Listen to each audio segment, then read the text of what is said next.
We are live. We have the RQ Sydney co-stream. This is the first time I have not been to the event myself, and so we get to stay home. We get to yap about it with everyone here. I'm really excited to actually co-stream one of these because we've been doing the Chinese co-streams for a while. There's one going on right now. It feels weird to be like missing that, but I just feel that RQ Sydney is something that we are all gonna be wanting to watch and follow.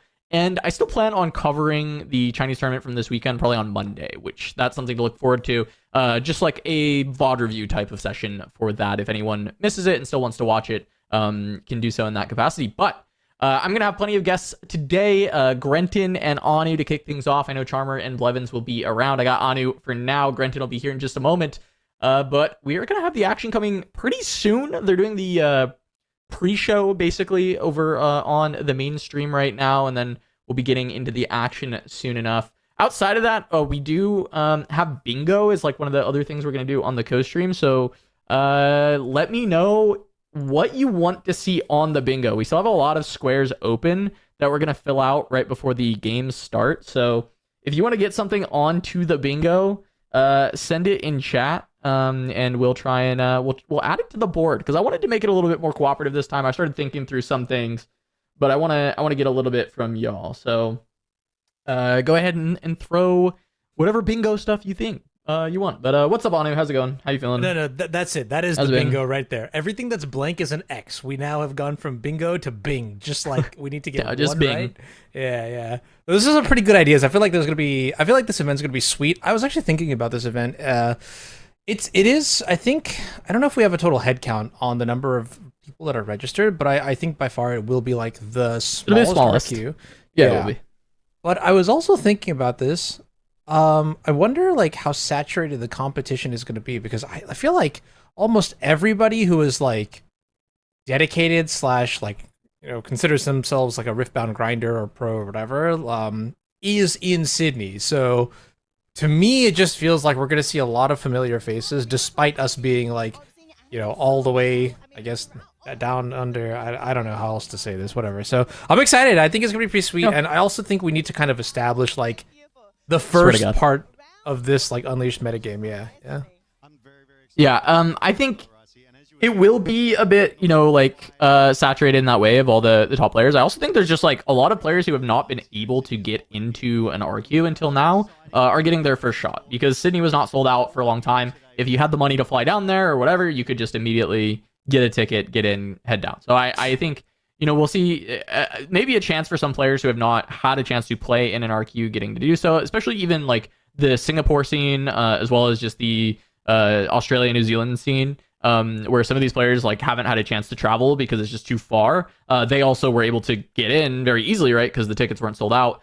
So we'll get to see like another region of players potentially, show their stuff. It would be really cool to see like an Australian or just like an OS player in general take down this event. I think that would be sweet for the region as they get their first RQ. Didn't you say that there are actual players from like China who are coming by to this RQ like on There's Twitter or somewhere? Yeah, okay. Yeah, there's a few EDG players. Yes, we know some amount of them. It's not a thread we're going to follow as heavily. There is one particular player that I think has gained a lot of notoriety that we will not be covering for sure. And then outside of that, there are a few others that are just like standard EDG players that don't have like tournament victories or anything. So it's not like any specific CN players that are like very like all the top level. There's a few that have some decent placements, but it wasn't like, as some people had mentioned, like some of the very best CN players, but they are solid. So we'll see if they end up showing up. Okay, yeah, I'm looking forward to it. I feel like it'll be cool to just see like this feels like one of maybe like the most diverse like region wise. You got people from everywhere, and I don't know. I'm looking forward to it. Yeah. All right, let's go hang out with the casters a little bit. I want to see what they're talking about for the beginning of the day. It's always very nice to see them. Logan to kick us off. Logan, this guy's been grinding. He's been tweeting a lot about the game. He messaged me when he got the gig and was asking me a bunch of questions about how I like to cover Riftbound, which is very exciting for me that casters are like, getting the gig and wanting to hear from me. That makes me feel good. So I'm excited to see how Logan is doing on this event. But I expect a lot from him. I think he'll be really good. Yeah, I'm pretty stoked too. I'm also, I mean, for me, I feel like I will take it a lot more casually than they are, but it's always good to hear like high-end Riftbound commentary, just see like what's up, you know, like I admittedly like have been able to play. I didn't get to play too much Spirit Force because I was like working the entire month of February, so that was tough. But Unleashed, I've been playing a bunch, which feels good. Like I feel like I found my deck, and now it's just time to grind. So we'll see how things go. I'm very curious to see what our round one's gonna be, and also like how like today's gonna unfold. So I don't know, a lot to uncover, yeah. Round one's always funny too. I mean, round one is just gonna be like random crazy piles, as it generally is, unless they try and grab like a specific player. But often, you know, a lot of the players that they try and grab for round one have buys. So you end up with like the most random match in round one when it comes to the broadcast side of it, which is a lot of fun because to be fair, sometimes you get the worst match ever, but sometimes you just get like a crazy banger out of nowhere because it's like players that you don't know playing decks that you have no idea what is in them, and it'll create some pretty banger matches. So looking forward to it. It should be good. Surely we will see Ivern in round one. That is all I'm asking for. That would be great because I feel like if we're not going to see it in round one, I don't know when we're going to see it next, and I just want to see some cats, dogs, birds, poros, and honestly like Daisy too. I feel like but Daisy doesn't really see. The deck is so ass on it. The deck is so bad. But like I wasn't trying to say it out loud. I'm just gonna like, no, but yes. Okay, so here's the thing though with Ivern is like. It's bad, but it's just like a numbers pile, so it can win like a reasonable amount of games because it's a numbers pile. We saw it with Rumble. Like we actually saw if he Rumbles like randomly 10, like one of the Rumble best ofs got like 10-3 and won the Rumble best of, right? I think that was at Bologna, if I'm remembering correctly. But like, yeah, there's some of these like random numbers piles will do fine because they're just like random numbers pile, and we are in a meta that random numbers pile is really bad against Aurora, but Ivern is at least in yellow. And so there's like a world that you can like tech your Ivern deck to play into Aurora. And then because of that, being a random numbers pile is like actually good into LeBlanc and good into Master Yi. So it's like you can like this is not advocating that Ivern is like a good deck. It's just like the style that Ivern is as a deck could randomly like win a lot of games if someone is like very dedicated to the tree. And so that best of race is one that I'm either expecting to not day 2 or like I don't know, the best of is like randomly at 9-4 or something stupid where you don't expect this deck to do that. Yeah. It's weird though because like I feel like looking at like Atlanta specifically and even like Lille, in order to win the best of, you basically have to go X3 or better. Like there was maybe like a handful at best of like Ornn for example. Yeah, you know what I mean? Like best ofs, right? Yeah. There's always going to be it's probably I don't know how to be for this now that we have 40 legends, right? Like we added 12. Yeah. But it would basically be for like 1/3 or 1/4 of the legends you don't have to do that well, and then the rest of the legends you have to like 10-3. Which is like that's insane. Like that's really tough. As it looks like is it Diana or Natch? That looks like Diana. Yeah. Yeah, that is Diana. Who's on the other side? Face down. Okay. Face down. Flip. Wait, I see the red, white, blue in the sleeves. Yeah, I don't think they were supposed to reveal to us yet. I think they just wanted to. I like the shot. I think it felt like they weren't ready. Did it feel like they weren't ready for this camera shot? Because we had like a producer like hiding behind the wall, peeking, just be like, "Hey, are the players ready? Thumbs up, and then let's go." Now the shots feel correct. Like now it feels like they're locked in. It felt like they weren't ready to take that. That's good. All right, well, Diana on one side, so we'll see how that goes. Yeah. Wait, someone said Priz doesn't have a buy. I did see him talk about this. I wasn't sure if he ended up having time to still go play a skirmish before this weekend, and I guess they did remove the buy from the pre-RQ, which I know Priz didn't have the best day in the pre-RQ anyway. He was talking about it. He felt like he threw one of his matches really hard, so whenever that happens to Priz, he usually levels up for the next day and plays Infinite better. So okay, we'll there it is. Diana. I want to. Okay, there's some neat stuff here. This is the list that I've probably been playing the most recently. I've been playing Alan ZQ's version.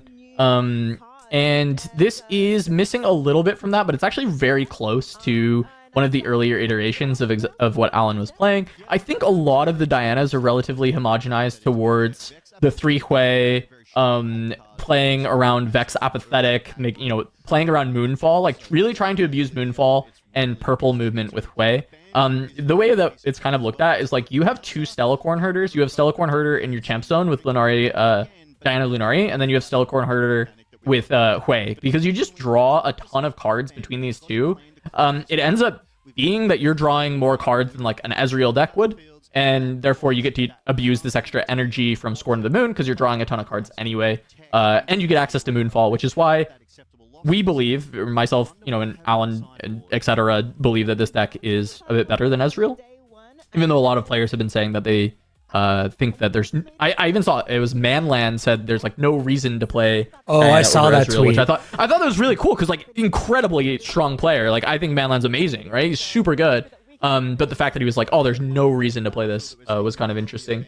It's strange to me though, because I feel like Ezreal and Diana are doing like pretty different things, and so it's like you can technically compare apples to oranges, but I don't necessarily know if I would do that. Hey, Grenton, what's up, dude? Welcome. What up? You guys are popping. How's it going, bro? I was just enjoying it. Oh no, yeah. I'm not watching Discord. I had no idea that you joined until we I'm get gonna be honest. My food, I was good.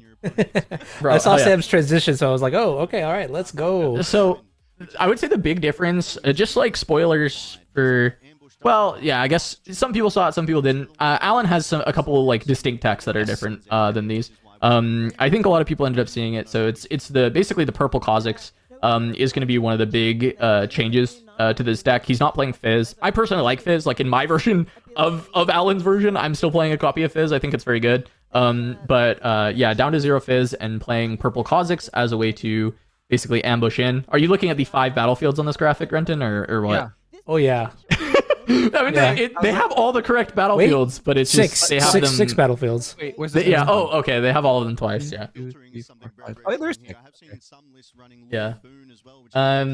But yeah, it's interesting to see these kind of takes. I think Last Rites feels kind of reasonable, especially with the fizzes. It just gives you like another way to potentially draw cards, but personally, I don't know that it like necessarily fits in the game plan. I do think main deck Gear Hate is pretty... It's probably good, but I don't know that Acceptable Losses is the one I would have gone for. Yeah, personally. that's what I was thinking too. Is like I'm seeing acceptable losses, but he also has Aspirates in his deck, and I don't know if I saw Plundering Poro. Maybe I'm blind and I didn't see it. But like, if you just don't have anything else besides Last Ride Out, you can't acceptable loss, and then you just blow up your own acceptable losses. But Yeah. weird. Also, just to circle back, that first shot was definitely unintended. Oh yeah. They were Yeah. getting player information into the prod. I don't know. Yeah, you why were they said yapping about it. I was like, that seems not correct. Yeah. I think the giveaway was the Starbucks cup that one of the judges was holding for me, at least. I was just like, of oh, course, okay. yeah, That that's would the one. never make it. Yeah. Yeah. The other thing I'll say about Acceptable Losses though is like a lot of these Aurora decks are playing other gear. Like they have like Scryer's Bloom at the bare minimum, right? Sivir even has treasure some of them tokens, are pack trove. Some of them are, and Sivir's always gonna have trove, so then you're just helping them, right? So I just think Acceptable Loss is unfortunately like not very good for the Aurora matchup. And if you're main decking Gear Hate, I have to imagine it's for the Aurora matchup. So I definitely think that it shouldn't be Acceptable Losses. It should be Turn to Dust probably if you're gonna main deck the Hate. But is what it is. We'll see if it pays off. I don't even know who he's playing against for this first matchup, so we'll see. Looks like he. Literally, the like only time that have been burned by playing Turn to Dust is exactly against the card Sprite Fountain. Otherwise, Turn to Dust has just been like objectively better for me, at least. I don't know. So it's like it's weird, but we'll see how it goes. I'm curious. Yeah, I mean, Turn to Dust has been great. The Turn to Dust is like only bad because it's not action speed, but it's not even bad. It's like it's also like the bad thing is against equipment decks when they're stacking equipment and you like try to destroy it to then like kill their unit on that turn. Obviously Turn to Dust is like bad at that, right? But it still kills it by the enemy's turn, and it's like still fine. Like Trinity Force isn't holding against you when you turn to dust it, if I remember correctly. I don't know. You're a judge, Grenton. You tell me. You are correct. That shouldn't work. Temporary triggers before hold effect. That's what I thought, right? Okay. See, We're gonna look, turn sometimes Cass I know into a things. judge, But, dude. I'm so excited. like, this is why I call Grenton, by the way, not because I like him a lot and he's a really cool guy, but because he can tell me. Wait a minute, what? Wait a minute, hold on. And he's my new favorite. Hey. Wait, what the hell? Let's see, All right, what do we- is this? What do we got for Battlefield? it's So it's Pike. Hall. Oh, nice. And Ripper's Okay. Bay. Rippers Pike is Bay cool. with Ripper's Pike. Bay is neat.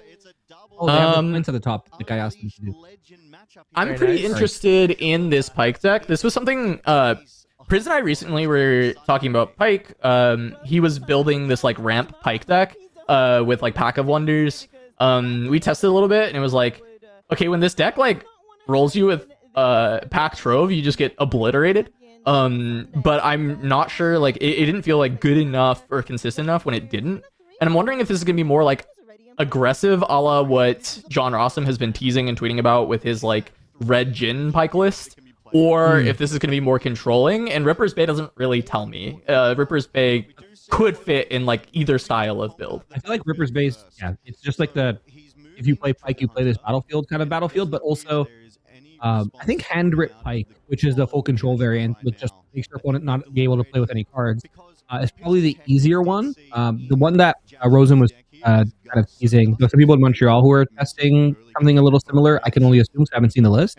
But that just seems like, Giga Brain, you need to see 7 turns ahead to really understand what you want to do with your Red Jin. Instead of just like, I'm going to move him and make some energy and make some power. And also the Treasure Hunter is not very indicative. So it's going to be weird to kind of... Yep. Treasure Hunter would be in both, I think. Yeah, exactly. Treasure Hunter's really nice because you move it for free and then you make 2 gold and then you replay it and it's like fine.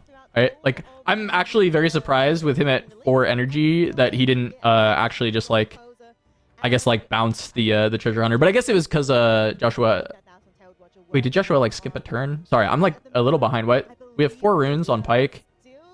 Maybe we're still. Oh, we're in the showdown. Okay. Yeah. I was like, did he just miss his gold trigger and they're just deciding if he gets it? Maybe that's I like he's checking something. But like nothing's happened, right? So you should just get it. Wait, spoiler. Tell us, Grenton, right now. Just Did get you- it. Yes. Yeah. I feel like this We one's move easy. it. Right? We're in a showdown, and I've forgotten to do my gold. I mean, Love it. Yeah, that's I the don't only- think I have to ask Renton for that one. Nothing has happened. like, I don't know, dude. if we both go like pass, okay, I score a point. Okay, let me look at my hand. Okay, now it's definitely too late. The trigger's missed. But like, it looks like he just swung in and is waiting. I don't know. This is a funky one for sure. Yeah, I'm gonna be honest with you. This turn, I'd really love to see the bounce and ramp. I feel like, well, I Yeah, guess we well, didn't I get to think he see the will. Pike list, did we? Did we get to see the Pike no, list? we didn't No, see we the saw Pike list, Diana. but the thing is like, okay, so the style of list with Priz with the Pack Trove, like it's very controlling. Like it's playing Baron, Beast Below. You're very much trying to like fully keep your opponent off board and then replay Sprite a million times because the Sprite you can. You get to the point where you've ramped to like 12 runes, and then you just like play Sprite at a battlefield, pick it back up, play Sprite, pack it, and then play Sprite. And Yeah, you just I like don't think- delete their hand. I don't think they were trying to figure out if he got a gold token. I think they don't have a gold token. Oh. Or Okay, maybe well- both. Did they decide he doesn't Oh, get? he gets one. There's a +1 there, which I can only assume is a gold token. Oh, So I think they just like 'cause I saw the judge reach to his left. and okay. I don't know. Okay, but the Pike player needs to have a gold token, man. Come on, your whole deck just makes I gold. was gonna say, I feel like tokens, like not having tokens in this game specifically, like at this stage, unacceptable because they're just like everywhere. Like that and Legends, like the two most Well, like. I mean, he obviously just forgot, right? But like, that's crazy to forget as a Pike deck. It's very funny. No, so I also come from. I mean, yes, the player should obviously bring their own tokens, but usually when you're on stream, they have tokens. Yes, next they to have the them. judge. Yeah. So like, I think everyone just forgot gold existed. No, I know it's crazy. It's crazy. So I think you're right, Grenton. That is a gold. It was cool that the Gust, like moving to Ripper's Bay, like you moved to Ripper's Bay anyway because you're gonna bounce your own Treasure Hunter. But because he gets gusted, he's just like, well, I still get my rune because it's like when you get bounced from there. But this is the Abandoned Hall blowout onto the Pike's Gust, as you can just respond with Stupefy, give plus 1 to the Diana, can't get gusted, and just jamming a Vex Apathetic behind it, so no big accelerate from the Pike. I do see Sprite, Pack, and Fizz in this hand, which still not entirely indicative that it's fully control Pike, but I'm going to say it is closer to that, because Spirit plus the Pack of Wonders is more of an indicator to me. There's another gold. Oh yeah. 6 energy this turn, so I guess I would probably like ramp again. Play the Bewitching Spirit, maybe just bounce it with the Pike or something. Yeah, there's a Spirit. Okay. Spirit, we're gonna get a discard. I mean, you had enough to double discard here, right? You could have played Spirit to the battlefield, bounced it, and then played Spirit again. But I guess It depends if there's nothing more proactive in my mind. bouncing the treasure hunter. Okay. Mm. See what I mean. What else are you doing here? Okay. Oh, and the Ripper. So I guess valuing the ramp plus the. Okay. I mean, this is fine. Yeah, getting the ramp from Rippers is okay. Runes is fine, yeah. Okay. I have So a theory. the- We're playing the Baron here then. Yeah. Well, yeah. I mean, you absolutely do have Baron in this deck if he's playing the ramp. Yeah. So if we actually have the Priz deck on the Turn 'em Sideways website as our Pike deck that we're using, because basically we just felt that it was like one of the better ways to play Pike right now. And it has Baron, Beast Blow, and Mind Splitter, and we also play Get Excited because you run like a good amount of these like really big cards. So being able to have a discard outlet for them, and so you want to ramp like very aggressively with this Pike build if he is in a similar version, which it kind of seems like he is, so that you can just get to your Beast Blow, start to be able to like loop your opponent with Beast Blow into bounce your Bewitching Sprite, into play Bewitching Sprite, discard the thing you got from the Beast Blow. There's a lot of really cool lines that you can do to just shred your opponent's hand. And the goal of this Pike deck is to control the board as much as possible, and then bounce everything to the opponent's hand and destroy it with this Sprite. It really doesn't matter if you just have like 1 and 3 might units if your opponent just can't play anything. So. Correct. And so even if you can't deal with a big thing on the board, you deal with it by having enough energy to play the Beast Below, bounce their big thing, end your Sprite, and then replay the Sprite. Sorry, and then that also kills I something. saw him ready his dice, and that he just readied his little gold tokens. That sends me. All right, That I have sends an me, ethical dude. question. Are we? No, I guess. Are those runes technically considered fanned out enough? I don't know if I see the For, top down. Yes. Yeah, they're found out. Okay. They're not as So found out that- as I personally as a human being would like them to be, but as per the rules, I can see that there's 1, 2, 3, 4, 5, 6, 7, 8, 9. Okay. All right. Unless I just counted wrong, and in that case, then they're obviously not found out enough. So. And then I guess here's another question: was it correct to pull back the Vex from the battlefield? This Pike deck is showing him that it's not playing on an axis of playing like a lot of accelerate units. Yeah. So I don't mind the concept of just moving it back and then looking to make sure that you can confirm a conquer onto whatever's happening on the Ripper's Bay instead of just like giving free reign to Ripper's Bay like what has been happening. I think it might be a little too late now because I do think this Sprite is just kind of going ham on the hand for Joshua at this point. And what he really needs is he has the Diana on board, so he's going to be able to try and draw cards from there. He needs to be able to establish a Hui and start to like rebuild the hand, because it just you're at this race where you're never going to be able to keep cards, but you just need to have like an influx of them coming through so that you can play them out and keep going from there. It's really the only way you do counter it once the engine is online for Pike, because he will just hand rip you like that. He's the Blood Harbor hand ripper is what we have for Pike on this set. And it's really funny that we had a pod episode about hand rips being out of the game and we used Pike as the thumb. I didn't realize that this deck actually would be best played purely as a hand rip deck, and it feels like it is though. Yeah, it is your Taxes deck. Yeah. So we discarded a copy of Moonfall, but I'm pretty sure I saw a second one. So this would be a great opportunity, like a good turn to get rid of both the Treasure Hunter and the Spirit, and kind of just like let things settle down for a little. Sorry, what did you see that he had that could kill the Spirit? I thought I saw a second Moonfall. Oh, okay. I mean that or Fizz. I do think killing the Spirit is worthwhile. So I'm with you. I think at this point you see that he is positioned to just like bounce the Spirit forever, and as I mentioned, the double bounce, you can move it somewhere, bounce it with Pike, replay it, bounce it with Pack, replay it, and yeah, you have to deal with it. So yeah, this is a good way to do it. You tapped out as well on the side of the Pike player, so you just gotta sit back and relax and watch it happen. But you're on 12 runes next turn. You have more gold than you could probably do use right now. So we haven't played the Chosen Champion Pike either. If you're the Diana player, you also have to be kind of not worried about the crackback, but this player has done nothing except for play a Treasure Hunter and Bewitching Spirit the entire game, which is and he's very indicative to a Baron play. And he's like low-key winning, right? So it's like, yeah, you have to do something. Like, as much as this board state is like, oh wow, Diana's at 4 points with control of both battlefields. Surely they must be like fully winning the game. I don't know that they're like guaranteed winning. I haven't gotten a great glimpse of the Pike hand recently. It's possible that he is fully bricked at this point and can't beat this board state. But I would not feel like I am necessarily in a winning position yet from the Diana side until, you get a little bit more control. The fact that we hadn't seen he's on 12 runes and we haven't seen a big unit yet actually does mean I think the Pike's a bit bricked. Maybe, yeah. I mean, if he's just casting Treasure Hunter, I think he's bricked. But I don't know what he's bricked on. Like what? I see a Star-Cross. Okay, another. You might be right, Cass. Yeah, he's bricked. Yeah, he's a bit bricked. It's just like it felt like these last few turns. It's like yes, the hand burning is really good, but like you would have played a Mind Splitter if you had it instead of like some of this other stuff, and that would have been like way better. You'd be on board. You'd be actually like presenting threat. It's just too slow. And this was another issue we saw with the deck is like sometimes you just don't draw the big threats, but that's why we were that's why Priz. I even asked Priz when we were doing some like cuts of certain cards.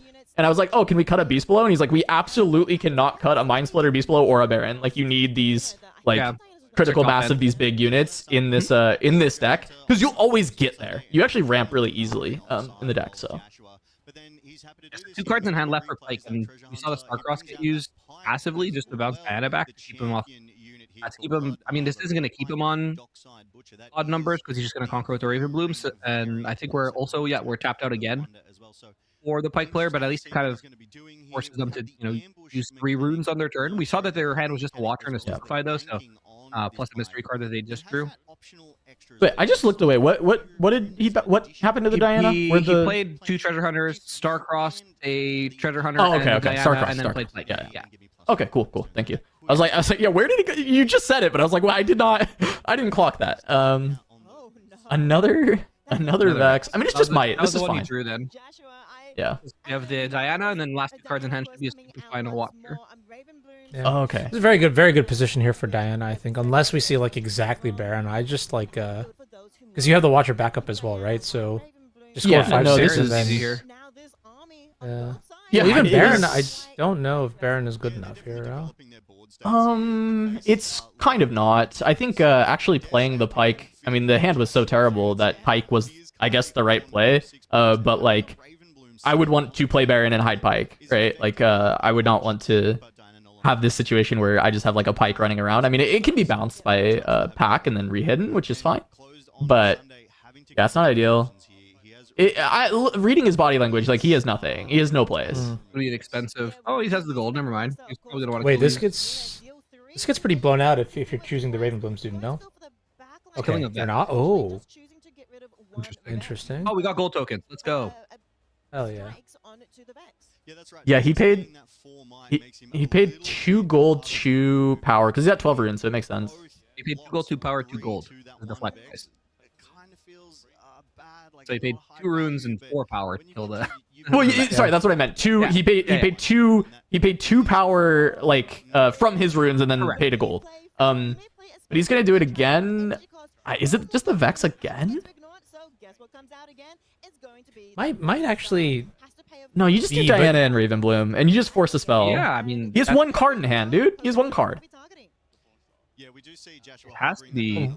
Why would we go after Vex to begin with? Like, if we go after Vex the first time, I feel like we have to go after Vex the second time. Otherwise, the logic doesn't make sense, right? Like, yeah, unless you're just trying to isolate something that's like a little less threatening. Because if you get rid of 1 Vex, get rid of the Diana and the Ravenbloom. I mean, we know that he has Watcher in hand, but you're just leaving his board with a 1 Vex and still runes up for interaction, which I think is fine. Yeah.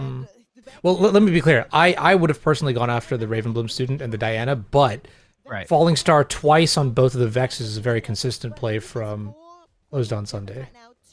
Like, if you do it once, you're going to do it again, right? Sure. I understand the logic 100%. Yeah, part of me is just like, I just want to like spell check him out the gates and see if I'm actually able to move over this Ravenbloom student anyways. Because like, it's one card in hand, unless I'm mistaken, but I believe it is one card in hand. And so if you just spell check him on the first one, and either he says no spell and you kill both things, and then you're like free to reconquer, retake, and you can play your turn differently from there if you want.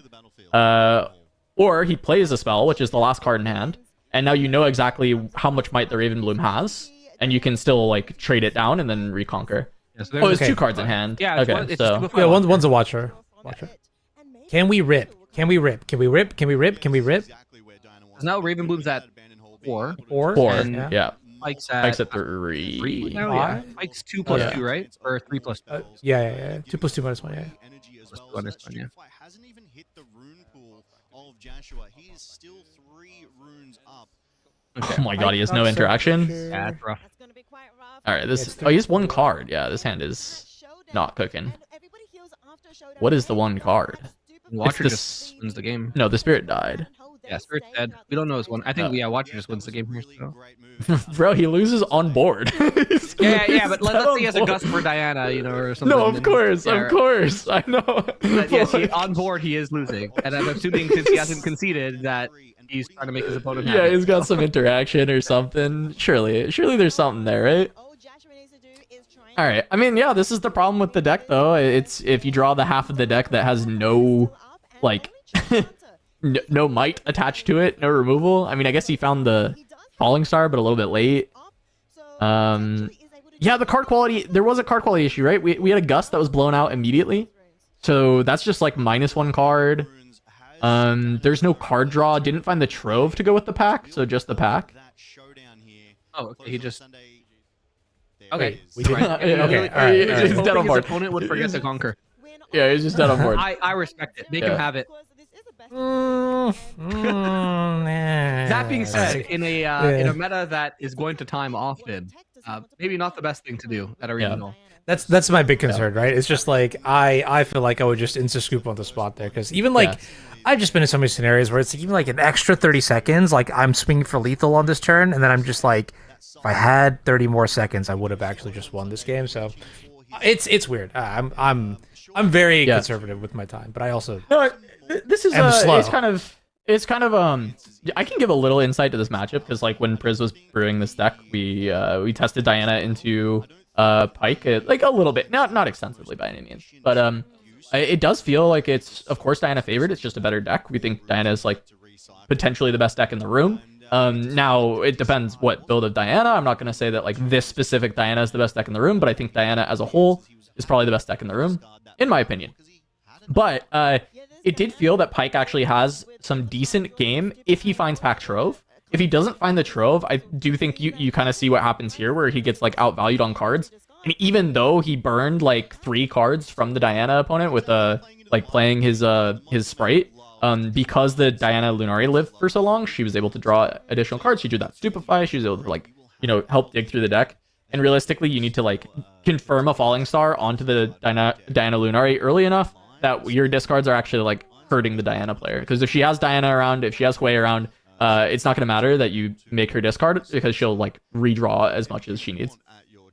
I think my big issue right now with the Pike build is that like you do a great job at like shredding your opponent down to low resources, but like if they establish a board, you have a very hard time converting your your shitters into like your 1s and 2s do not line up against their 3s Right. and 4s. I mean that's where the draw comes in, right? Because you have Starcross to bounce and then you replay, and that's how you kill a big unit, right? Right. If you've been able to shred the hand, like Starcross on a Sprite is just 6 mana removal, right? Is what it is. Like it kills the unit. And then like you have the same thing with like Beast Below later on, Beast Below into Sprite, and that also confirms you a large might unit that can like beat up the board. And then like yeah, I mean, you have these ways to kind of deal with it. You should have a lot of big bodies if you're playing this style of build. And I assume that he does have the big bodies. Like, I'm sure there's Splitter. I'm sure there's Baron. Beast Below is the one that I'm like, I don't know if everyone's playing Beast Below, but I would hope that if you're building this style, like, I would play Beast Below, like, before Mind Splitter, honestly, with how important it feels in the build. Yeah. But they're both very good. So, like, I expect a lot of these big units. And it's just a matter of, like, finding that card quality. That's why, like, it does feel a little too reliant on Pack Trove to be like a tier 1 deck. But when it draws Pack Trove, like I swear to God, like if you have not played against this deck, like just try and play one game against it where you just hand them pack trove, just say start with these 2 cards, and bro, it's not fun. Like you get kind of murdered if they're able to like just start with that, because they're just drawing so many cards that they just like have all the resources. People complain about Aurora, but Hand Pike is the true villain of this set. I promise you. Whoa, whoa, whoa, whoa, whoa, whoa, whoa, whoa, whoa! No. Nothing is more infuriating than losing with 2 cards in your hand. Oh, actually, I genuinely agree. Like, okay, the first time it happened, I laughed because we played a game. It was like Diana versus Pike, and he has pack trove like out the gates, and Priz on like turn 4 or something, and I'm like 3 cards in hand. I have like Diana and Hui on board, and he's like, Falling Star your Diana, and then play 3 sprites and discard your hand. And I was like, oh, so I just have 1 Hui on board, and it's just like, all right, well, I guess I lose. Like, this is it. And it was funny that time, but it won't stay funny. You know, it's like one of those things where it's like, if it happens to you over and over again, it won't stay funny. So it's good that it feels like the deck is a little inconsistent. But we'll see if someone has actually like truly cracked it. Feels like a Scooby-Doo episode where it's like Aurora and then they take the mask off and it's just like Bewitching Spirit. But it's tough. It's hard to say it. But like they're both kind of just like bad in their own ways. But also like I'm happy that we actually have both of these archetypes like as staple decks in Rift. But I don't know, personally, like it would be boring if we just had like bland, versus mid-range. Yeah, exactly, right. Like I've played those meta games in other games, and it's just like, yep, not bad. Diana getting to do the thing where you get to play a free stack deck. It's nicer in these kind of spots when it's Gust, but it's fine. You still get to pick something good. What did we do? Did we accidentally look at 4? No. I think just put it to the bottom without asking permission first, but I don't know. I think we're past that as a community. Yeah, I think we can put our stack decks to the bottom. I don't think any human being at these events is cutting 2 cards. No, I think we're all right. So likely this is just a bounce and replay. Okay, he better have another trove. There's no way we're... I mean, I guess if you have no pack, I mean, then it's fine. So bounce. Make another gold. Yeah. He's got another trove and a fizz and a Starcross. So. Yep. Another trove in hand. No pack this time, so missing the other half. But trove can still be leveraged just like as normal. You make so much gold, you can just like play trove and crack it to ramp and draw using a gold, which is completely fine with this deck as well. Which is why I'm like, not my favorite thing to like discard a trove anyway, because it's pretty good at like digging you one deeper. But if the rest of the cards are good and I didn't really see the rest of them, then I think it can be fine. Well, this hand's actually kind of heat for Diana as well. For Diana, Stupefy, Flash, Double Hui, and a Vex. Is that a Vex on the left? Yeah, it looks like a Vex. Yeah, it's pretty nice. Pretty fire hand. Yeah, plenty of draw. I mean, establishing 2 Huis into a hand rip deck is going to be really nice. I'm getting nervous here. We're gonna go to turn 3 and all we have is a 1 might unit on board. I don't know. This is a little bit scary. I feel like it's gonna be a repeat of what we saw last time. Like what happens? Okay, I guess this could be kind of cool. You play Vex here, and if it gets like Death from Below or something, that would be kind of spicy. But okay, ditch 1 Hui, just play the Vex. I feel like this is just like a repeat, like a very strong start here from the Diana side, and like. Yeah, Pike is just behind, no ramp, no discard. We're playing a fair game, which is never a fair game for Pike.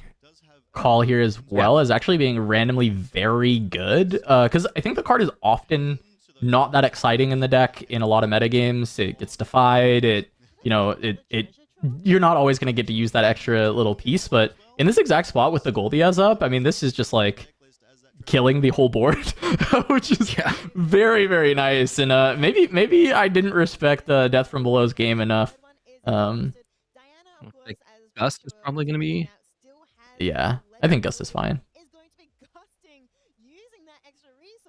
Yeah. I mean, just don't let the points come through. Don't let Pike have something to bounce. Try and slow down the turn. At this point, though, I really, really do not think that... Oh, okay. We should definitely not replay this Treasure Hunter, though. Please play something else. Anything else. I feel like... Ooh. We've got good gold. Just Star Crossing just to get rid of some value from Joshua, but I'm trying to think how this is progressing the game plan in this spot. Yes, you're slowing things down. Oh, okay. Yeah, no, this is cool. I actually kind of forgot this is a mode that you can do for Pike. But 4 into 3 is not entirely safe because Stupefy still causes us to trade. And yeah, he's got it. Okay.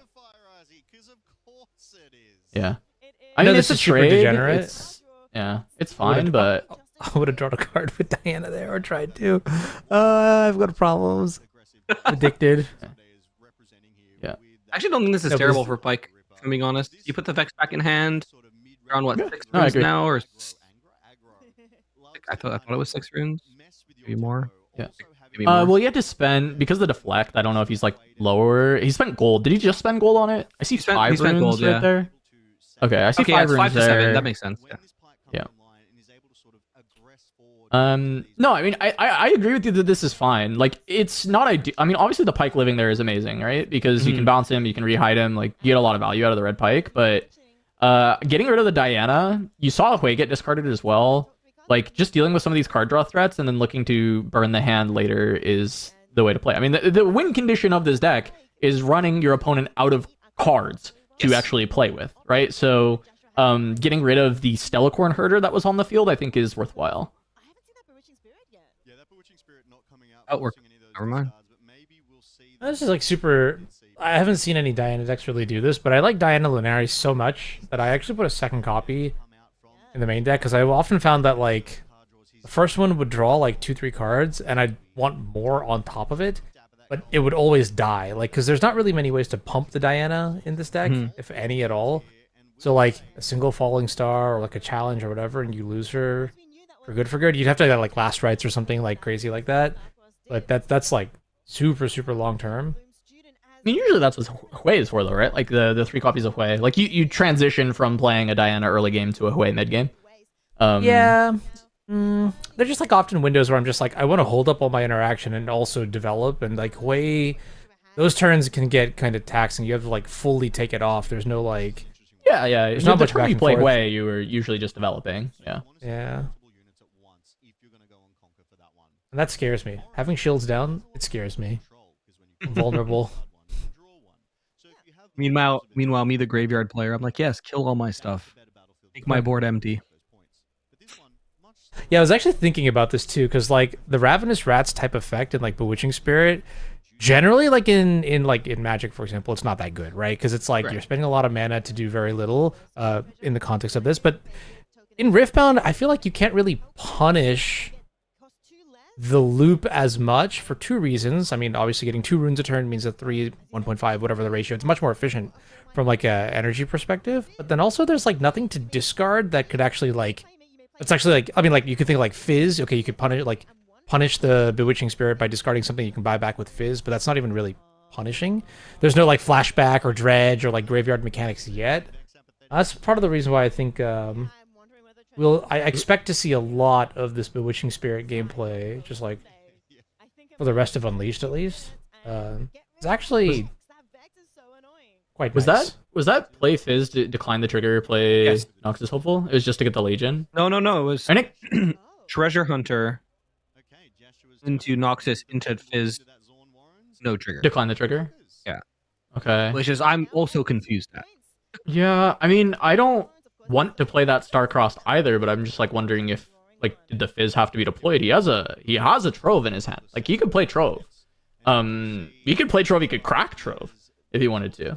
Yeah. Realistically. Like I know you want to pack Trove, but at a certain point you Yeah, give just up send on the just Trove. finding the pack and you just send the Trove and you play the game, right? Because he's got a Mind Splitter in hand. He's got some like ramp. The Hopeful is an interesting one. That card is just good. So it's not something I would have necessarily expected in this build, but it is just a good card. I don't mind playing for Might that is essentially going to be free. What I will say is it hasn't felt like there's enough card draw unless we do see Pack Trove for this deck to support the like quote-unquote miracle archetype of like you're going to have so many cards that just having like cheap efficient units is good. And so I'm not like convinced that Hopeful is that good. But it is a good card. It's always hard to say like that card would not be good in any red deck. It's so efficient, man. It's just like Yeah, especially like in a deck where your early game is just a bunch of like shitters. I feel like leaving home without hopefuls like strapped is like it's risky. You better have like some crazy other backup plan that's like like really good. Or There's something, the I don't Mind know, but- Splitter. Yeah, it's nice. I mean, start getting some of these big units down that are gonna cause a little scary. bit of trouble. Yeah. All right, riddle me this, Batman. Why did we play the Fizz then? If this is our next, I think turn we drew play- the Mind Splitter. No, we didn't. We drew a card that wasn't No, it was fancy in art. I hand. saw it. Yeah. Yeah. I like getting rid of the flashes. Okay, that makes me happy. Yeah, I mean, you see Hui on the board, you get rid of the movement spell. The rest was Fizz Abandon, correct? Yeah. It's abandoned. Yeah. Okay. Oh, what is the... So, can you... Well, maybe I can ask you this to explain this after. We'll finish this game and I'll have you explain this to me. But the abandoning a spell that's been Fizz, like, it gets recycled instead of, like, coming to your hand, right? Like, Correct. you can yes or no me now and we can talk about it later. It gets recycled. Okay, that's fucking stupid. Anyways, we'll talk about it later. No comment. We'll go back to it. I am not We'll allowed go- to legally comment on this situation. Oh yeah, I was like, that's so dumb. I had like such a cool line in testing where it was like hinged on abandoning the spell that I fizzed, and I was like, why does that not work? No one could give me a good explanation. They just told me it didn't, but I'm sure that there is a real one. Anyways, so board state at this point, Joshua low on cards. Not a lot of free hand rip for Pike right now. You would have to replay the Mind Splitter, which I think the board position is not going to allow that. I think there's too much stuff. Yeah. And it's just gonna be Fizz stacked instead to just try and refill a little bit. I think Fizz stacked actually makes a lot of sense here. Just try and use the card draw. Ride the wind. The thing that I would actually look for, I would consider just looking for units in this spot. Ride the Wind is kind of fine. I think you could take Ride the Wind and use it on this turn to score twice and bring Hui home and maybe draw a bunch of cards. You could just like look to discard a bunch of spells. The other option is just do Tide Turner and then use it to do 2 Hui activations. Yeah, you can also force them into a and misplay with that too. that is true. It's something you can develop now. The big goal into like these hand rip decks is like get the cards out of your hand because then they can't take them from your hand. Put them into right? play or If into they- your bin. Yeah, exactly. If they're in play, they can't be touched. So I don't know. I wouldn't mind taking the Ride the Wind here and just doing that play that you mentioned, because the other option against the hand rip deck is just like have so many freaking cards in your hand that like sure discard 3, I still have 8 more. Like yeah, don't care. You know what I mean? Like The- which the is a problem with that rare is- scenario. the main issue with that line was it introduces variants of what is on top of your deck. Sure, yeah. You Because also like need to discard 3 spells, you need to right? find spells, right? You need to throw away spells to actually draw, or else you're just going like card neutral, right? Yeah, bouncing the Mind Splitter, which I mean, you know they're gonna hand rip you anyways if they get a Mind Splitter on the battlefield. So I definitely don't hate that. Yeah. So with that being said, that is a tempo play, right? You know that you're getting ripped, but you've taken 7 might off the board. So I suppose are we going to go to 5 and actually like move with the Hui and draw, and then look for the hide of the Oh, there wasn't a Tide Turner. He took something else, right? Tide Turner's not Fizz, maybe? No. Oh, he bounced Fizz. there. Okay, Fizz Starcrossed. Dude, I never put the Hopeful? order in for my burrito. That's Oh hopeful. man. Oh no, you're cooked. Okay, so this is just like very high tempo play, which I'm not sure that I dislike. I think it's kind of reasonable in this spot. The point lead is pretty significant, so forcing your Pike opponent to just redevelop as you go to, I mean, it's not 6. Ooh. It is only 4, but I think you're gonna get to go to 6 off of this play, while potentially bringing back 6 might, since I think this Vex Ravenbloom is gonna go uncontested. So I'm just that's pretty thinking good. if you did, I don't know what this other card is, but if you did take the Tide Turner, I don't hate putting Vex into the Zon Warrens and then hiding the Tide Turner, and then using it as like a slingshot to bring in an 8 might wave. Oh, You okay, can- okay. They already scored twice. I didn't realize they held the Zon Warrens this turn. Oh, they did. Okay. Yeah. So that fair enough. Thanks, chat. Big dubs to the chat room. Yeah, Stack Deck obviously closed on Sunday, trying to get some cards, trying to fill Sorry, I had PTSD from recycling Fizz spells. That's the other thing with streaming is like when I'm like reading chat, looking around, doing stuff. I miss more than when I'm like in the booth casting. Right. You The only know, thing you're I'll looking miss a at when lot you're there. more when I'm yeah, I'll miss a lot more when I'm streaming than when I'm in the booth. Okay. Star kill the probably just kill Hwei. Hwei. Yeah. Probably the play. Yep. That's enemy number 1 when you're against this, but that means the splitter's not coming down this turn, which is a lot of might having to get left How about behind. another fallen Oh? star? No I'm way. down. Why is he tapping? Why is he paying for the star? Oh no, never mind. He paid for Fizz, Fizz. paid for Fizz, yeah. I'm crazy. You get rid of It's the fine. Raven Blooms, right? Yeah, double student. It's for sure. Yeah. Because What do we have? only one spell can be cast because there's no showdown, so you're guaranteed to kill both. Yep. They can only go up to 3. Could get And you now, could gust it. But now, so Vex is now a 2. This is foreboding waste. So Fizz is Oh, actually yeah, you beating up just- Vex right now. That is true. That battlefield is a good battlefield. Yeah, Vex beating up or Fizz beating up Vex here is actually massive. This is a really good. Oh, did he Okay. not find it, or is he scared of Stupefy? Because I think this is a really good chance to just kill the Vex. Yeah, but trading with want the to Vex trade is anyway. still so good. Yeah, you want to No, trade. exactly. No, that's what I'm saying. Trading is amazing. Trading is so good. Is he scared of double Stupefy? I mean, No shot. No shot. No shot. Well, Zero it's 3 shot. cards in, 2 cards in hand, one of which you know because he bounced his Look, Fizz. and there's a Stupefy in the bin. I would not be scared of that. He's scared of Gust. Yeah. He's scared of, I don't know. If you're scared of Gust, it doesn't matter anyway. You'll get gusted no matter what you're doing. Okay. Discard draw. I mean, yeah, it doesn't change necessarily on the next turn. Either a unit has to be played to the waste or Vex has to like move home. But I felt like this was a great opportunity to permanently deal with a card, which is like the really funny thing about Pike is oftentimes you are temporarily dealing with cards, and the way that you win is by permanently dealing with all of the cards via discarding. And this is a way to permanently deal with a unit that would always get replayed if you bounced it. So Yeah, and like And the now you're, window, like, now zero you're move. just like shot. Like when are you going to get a better opportunity to get rid of the Vex? Right, you already have a Fizz in place. So if you really want to bounce the Fizz back, like you have a backup. So it's like, it looks like maybe there's something in the hand that explains this. There's a Star-Crossed I saw. Like perhaps the Vex actually just doesn't matter here. But I'm not gonna lie. I think I just saw their hand, and it's kind of Existential Dread, Moonfall, and I think another Stupefy. So maybe he yeah, had the Soul Read Moonfall's. and the Fizz, obviously, but we're gonna flash Vex home. Oh, just so he can Little conquer. gank. That's so he can go to 6. That's pretty heads up. I like it. Yep. And he has a lot of protection. Yeah. He has the Moonfall. He's pretty much getting it off Foreboding Waste, because if you Moonfall a Noxus into Foreboding Waste, you're trading. Yeah. Which is No, this so is you'd have this to, is like, pretty nice. You Moonfall go and to Dread. 6. You can go to 6, and then you can you can punish one of these units, and then you just hold up Dread as your interaction for the next You turn. have Abandon to protect as well. It's looking Is there really runes good for all Dynamo that? right now. Yeah, there's runes for all of it.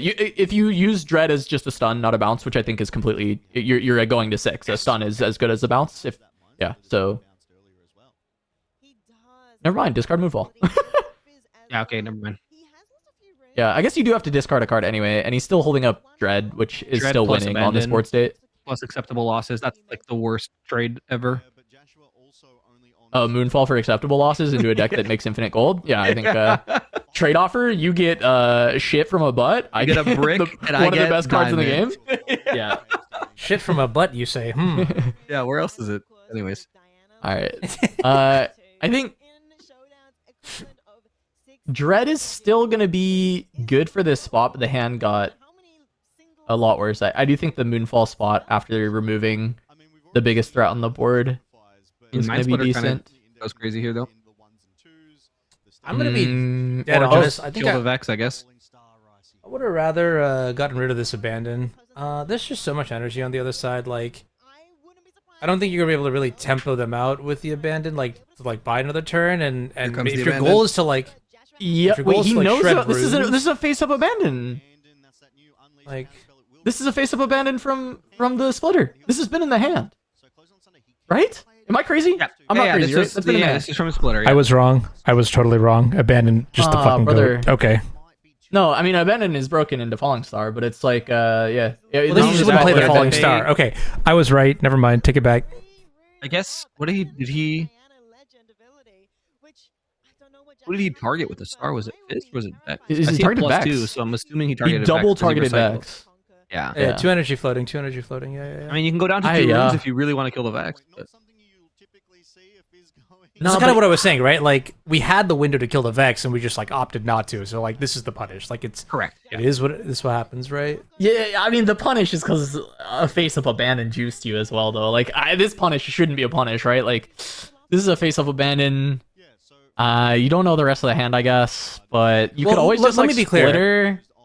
I wouldn't mind if my Falling Star got abandoned and I had to recast the Falling Star, but when you factor in deflect, that's when it's losing. That's when it's a losing argument. I think right? I think maybe the play here is you have 7 might in base, they have 4 might on the battlefield. You just rip your splitter down again. You know there's an abandon there, and you know you have a Falling Star. Yeah. Right? So you just play your splitter, see what's up. In that case, you'll see they have Dread. You take Dread, you swing in with your Hopeful, and they have nothing. Exactly. Right? So. You strand them with abandon acceptable losses. Yeah, like there's nothing. How winning is the game from there? Yeah. I guess it's not guaranteed winning. There's top deck rips. I mean, top deck. You just explode Watcher, the top deck.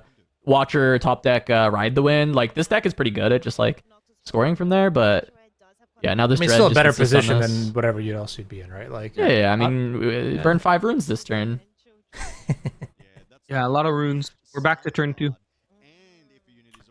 It's a rough one. I mean, look, end of the day, new set, new players coming in. It's all good. I don't mind, but I'm not trying to like flame the player. It's more just like teaching y'all that we've paid deflect. I'm trying to flame them. No, I'm kidding. Or no, 3 times this turn. We're in round 1. You can write down information. You can take notes. If you play Mind Splitter, if you play a deck that hand rips this much, take the notes. Just take the notes. It takes 2 seconds. Why didn't we bounce our Fizz and leave the Hopeful to conquer? Yeah. Hopeful was stunned, not bounced. Yeah, it was only pay 1. Yeah, I don't know. Again, I mean, new set. Maybe people forget that stunned units can conquer. Lot of problems with some of the play coming through. And hey, there is the Red the Wind. So top deck Ride the Wind goes crazy. I mean, 1 rune available for Pike. I think we're on a GG. That's so sad. Why would you zoom in on the 1 rune, dude? No. Production's trolling. That's cute though. All right, but we go to 3. It's just over. There's. Yeah. Yeah, he's got it. I think this game was like Pike winning. Like in multiple spots. Let's say he star-crossed the Fizz and the Vex back to hand, then the Vex Ride the Wind doesn't clear. Yeah, it doesn't. Right, so you beat just it conquer, up. draw another card, and hope it's something good. Yeah, you can replay Fizz. You can, there's a lot of other things. I mean, yeah, that's even just going to that part with a bunch of misplays before it, and it's still winning for Pike. So it's like, yeah, we go back, a few misplays earlier as well, not playing into the face of abandon and all that. I think, yeah, Pike probably is supposed to have this game too, and that's even without Pack Trove. So definitely some ups for Pike at the very least. I think the deck looking, not too bad in this spot. It just feels worse than it actually was, because definitely felt like there's some good moments for Pike. My actual experience playing against Diana with these Bewitching Spirit strategies is like you actually can grind them like into the dirt. Like there are a lot of you can. Because I mean, so there are a lot of decks that can like get very aggressive and like you have to focus on the board more often than spending the time to like spirit back and forth and back and forth. So honestly, like in 100 matches, I would expect to see like Pike. I wouldn't even be shocked to say Pike is ahead if you can do the thing correctly. Oh no, I don't think so. I don't agree. Okay, But I also think I think Diana's beat if, so I don't. Okay. Yeah. I'm not there yet. I'm not there yet. yet. Diana's also beat if I'm being honest, but it's also very pilot oriented. It's like Ezreal. I mean, it's blue purple, dude.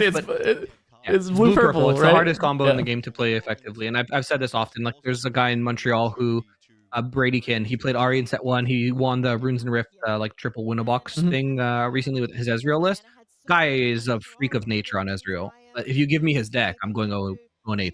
Like, you know what I mean? Like, he just has his third eye open. And I think Diana's the same way, but what you're saying, Anu, is there's decks that are really well positioned into Pike, and it's any deck that can fill their hand, right? And not only that, is any deck with tricks. So that's why like decks like Diana really crushed, decks like Ezreal really crushed, decks like LeBlanc really crushed, because, okay, cool, you're, putting stuff into I'm discarding, baby units that I just bring back with Blast, and I'm filling my hand at the same time. So it's just damned if you do, damned if you don't against those decks. But Pike plays really good into other or slower decks, I should say, like Aurora or mid-range decks. Pike is very, very punishing for those decks because mid range is unfortunately trying to play a fair game in a world where the top 3 decks are playing very unfair games, and then Aurora decks are just AFK for 3 turns, right? So if you can really rip the cards out of their hand early enough, and they just play an Aurora pass with like 1 card in hand, and you get rid of that Aurora, well, you essentially just locked in the game. So that's kind of interesting because I feel like for me in particular, like the big thing that I struggled with was like when they have like a high density of like difficult to deal with units and then they're just scoring points too quickly. But with like Falling Star, like you can pretty easily stat check the Diana, and then it's just like making sure that Hui doesn't like go unanswered. I guess like Hui is also another stat check. You have to kill it like on spawn basically. And if you could do those 2 things, then it's like Diana doesn't really have the engine. But those 2 things are very pivotal. I feel like for me, like specifically, is like base removal or just like generic removal, like non-battlefield removal, is really good against Diana, which is why I think if you can line those up, then like that's at least the first part of the first component of the recipe to beat I would her, say like with these kind of strategies. Kaisa is a matchup that you don't necessarily want to see as Diana, right? Like it's not unwinnable, but it's not a matchup you want to see. Like you would rather not play into Kaisas, because they just have so much base removal that it becomes like a very difficult game. It's why you saw a lot of Diana decks like early on playing like Retreat, and the problem is like it's only kind of good in one matchup realistically. Like it's pretty much just good against Retreat is just a shit card. It used to be very good, but now it's it used just to be good, yeah. But I think also a lot of the Diana, like you were saying, I knew like they need to develop in base, because depending which Diana you're playing, it doesn't matter if you're playing like the heavy, just tempo Hui Diana, or you're playing like bigger finishers. Like even there's some Diana lists that are running Baron, right? Which I think is really cool because you win from 5. Right? And if you set up a base on the turn prior, you slam a Baron down. Now you're swinging. It's pretty much like a reverse Watcher, almost is what I'll call it, right? You get +2 to all your units instead of -3 to theirs. And if people don't know you're playing Baron, then your base of like 3 Ravenbloom students is now terrifying because they're coming in at 4 might, and you might be on 12 runes at this point. You do have the ability to even ride the wind your Baron, or double Stupefy, or do a lot, or stack deck just to pump your Ravenblooms. And that's where decks like Kaisa and Pike can also just completely just destroy your base, and it just doesn't matter. It's like, cool, drop your Baron, score a point, you have nothing left. Like, okay, ride the win, you score 2 points, you're at 7. You've just committed all these resources on Baron, who are now almost fully tapped out, and I'll just come in and kill the Baron and regain my tempo that way. Yep, the Baron plan is very, very helpful for some of these matchups. But yeah, I mean, it's also the same for the Pike deck too. It's so funny because you were talking about those little units getting value out of the Baron. It's like all these little shitter treasure hunters and sprites. Witching spirits go big. Either spirits and fizz, and then like you're like, they just have all this trash, and then they play Baron, and then they just wipe your board with a bunch of shitters. It's great. It's weird though because of the Baron pit specifically, I ran into like this scenario. Okay, so like the pocket pick deck that I would probably choose to like destroy these kind of bewitching spirit strategies is actually oddly enough like Rek'Sai. I feel like Rek'Sai generates so much advantage that goes to the board and not the hand. That's like you can rip their hand away, but they're still like building up presence, and then also even like to like Baron, right? Like I think the Rek'Sai deck would just destroy like 12 might very easily. Like Rally the Troops, Vanguard Captain is already like half of it. Xin Zhao, these kind of tools are just like super nice, honestly. I was having a hard time keeping up with like them going super like wide and tall. Yeah, I don't know. Baron very strong, but I feel like there are good strategies against it. So we'll see. If Bewitching Spirit really is like even Azir, I'm sure must have like actually, how does Azir handle Baron? How does Azir handle Baron? I mean, Arise, call the week. Just call. Okay. Arise too. I mean, you can get above Baron. It's not. Okay. I don't think it's hard for Azir to get above 12.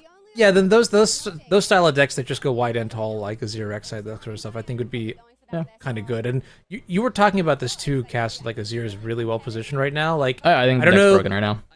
Yeah, did you guys see like the metagame matrix from yesterday? Like for the the one for today is actually up. Oh, what's up? At least from Zerob on Twitter. I don't remember what site he does, but I just opened my Twitter and I just saw that there's like a metagame thing. Oh, and Azir was just like shitting on everything. Like it was just like not close. Like green, all the way through, and I'm just like, okay, wait a minute. Yeah. What does this deck have? Why is it Azir's so just good? so Okay, Azir. People always, I don't know. People make fun of Azir players sometimes because it's like herder, play gear, play unit. But the amount of skill expression you have as an Azir player is actually insane. I've seen people completely punt games on super Azir, hard. and 99% of the people that I know that play Azir are really bad. There's one player that I know locally, her name's Lily, who crushes on Azir, and I don't want to play her because I don't know the deck well enough to play against it, because everyone that I play against is just playing gear unit fast, and I'm just abusing them, and then she's doing this weird like gymnastics with her sand soldiers. I'm like, what is going on? How did I lose this game? Yeah, and no, I the figured it Shurima was, shuffle. I figured I'm like, right as well. Yeah. We found the matchup was unwinnable for Lucian, and I was playing in Italian, and yeah, it was like if I played 100 games in Italian as Lucian into Azir, I'd probably lose 98 of them. It's I think if I played 100 games just period against Italian, I'd lose 98 of them. Like, I'd get better on it. Get better. Just get better. True. Get better at the game. That's not good. That's It's just player right. diff, yeah. I do want to take a second. I think a lot of you here probably know about this already, but if you don't, we do have some new playmats that we've released. Ooh, we did another artist collab, this time with a really dear friend of mine, Onips. And she made this amazing LeBlanc. We have the pre-orders up now. Everything will ship June 30th. We have the shipment inbound, but we don't have them landed yet, so we can't send them back out. But June 30th is when they will ship. You can pre-order now. Get that reserved. But it was awesome working with Nips. I've known her for a very long time from the Legends of Runeterra scene, and getting to do a mat with her is awesome. And if you don't like LeBlanc, but you like maybe Pike, we have our same tried and true friend of ours that did the Draven, did the Kaisa, and did the Victor art in the past, has done a Pike mat for us, which is really exciting that we have that as well. Jarvis will get it up there eventually, you know. We love Jarvis. He said no. Go play. Go. Oh, talk he said about no. the He game. said no. He said no. He said we got a game, which is awesome. I do have a question, I'd rather go to game. Are you guys zone players on your mats or zoneless, like just art mats? I'm an art guy. I usually play with zones because I just like to have the zones in the game. It's like, you know, at this point I play the game enough, I don't need them, but I enjoy having them. I do think with this LeBlanc mat I'm gonna be playing full art. I think. Yeah, Okay. I think so too. I am a fan. bring my 2-player playmat because we must use the battlefield zones. We must use like the base and the runes. You're one of those. I'm one of those. Yes, I love order. You're a board game player. Yeah, basically, right? Also, do we have Rengar against Aurelia? Wait, We this do, is hot. and I'm tweaking because the chosen champion is closer than the legend to the field of play, and my judge brain is exploding. So. No. Okay, here's the tech. I want to know if they flip the Aurelia over to the backside. Do we have the over number under the Chinese promo Aurelia? That's the flex. I saw Gale did that to me in Vegas, where just casually had like both of them in a single sleeve, and it was like, yeah, game 1 I like to play this version, and game 2 I like to play this version. I was just like, technically that is against the TR. oh, I'm sorry, Gale. I didn't mean But it's okay. No. Gail has asked me about it, and I was like, I don't think any head judge in their right mind is going to penalize you for it, especially if it's an accessibility thing where one's in Chinese and one's in English. But just know you technically have an illegal deck. I see. Okay. Oh, it was cool. It's cool as fuck. I was just like, all right. Awesome. My Also- God, guys, shut up for a second. Number 4-0. No, over number 4. Cool. This is Dragon's Rengar. Oh wait, hold on. Huh? You're cooking. You're right. Wait, there's Kaisa, This is though. I'm Herald. confused. Herald of the Scales in Rengar. What are we? Is this is just for Elder Dragon? Do you think? This guy is. It must be because this guy's 2 Kaisas in hand, 3 Kaisas in hand. Hold up. You've got Elder Dragon, you've got Gentle Dragon, you've got Mountain Drake, you've got Dune Drake, you've got. I thought there was one more dragon. It's just a bunch of beefy. the Blazing Scorcher. Blazing I mean, Dragon. Yeah, Blazing Blazing Scorcher. well, so the thing is he's ramped. This Scorcher is like incredibly value as a play now. 3 for 5. Very good. It can even be 4 accelerate for the 5 might. This guy's name is Rengar Bot, which is amazing as well. Wait, is that? I'm hyped on this guy. Oh, I can't see it because my little like camera preview is in the way. Let me move it. Oh, you know what? I You hope can this guy disable the wins camera preview regional. if you want to, by the way. Oh, it's okay. I like seeing myself twice. I think this guy should win the regional. Thoughts? Yeah. No, I agree. He's playing Sigil of the Storm as well, by the way. So he's like committed to ramping, but he's playing a lot of mid-range units as well, as you said, the Kaisas, trying to draw additional cards.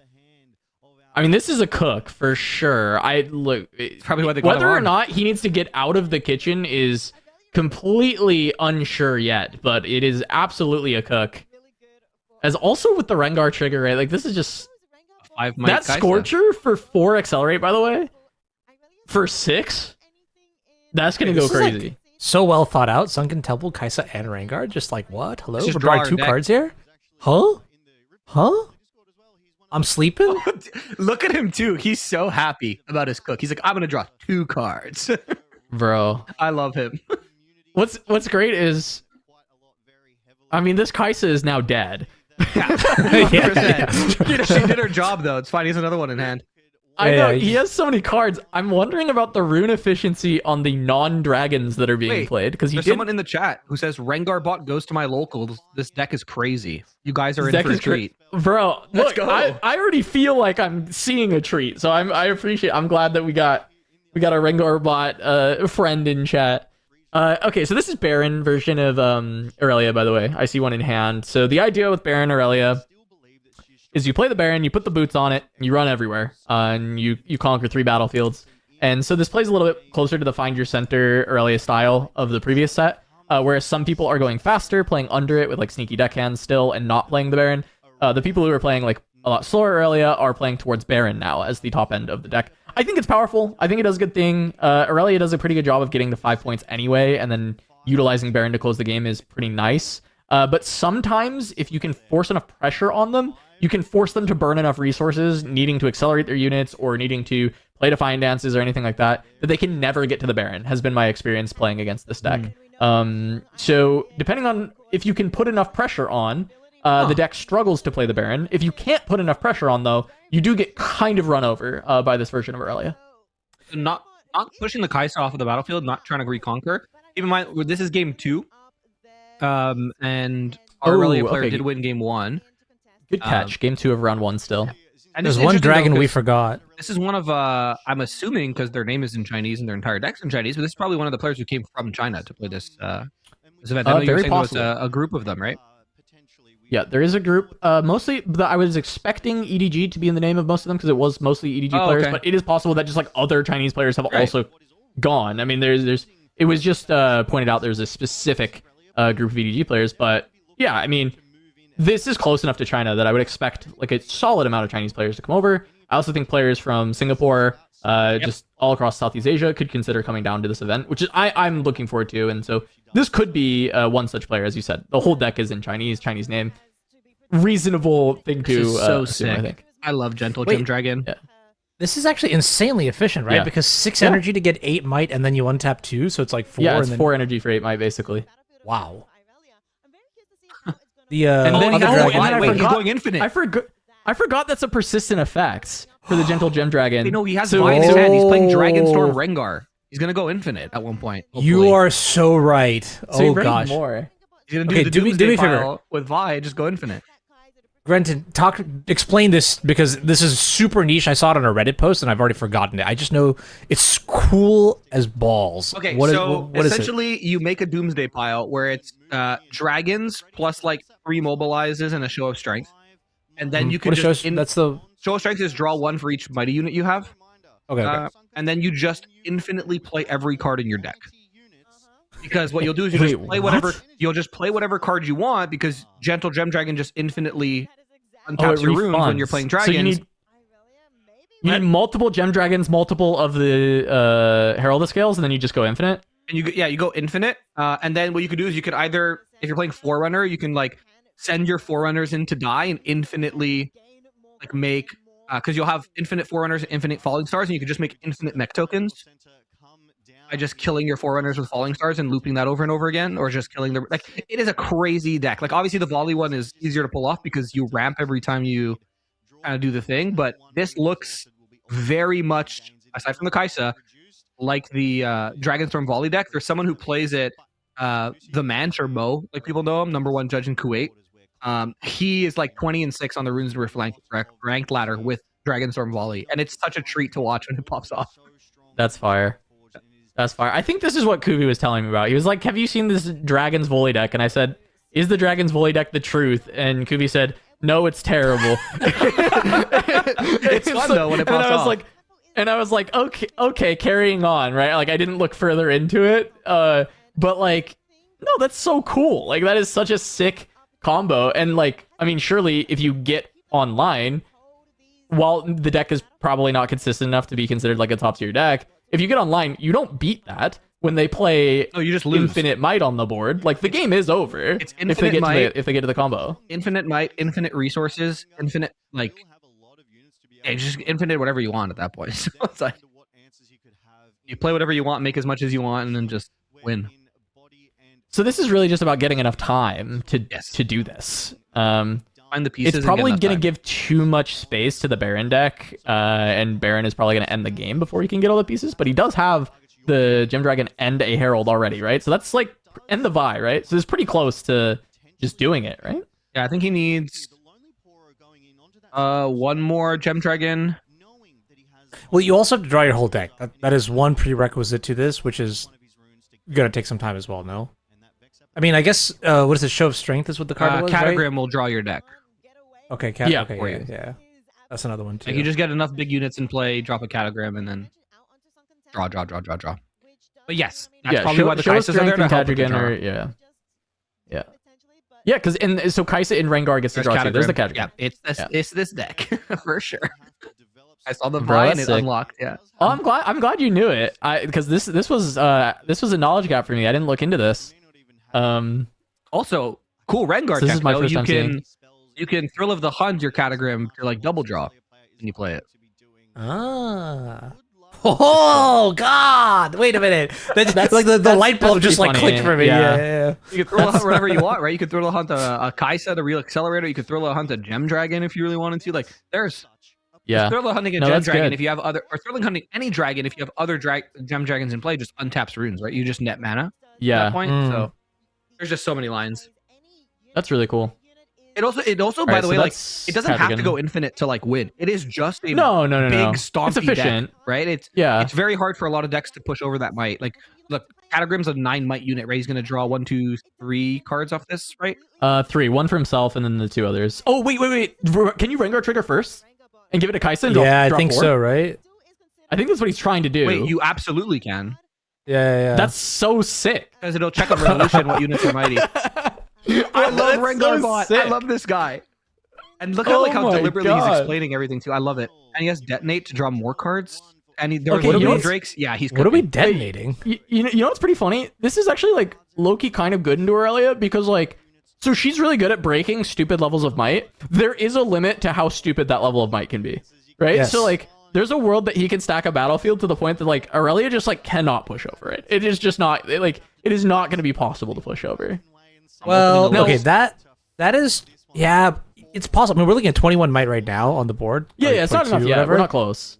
But it's funny to me that this is like there's like a black hole, and once we hit that like the center of the void, there's just like no comeback for Aurelia. I don't know. Yeah. Okay. So here's the real struggle of that though is Aurelia can look for a hold at that point because I think like to get the amount of might that you need. How do they get over? I see you shaking your head, Gren. How do you get the point where you get enough might where she cannot conquer over you? How do you also hold enough that you can? You just send prevent if you a hold? hold, you enable the game plan because they want to send units in to die one by one by one by one by one. Continue to loop, like Wait, recycling to with die. yeah, do they I want to not kill know their what Gem dragons. Dragon does? They want to kill their dragons. Oh, to recycle them with Vi. Put it back in their deck with Vi to then play I it to untap understand. more runes to kill their dragon. So if you hold, you're I actually understand. enabling their strategy here.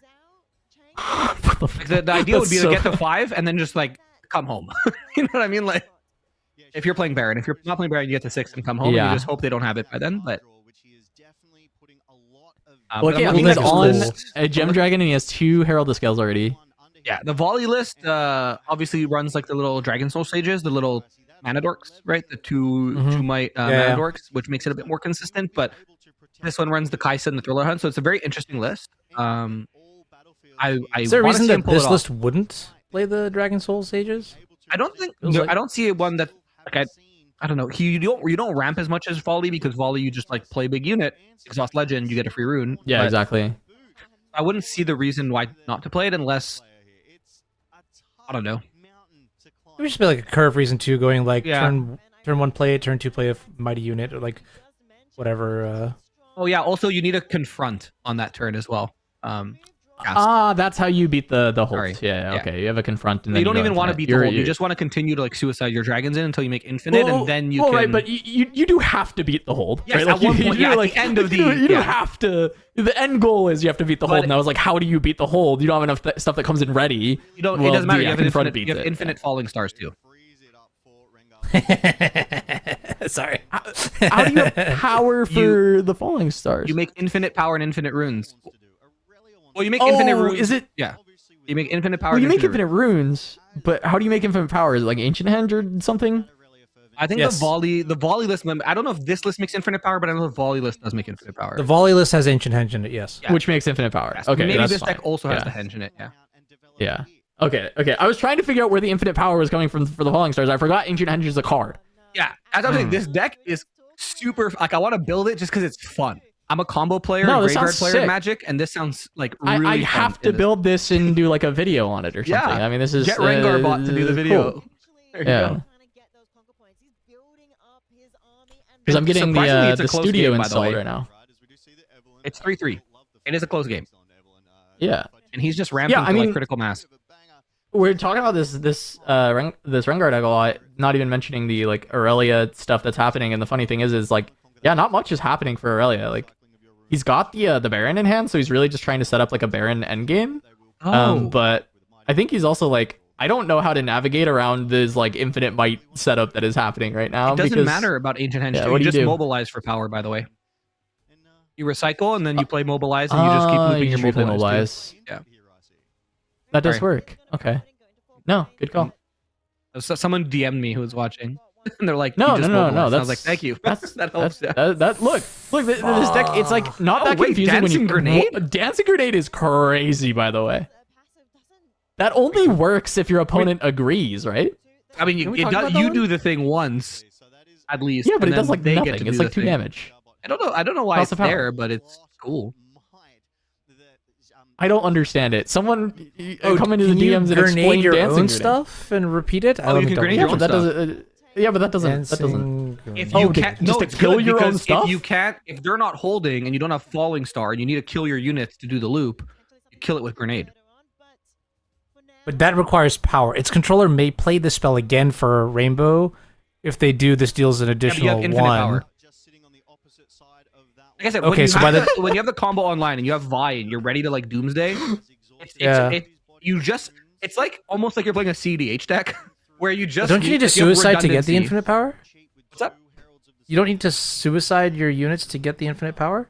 You buy need them to be back able and to then play play them some again? dragons that turn to start creating quote unquote Okay. like resources, and as long as you have the mobilizes in your Doomsday pile, then you Yeah. can recycle all the ones you're This- untapping. Tap them, This can't be mobilize. clock friendly, right? This cannot be clock friendly. No, this is No, a ton no, of no. like this is where you look at your opponent. You go, "I'm going to present an infinite. Would you like me to continue playing it?" And if your opponent is up 1-0 Says in yes, the series, then might you say yes. Then you draw. Yeah, then you ID. Oh no.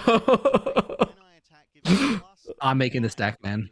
But now I never thought about Rengar. I was just gonna do volley, but like Yeah, Thrill of the Hunt plus this like plus Floating one one. for Yeah, but he's Cadrigan is explaining really everything very clearly and precisely. The problem is there's 24 minutes left on the clock and we're in game 2. yeah, Henge is a card too, but you don't only need Henge. You can do mobilize too, and just play the mobilizes, recycle them with Vi, and then play them again as you draw.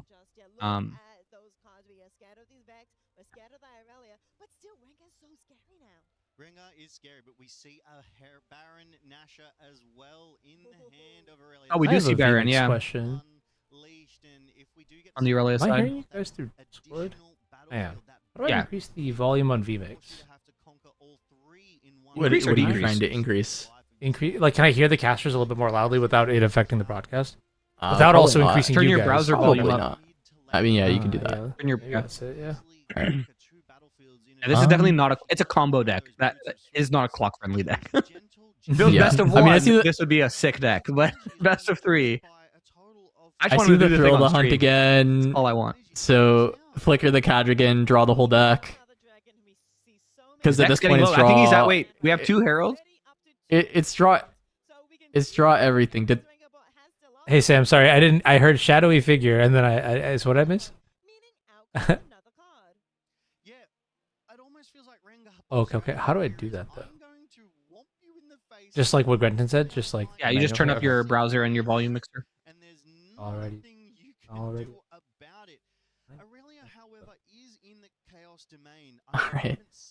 Oh, he's tanking. What is the? If You know you're what playing goes the combo crazy deck, here, by the way? Rengar bot, I love you, but you if you're playing the combo deck, you gotta go faster. You're not gonna be able to finish your games. All right, okay, it's draw a million. It's draw a million. Yep, draw a million. Here we go. I think this is the combo turn. That's probably why he's taking his time. Because he has enough to play. Since he blinks it, he's gonna have enough to play another Gem Dragon if he wants to. Rengar is gonna trigger. Gem Dragon's gonna trigger. Oh man, this is cinema. Okay, so these are 5, so they're gonna draw as well. Okay, so he's calculating exactly how much he's drawing off this Cadrigan so that he knows if he can combo off. Perfect. That was a fine amount of time to present your infinite, and now the question is will there be a scoop? Look at the Chinese player is loving this too, dude. If I lost to this on stream, I'd be so happy. I'm not gonna lie, I'd be so happy. Oh, there's the show of strength he just drew as well. Moondrake. Yeah, Ancient Henge. Blind. He's that playing is a blind Fury. It's the infinite mill your opponent deck too. I have enough. Wait, blind Fury recycles. Pretty sure. Oh no, you play their card. Then it goes to their bin. That's right. Just mill them your infinitely. opponent. You get to play their entire deck. Yeah, it's each opponent reveals the top card of your main deck. Choose one and play it. Yeah, you play it, and they don't recycle after you play it, right? It goes to their trash. Oh my god, It goes to their trash. It goes to their trash. Bro. Now just make infinite resources. You have the win in hand. You have the Vi. You have the Thrill. There's the Henge. Oh, you missed it, Anu. He drew Blind Fury. So another win con he has is to infinitely mill out his opponent by playing his deck. Bro. Wait a minute. What game are we playing? This is how I realize, like, Riftbound, man. I'm so dumb, man. Like, if people are cooking with this, and I'm just like, yep, star-crossed, like, I am so dumb, man. Don't understand how this deck works. I wasn't here for the explanation. Okay, speed run. Yeah, do you want to... Here, let's... Grenton has the floor to break down what the fuck is happening on your screens right now. So you have Gentle Gem Dragon, which will ready 2 runes anytime a dragon enters play. You have a bunch of dragons, and then you have the Catagrim. Catagrim is going to draw for each mighty unit. Because he's playing Rengar, every time a unit enters, he can give another unit +1. So he sets up a board state in which he draws exactly how many cards he needs, and with the Gem Dragons and the Herald of Scales reducing the costs, and now with the Ancient Henge, one point between playing a bunch of cards over and over again and killing them with something like Dancing Grenade, he'll be able to, through the use of Vi, stack the bottom of his deck and just make infinite runes and infinite power. Then, once that's done, he could play a card like Confront if he needed to create, infinite amount of mechs if he's playing Forerunner, or in this case, it looks like he's going to go for the Blind Fury play with infinite runes and power. He's just going to continuously play the cards off the top of his opponent's deck until his opponent burns out 3 more times. So he'll play the rest of the opponent's deck, burn out, shuffle it back into their library, into their deck, play it again, all Blind Furies over and over again, all by just using a couple draw spells, usually Mobilize, and Vi to continuously recycle his combo pieces. Yeah. Welcome to the Infinite. Yeah. Does he have the Infinite fully online at this point? I think he might need, I think like he does. on this turn, or does he have to go next turn in order to do on it? this turn if he finds the line. He has 3 Heralds and 1 Gem Dragon. I think that's enough. Ancient Henge for a power. Oh, he is walking us through this. Yeah. Is there a way to untap the Ancient Henge? Okay, Ancient Henge and the energy to you play this. Detonate it. You detonate the Henge. Oh. And then you bring it back with Vi. He went to 0 energy though, so he has to be waiting for next turn, right? Because at 0 energy he can't generate. A bunch. Yeah, you can't generate energy from 0 energy. You need 1 because Herald Scales reduces to 1. right? Hold on, let's see. What It he's doesn't cooking reduce with. reduce below 1. So he actually does need. He might need one more turn. Yeah, he might have. There's the confront. I saw another gem dragon. I think he's Bryn here to, for whatever reason. How many cards he has left? 2. 2 left. So he goes to his next turn. He draws. Yeah, next turn he's and gonna then go he combos off. Yeah. Yeah. So pretty much, if you're Aurelia and you can't win this turn, which you can't because you're not 5, you have the Baron in hand. But if you then can't win this turn, you just lose. scoop. Yeah. Well, actually, you don't, in my opinion. Well, maybe you do. Your deck probably goes fast. Well, does it go faster? Because you're up 1-0, so maybe you just make him play it out. Oh, yeah, I guess so. Yeah. I mean, I have a dangerous question here. Like, you forgot your hand. How much might is in play here from the Rengar side? Like, it doesn't matter. Insane might too. Like, yeah. You just go like infinite, you develop like 50 might in base. It's crazy. Yeah. Just pick up, put down. You know what I mean? Like, it's just like deal with it. Someone just said, "Can I explain it again?" Awesome. I wasn't. Can we ban that person? Dragon Zev 114. Can we ban that? Oh my god. Oh, this is so one card sick. from the infinite. Exactly. He needs another gem dragon, which he drew. So next turn he can go infinite. I love it. I love it. Oh, there's the Baron though in the hand. Okay. Yeah, but he's only at 3. You have to score so much faster. I'm so happy we got this on stream. I'm so happy. This is for sure like playing against like Aurora for sure, right? Like in the speed in which you need to be increasing the pace of the game. Like you just need to score. Like you cannot give time to this deck because it doesn't seem that hard to get to the combo, but it does take a certain amount of turns to get there. Yeah, I mean, there were enough turns in this game to have scored 8 points. Just need to be very, very aggressive about scoring, I think. I have another question, which is, I'm seeing a couple cards here, Double Defiant Dance, and notably there's the new Evelyn, Entrancing or whatever. Can that somehow break up the combo? Like if they do something? Defiant Dance, maybe, depending how he stacks his like Doomsday pile. Because keep in mind depending what he's using to draw, if he's using Catagrim to draw by like Thrill of the Hunting him, if that's his like win con and he's controlling what is mighty, then you can react to Rengar buffing a unit to make mighty or not make mighty. But I don't think once he's online, I was gonna say at this point no, but maybe earlier in the game, like the first time he was trying to like denying some amount of draws. Defy, great card. If that could have been played on the Cadrigan Flicker earlier from the Thrill of the Hunt, that would have bought a lot of space, right? Like But I mean, like, what if you killed a gentle dragon? Yeah. Charming the dragon or something is real. So yes, the Volibear the list Evelyn could have helped earlier. Yeah, that's why the Volibear list, in my opinion, is a bit more obviously not a bit more consistent, a lot more consistent because you have cards like this deck could run it too, right? Sky Splitter, right? Where they're tapped out, but oops, here's a like 1 power Sky Splitter to protect my Gem Dragon that you just charmed. So here's like 8 damage to your face, or however much it does. It's 5, but I mean, because they need something bigger. But the thing is they could play like Get Excited and still just like they could have like ways to still kill like bigger units that are trying to charm the Gem Dragon in. Also, funny enough, Rengar specifically really good at this. You can Thrill of the Hunt your Gem Dragon and put it home instead. Which would prevent the charm from actually killing the Gem Dragon. I suppose if you've also drawn your whole deck, you could just vie to put it back in the deck. Well, there's also 3 of them, and this game has only seen 1 of them, but sometimes you're going to be having multiple on the board. And wait. I might be wrong, but do you need multiple Gem Dragons in play? Like, you need at least 2. Do with 2? At least 2. Okay. I think you need at least 2, yeah. Is it rude to ask the Rengar player cards in hand? Yeah, trying to kill the Catagrim, but again, it's done its job, so I think that's okay. I have a friend who every time I say cards in hand, they say yes. I get so angry. Wait, that's actually so fire. Really good attempt on trying to do the showdown thing here, but I think it's just gonna end instantly.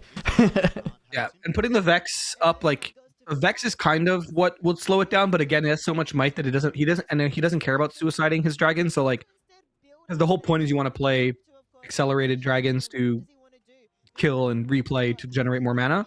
And Vex obviously stops that, but I mean, he has enough might already to develop with the Dune Drakes where he can just be like, I'm gonna go in, try to kill the Vex. Okay, I didn't. I'm gonna do it again with another dragon, try to kill the Vex. Oh, So that's actually where trying to hold here could have theoretically won the game, but he has the I'm going to mill you 3 times infinite instead, actually.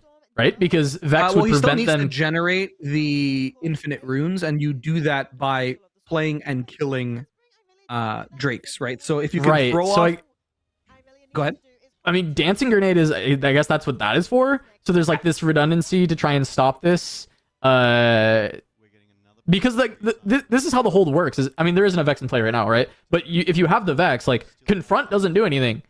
These units are not going to be able to get over. Now, of course, there are enough units right now on the board that Rengar bot might be fine to push over still, regardless. But it is like a way that you could theoretically break the combo even when they are online, if they don't have this like redundant strategy of Dancing Grenade plus Blind Fury, which I have never thought in my entire life I would say about a competitive Riftbound game. 2 cards that are very cool multiplayer cards being in a legitimate strategy. That's wild.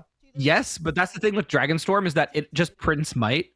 So by the turn it's ready to pop off, it already has a couple gem dragons. It has enough in play, might board. Yeah. right? Yeah. So just that, even if you put it on Baron and you try to, like, if there was a way, I mean, you do technically have a way to give Baron tank, and you can put the Vex behind it, but then they would just swing more dragons into it. And I don't think there's any deck in the game that has as much might as Dragonstorm decks. So yes, in theory, that's the only way to prevent it when it's ready to pop off. But I mean, look at this board. There's too much in play anyway, right? Like you do just kind of have to win. Like preventing your strategy should never be prevent it from popping off. My question is about like trying to figure out if there's any world where you're not just supposed to be scooping. And I know the time thing is one thing, but like, it's like, is there actually any game to be played in this spot? And without the Vex, definitely not. But with the Vex, I was like thinking maybe there is. But this I love though. They're like, you're gonna pop off this turn, but I'm gonna stack every battlefield and put a hidden card on each battlefield. Your go, Rengar bot. Now we're gonna see cinema. I wouldn't be surprised. 15:30 on the clock, probably by the time he draws.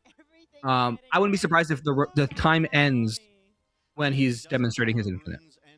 Yeah, I mean, if he says I have an infinite, would you like me to demonstrate it? And the opponent says yes, please do it, beat me.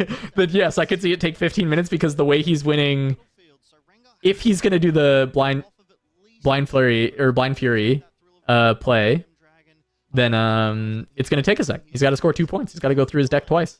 Here it comes. How about a gentle Gem Dragon for 2? Untap 4, so you untap float those 2 runes? Yeah. Oh, you untap 4 now because there's 2 in play, so you float 2 and untap 2.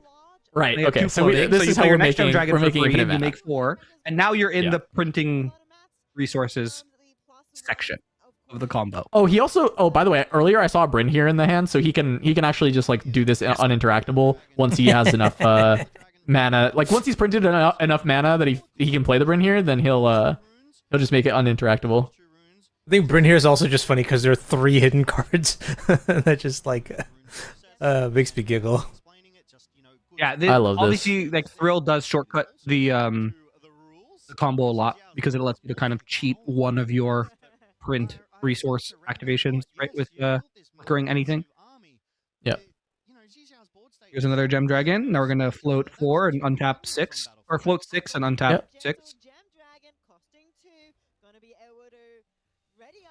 Yep. Float How would a 6. judge how would a judge? Wait, if the Rengar player is really practiced, he could just play it fast and have. Does he have to explain what he's doing? Yeah, you have to communicate your game actions when you're playing a game of Riftbound. So you can play it fast. Like obviously, this Rengar bot player could probably play this deck much faster, but there is obviously a bit of a language barrier between the players, and he's taking his time to make sure that he gives his opponent the opportunity to interact with anything he wants to interact with and explaining everything, which is what you should do. Which is why this deck, while sick, is probably not something I would play at an RQ. Yeah. But it is super cool. I think playing against this guy has to be a treat because he is very, like, the way he's communicating everything has been very, very clear. It's been great. He is explaining it very clearly. It's nice. I think he's become one of my favorite players. Just with like how he's explaining and the time he's taking. No, it's sick. He's playing this sick ass deck, and then what's funny is he might still lose this round. I mean, at the Because, very like, least, no, he game wins 3 against here. Aurelia, right? He wins this game. Yes, he Yeah. wins this game. I mean the round because like Aurelia is a much faster deck. Yes, it but if can he play takes, very if he fast. takes 13 minutes to do the combo, That's true. Then it's a draw. then we draw. Yeah, then it's a draw. Yeah. Wait, Both theoretically, players are laughing though. Rengar bot could be advantaged in turns because you only need one turn to win, right? Like, You just need to be up Well, 2 points, right? Yeah, but to get to that, it's gonna take a little too long. I yeah, think. you have to go Yeah. through like the 4 or 5 turns to get to that point, but Yeah. Yeah, you can't go Right. infinite on a brand new game sooner than turns. Like if let's say they end it now and they go to turns and they're in like turn 4 or 5, maybe. But if this the Aurelia player doesn't scoop and they use like another 7 minutes on the clock, then the most gonna be evil whoever thing the draws Aurelia player could do right now is just say like play it out, just like go through the middle Well, one. I mean, okay, do it there's again. there's also the side of it where you don't actually know this is an infinite, right? Like Yes. I didn't know about this deck. and there's the Right, henge like, activation. And the thing is, you have I'm to really the sequence most this properly. terminally online. I didn't know this deck, you know? Yeah. I only know this because I'm a filthy combo player. Yeah, I somebody barely discovered a combo deck, remember and you it. were like, "Please give me this combo deck." For the Magic knowers, my CDH deck is Crick. So that should tell you what I do in my free time. I went on turn 1, and the pawn. Okay, what is the detonate just to like kill Aurora to buy him space? Kill Because henge. like there's, I mean, yeah, I guess if you've generated enough power on the turn, you can kill henge just to draw. Kill henge to then recycle henge to replay henge, and Oh, that's also true. Yeah. yeah. Oh, you technically always want to make them play it out, unless you know that they're gonna win, and you don't like. In this situation, if I'm Aurelia and I know this deck, I just go, hey, show me the cards. Like if this player clearly knows what they're doing, I just go, hey, show me the cards, and I scoop and I go game 3 because otherwise I'm drawing, and draws are like, especially this early, pretty Yeah, bad. those are really bad. Yeah. So I would want 12 minutes to be able to, and then I'll just sideboard everything that I can sideboard in for aggro, and I would just go as fast as I can in game 3. Yeah. No, I mean, I want him to play it out for science at this point. For myself, if I'm sitting on the other side, I'm like, what the hell just happened to me? Like, show me what is going on. Oh, this is incredible. This is incredible. I'm so happy. There's the grenade. Now we're gonna see the grenade in action. Okay, so now you have to Chinese player's explain like, dancing. the Chinese grenade. player's like, what is this card? Oh no, this is so cool. This is all right. You know, normally I'm just like, it's round 1. We're gonna watch like a matchup that's a total dud. This is fire. This is like sick. Bro. 3. No, dare I say it? 5 jalapenos level spicy. Yeah, like well, this is because I saw this card printed. It's same with Blind Fury is my favorite multiplayer card. So some people might think it's Promising Future. I like Promising Future as well, but my favorite. We don't say that card here. is- Not in front of me, bro. Too soon. is Blind Fury. Because like just like being able to reveal my friends' cards and then steal them is great. Especially when they printed Red Rek'Sai, I was like, oh, this is even sicker, right? Like I can accelerate the cards I play off my friends' decks. It does some really cool stuff. Never thought it'd be in a competitive deck. Amazing that's in this one. In this set, I saw Dancing Grenade, and I said, even in my review video, I said, wow, this will never see play in a competitive Riftbound match, but it looks very funny and fun for multiplayer Riftbound. It looks like a very fun thing to do, especially in free for all. Oh, wait, to like play this your is dancing kinda grenade sick. and let the chaos happen. No, But now you just- he's like- using this to kill off all this stuff. yeah, playing the infinite in a 4-player game also sounds really cool. That's well, yeah. No, it is. It does I'm sound kind of building fun. this deck as my multiplayer deck now. Thank you. That's the Oh, why have I? What have I done? What created have a I monster. done? No, we don't. No, It's gonna be fully no, bling too. I'm getting a signed volley bear or something, dude. Like it's Wait. gonna be crazy. No. Actually, I like though, hold up. multiplayer as a casual Sunday. format. This seems too sweaty for a multiplayer game, which is crazy to say, by the way.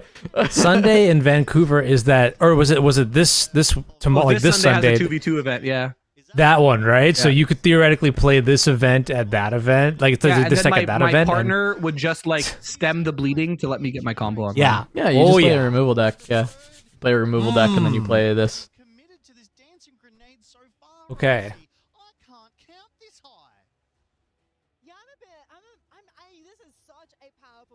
Riftbound is such a great game. Yeah. All right, I have another question. I do want to see at the end of round 8 what Where he is. Rengar bot's final record is. And over under on 3.5 draws with this deck. I am curious. I mean, yeah, it's hard to say. It is hard to say. Listen, if he doesn't draw this one, I'll take the under. If he draws this one, I'm not taking the under. Okay. Oh, he has too many cards in his hand. Build that dancing grenade even more. The problem being, it's likely going to be a one shot. 10 minutes on the clock. I'm telling you, it's been 5 minutes Yeah, already, it's right? So 5 minutes on combo turn. Yeah, 5 minutes on combo turn. it's going to be at least another 5 before he presents the loop, I think. So I think if you look at the change in the opponent's demeanor from, oh, dancing grenade, and then they just like slouched over like this, just like, what's going on? Like, yeah, until he plays on like Blind Fury, and then the player's like, wait, what is this card? He didn't like mess up or anything, right? He still has dragons in hand, No, so he can just even refund if he the- did mess up, he has enough to play Thrill. He has to play. Well, the thing is, he has to play. I don't know how much he has floating. I'm assuming 4 because there's like a minus. I don't 4 think there's. somewhere. I think that's power. I think that's floating power right now. But I'm not so sure. he's- I'm not he sure has a how it's small been dice. tracked exactly. He has a small dice that I'm assuming is resources. Yeah, this- So let's say he's gonna go. This is where he has to kind of now do the thing. Yeah, because this is. I mean, this is confront draws the last card. Vi can then recycle. The thrill tier to blink a dragon, to then untap a bunch of runes, to then play the Untap Vi. 6. Yeah. Yeah. Okay. So now he's now achieved critical mass. He's in the end game.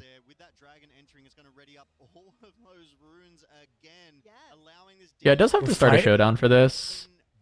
we're fighting. Yeah, you have to fight to kill some of your dragons. You have to fight anyway because. Correct me if I'm wrong. Doesn't Thrill say battlefield? Oh yeah. Yeah. So you just like you have to. Like Oh, when I was okay. talking about the charm thing earlier, and I said I think I said base, but realistically, what my brain was saying is you can run away from the charm. Like you don't have to You just go to go to the the charm different, like, location. yeah, You go to somewhere the other else, yeah. battlefield. But I think I said base, but which was a mistake. But yeah, it is battlefield on Thrill. Oh, Ferris, I don't think this. I mean, I think he's playing fast enough for a combo deck, but there is the fact that he's probably on stream, and I know for a fact the directive they give players before they get put on stream is be deliberate with your actions, because a lot of people who are watching the stream don't play Riftbound as much as some of us that are watching the restreams, and production is very intentional with like, hey, be very deliberate with your actions so people know what's going on. Which, to be honest, for this deck, I don't know how many people know what's going on. So Yeah, even with how You're deliberate also he's being. helping your opponent understand it and everything. I mean, Yes, I get it. correct. I do like. Look, I agree. This guy is gonna just draw a million times if speed cannot be increased in some way, but speed may not be able to be increased if he is on stream or in some of these moments. So just gonna flip Tide Turner, not gonna move it. Just gonna let Aurelia die.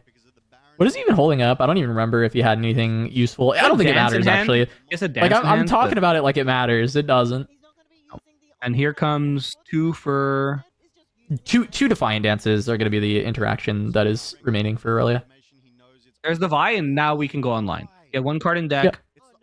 You can create your Doomsday pile. That's why he was putting a lot of units into the trash. He wanted Vi to be really strong because Oh no, I don't think the casters know what he's doing either. Yeah, I The think casters were just mentioning that he's trying to pump Vi, which is Vi is Yeah. just sitting pretty in base and just gonna recycle cards. She is not getting Yeah. big. look. Well, she's I'll getting admit big, I but she's didn't not know, doing but anything with that might. at this point, you gotta see a amazing see, if you amount notice, of it's- energy being generated. You Dragons. know, this is really great. It's 4 dragons, right? Dancing grenade, so a thing to kill your dragons. he is looking through that trash, trying to figure out how Yep. they can make Vi. But as you mentioned, has to ready her somehow. Okay, and 2 more dragons. So he's just doing a bunch of dragons and the dancing grenade. Dragons and dancing grenade. And he probably has. Does he have another Catagrim in hand to play to draw? I didn't see one in hand, but I have not seen every card in this hand. Yeah, so he's It is also just letting about the every card judge in the deck. know, which is really good. Know your deck. He's letting the judge know, hey, Vi is single activation. I'm shortcutting this. I do not need a shuffle because it happens one at a time. Yeah. A lot of people will be like, "Oh, you're recycling 5 cards. Now shuffle them." It's like, no. Vi does it one at a time. So here When it do we looks start like getting these blind? When do we start getting the blind? I mean, I guess he just has to make the coming mana now. still. It's coming. He's now in the edge. Yeah. So yeah, now he's gonna detonate his Eng. Yep. Draw cards. Okay, yeah, he has entered the combo phase. No, but he still has to make power later, so he has to redraw it, right? There's a Yes, Cadrigan he's on gonna top. redraw the Henge probably. Yeah. That's what I'm saying. The combo, he's going to clock with, unless the Aurelia player scoops, he's going to time with this. Yeah, no, this for combo. sure. For sure.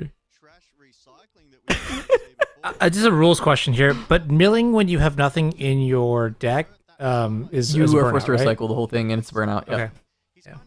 Yeah, you recycle what's in your trash, you shuffle it, you put it in, that becomes your new deck. You give your opponent a point. So, oh, he has Catagrim in hand. Yeah, he is. Yeah. He put it on top. He put it on top. It was the last card in his deck, basically. Oh, right. Okay, I see. So Yeah, he knows the last card in his deck is another Cadrigan. So he draws it, and then he didn't put it on top. He knows it's the last. Sure. This has just made me want to play the deck. Bro, the Rengar right now it's so funny. It's like, bro, the Rengar triggers don't matter, but I guess they do. Like they do are. matter They are because you're adding playing to this. Catagrim. Yeah. They do matter. Yeah. It's the specific amount that he's drawing. It technically does matter. And he has to do it. It's so funny. It's so gonna be funny. I'm Like, what the f am I watching? yeah. How many minutes has his turn been? 9. yeah. And what's crazy? He's not slow playing. He is taking. You game can't. You actions. cannot get upset. Like okay, technically, like as a judge, I would be like, this is fine. Your game actions are all reasonable. You just have 500 game actions to go through, like in this turn. So it's like, is what Again, it if is, really. I'm the Aurelia player, and like the Aurelia player is Smiley, by the way. He has no idea what's happening, or he has finally clued into what's happening. And he's just like, I'm here for the ride. But if I'm the Aurelia player, I go, yeah, man, you got it. Let's go game 3, because I know that as Aurelia, I could probably win faster than I can at least get more points. Yeah. a lot of time of turns, you right? need to go to a game 3 for sure. Is that the scoop?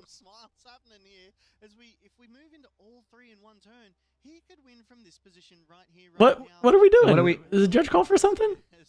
Why? Is fantastic. I'm loving the longevity of it. I'm loving the I guess it is a judge call. Well, I guess he maybe is saying like, hey, I can present an infinite now, and the Chinese player is like, what? Because there's been no such thing in the game yet, so it could be that. Yeah, I mean, I guess it's like a judge call of like, am I allowed to tell him that I have an infinite? Like, is this? I don't know. Maybe it's unclear on the ruling in this game if you're allowed to just like You're allowed be to like, hey, I tell- have an infinite. Would you like to scoop? Yeah, you're allowed to, like, it's the same. There's no, like, I can reveal my whole hand to you during the game if I want to, right? Yeah. So, and the nail in the coffin, Brian, for this deck is there's multiple ways to do it. You either make infinite might with like Forerunner, or you'll, in this case, looks like he has Blind Fury, which he'll just infinitely play cards off his opponent's deck over and over and over and over and over again by just continuously like recycling and redrawing Blind Fury until his opponent burns out 3 more times, and then he wins through burnout. Yep.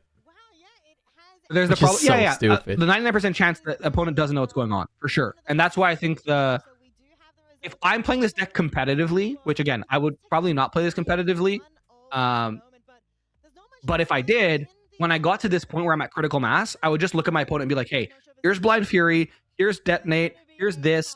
This is how I draw. I have infinite resources because of these cards. I have a Bryn here in hand also, by the way, so I can just play it right now and lock you out. Scoop go game 3. And if they say no, then I'll play it out, but I'll show it to them because I know the clock is working against me as a combo player. Yep. Yeah, and that is how you play this deck without going to time, basically. Is you need to, when you do have the win, the guaranteed win, you do need to tell your opponent. I think it's generally like is that how combo has worked in other games as well, Grenton? I haven't played games where there's like infinite combos really ever. I mean, no, yeah, I haven't really played any infinite combo like looping games. Do you usually just like, is it very common to just be like, hey, I have the win, you show it, and then So I play go, a and lot that of, helps you with time, right? Yeah, I play a lot of CDH, and CDH tournaments are pretty much best of 1, and they're like X amount of minutes timed. And usually there's a whole other problem about draws in that game where people will like, oh, I can stop Casanova from going infinite here, but that means I don't have anything to stop Anu from going infinite, so I'm going to propose a draw. instead of I like, see. letting him go infinite. Yeah. But yes, usually when you see you have the combo pieces, you can then just be like, hey, I can present a loop now. Can anyone interact? Yes, no, no, great, I win. Yes, okay, now we politic for 30 minutes, in CDH at least. In this game, it's just like, can you interact? Yes, cool, where can you interact? Or let's play it out, right? But usually in this case, we know he has the Bryn here, right? So he just slams the Bryn here down and then goes, Yep. Anything? No? Okay, I win. Yeah, I think Dummy has the right thing here, which is like in CEDH, everybody knows the infinites. Like, Correct, yeah. yeah, whatever. that's like, fair, yeah. but this one is especially in general. this spot. It's brand new. Nobody's like that was what I was saying as well with this deck. Is like, how are you gonna know that this guy is like gonna go infinite? This deck is new. It's very niche and it's very fringe. Like I only know it because I'm friends with Manch and he showed me his Dragonstorm volley list and like all the data and the like every match he's done, and he has a ton of like stats on that, right? Where like this Aurelia player has probably just been grinding the metagame, and I promise you, Rengar Dragonstorm or Volley Dragonstorm is not in the metagame. So it is now. Yeah. But yeah, perhaps a Dragon play mat next. Turn him sideways. What do you think? Just a gentle Gem Dragon or something. Gentle Gem Dragon. Just wearing a bunch of watches. Yeah. Yeah, for a clock. Oh god. So I guess Do we know what yeah, happened with the thing? Did we just like I don't pause know. or? It might be a judge Okay. call. Yeah. I know this is my I'm homie surprised we went to Logan. content though. Going to content. I have a Makes feeling me the feel like backup they're not matches might finishing be it, like but- recorded. If the backup matches are recorded, they may also just like They just have their next round coming up and they queued it up. kill this to go to the next round, right? You can't kill this to go to the next round. I think you start the next round I late, agree. man. I think don't it's know. tough to kill No, this no, one. no, no. I'm saying it's recorded, so I'm saying like the next round is like if they do round one, like the primary live and then the backup recorded, then they just do round two live and they just say like axe they're recording for round one. But it depends on the result and things like that. Also, is that new in the Oversized merch battlefields, booth? yeah. Yeah. Okay, those are they're new. cool. It ended in a draw, yeah. The Okay. the Dragonstorm player obviously wins that one. He has combos online. And then Yeah. they probably Okay. Just- Yeah, maybe the caster said it and we didn't hear it. But Yeah. anyways, we've got they got some content going. We got a couple hits that we want to hit as well. We mentioned it just before that we do have the LeBlanc mat out that we partnered with artist Onips to make, which I'm very very excited about. Longtime friend of mine has put together the LeBlanc. sick. And on top of that, we also have the Pike mats in the shop as well. Which was made by the artist that did the Draven, the Kaisa, and the Victor. He's back again, making this Pike mat, which I absolutely love. And we also have some new colorways for the spin downs, the dice, which is awesome. So if you want to check that out, we have purple and orange on those. We are working to continue to update that product and get more and more of it because people can't get enough of it. Wait a minute. Wait a What? minute. Is somebody on the Turn 'em Sideways team an Aurora fan? Purple and orange? That's what I was gonna say. I do. I was Conspiracy. Yeah. Sometimes we're just ahead of the game, right? Sometimes we know. Last set, sight unseen, Aurelia and Draven were the spots.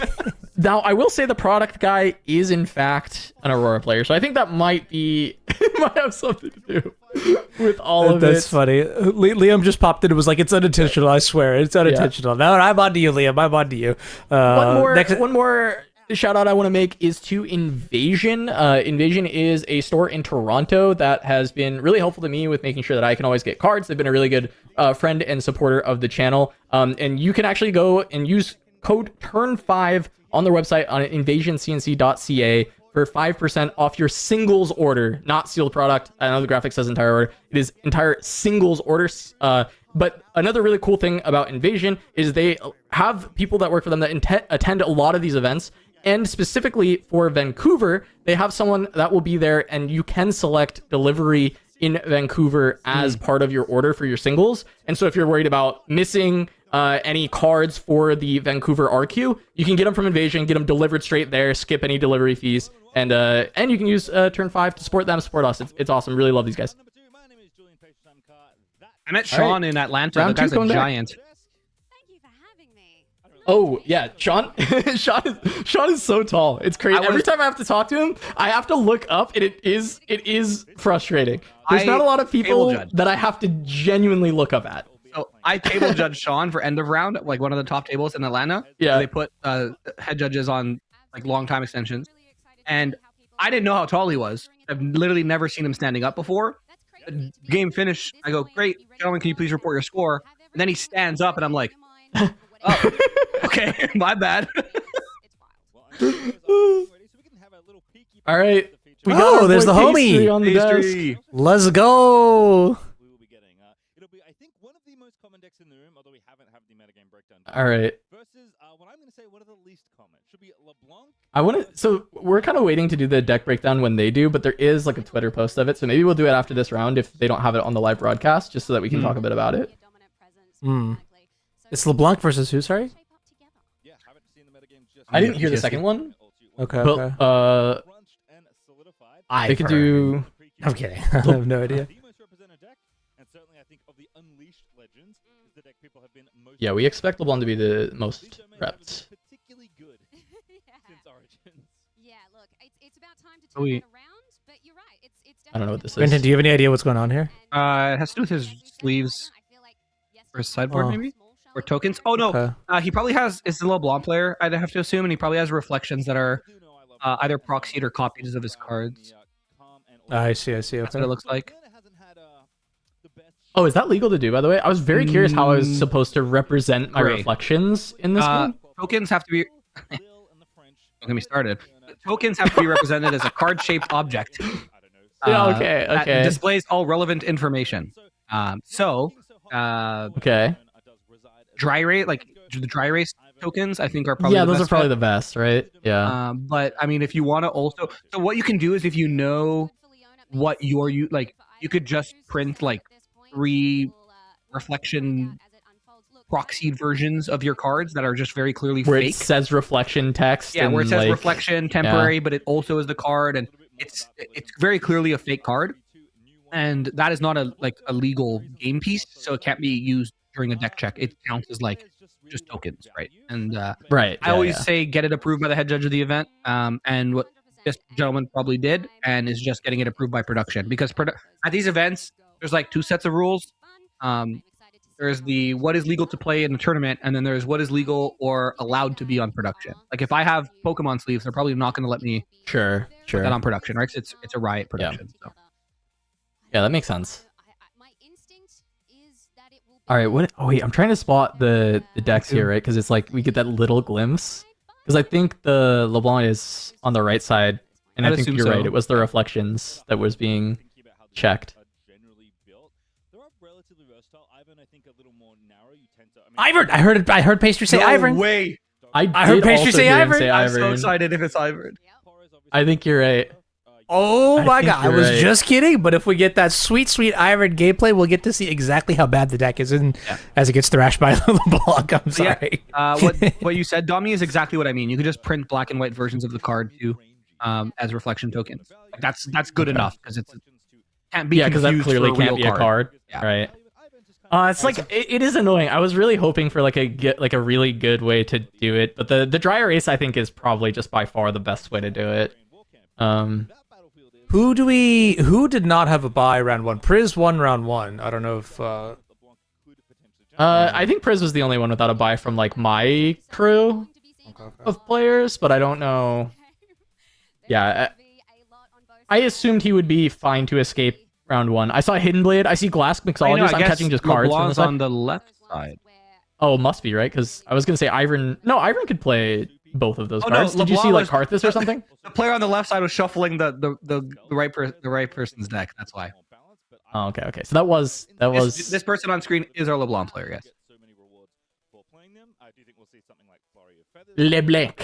No, don't say the C cast. LeBlanc. I'm so tilted already. wait, LeBlanc? Huh? LeBlanc. I'm confused now. how you pronounce Instructions unclear. Okay, dude. That's it. I'm bringing Dragonstorm Volley to any event that you guys are going to, and I'm gonna. Oh no! I was just about to say I was muted during the thing. Can you explain the ruling one more time? How does it work now? Oh no! Basically, Grenton is getting treasure troved right now, and I'm here for it. Finally, for someone else, you know, for someone else.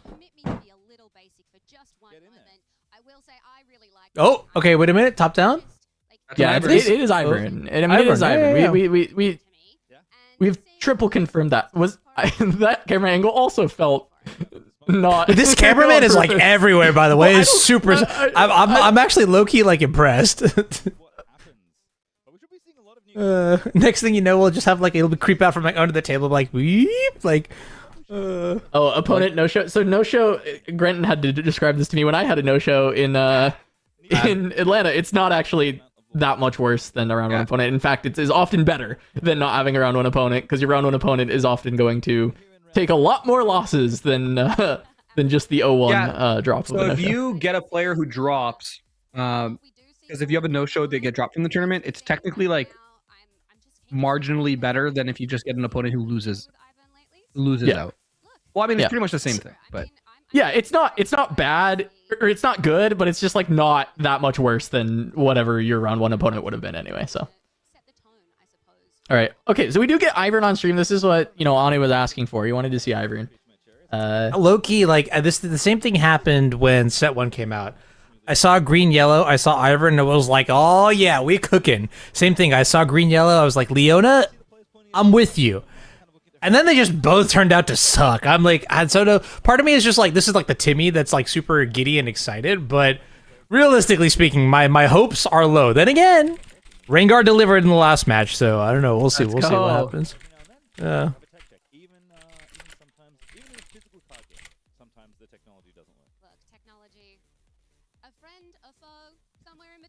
All right, what is Ivern like actually look like? Because it just feels like it has to be a pile of like the Cats, proper dogs, and keywords boros, to right? abuse brush. Right, yeah. But like, are there any cards that are not just like, oh, play all the cats, dogs, and poros that are actually really helpful for this deck? I'm Because like looking through my epics. I couldn't really like think of. I mean, I guess there's a really nifty tool that I could go to called turnhimsideways.gg that has every deck on a tier list and a sample deck list to go with it. But I didn't write the Ivern one, so I was like, I'm like, okay, I gotta go see what like Ivern looks like. Oh, I guess one of the cards that they get to play that's kind of neat is the Flurry of Feathers, because they can play both modes. Here we go, deck list. Yeah. Oh, yeah. Hey, this is a great way to do it. Okay. And there's 2 copies of Flurry of Feathers, so that's pretty cool for like any of the spell decks to be able to like have this additional like random out where you can juice them with a pure counter spell that also just like makes a bunch of birds, which is good for your deck. Vile Maw, I guess, makes sense. Just play like the good bomb in green. And then every yellow deck playing Vi Peacekeeper, because that card is just like incredible. She's so That good. makes sense. Grand Okay, strategy actually, makes wait a sense. minute. Yeah. We've cooked here. We've got I like Emperor's Shadow's Call Divide for is all a the birds 3 and of. stuff. Yeah. I mean, I'd like because so here's my problem with Ivern is that you're just too mid-rangey. So something like Elder Dragon will just completely obliterate you. But playing all the Emperor's Divides is actually kind of sick because you get to like hold on one battlefield and just completely mitigate the Elder Dragon, right? That's like one thing, and then like Grand Stratagem also kind of Well, it maybe that feels- one's a it bit feels cutesy. necessary. It lets you pivot. I mean, Grand Stratagem, if you're playing the Ultra Soft Poros, is like fine as top end. But you do need somewhere to go if you're just like spamming these like really kind of mediocre units that are only on/above rate when you're on a brush. And so like you need somewhere to go. I am a big Stratagem hater. I feel like this card is like terrible, but I can understand this deck wanting an effect like Stratagem. Here's the LeBlanc. I was gonna ask, are we playing Hook or are we playing traditional? And this is traditional for sure. This is It's traditional. You have Sprite Fountain. Only 2 sacrifices. Interesting. Running 3 copies of LeBlanc is definitely a choice. I don't know that I necessarily agree with that. I play a ton of LeBlanc, by the way. It's the like only deck I play now. And So this just the looks chosen like a champion is weird- the blue LeBlanc though, so I think it makes that's the only reason I could justify playing 3. Yeah. Wait, so this is weird then. Yeah. So this is It's traditional with interesting. blue. It's like blue LeBlanc, but also Death Knell, but also I guess like I do 2 things. so at once. low key. I don't hate this kind of setup. It's not how I've generally played it, but I don't hate this kind of setup because it gives you some pivots towards even stronger holds. You can Right. just like duplicate a bunch of the really powerful stuff and keep it alive with the blue version. It's when it dies, it doesn't matter because you're Death Knell LeBlanc anyway, right? So it's fine for it to all die. But the blue one is like allowing you to just keep generating value out of the really terrible units in your hand and turning that into bigger stuff that doesn't have to necessarily die straight away. Like if you have 4 Riptide Rexes on your battlefield because they didn't break the blue LeBlanc hold earlier, like you're winning the game. The same with Glass Mixologist, right? So there's still like a lot of room for you to just kind of play around that. It does Also- weaken your going second to not just be able to play yellow first, though. Yeah, but also interesting that our blind battlefield is Dusk Rose. I usually like that for my going second. I like my blind to be Star Spring because it acts as like a pseudo windswept with LeBlanc, right? Because you just make a reflection play unit in your hand to that battlefield and go back. And I feel like, I mean, it doesn't necessarily matter all too much when you're playing into Ivern because they're just going to brush it anyway. So they won't use the Star Spring all too much. But this is like we mentioned, right? A different deck.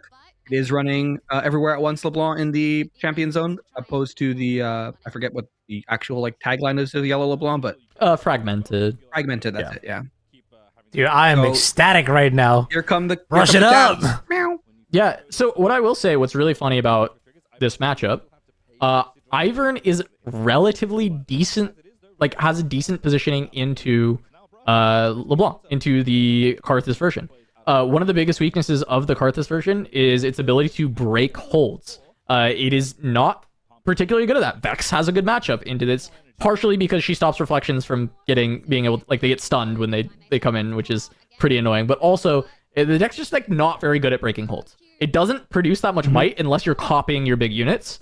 And so this brush is going to be a problem. Like, that's so much might. This is like unbreakable out the gates. No Karthus to start, just a Conquer then. Recycling. Yeah, this is deramping going to be two on this turn 'cause no the sigil copy is then, right? Rough. I guess you copy the gold, but Call the Week is useless. That makes sense. Those are two reflections in hand. Oh, those are. Oh, I love this. I Those know are this is real like cards. Oh, that's why. that was the issue earlier, right? Yeah. I mean, Yeah. I'm a big fan of this because I love board clarity, but I understand the complications. So props to the LeBlanc player for. Wait, Yeah, the so dude's they're username in is different literally sleeves. breaking. Oh, But they're in different sleeves, but that is still technically like, I don't know how I would feel as a head judge if someone said like, hey, I have 30 copies of like extra cards that can be used in my deck that I'm going to keep with my deck. I'm like, I don't love that as a head judge, but Yeah. yeah. The black and white printout makes the most sense to me, yes, honestly. I think just black like- and white printout's probably the play. Yeah. All right. So now the thing is, if man, the crazy thing is, if Ivern could have gotten onto Sigil of the Storm on this turn as well, like the game's just over. You know, it's like it becomes so difficult. Wait. That's something else I noticed too. We are playing Ivern friend to all. No, this is crazy. He just picked Poro. He's online. Wait, he is online. He's online already. And he has the Mouser, so he has tank in front of this. That's crazy. You can start just like holding. I mean, he's tapped out, right? Like the Mouser can get killed. Like regardless, like he's not gonna score. He shouldn't be able to score an extra point here. But this is like very. Wait, all it takes is loyal into Mouser, and you're online. Turn 3. Okay, wait. I have a question though. When you say online, what do you mean by that? Ivern friend to all is gonna score an additional point on hold. Oh, okay. Yeah. Yeah. Okay. Also, that Daisy is so is max sick. cost reduction. Yeah, I mean, is Daisy even in his deck? Did we see? I don't think so. I didn't he see any has copies. friendship Yeah. in his deck, which also copies. Oh, Yeah. friendship is also maxed. Yeah, Yeah. also online. That's fire. Yeah. Okay. Friendship, so it's a 1-for-4, 1-for-4. I mistakenly in my video thought it was 1-for-5 with this, but it doesn't even give you a might if you don't have one of the tags. This LeBlanc player is a magic player. He just put a dice over his runes to remind him of his beginning trigger. There you go. I love it. No, this is amazing. So how much might are we looking at on this brush? It's 4, 4, 2. Is that 7? 4, 4, 2, 7? 17? Okay. That's basically infinite. I agree. Or Yeah. well, It's 5, not right? breakable. Ivern is a Poro, so he does get a +1. Yeah, he does. So Ivern's 5. He's a 7. No, Ivern's a 6/6. He's 7. Yeah. 7. The cat is a 3, so 4. The dog is a 2. Yep. Dog 3, only gets +1 when so 4. attacking. No. plus When, one when it's there's someone with else somebody. with it, yeah. Yeah, this When it has Yeah. a buddy. Yeah. It's 4-4-2-7. It's 4-4-2-7. So, but the thing is he has to kill something because I don't think you can just let Ivern just score. Like, I don't think you just can sit there and allow Yes, friend. all the week in Maybe death grip. for You just one turn. swing with the glass with the death grip Death Grip the Broker. You could just Kill. call, but you just kill a bird, and it's not good. Yeah, that's why I think you just swing with the glass and Death Grip here. Look, I think Kill two Kill the things. Ivern. You can kill the Ivern, right? 7. No, you can't. Mouser has tank. Oh, yeah, never mind. You can't. Yeah, Wait, that's what's like really sick about this board. The I Mouser know has that's not tank. Mouser though. That is. Oh, you're right. That's not That's Mouser. the That's the. regular Fiend Cat or whatever. Oh no, you're 100%. The line is to kill Ivern. Yeah, I think you just swing in with glass, Death Grip your Broker. Karthus is going to double your You're- death deal, sure, but then you just bring You- back the Broker. No, you're 1,000,000% correct. You're actually like Yeah. you just kill the Ivern. Yeah, because then you still retain Sigil. You never have to retreat off Sigil because you just replay your Broker with the death Yeah. knell from glass back Yeah. to that battlefield because you can't lose control of it. Yeah, for some Judge reason I brain. thought this was Mouser with tank. No, you're so right. The fact that it's not Mouser, you just kill him. Not having a brush token for Ivern is really as bad as like not having a gold. Maybe not the early not- removal to not try wrong. and unit, although again, Carl doesn't necessarily do a whole lot of work when there's a bunch of tokens being made, even though it would potentially break up the board. Looks like Hanzu is just saying, you know what, I'm just explaining how Ivern goes. I think players are checking that all the tags are there. Certainly should be, given that Yeah. it's bird, cat, dog, +1, and Ivern can fulfill. Yeah, Ivern's a Poro. But Everone is missing, and again, breaking Sydney. Little Oh, this guy's just like, what do you mean this guy? What do you mean Ivern's a Poro? Absolutely, and with only a week since Unleashed, I mean, Yep. look, there's also every chance that they haven't played a matchup like this before. There's not a lot of opportunity. I thought my What do you mean burrito was Ivern's here. a Poro? No, no. I mean, I don't know that they necessarily would have predicted this match. Well, my burrito was not here. To it, so Gotta be ready for anything. who knows? Ivern, friend to all, but not to your opponents. Exactly right. Little might check there on the All right. battlefield. 6, 7, 8, 9, 10 plus 2 is 12, plus 1 from the Ram Hound is 13, plus at least 4 thanks to the Okay, there's a friendship, max value friendship. Wild Moss, you know? 17, and I still Oh, and he's on 8 runes. Yeah, that's why I think last turn the plays you have to kill the Ivern because now, like if I'm No, you can't. yeah, but if I'm the Ivern player, I just say awaken, beginning, channel, draw, pass. Doesn't feel great. yeah, with friendship, discipline in hand, right? Like with Valma too, like I'm just like, why do I need to continue to develop? Like I'm good. back off. Yeah, one of these wins the game. That was the chance to kill the Ivern, and like clearly he didn't realize that this was gonna score an extra point because Yes. we go to this like beginning phase. He scores 2, and the guy's like, "What do you mean you score 2?" Like, Start with a little A discard. Call Earlier to you make mentioned tank. Never mind, it's a LeBlanc trigger. When Yeah. I conquer or hold, you may discard one. I was he was wrong the about wrong tank. unit. I think Ani, you stepped Oh. away. I was thinking of Oh, okay, Mouser. okay. This is the frisky Frisky whatever. cat. Yeah. Yeah. Meow meow. Frisky Now meow you meow. can Yes. kind of do the same line as before, where you now death grip the glass instead of the honest broker, but you don't have Yeah, a target. but for now- the now- glass, now it gets and juice. Vile Maw Yeah. just comes down and you just scoop and go game 3 or game 2. Respect. 100%. Respect. Like if you, Respect when you I don't get know, if I'm the obliterated by LeBlanc the player, Ivern. again, I scoop very Yeah. proactively. I played Aurora in set 1, so I had to learn when to scoop, or else I Yeah. was just going to time every game. But if I swing in and I get the door shot on me and there's a Valma in play and I just pitched my second call of the week and I have no hidden blade in hand, I'm just like, Yeah. go next, bro. No, this game would have been pretty Does okay have- if you kill the Ivern. Oh, on he the does last have, he does have a Rex in hand though, so maybe it's not completely lost. But he doesn't have enough Rex and Death Grip it, so that's the issue. He wins off. Yeah. Which basically means that Hanzu gets to go to 6 on this turn. Yeah. Plus, funny enough, even the Rex doing 8 damage to Ivern is getting blown up by friendship or discipline in this spot. That is true. Yeah, never mind. You're just hooked. Yeah. Yeah. Ivern. I mean, this is incredible. Ivern. Like, okay, to be fair, I feel like we're looking at such a different game if he just takes the line to kill the Ivern on the last turn. And like But he he's has at Karthus 3. out, Rex in hand, and all that kind of stuff. But now the game is like door slammed. You let Ivern untap with an online Ivern friend to all, right? Yeah. Out of battlefield. Like it's that's super cooked, right? Actually, especially if you make a reflection, if it's your beginning phase, you draw 2 instead, and well, that is. I'm gonna look at this Ivern card one more time. It's not a when, right? Ivern friend to all. What do you mean when? What is the Well, so what I'm wondering is if the trigger goes on the stack. So when I conquer or hold, score 1 point if your units have all of the following tags. So it has the intervening if. Have ambush. So, Let me. That's a big word for me. Can I flurry Yeah. of feathers to get a bird if they kill the bird and get the extra point? I guess that's my question. So it's the same thing as a Gutter Palace for Grand Plaza. It's Oh. like when this happens, Okay, if okay. this other thing is also true, then do that. If a card says that and you've met the condition, Okay. You have to have the Ivern entire won't- condition. Yeah, Okay. well, Ivern won't trigger if you don't have all 4 tags. I Yeah. see. Okay. But if he triggers, Does- there's nothing you can do at that point to stop it. Okay, so there's nothing you can do to make it happen, but there's also nothing you can do to stop it. So it's okay. Like if he doesn't And that's have, the same for Exactly. gutter and altar, right? When those once that starts happening, you can't it's stop it, but you no, can't. not alter, right? Grand Plaza, the one that says like at the beginning, if you control 7 units here, win the game. Yeah. Oh, altar of unities to make a dude on hold. Yeah. But yes, Yeah, that okay. card that we're missing the name of, yeah. Anything that says Yeah. like when this happens, if this other thing is also It's- true, then do this. Once that is like Purple Kha'Zix is a good example, Yeah. right? It says when I attack or defend, if the enemy unit's alone here, I gain +2.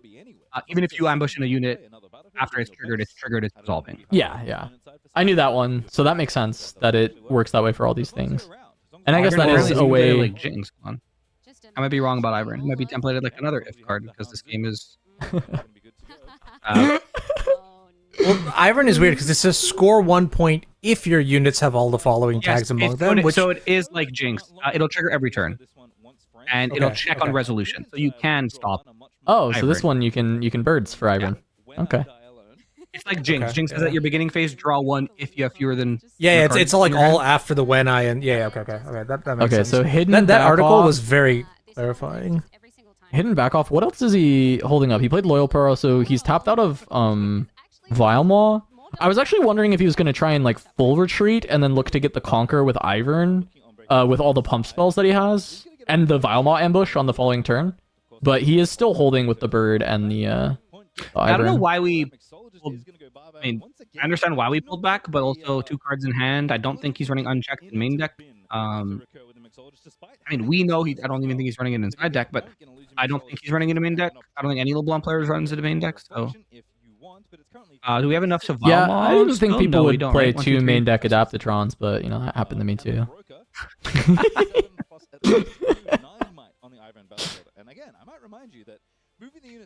We don't have Vilemaw runes anymore. Looks like, right? No, it's No. 7, yeah. Yeah. But he's max friendship and discipline. Correct. He has And enough that's to like hidden, fight this, and he has a back hidden off. back so, off. Yeah. Yeah.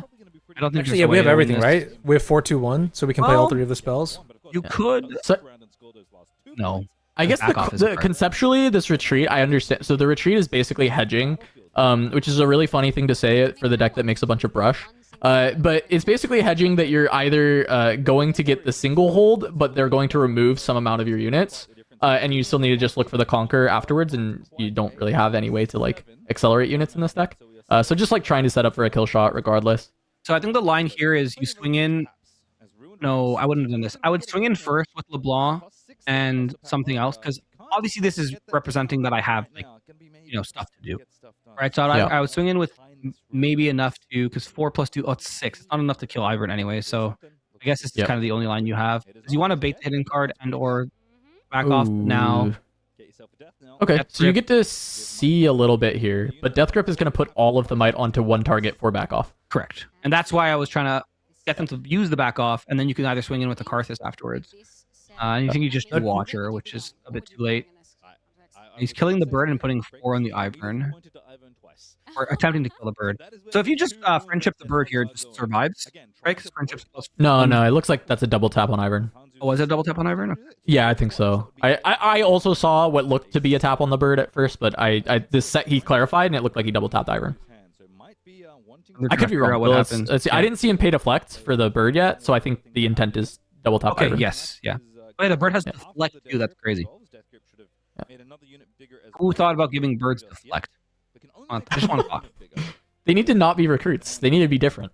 Well, it's So 8 they have to damage have on Karthus. deflect. Like, I know 8 Karthus will double it. I just thought that he was hitting the bird and the Ivern to try to spread it out, but Yeah. So friendship no, on I- bird would. I would Stop it. prefer actually to all in on the Ivern because if you can respond to the trigger, then I would rather just make the Ivern Giga Strong so that it doesn't die. Because your opponent's tapped out; they can only win with he's combat. On it, I think he just means in the sense that you would be able to save both at that point, and keeping extra might on the battlefield to like always kill everything makes the most sense. Which is like, yeah, I mean it doesn't matter because it was double on Ivern, so now you just save Ivern, right? I think he's Of course. swinging both here. mentioned, One's getting backed off. pretty nice new card Friendship on is which gonna they could friendship. banner or two into the works. It's rough. Yeah, but this is exactly the like hedging I was talking about from Hans by moving stuff back, where it's like there's a pretty good chance that breaking Sydney does actually kill the Ivern here, even through the back off, like sending however much might. But I think the bird will like live and hold, and then from there it's like okay, GG, like get the hold, push everything into the other side, and win the game. Jam Vilemaw on top, like LeBlanc's We almost tapped had a, out. we I mean, almost had a free yeah. discipline. Free discipline. Yeah, they forgot to exhaust the runes. Yeah. I mean, I just don't see any like you swing in with multiple, you back off the big one. LeBlanc. Oh, she's 4, so she technically can trade with Ivern, but if you back off the big one and friendship your Ivern, you just win the game. Yep. Yeah, Karthus would have to join the fun here. Correct. Yeah. So is this high roll from Ivern, or does this guy just do this? I mean, he had Any like, Ivern what did he knowers? play? What did he play besides like commons? Nothing. Yeah, I mean, Played his chosen champ, and that's it. it was just like he perfect curved all 3 types. I guess as much as I say, high rolled this or whatever, like literally just the LeBlanc player pushing it and killing Ivern on the second turn completely changes the game. So, or third turn. He's going to be at 4 if that's the case, not 6. Right? Yeah. Okay, well, here's the actual thing, which is the brush kind of came in clutch here, right? Because like He has another back off, by the way. Oh yeah, GG. LeBlanc. Oh, okay, yeah. Yeah. Um, LeBlanc player's like, okay, yeah, let's just go get next. Yeah. The brush pumping up all the units there, I mean, really disincentivizes the Honest Broker in turn 2 from like trying to keep the creature types off. And as soon as you like don't try to interact with that, like it just like enables the snowball like ridiculously. So I feel like this is one where just like, I mean, what Ivern is actually good at is just like getting like cheap but meaty bodies. Like think like Noxus Hopefuls, right? Like most of their units can functionally be like Noxus Hopeful-esques. And then like LeBlanc just can't do anything about that. So I'm kind of curious, like, what's supposed to happen in like game 2 if the Ivern player like actually does curve out, or even game 3, whatever, right? It seems legitimately, it actually seems tough. Yeah. Well, it also for me is just like, how does this game go if the LeBlanc player actually knows that the Ivern is going to score 2 points there and takes the line to kill it at all costs into a tapped out Ivern, right?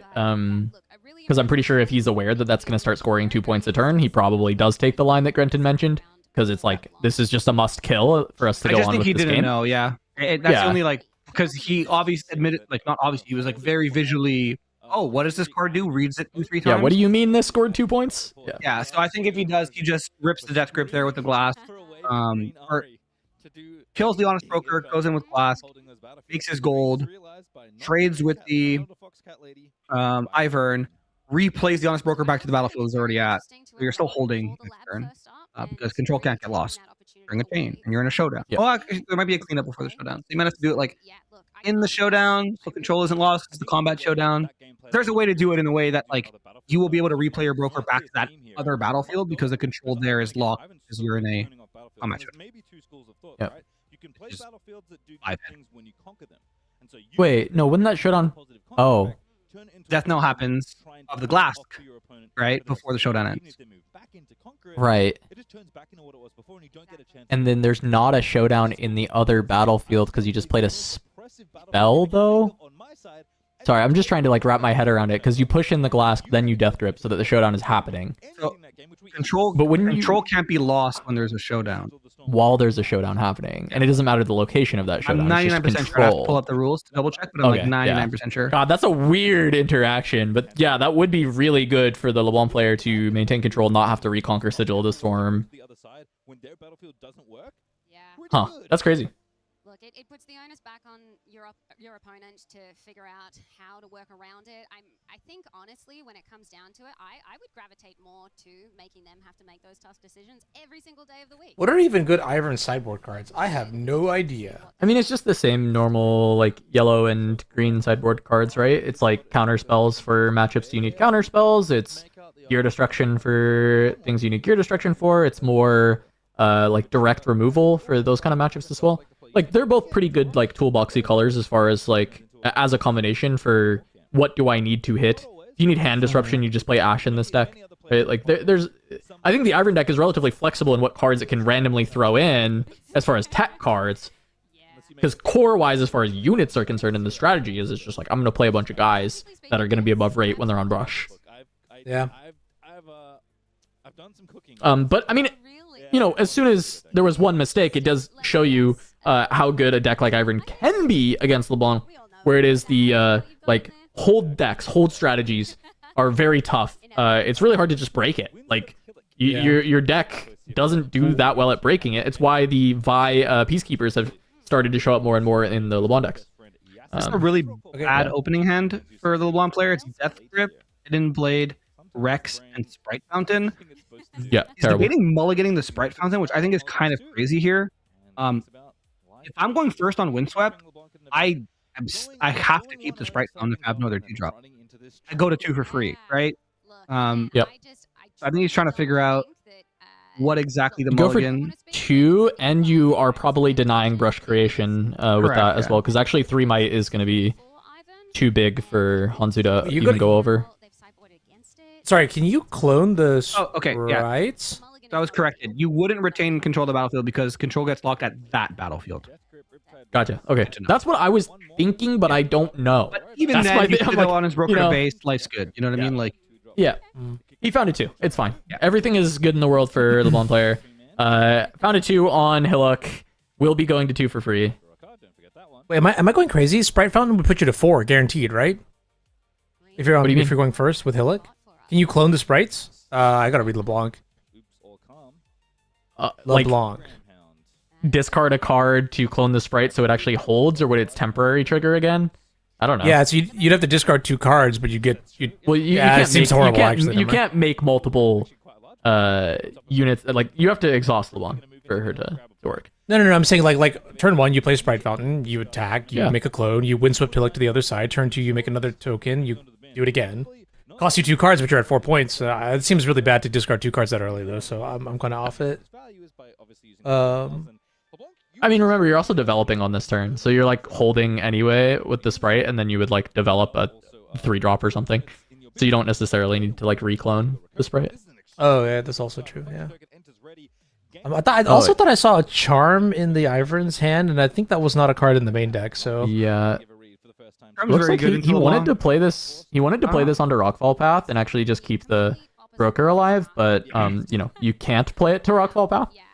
So you're gonna have to just play this to the Hillock. The thing that you can do though, now that with this blue LeBlanc, is probably you can consider just copying it at start of turn and then just having a copy on each battlefield from there. Correct. And I wouldn't hate that. I actually kind of like the idea of copying, depending on what is in his hand.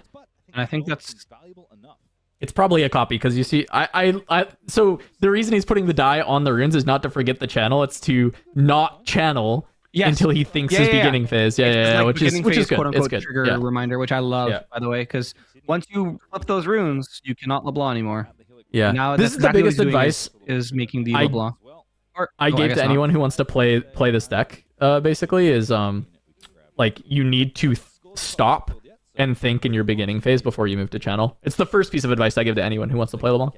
Because it doesn't mean you need to do something. It just means just stop. Like, you just need to stop and think for a second and then go from there. Because often the decision is really clear whether you're going to make the copy or not, but you just need to stop and give yourself the chance to do it.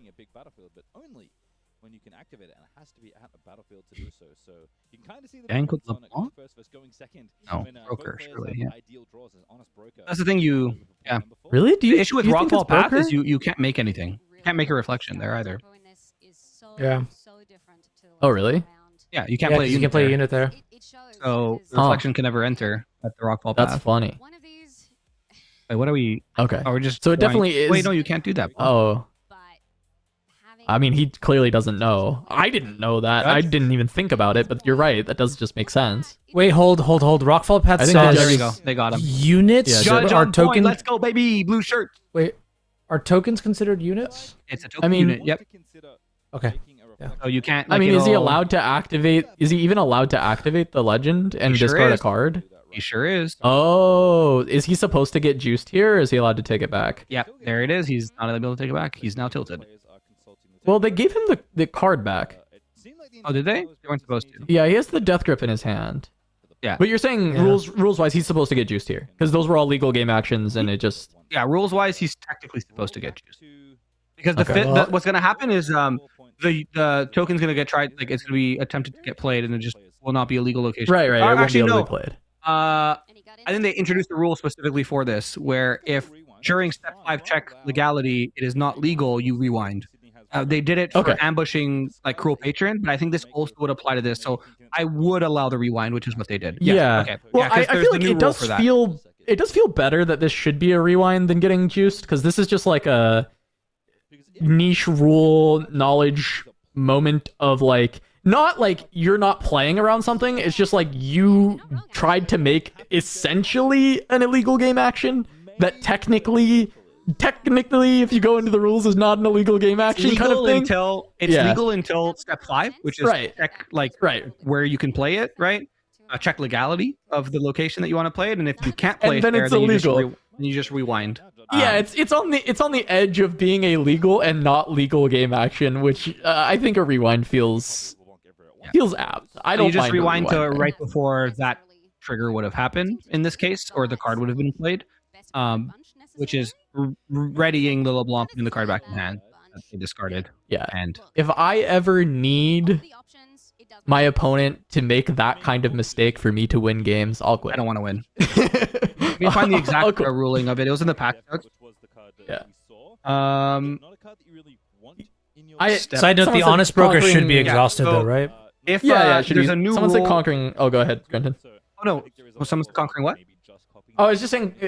Someone in chat asked like conquering Rockfall shouldn't be rewound, and I was gonna say no, it definitely should. Yes. Like Yeah, the so- conquer should for sure stand. It's just like from there, the duplicate stuff definitely feels good to rewind. Yeah, so the new rule verbatim is if the chain item does not fulfill the conditions by the time step 5 check legality has been reached, the actions taken while playing or activating the chain item are undone and it's returned to the zone where it was played from if it's a card. So in this situation, the conquer still happens no matter what, but the steps that you took to actually activate the ability of LeBlanc and play the token reflection gets rewound. So you get the card back, you Oh, get that's good. the legends ready again, but you don't get to take back. People are like, oh, well, I Yeah. didn't know that, so I want to put my broker back on Windswept. That doesn't happen.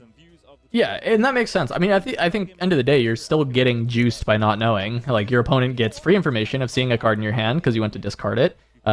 You don't get a reflection that may really matter in a moment that you have now moved and committed to a battlefield. Like that's fine. We're playing in the main event. We're just playing in the 2v2 side event instead yesterday. I guess this is That would be a better use of their time. a little bit of a debate now with the judges. I mean, I think having a good Um, time, having a nice Oh, yeah, casual playing the time Figuring out bongos. exactly what should happen or how far the rewind's supposed to go. Yeah, that's fine. I don't fault it. And again, What is this? also did talk to a few Jinx! players Oh. who were happy with their deck for the Against most the part. map. Someone playing Two Jinx with Auroras the out. Jinx Oh, no. sleeves, the Jinx mat. Yeah, Elden Dragon on base would having the unleashed experience of two Auroras. Two Auroras, juicing Elder them. Dragon out. Close to those last few I thought I saw 3 seals in play for that Jinx, by the way, which is very fun. Also got It's like the one deck you can actually over-index in seals. Like I've played a Jinx deck that unironically played 5 seals at one point during the Draven Really? meta. There was like this cool concept that we had built that was to counter Draven that was like a full control Jinx playing around the Super Mega Death Rocket because it's like very valuable in that meta. And it was Ravenborn Tome as well as Super Mega Death Rocket. So you could kill Forerunner, you would kill Draven, you would kill certain units. There were certain breakpoints through Axe. I don't remember all the reasons that we were playing it, but it ended up not being good enough. It was good enough against Draven. It was not good enough against literally anything else that you could pair into. So it didn't end up working, but it was kind of fun. It was playing like five seals and Ravenborn Tomes in it. Yeah. So we have the rewind. Looks like we rewound to the point that I said, and then our LeBlanc player, Breaking Sydney, played Rex and passed, which is really good because if you can't get the Rex off this battlefield, you're just getting a torpedo shark coming into the brush every single turn. Yep, you just Which get is another crazy. Rex. It does feel like you have to kill the Rex now. And there is the a charm is in charm hand, yeah. plus a discipline, so this Rex is dying for sure. Yeah. And you're tapped out here. Oh, the LeBlanc is getting charmed over. Interesting. Okay. It feels like it's supposed to be Rex. Maybe there's another way second that charm, he can kill Rex. Oh, there's I Hidden would Blade. consider just hidden blading the Rex now. I mean, I know you're giving cards, but I do think I'm with you. I actually don't think allowing the Rex to be copied is like legal. Like, I don't think you can do that. Especially if he Yeah, has a it's too Karthus good, in hand, right? that's just backbreaking. Or you just slam. But this is the thing, right? If he has a Karthus in Dude, hand, this is losing. yeah, if you have a Karthus in hand, you just lose here. Yeah. We're gonna hide a Hidden Blade, but again, you have a Karthus in hand. We get I rid mean, you of can one just hide of the back off so it doesn't die hide and the shoot back. you, but I... Again, there we go. So they're both 6. Back off stuns one. Both will die. Only one will shoot. Because remember, this is a brush, even though it is hiding. The brush is hiding in the poros instead of the poros hiding in the brush. Yeah, you just send it Um, one at a time, though, right? You just send one shark over, like your fake shark Oh, first, that's fair. and then you let them Well, do what I they mean, have to do. The brush here is actually net negative for the Ivern because that's 6 into 6, so you get the Death Knell triggers immediately rather than having to wait until the next turn. No, so it's actually like It's... I don't know that I would say negative, but it is definitely not like... It's not making it necessary. It is better. You'd rather kill the... You have to kill the Rexes. It's not like This you is don't kill the assuming- Rexes, right? It's also assuming there's a. I mean, Karthus right now, like, is kind of very needed because otherwise the back off is throwing off your math to clear everything on their board. Very close. You do have a. I think I Actually, no, it doesn't anymore because I just saw Death Grip. So you're probably fine. What you could do is you can go over to the token copy. Yeah. Or what is this? This is a lot of runes. This is 5 blast. Is that... Oh, I was gonna say vibe, but he didn't swing yet, so it's just class. Guys, blast ready. Yeah, It's not. Sleepy. There we go. absolutely. And you're ahead on points right now, so I don't think breaking We have a Death Grip. the onus is on them to rush on in. I see Okay, you I have mean, the there's Karthus, obviously right? not a Karthus, right? Yeah. So Would a if windmill there's a the Karthus, Karthus? it's just a play. I don't think there's any like thought even that goes into it. Not It's just a necessarily Karthus, pretty, for but sure. I don't hate this though because he can bring over the fake rune Rex, bait out something. If he doesn't do anything, then It's a temporary. um, You could reasonably just run it in and you kill one of the poros. make your opponent use a spell, try and grind it out. But we are sending. Or we're just going both. Okay, this is fine too because if they back off one, you just pump the other one. All right, well, it did do the math earlier. Mhm. Yeah, If they back you off pump one, it you just with death grip it. a- Back off. What do you pump it with? Yeah, backing off the. Well, you Or- just death grip the stunned one, right? At some point anyway. Yeah. So now Six Might plays. The thing Grip is the stun this one, still... shoot the base, and then you're pretty much. Oh yeah, shoot the base. Yeah, shoot the base. Shoot the base. Yeah, you death grip Yeah, I was the gonna stun say, 'cause one, you're you still shoot the killing base, everything. and then you just pass turn. This next turn you have glass. The question I'll pose though is, do you shoot the base or do you shoot one of these to play around friendship or discipline saving it? Kind of all the fun's gonna be over. Yeah. Because it's 12 I- might into 12 might after the death grip resolves, or not discipline, but sorry, like friendship saving one. 12 plays 12. But trading is not going to give you a conquer. Draws a card off the death grip.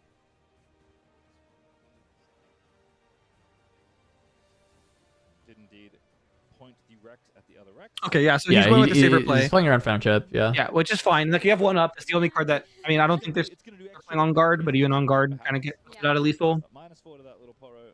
The might values are still the same. So this is just a big trade. Well, actually, well, you're second. So no, this is fine too because you're Everybody go bye bye. you can't Yep.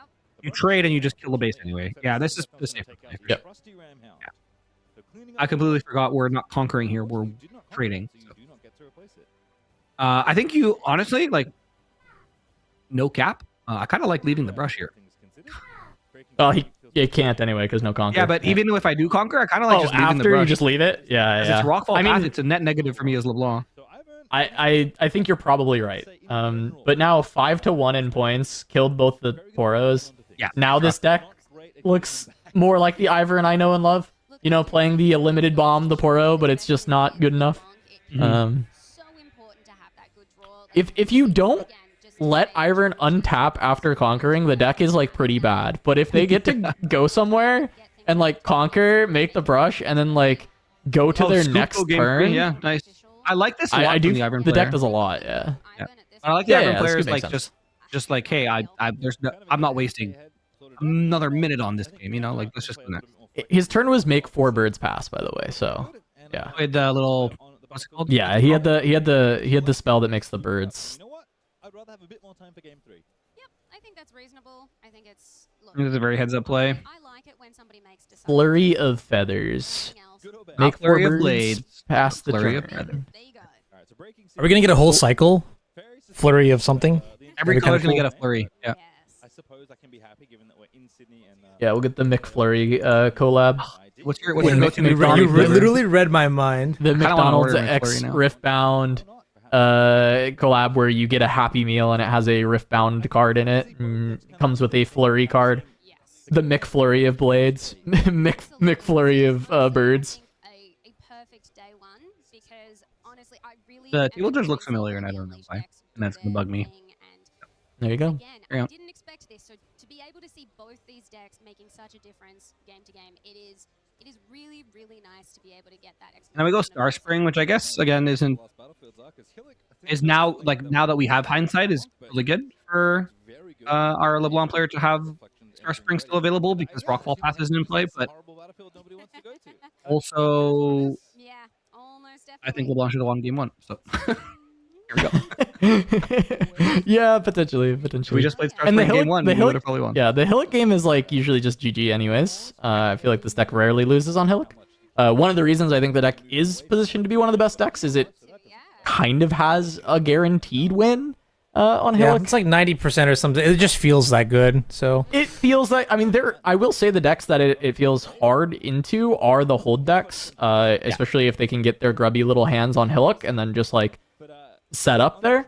Then now you're in this bad position where the hold deck is just stacking on Hillock and you can't like counter hold really because then they can just gank and kill your counter hold. So Yeah. Look, I mean, sometimes the unfun thing for everyone else is the most fun thing for yourself. Yeah. You gotta make those moves when you can. We know what this third battlefield is for Ivern? Um, We're gonna find out. yeah, I mean- it's Forbidding Waste. That tracks. Okay. yeah, that makes sense. You would want another thing that is just like generally negative, and forbidding is gonna help you with your weakness as well, which is conquering. It's why LeBlanc actually for a long time was playing Forbidding Waste. I do think the Star Spring is probably generally better I think it's with the much like better, pseudo yeah. ganking stuff.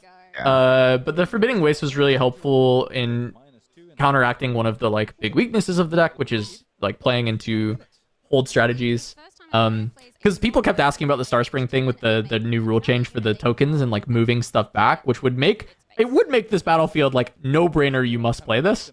But at least it's still very good because like you make a copy of a big thing and you have a lot of these like 2-drops and you just jam one and move the reflection back and gank it over.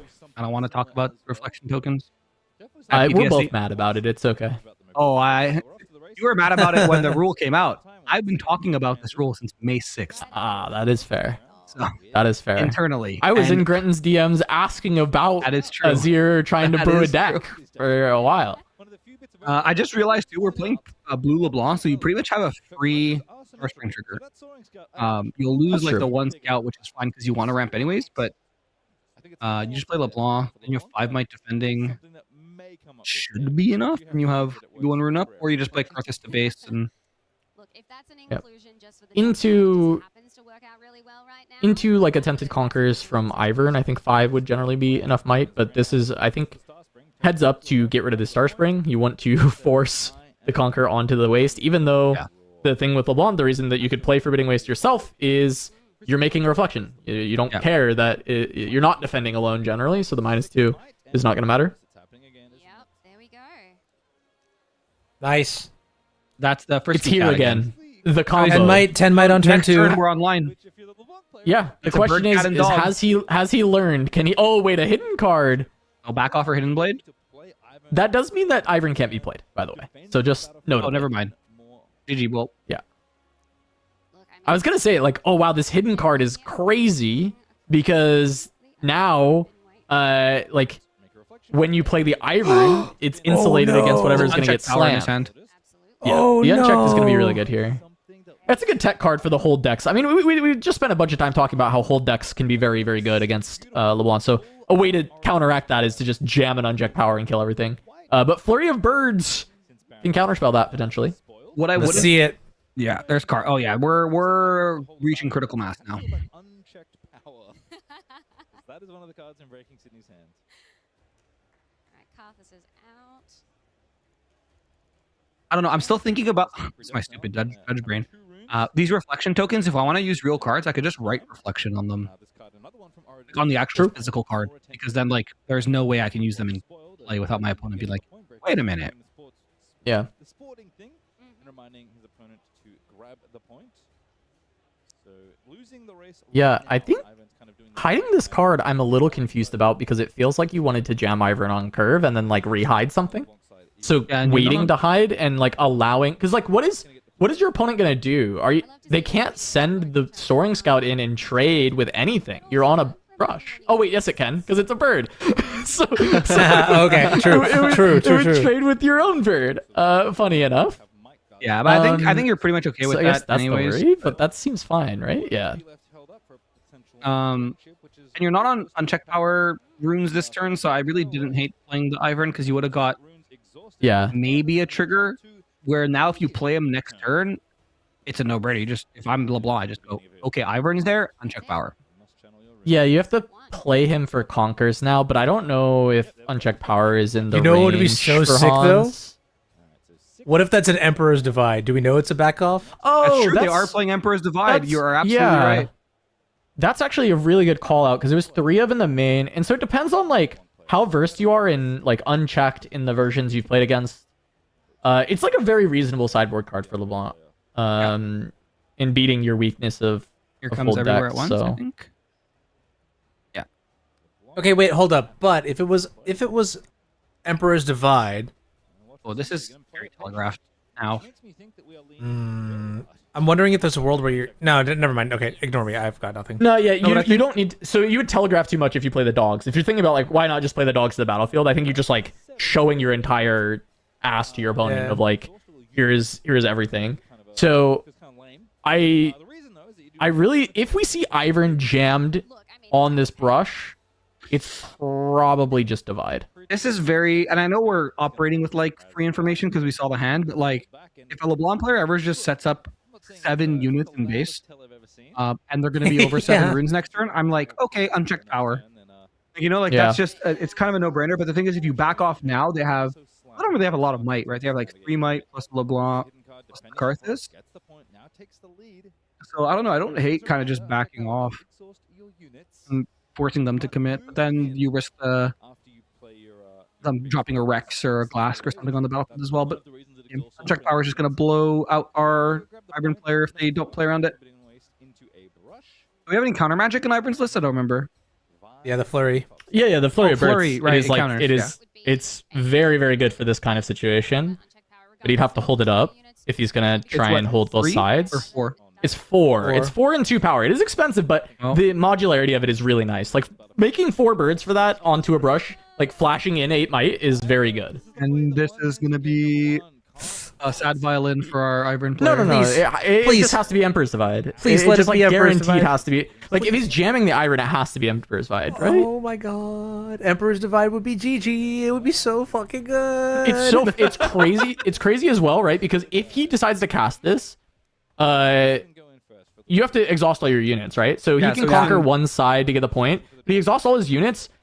Hanzu has everything back at home, and then is able to go to 6 easily with the Iron still available. Dude, all right. That is true.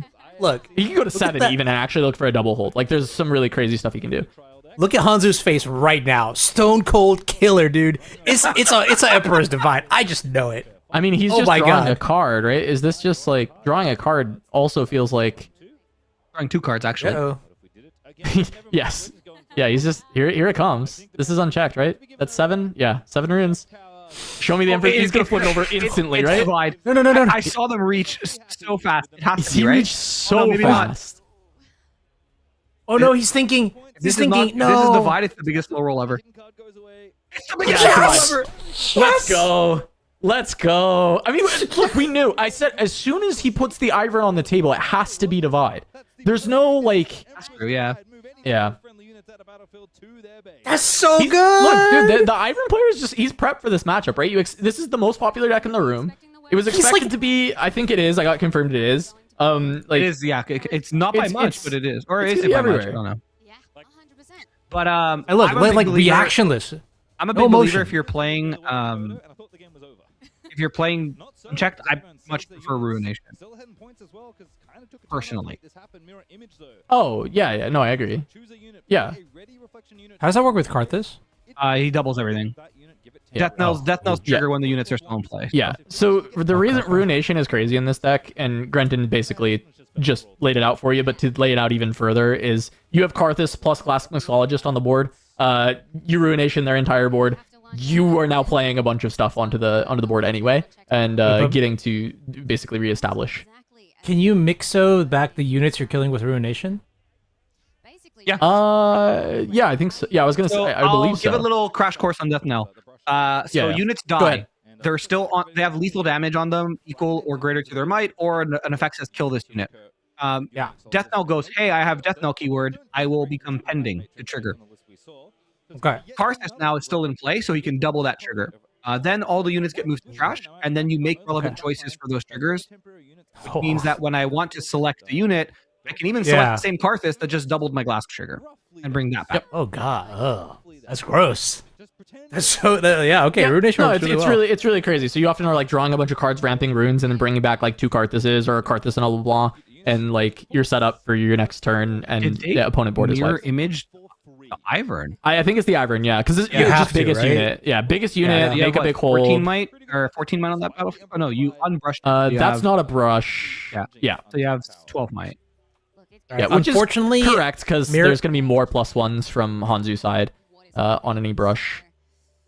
That'd be kind of nasty if you mirror imaged and got like all 4, like if you assembled Voltron and just like Ivern yourself. Here's the thing. Hanzu does not have to go to that battlefield to go to 6. He can just go to 6 on the brush. Because he's Ivern with everything activated. So it's on Conquer or Hold. So he can just go to 6 on the brush with Ivern and then ignore this and like reset up to either Hold or whatever. And he has a lead, so it's pretty solid. Yeah, there is keep in mind, you do have Star Spring, so you do have an Ivern coming back on the crack back, probably. But I see a Vilemaw on hand, so I don't think it matters. Just move everything else there. Hold on to the spells in hand. Oh, interesting. Yeah, Vilemaw. The thing Vilemaw with just shuts Vilemaw, off it's a little risky for Vilemaw with the Oh, you're just saying play it now. Yeah, I was gonna say trying to defend with Vilemaw is risky into Death Grip and pushing above it and like killing through it. But in this spot, you could just go for the Conquer on Star Spring, kill off all this extra might, and you won't lose anything because you play the Vilemaw and it shuts off the damage. So I'm with you there. I could totally see push everything into Star Spring with the Vilemaw and like call it a day. And then you go to 7, you just have to hold one side, right? You can even bounce a unit back too if you need to, right? If you're really worried about like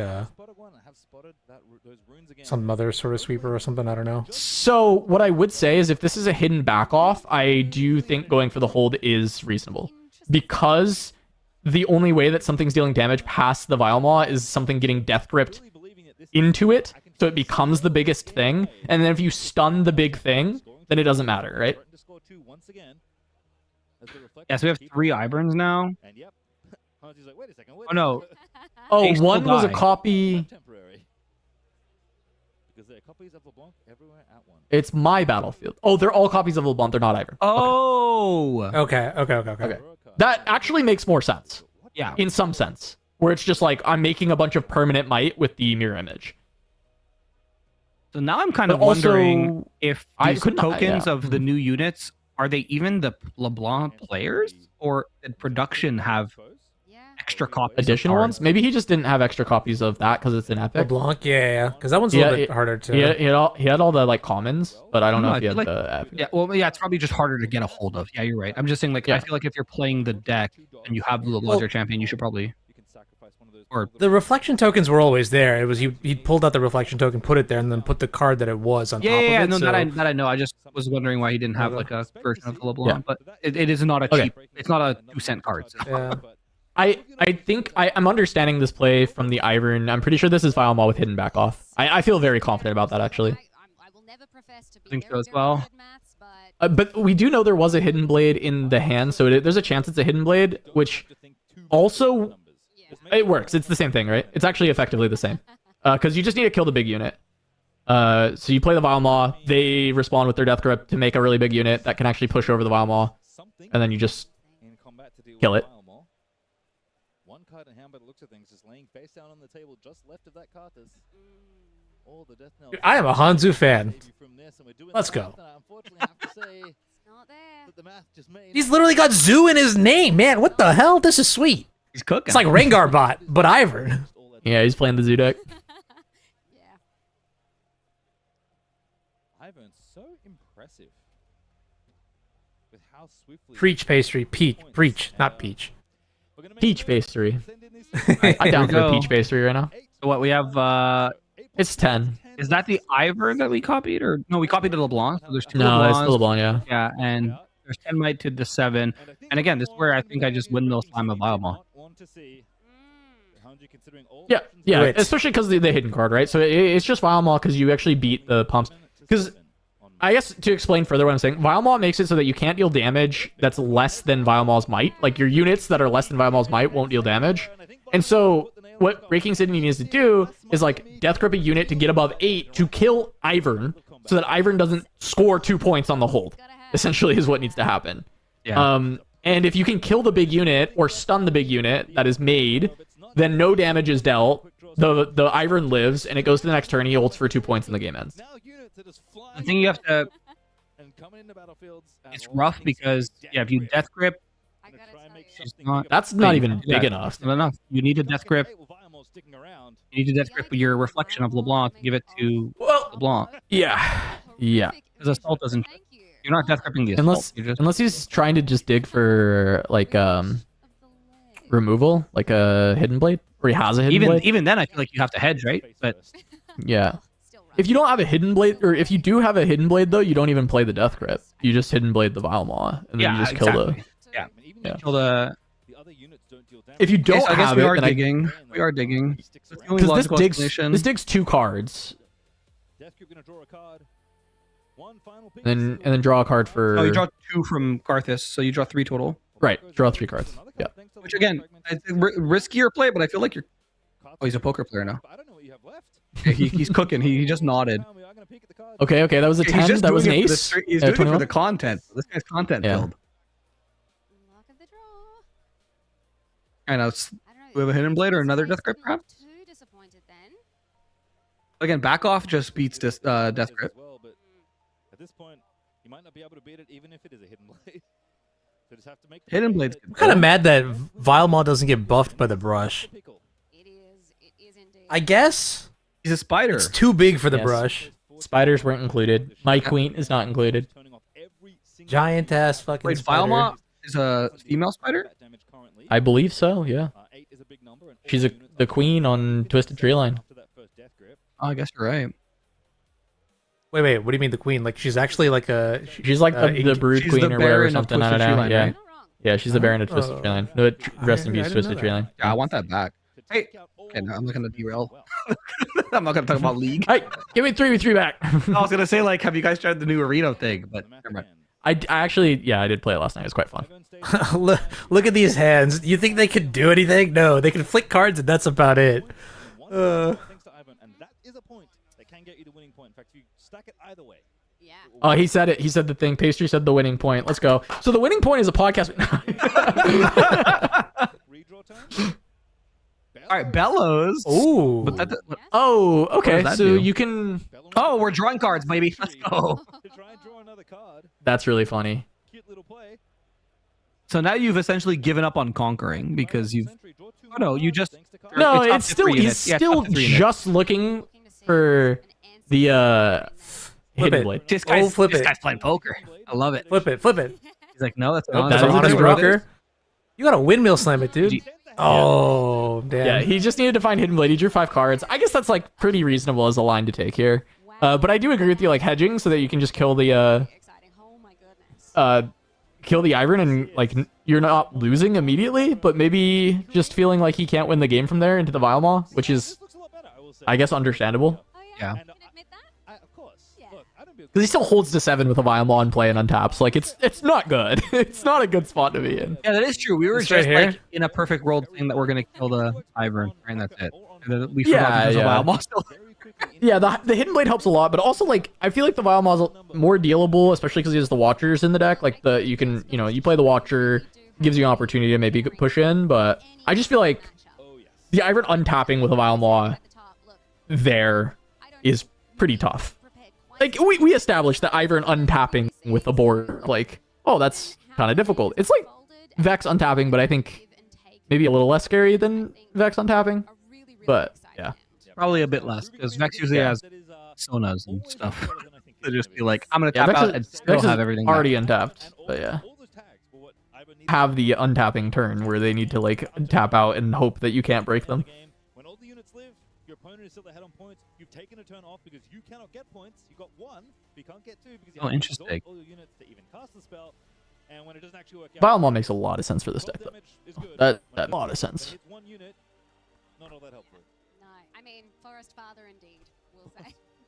I mean, Zhonya's spell we could have had there Yes, yes. wouldn't have done true. anything. I mean, it would have saved the Ivern, but wouldn't have saved all the other No. cats, dogs, birds, and boys. Look, I think in terms of responses there, Wow. it's a really, Okay, really well-crafted move. Yeah. Sam, I'm gonna just rip this right now because No, you should just do some of these stats. I think you can take them as graphics. Yeah, I was just looking at that too. Oh, wait, maybe not. Yeah. Maybe we can't. I don't know, Sam, you tell me. End of We can start taking things, and if not, we can just say some. What's up? Okay, no graphics. Okay, we can do the overall breakdown though if they don't do it during this, right? We can just grab like. Okay. Oh, hell yeah. Cool. Okay, so I mean, yeah, Anna, you can bring it up. That's fine. Go ahead. Oh yeah. So I think this is kind of interesting because we were talking on the podcast, like the last episode, like what the most played card would be this weekend, right? And we had a bunch of purple cards in our inventory, and then I guess granted, you may have seen the graphic already, but if you had to guess, like just blindly, what would you have expected? Wait, I called it on the phone. My brain is tainted now because I saw it, but yeah, I would have guessed a purple card, but Yeah. I would have guessed like a stack deck or just a very common purple card that is played in a lot of purple decks. Because every Aurora deck that is purple is running stack deck. Every purple deck in general is running stack deck. But notably enough, it is gapped by over 100 copies. Yeah.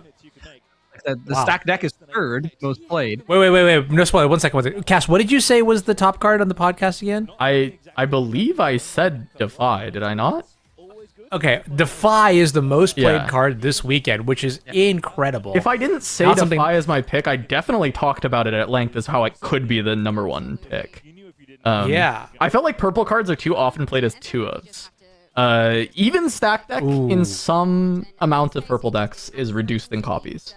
Okay, that makes me angry, but that's neither here nor there. Well, I also talked on the pod audio about how I didn't think that stack deck is like in every purple deck, and I think I was a little wrong this time. Maybe most of the purple decks are playing it, but yeah.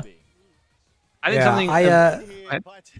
I was gonna say, yeah. So like, most played cards are Defy, Discipline, and Charm, and then you have Thousand Tail Watcher, followed by Gus, Stack Deck, and Hidden Blade. Starcross, Back Off, Ride the Wind. So it's kind of just interesting to see that green is like the most prevalent color here, which is not the direction I would have expected going into this weekend, and especially with like the most played decks and things like that. But I think Yeah. what you said, Cass, speaks to me, which is like these cards are generally played in bundles of 3 and never like fewer or So more. Defy often would be less, which is why Defy is usually not one. But we're in a meta where you should like start your green decks with 3 Defy. Like I just think there's like so much very good defiable stuff. Like into Aurora, there's a lot of really good defiable stuff. Into Diana, there's really good defiable stuff. Into into a lot of the purple decks, there's just still like Starcrossed is defiable. So you just played 3 Defy because you're like beating Starcrossed, you're beating like all these like a lot of these spells. So I just think it makes a lot of sense. Okay. The other thing that was really interesting is actually battlefields. This was something I didn't expect. We got Starspring as the number 1 battlefield, which I actually like thinking about it a little bit more makes sense because the Aurora battlefields are going to be really prevalent, but they're not going to show up in as many other decks. And especially now that Aurora is really popular and good, decks that were playing like Aurora battlefields, like aspirants, will cut it because they can't play it like with the Aurora. They have to play like other battlefields, figure out other things. And Starspring actually just fits into a lot of good decks right now. It fits into LeBlanc, it fits into Master Yi, it fits into. I mean, there's a lot of like random decks that actually like Starspring as well, aren't there? Like Rengar doesn't Rengar like potentially like Starspring for like mid-range Rengar? Possible, yeah. Definitely don't hate it, but Yeah, so I'm curious. There's probably like a lot of random decks that like Starspring. Even Aurelia could play Starspring theoretically. They probably won't. They have better battlefields. They have a Ben and Hall, but there's just like enough decks that like Starspring. and it helps that the most popular deck is playing it. Which now getting to that, because I think they'll get it on the stream soon, and we can talk about it more then as well. But I did want to talk a little bit about the overall breakdown. LeBlanc is the most played at 88, which means our most played deck is only 6% of the meta game. And the thing with that is, it's like, okay, I do think we have a really healthy meta start of a set, because there's like a lot of decks that I genuinely believe are quite good. Even though there's like this flood of Aurora, and a lot of people are like, oh, it's all Aurora. Like, there's a lot of decks that are pretty good. But also 40 legends with best ofs on the table is going to make it so these metagames are so wide. You need to just play like the most resilient deck if you're trying to win the tournament. Like, you need to play a deck that'll get you to top 8 if you even want to have a chance to win, or at least stay in winner's queue so you can at least like prep for fewer decks as a whole. But even winner's queue at this point is still going to be the Wild West, because it's only 6% of the metagame is like playing the most played deck. And what's really interesting too is, even with the rise of Aurora, the most played gear isn't Aurora. It's Sprite Fountain. Obviously, all the Aurora decks, like all the 136 decks, are running 3 copies of Aurora, but Sprite Fountain obviously is played in LeBlanc, in the low to the ground version of LeBlanc, but also obviously played in Lilia and some other decks as well. So it's very, very interesting to see that everyone's scared of Aurora, but right now it looks like, again, the meta game is very spread, and like you said, it's big in part to the best of. I'd be curious. I know there's a couple other tournaments also going on this weekend for Riftbound in the West, like in our neck of the woods. And that doesn't have best of contention. So people are going to go there with what they think is just the best deck. I'd be very curious to see like breakdowns of, I think there's a 5K or 10K going on this weekend, just to kind of see like what those couple hundred players are playing as well and compare the stats. Oh, well, the data we have so far on Windswept Hillock is, it's one round of data, but one data point. Currently, the player who played Windswept Hillock in the one round of data has won 100% of the games. So I'm curious to kind of see how that. There we go. I'm excited to see this. We are jumping straight in, so it will be interesting to see where they're at. Yeah, so there's 65 total Windswept Hillocks being run, which means there's 23 LeBlanc players who aren't running Windswept. Let's do it. One of the not the old gods per se, but one of the success stories from the previous games. We are right into game. I don't think that this is correct that 100% of Windswept Hillocks won in the first thing. Well, it's 20. It's 20, right? Because the 20 games will won. We'll see how that kind of continues into the later rounds. We're looking at a very small data point right now.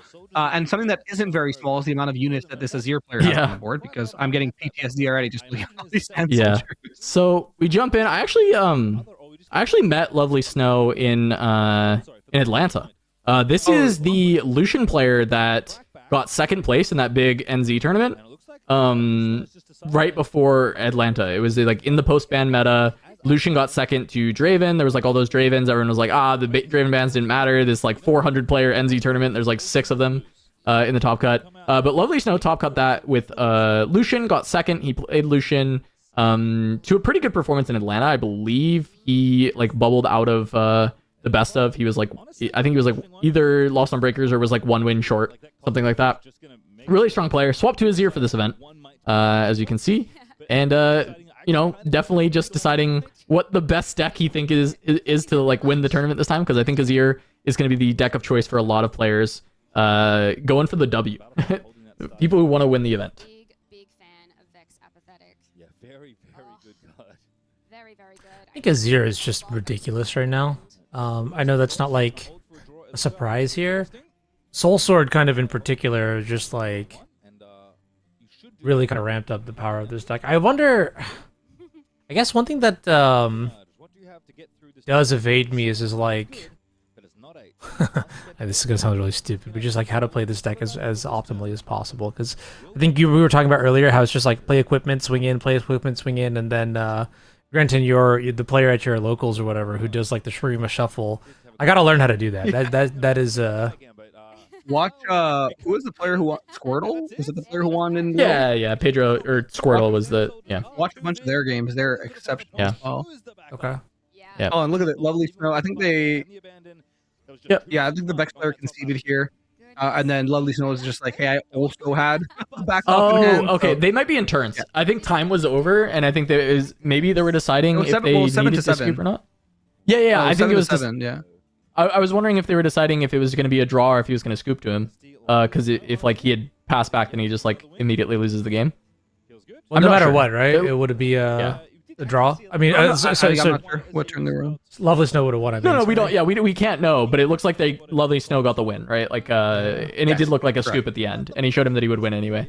But I think there was like, yeah, basically maybe him deciding, It gives you some stats and it costs 1. Yeah. And it's a piece of or I equipment. guess, yeah, I guess he couldn't swing it anyway. Yeah, it makes sense. That's But yeah, basically all Azir Wait, does. his showing him team's this called done. Stack Deck. Costs 1. It's a good team. Oh. That's a good team name. Oh. Pretty Oh. much, yes. Team Stack Deck playing yellow green. We did see of that. Very fun. But Yeah, yeah, that's kind of ironic. he was a super cool guy. I really like talking to him in Atlanta, talking through like the Lucian builds. We were on pretty different lists. So Azir's sovereign Um, needs to do the thing, but Liam And is it's saying cool we to actually have a see him graphic. in his home region. if Sand Soldiers If y'all want to take a look at that, I was trying to do some math here. the answer was no. For the legend breakdown, Look, I mean, when you there's think only about like many 60, Yeah, let's so just buy it. surprising, 47 Yeah, so this MF. is- sometimes there's answers. This is what I was talking about. This is what I wanted to take a look at. Thanks, guys, for getting it up. Thanks, Jarvis's, Jarvi. So Jarvi. Lublana is Look, as the most played. Then Aurelia. Aurelia is another deck I felt like was pretty strong. Has some blockers, but it definitely felt like she was still good enough in this meta and potentially one of the better decks. And we even saw that in the pre-RQ. She had, I believe, the best win rate next to Master Yi. And Master Yi, of course, being in third. You can either play mid-range or Aurora for Yi, so I expected the amount of Yis to be very high. Yeah. I'm actually a little surprised Diana is the next most played, and this is coming from someone who does think she's BDIF. I just saw a lot of the discourse around Diana being like somewhat negative, so I thought like not that we necessarily had like Alan had found the deck that was gonna break the game and no one else found it. It was more just like, are we right or are we very wrong? Like, is this deck good or are we actually just wrong? Because saw a lot of community sentiment that they thought it was like not that good. Clearly, enough people think it's very good that it's the fourth most played deck, right? Can I put an asterisk here? Yeah. So yeah, MF is at 47, Sivir is at 24, so that's a total of 71. Some number of the Master Yis are probably also Aurora builds, so I want to make Are you sure saying that Aurora is the most played? So Well, there is, it is confirmed. There is 136 decks running Aurora. Okay. Yeah, Aurora should be the most. This was always Yeah. expected that Aurora would be the most played. So you said 136 running Aurora. This is lower than my expectation. I actually said that I thought Aurora might outpace what Draven has ever done and put about 15 to 20% of the metagame as Aurora. That's not. I was wrong. I was off because that is only about. What is this? 11? About 10% of the metagame? 11% of the metagame that is playing Aurora decks. So it is a bit lower than what I many was people- anticipating. How many total players do we have? This one, do we know? 12, Someone said 30, 12, 50. 1500. I think Sam said something. I'll tell you. I mean, if it's 1500, then it's not even 10% of the field. Aurora, right? Under. Oh, I was just going off the have percentages I'm seeing on my screen at the 1267. moment. Because if I add Okay, so, 50 to yeah. the LeBlanc, then it's about 11%. Right? You said 1267, right? Yeah. Yeah. Yeah, so we're at a 10.7% Yep. breakdown for Aurora decks. And then the Oh, 1,405 1405 total players. Yeah. Are you So looking maybe- at current round, Anu? I might be Yeah. looking at current round. Yeah. If you're looking at the event on the UVS thing, it's current player count, which means when they drop players, you lose that. So 136. So it's actually 1405. We said actually 9.5% of the field. We can also see Under 10% of the entire field is on Aurora. Where if we look at like Spirit Forge Regional Qualifier in the middle of the screen, Draven was 28%. So it's actually Yeah, less yeah. than the Aurelia in set 2. Yeah, which is wild, right? That's absolutely crazy, right? I mean, that's what 40 Legends does to you, but also like this strategy was spread out amongst Legends. You would expect it to beat Draven, right? You would think it could in theory beat Draven. No, we were But counting, yeah, it just never doesn't mind. get there. I'm assuming the 136. Yeah, it's people running Aurora, so it is counting Yeah. also like the Poppies and the Garens. Yeah, and- exactly, right? It's like The different volleys. Legends. It's Yeah. the only deck I've played. So I've only played Azir. Yeah, exactly. 136 decks yeah. running Aurora. Yeah, exactly. Yeah, the total number of so, I copies mean- is irrelevant. Is total number of decks. But the Wait, no, what's that is kinda kind of neat- relevant though, isn't it? Wait, well, what number did you say? someone- I mean, 400. someone What? could run two. Okay, so Yeah. Okay. It maths out. Okay. Yeah. But I wanted to note the CN Unleashed events. This is basically just like city challenges, and how like a lot of times people talk about how they're not like super relevant. They're Mickey Mouse tournaments, that kind of thing, and like to an extent they are in some ways where it's like single elimination or not single elimination, but best of one, and like having the best of 3 top 8. So it's gonna be a little different on what wins, but it's really good to keep an eye out for like what decks might be good. And you look at the representation there, and it's like Yi first, then Aurelia, then Diana, then LeBlanc. And you look at the most played decks at Sydney, and it's all the same except for Misfortune. And what was really interesting is how little Aurora MF and Aurora like Sivir and stuff was played in some of the Chinese city challenges. Versus, it was like a lot more Aurora Yi and mid-range Yi, so it was like hard to see where exactly the Yis were gonna be hanging out. A fun thing that people forget is that city challenges are BO1 until I believe Top Cut. Correct, And BO1, how it works is random battlefield, side turn order, sideboard. That's true. So you're always playing post board. You're not on a post board battlefield. Sometimes you might get your like going first battle or your blind battlefield as an Aurora player, and you might have lost the die roll, and they could just board in everything to deal with you, right? So interestingly, it's a harder trajectory for Aurora players in CN for city challenges. It used to be a more it used to be a better deck in best of one. It used to be one of the best decks in best of one because people wouldn't have enough hate for you as Aurora. Yes. But now with the changes to best of one, it actually is worse for the Aurora players, which is, I think, probably a lot healthier for the game. I was a very big proponent and happy person when they gave the announcement of the new best of one rules. But yeah. Wait, are they doing draft content on the stream? Get me in there. What's happening? Wait, what? Get me in there. I didn't even hear that. I heard someone say drafting. Oh, it's an interview. Oh, it's an interview. I thought they were drafting. Wait, did she draft in front of us and we missed it? GG, bro. I don't think so. I don't think so. She has like 5 ultimate barons in her hand. Wait, so for that reason, you're saying that Aurora is underrepresented in the city challenges because of the BO1 Yes. rulings? Okay, that makes sense. Yeah. Because it is, you're playing an uphill battle, right? Because you're just taking a dice roll, hopefully that you win the dice roll. You lose your best Also, game. Yeah. You're always playing a post-board game, and how Aurora pretty much works is more often than not, you're guaranteed to win one game, and you're guaranteed to lose one game in a best of 3. And that third game is the coin flip. So if your guaranteed to lose game is a game where you lose the die roll and they get to post board, and you get that multiple times in a city challenge, you're just not going to put up good results. Was super exciting. Profound right. For that round 2 Dope matchup, game. both unleashed legends that are new here today at the Riftbound Regional Qualifiers. in Brenton Sydney. lore, by the way, this person on the stream right now, Logan, I've known him for years through World of Warcraft. None of us spoke to each other, and then we both at the same time realized that we were involved in Riftbound together. Huge. Small world. Talking for like 2 years, and then poof, we're back. Oh, it's funny, Grant and I actually, when we released the rules video, I had friends DM me like, what the hell, Grenton? Because I guess they watched your like Throne and Liberty content. Throne, Liberty, Lost Ark. I was like, man. I came for the MMOs. Yeah. Yeah, I have a lot of I friends had who like people DM me, MMOs, be like, yes. "What the heck? You play Riftbound?" I was like, "Dude, I've only been playing since the game came out in China." With the Aurora, the dazzling Aurora, becoming much more popular, much stronger here with the addition of the Elder Dragon. That's funny. Unchecked power is also an excellent answer into Aurora decks. So it's a lot I'm talking about the unchecked power for Aurora, which is true. Aurora decks can bring in like Abandon, but it's not that common. Because it's like, Abandon ends up being pretty bad for the Aurora decks oftentimes. There's like very specific cards you want Abandon for. I have a hot take as an Aurora player. Go ahead. I don't care about unchecked power because I'm playing one unit to the battlefield. True. Fair. Like I have my Elder Dragon at home, and I just have one unit on each one with a shovel attached on one of them. So if you kill it, I just put a shovel on something else, recycle them back, and go again. Yeah. But You're often not winning by playing an unchecked anyway. Oh yeah, for sure. But yeah, unchecked power is not winning you the game. Baron, so. Yeah. Looking at this shot right here is giving me such terrible FOMO. Oh my god. Yeah, I love gaming. I love being there. Being on the ground.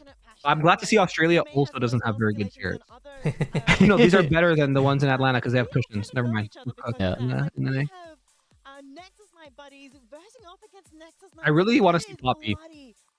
I just want to see Poppy Aurora. You want to see some Poppy Favorite deck. Aurora? I think the deck is bad. I was so surprised by the 20, 20 players. You're clueless. It's fine. I just think, It's the dude, best I did. Aurora deck. I promise. I did test against it. I did. It's not like it's not like I'm going blind. I think it's so bad in the mirror. In the Aurora mirror. It's amazing in the mirror. I think it You have loses. Vanguard Armory. You have Vanguard Armory. I know. Look, Week. look. I had this discussion with a teammate. They were like, "It seems like really good in the mirror," and I said, "Okay. Like, what about Starcrossed in response to your like playing your Elder Dragon out via Rift Herald? What about this? What about this? Right? We were talking about a few things, and we're like, okay, let's run it. And then just like it just felt so free for purple every time. I just felt like I was winning every game. So I don't know. Pilot Maybe issue. I mean, it could be pilot issue. It could be, maybe Poppy's crazy. Look, I will not hear Poppy slander in this house. no veggies. The thing is, I've been talking to No Veggies because he's on Poppy at this event. He's trying to like win best of, right? And he's like, yeah, this, it has this. It seems pretty good. But he also then says like, yeah, the deck is terrible. Like he's also thinks the deck is like good, but he also thinks it's terrible. It's like it's a best of play that you can he's get some gaslighting equity. you. Yeah. He's just trying to get me to say Poppy's bad for everything. He's smart. He's smart. Some standings updates real quick too. So Prismat, Allen, the Challenger folks, Ollie, they're all 2-0, all won their second round. So kind of expected. Nothing, no shockers here, but just for. What was the prefix of the Chinese team you said, Cass? Sorry, what? EDG? Oh, EDG. It's Edward Gaming. It's a very big League of Legends org from China. Curious if we can see the Oh, Binu is on EDG. Holy shit. Okay, wait, I am invested. Let me make sure because I'm seeing 0-0, which is not the record that I was expecting. So standings. Go. Binu is basically like a Magic Crusher who has beaten me in Legacy tournaments online all the time, every time. And so I am like super curious what their records are, but I don't know if I'm seeing. Hold on, it's loading. Yeah, weird. Yeah. I'm not seeing them at but all. there's- So I don't know. Also, got some fun stats from Sam about the Aurora. If you're playing body, there's 82% chance you have Aurora in your deck. For all the body legends, which is pretty. That's a lot. 82% is 82% is crazy. And then we also have 10% of set players are Aurora, which is good. That's good. I think set is a good deck 10% of set that players. shouldn't play Interesting. Aurora. So I think that's good. 30% of Kha'Zix being Aurora is lower than I expected, and I am proud of you Kha'Zix players. I actually shout think out. there's a real deck there. I think there's a real deck there that doesn't need to just be like an Aurora pile, but it's really hard to not just play an Aurora pile if you are orange purple, because orange purple is really good at playing Aurora. I understand. Is it? Yeah, I think orange purple is pretty good. Pretty good at playing Aurora. Pretty crazy. No Aurora and Fiora. Interesting. I have heard some people say that it's kind of secret good in that deck. There's some cool stuff you can do with Aurora and Fiora. So it's kind of cool that there's none. Quite frankly, I'm locked in on that flavor text. Well, round 3 is on the way, Logan. Here we are. We're seeing our featured matchup right now. They are, of course, Dude, I love that we're just getting constant very action. excited to see Very happy. what the legends are for this featured matchup. Before we even get to the legends, look at this sweeping camera angle that we've got, this panoramic shot of both of our players and the important judges who keep these games on track, who are there for any rules checks. Nice. All important. Hydration. Water, Let's go. We love that. Stay hydrated. All these gamers, they're out for hours. I also wanted to randomly mention there was a ton of Leona. There was like 34 Leonas before we get blame into this. Vero. And well, it was Vero posted way too late for him to have had like a serious impact on the number of Leonas. There is probably some amount of people who were influenced by Vero. I mean, I know T was gonna play it. Vero's been trying to convince me to play it for Vancouver, and I'm not gonna say I'm not at least somewhat interested. if the deck is like genuinely quite good. But he was putting the Aurora matchup at like about 55% and then saying it has a very good LeBlanc matchup as well, which is really compelling to actually like play a deck. And I can understand it. It always was pretty good into Aurora, even in Origins.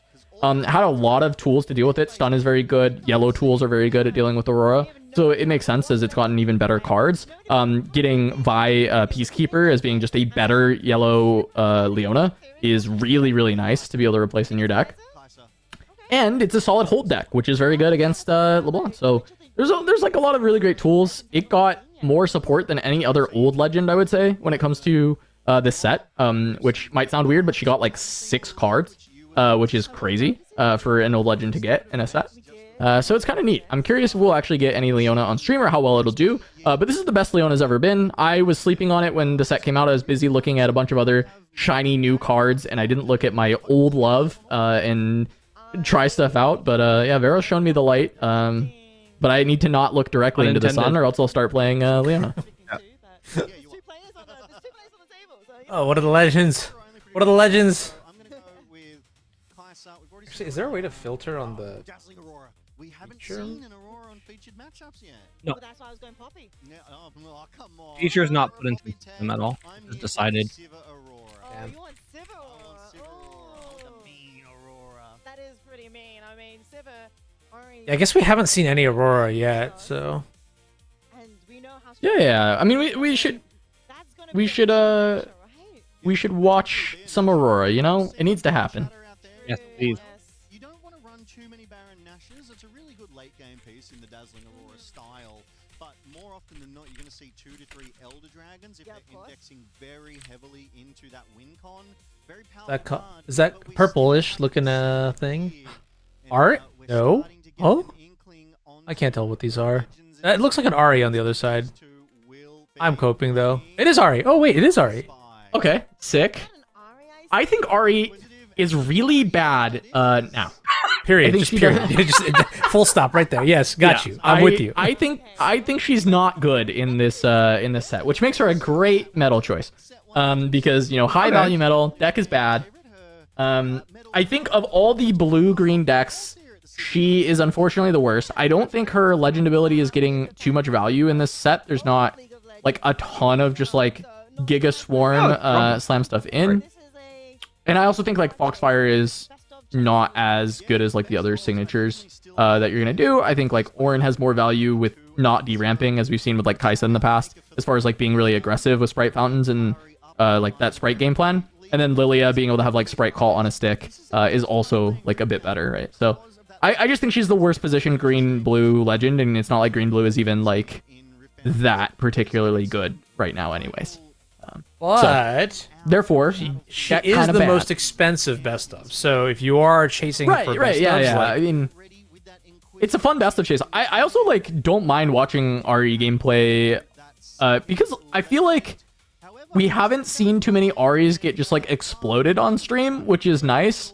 At least the deck gives us games. Because like there are some decks where when they're bad, they just kind of get exploded. But often like Ari at least is going to hold the battlefield for a little bit and like give you hope that they might do something before they lose. So we'll see. Fun fact: this judge standing up right here is probably one of the best feature match judges in the world. Nice.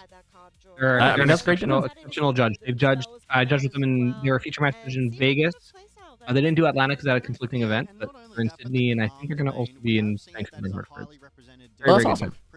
Glad to hear. I think at this point they're probably the team lead for features in Sydney, judging by how they're moving around. But yeah, little judge lore for the viewers at home. I'm always down for a little judge lore. Because a lot of people will be teching against that Elder Dragon. It can stop those spells and abilities critically.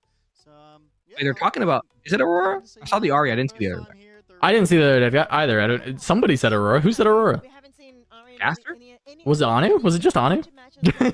no, I was just saying we should see Aurora. It's been 3 rounds. Like, oh, well. Yeah, what's going on? Oh, okay. So there's no Aurora. Listen, everything I say cannot be taken at face value or any value at all. In fact, negative Maybe value. So production- really, Maybe production got a directive to be like, hey, we're gonna see a lot of Aurora in day 2, so maybe like don't show much later rounds. But If I was casting the event, I would have given that. Like I would have said that to like people picking feature. I would have said Yeah, I we will would've see a lot of picked one Aurora extra. in this event. Just baseline, we're gonna see a lot of Aurora. wait, someone just said Poppy Ari. Hold. hold. Wait, the Huge. hold mirror. Hold. Oh shit. Hold. Okay. Okay. But it is literally the hold mirror. You're right. Yeah. But I hope it's Aurora Poppy. I'll be happy. From Origins and Proving Grounds. That's 16 legends that get rotated out once Unleashed is done and we move into Vendetta. Exactly. So a lot of people are definitely after that Ari, and I do not blame them. All right. She's Poppy time. That's what Grenton wanted. That's all Grenton wanted. Yeah, I'm only Okay, here for but Poppy, of course Poppy's gonna look good playing against Ari. No. It's always gonna look good. Actually, if it loses to Ari, it proves my point so hard. So I'm down. Yeah, that wouldn't be a good look.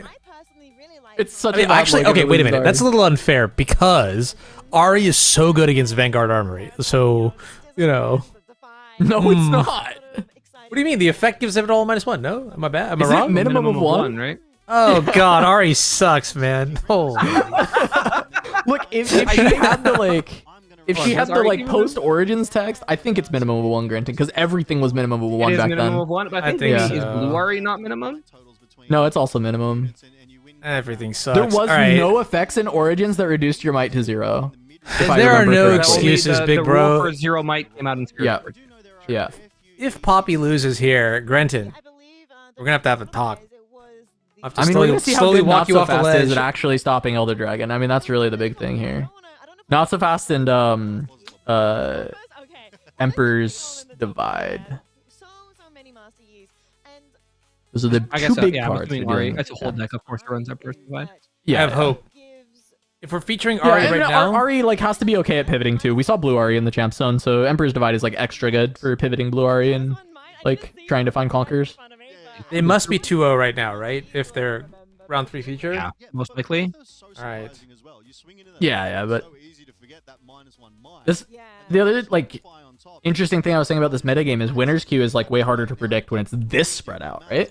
Like sometimes, and what I mean by winner's queue is just like the XO bracket. Like sometimes you're prepping your deck to be a very good winner's queue deck, which means you need to win your early games, but if you do, you're going to be in good shape. Whereas if you take a loss, you're more likely to be in the sump, if you will, of a bunch of best of decks and like different legends. Just what it can be anything that you pair into.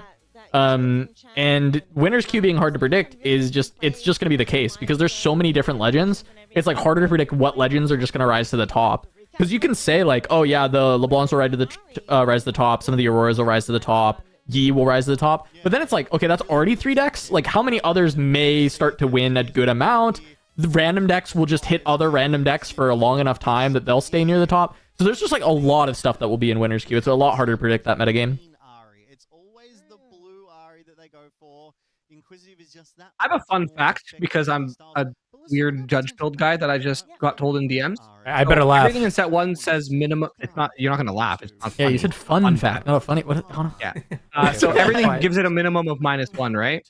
Yeah. So if I'm on Trifarian and you swing into my Trifarian and I give your unit -1 to a minimum of 1, and your unit has 1 because of the Trifarian, and I, for example, like push it back to base, it is now 0 might. Oh. I mean, One of the only ways to get a 0 might unit in Origins, The yeah. minimum. in Origins. I'm But down. there was no rule for it. Oh, true. Yeah. Yeah, does it die? Does it live? What happens in Origins? In Origins, you ask that judge, and they make. Yeah, you say rules what on happens, and decision. they're like, I don't know. It's on the rules. Well, I mean, the rules do say a unit only dies when it has Yeah. damage equal to or greater than its current might. It ceases to exist, actually. It actually poofs into the nether, and you are now having an illegal. Yeah. Your opponent eats your card, I think is Yeah, what then you happens. no longer have a legal deck list, so you get a deck presentation error. Yeah. Wait, Deck list error. didn't that actually happen? I feel like someone told me that story. There's a meme about somebody sitting down and eating their card and then calling a judge and saying they don't I don't think their deck is legal. And I mean, I don't think it is a real life story. I think it is a bit that No, someone no, no, came no, no, up no, no. with. I know what it was. I know what it was. It was Chaos Orb and Magic. So Chaos Orb is a really old school card, yeah. And what the card does is it tells you to flip a card literally in the Oh, it's air, not Poppy. and anything It's it also touches. not. I'll tell it later. I'll tell it later. It's also not Lilia. LeBlanc. It's Lilia. So we are getting blue, blue green mirror on match, both sides. color match. Yeah. Okay. So we Black talked Flame about Altar is the one that gives your temporary unit shield, right? Yeah. Wait. Essentially. XP Ari, Also, they're both the same domain. Hold on. Skyward. It's probably just 6 Charm Ari to be clear. Which, yeah, fair. 6 Charms is pretty good. But yeah, the kick. What's it called? It's like Skyward Strike. Yeah. I believe. Mhm. Yeah, Um, that is exactly it, I believe. Yeah. So Skyward Strike, it is if you are level 6, it stuns, and other than that, it is charm. It just moves a unit Or to about defensive charm. yeah, and it just costs 1 more energy, which is fine. A charm is I'm pretty sure at it least costs in power. last set. Oh yeah, charm. is, It's same cost to charm, but one energy more. It is like pretty well considered as like best card in the game for a little bit in the last set, and it's like one of the better cards in the game, one of the better pieces of removal. Because it's like 1 cost hit backline removal. It's very, very good. And so playing 6 copies is like maybe the way to go. Hot take here, I Skyward Strike the Blue Lilia every time. Interesting. Like, I don't play Diana, I Skyward Strike the... So you, doesn't have a charm. but you have to play one more spell. No, I play Skyward Strike, I'm 3, Ari makes her 2. I forgot that Ari's a legend with text. Oh my god. You're right. Yeah. Like, No, I feel absolutely. like you're tapped out, I get rid of your chosen champion, you did nothing, and I I think I'm with you. I think I'm with you on that. I think that feels like you also potentially get a draw off of Conservatory. Like, there's a lot of really good things going for you in that spot. What is that? They have like a signpost card in their hand. I've never seen that card before. Forgotten Oh signpost. wait, Are you talking about do that they card? Forgotten Signpost? Oh Is that wait, actually what Forgotten it's called? Signpost.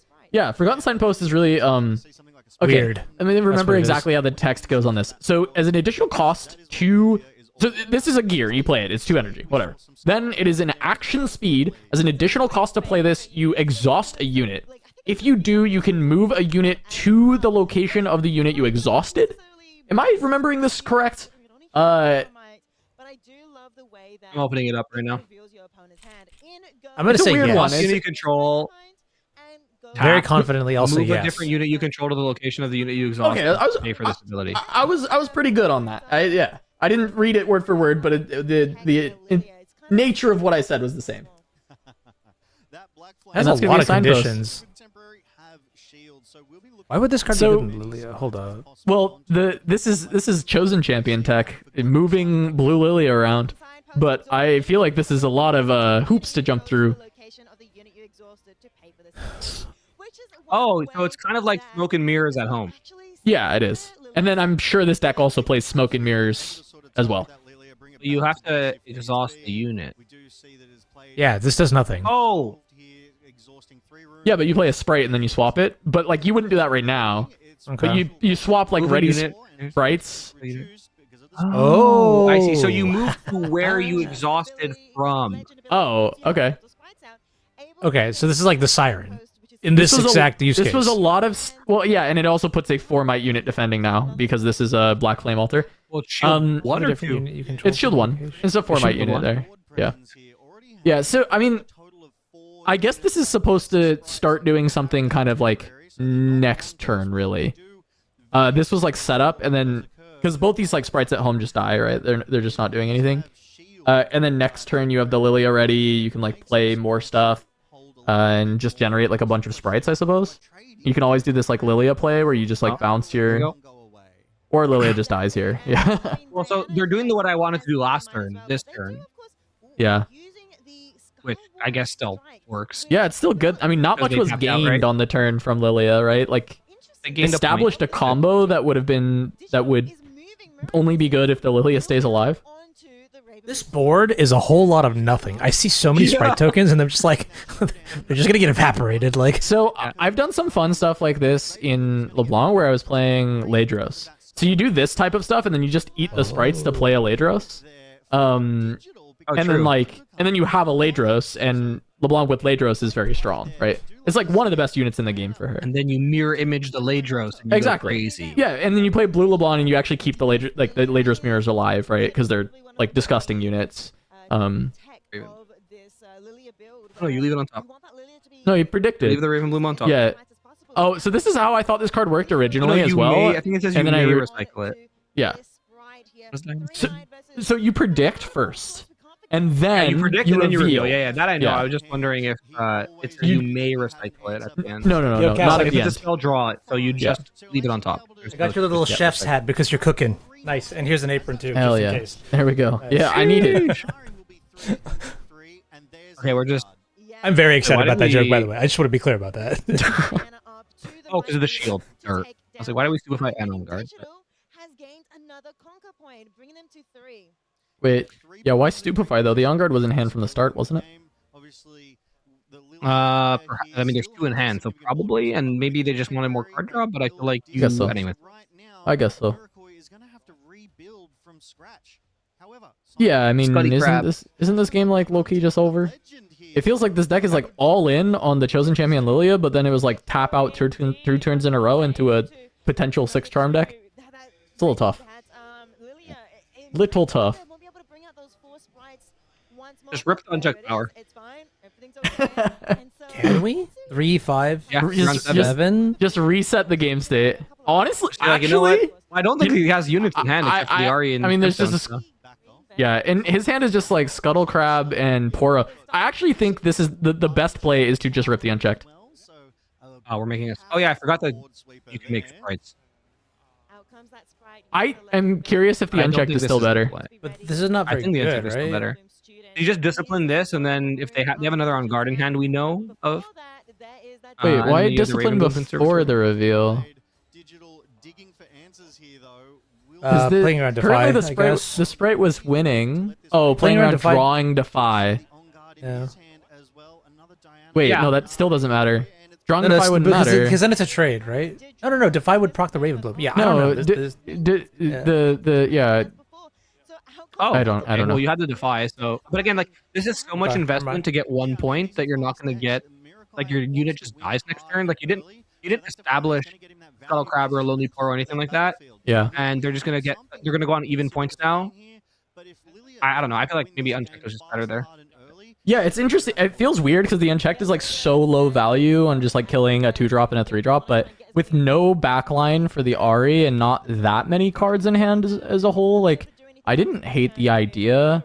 You like make them just like play blue Ari and base and pass or something like that. It's not Yeah, it that looks big like of a look, they didn't even turn. draw another unit, right? The only unit they There's a have Diana is- there in hand. Oh, is there a Diana in hand? Okay. Yeah.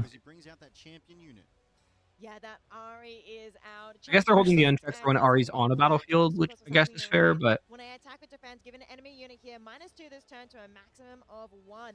That is a really strong With ability Wonk- in with Wonk in hand, Diana legend is as gonna be played out So maybe. when Ari goes in, that sprite is only going to be at 1. I'm a big fan of this Diana Lunari card, so if they're playing multiples so of this, sick. like I'm very happy about it. My Lux control deck that I colloquially named Death Threats because I get Death Threats when I play it runs only 3 Diana's units. The Chosen Champ. Oh. Yeah, but you got like armories and stuff, right? Shh. I do. I have 3 Forge, 3 Armory. Yeah. We're playing. You gotta Sprite do the Right, first little. horse. It's pay 5, draw 1, make 2 sprites. Still gotta Plus. cheat and make units some way. Yeah, of course. You have to win the game somehow. You don't have approach to the second sun in this game yet. He has one card that he's looking at, but I didn't get to catch it. Yeah, but he does have Sprite Fountain in hand now as well. He just drew that one off the top. So I mean, I guess what you just play like a couple. Oh, there's a way. Yeah, that's great. It's a good draw. It's still a little slow. I just mean, drop this digital's gonna go the- to 6, right? So Just drop the crab now, right? Draw another card? yeah, but still, I mean, digital just gets to go to 6. That's what I'm saying. I think the unchecked power is good because, like, well, yeah, the unchecked power deramps you 2, which means you still draw the Hui, and you just tap out and play Hui. They tapped out and played Ari. Whatever units they were gonna I think play. that's Yeah, Absolutely right. they're on less points. Yeah, I think you're just better at the point. You can pick that mode. So really Charm was just picked up, so The nice thing about Charming Hui the against Hui is charm super effects, risky. yep, is Super risky. you can just be an 8. Wait, Hui signpost. That's actually true. Okay. Okay. Oh, I'm seeing the signpost. Signpost tech is actually maybe cooking. Yes, it will very. It does. Yeah, I mean, Skyward it's Trek like, is also not as a- you said, it's smoke and mirrors at home for sure. Well, smoke and mirrors without needing to have a temporary unit, but you do need to have. But you need a an ready unit, unit, which is like the harder almost. part. I think. I think it's probably harder than having a temporary unit. Have as many options in hand as possible. Yeah, digital currently on 5 conquest points though is. But I will say pivoting your way, so like if you can untap your board with Hui at a battlefield with the signpost, that's really sick. Yeah. We have Lullaby in hand too, which is good. Right now, digital considering his options. We don't have Lullaby runes up right now. Yeah, I mean charm. Even if you become an 8 here, Oh yeah, The Black Flame Ultimate. you're actually a 6. -3 actually. You're actually a 5. Yeah. -2 to all units when she attacks or defends, and that also minus. You have a pump spell in your hand. It's really good. Oh, move trigger happens first. Yeah, you're asking. Move trigger first, then Diana. You're not in the showdown yet. It's interesting now. I think they're trying to work out the might totals. Well, but Hui also has that ability where he moves. He did get moved via the charm. He can draw 1 and discard 1. One of my favorite plays I've made with my Hui into a charm effect is getting my Hui charmed when I was tapped out because I had Sprite Fountain and Flash in my hand. So I knew that I could bait a charm and then discard the Sprite Fountain on the move trigger and then flash my Hui back. Wait, that's actually crazy. Yeah, it was so sick. When like my teammate was like, but you're not playing around charm, and I was like, I you know, we did like this big line. I was like, yeah, but I felt like, They you know, have it's Sprite worth Fountain in it hand. to juice you. They don't have flash though. No, but they could draw would be it. cooking. They could No, draw they'd it. be It's not they're not purple, so they'd be a legal deck infraction or whatever. No, but you they know. can untap 3 and back off. Back off. Yeah. But then they're a 2 might unit, so then they'll die to either of the people there. Oh, true. Yeah. They're just getting confirmation. Yeah, they're just trying to figure out the order of the triggers, which is Hui resolves first because Diana hasn't even triggered yet. Then after Hui is resolved, you're in a showdown. So Diana triggers, then attack defend triggers happen. So Ari will trigger on top of the Diana, and then we'll resolve the Diana. But we have to pay for the Diana before the Ari resolves. Simple, guys. Yeah. Why didn't that everyone comes just get that? fast. Why doesn't everyone just judge this game 40 hours a week? Yeah, you putting 40 in on judging The right amount now? of time that I discuss and mentor other judges, I'm probably putting more than 40. God damn. No, I believe it. Now that the showdown has been triggered, when a showdown begins here, you may pay 1 energy if you do. Predict, then reveal the top of the card. No, they didn't call a head judge over. They were just confirming the ruling with the team lead, which is what we tell the judges to do at these arcs. This card is pretty good, this Diana card, but wow, it's so much worse when I have to tap like a real rune instead of just my legend. Yep. Not bad. It's still very good, but Oh, like if your deck is built properly or built around it, it's still like almost like 60 or 70% of the time, scry 1, Yep. draw 1. yeah. Oh, exactly. Yeah. For 1, which is really good. Sometimes you just have to be ready to put the card on the bottom to guarantee a draw, but he's needed units in his hand, which is why he keeps leaving them on top. 3 cards in hand, 6 runes up. I have to imagine there will be. We discarded a Poro, so it's 5 might way now again. Yep. Well, technically 8, because I don't think they've resolved the triggers yet. Now they're doing the okay. So now the triggers have resolved. So they're doing Diana. Okay. Was that a A discipline? Yeah. Yeah. You do gotta. Oh no, you can't because Yeah, definitely that discipline. Interestingly, he looked, put it back, looked again, revealed. So I think there was a question around. I guess you have Thwonk, so you can actually keep both your units alive if you want to. It worked with Diana Linari. But it has resolved. The discipline has gone to. yeah, you can just wonk the way. That's true. I don't hate it. So Mirakai knows. I guess he has to decide how Oh, never mind. We're just saying important the fast. units Okay. are. What is your? I don't play Ari at all. I think I'm sorry. I played 1 Nexus Knight as Ari because my friend lent me their deck. Do we care that they killed Ari and kept Diana? I guess Diana's more card job, but like, would we I have think it's a rather... pretty big deal actually, because the losing the -2, like if you think about sprites 3-on-3, like you still have the -1/-1 from the legend, but like the -2 is like a total blowout, no, for like literally everything the legend ability of Lilia. My opinion on Ari is that you need to save material as much as possible, but that doesn't always mean that saving material is correct in like a current turn, right? Sure. Like the general rule of thumb is to save material, so saving the blue Ari would be good.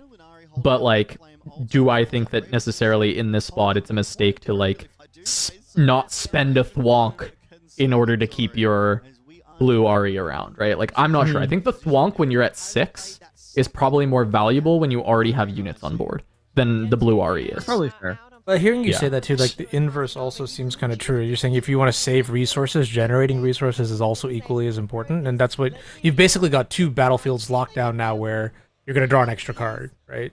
And I also think, I don't know, I think that having an extra Diana in hand means I'm probably disciplining to save my Ari. Or doing some, or thwonking at the... I think, honestly, no, I think thwonk is just... Well, thwonk's the only one that saves Thwonk is both, just- right? Like, I would not... Thwonk's just I, correct. yeah, you can't use a card to save blue Ari and then Diana dies anyway. I think that is like the by far the like that play doesn't exist. You can't do that play. So it's either play the thwonk and save the Ari, or it's just keep the thwonk for this like hold turn. There's the unchecked. And Wouldn't yeah, I mean, mattered next turn. Yeah. You got unchecked, but still.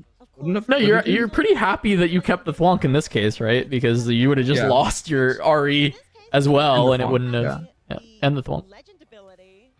We're drawing cards, okay. Um. What do we draw? We're we drawing into a counter? No, just draw a card. cycling. He wants to play a unit. He has no units in hand, and he's going to a turn where he's going to conquer with Diana. He wants to have a unit. There's the fountain. Yeah, maybe there's a way for Lilia back in. Just because we knew that Digital doesn't really have units, so there's maybe a chance here with the extra sprites. Yeah, Diana though only 3 might if she swings into that black flame altar. That sprite. I think for something like Watcher to just end the game right now. I can hide something. Yeah, let's back off, right? You saw it in hand earlier. I think, No, yeah. there's another back off. And also, that's that too. 2 would also be reasonable to hide one. Ooh, charm. That's sick. Oh, that's so good. We didn't get a look into their hand, so I didn't see if Mirakai That is played so side good. mirrors. He does have 2 lonely poros in Would've Yeah, you thought, can even the Ari potentially deck get another draw. benefits from charm. Yeah, I mean, 6 copies charm is 6 copies of charm Ari is maybe it. I mean, it's probably not 6. It's probably like 1 extra copy of the kick, so that you've got like 4 charms. 4 charms main. Maybe you play 6 charms total, like in your sideboard. You have more charms for the matchups where like it's just drawing charm wins you the game. So that actually kicks off. All right, here we go, Diana. Oh, Yep, leave Watcher on top so that you just draw it. Also means you won't get a draw from Conservatory, but seeing as how the hand has no units, I think drawing a Watcher sounds pretty good to me. Do you discipline to draw the Watcher so that you can draw off the Conservatory and a second activation of Diana? Ooh. Oh, I guess you just don't charm. That's also fine. that also makes sense. Dangerous thing to have to play into, Ricey. I mean, Digital is going for that. Yeah, you're not Wait, then contesting the why- battlefield anyway. You have no point in charming. You have no need Okay, to charm. if you're playing for the hold though, hear me out. Are you supposed to actually bottom that Watcher? Because you Yes. could potentially draw more spells to have more interaction on this turn. You draw a spell off of Diana, and then you potentially draw another spell off of Conservatory and another spell off of Diana. Yeah. You draw 3 spells. I think if you're playing for the hold, then you watch on. Lullaby as well, I do believe we just saw in hand, so he does have a counter should he need it into whatever. I think 2 or 3 for this activation. You know, with Thwonk though, I don't know. Maybe you just don't care. Okay, 3. It should be 3, right? Because they only have 1 Yeah. temper unit. Which is Yeah. a fantastic piece of tech here. So we'll just take a quick. When Lily was Eh? first printed, I thought she Wait. said reduce Wait, my no, cost. no, with the- no. What are we doing? No, this Okay, is there's discipline. Yeah. Well, there's discipline, but I don't think one at a time is necessarily going to be you should just the do way. both. Oh, I agree. I'm with. Hey, look, your scuttle crap. you don't gotta convince me. I just died at this point. Oh, we didn't. Did we pay for the? We didn't pay for Diana. technically. Yeah, because I think he has Thwonk with repeat after this. He has all of the answers available to him there. I don't know what else he has. This is a bit of an oopsie. We've now missed a trigger. No, this is not an. I mean, sequencing this seems kind of forced. No, why would you commit the discipline until? We haven't missed a trigger. I'm tired. I can play this in response to the discipline from the other side because that was played. Yeah, but that discipline gets played only after Ravenbloom resolves. No, you can respond to the Ravenbloom trigger. No, I'm saying like okay, you have 3 versus 2, so you would never play your discipline from the Ari side, right? You're winning. So Right. Lilia has But already Lilia played discipline a already. discipline. Yeah, but Yeah. that discipline should only be played after you see after you complete the Ravenbloom, because you know there's a 1,000 till there. You don't want to incentivize them to change the top of their deck. Yeah, makes sense. yeah. You're saying they misplayed, not that there's like yes, you're correct. Yeah. You would I want wouldn't them even to- call it a misplay. It's just like the natural like progression of play. Like Ari player would never commit the discipline until the other person commits the discipline, which doesn't happen until after Ravenbloom finishes resolving. I mean, we did see the Skyward Strike being used earlier. Like, Maybe I'm getting too deep in this. It's fine. It's not. No. You're correct in your assessment, but you need to. Lilting communicate is what you're actually doing. Because if we let Ravenbloom resolve, it still recycles, right? So it still technically changes the top of your deck, but you do have to. Oh yeah, you're right. But you actually. haven't paid the one point from about that. Diana. You haven't paid the one from Diana, so you're not doing her trigger. Yeah. Yeah. We haven't even tapped this for discipline yet, which we have to do. And then it gets lullabied.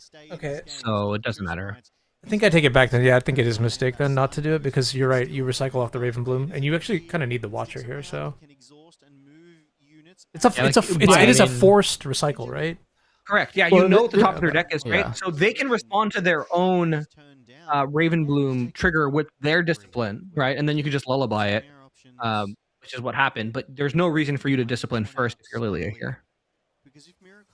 Like there's going to be after all the triggers resolve, you have to Yeah. focus first. So We're on the then same you page. can discipline. yeah. The reason you're playing your discipline first as Lilia is to avoid Defy being seen off the top of the And this Ravenbloom isn't and a drawing it. deal. Yeah. But I guess he knows that the Watcher is there, so you're right. They're actually Assuming this is an appeal, because everyone has just stopped and they're looking. If the appeal is I miss my Diana trigger, I would absolutely not allow that to go back on the stack.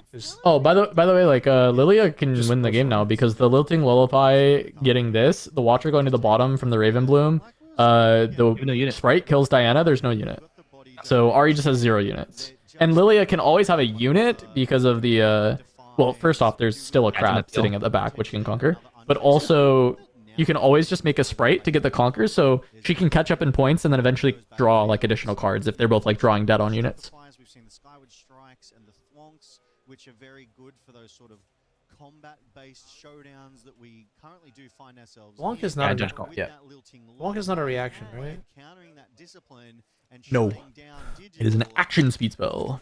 I think Murukai could take this one.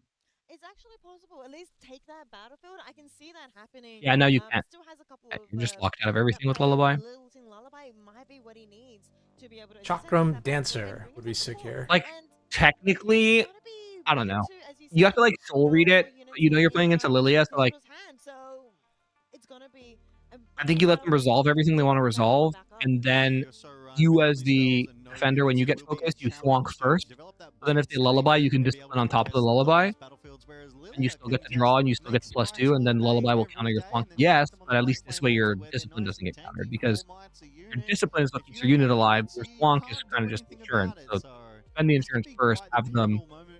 Oh no, I guess that wouldn't work, right? Because you're Exactly. We don't want to make Yeah, There's the no Thwonk window would to ever really thwonk. force There's their no window hand. to thwonk ever. No, Because of there would have like if you just wait for the showdown to naturally progress, right?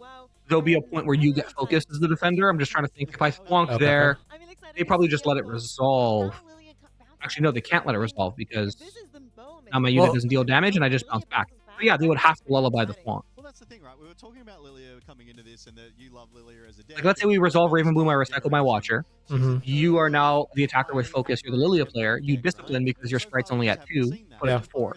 Right? Yeah, I yeah, haven't paid yeah. for Diana. Let's say we skip. I thwonk now. It's 3 to 4, but you're stunned, so you're gonna get recalled back. You still want to kill my Diana.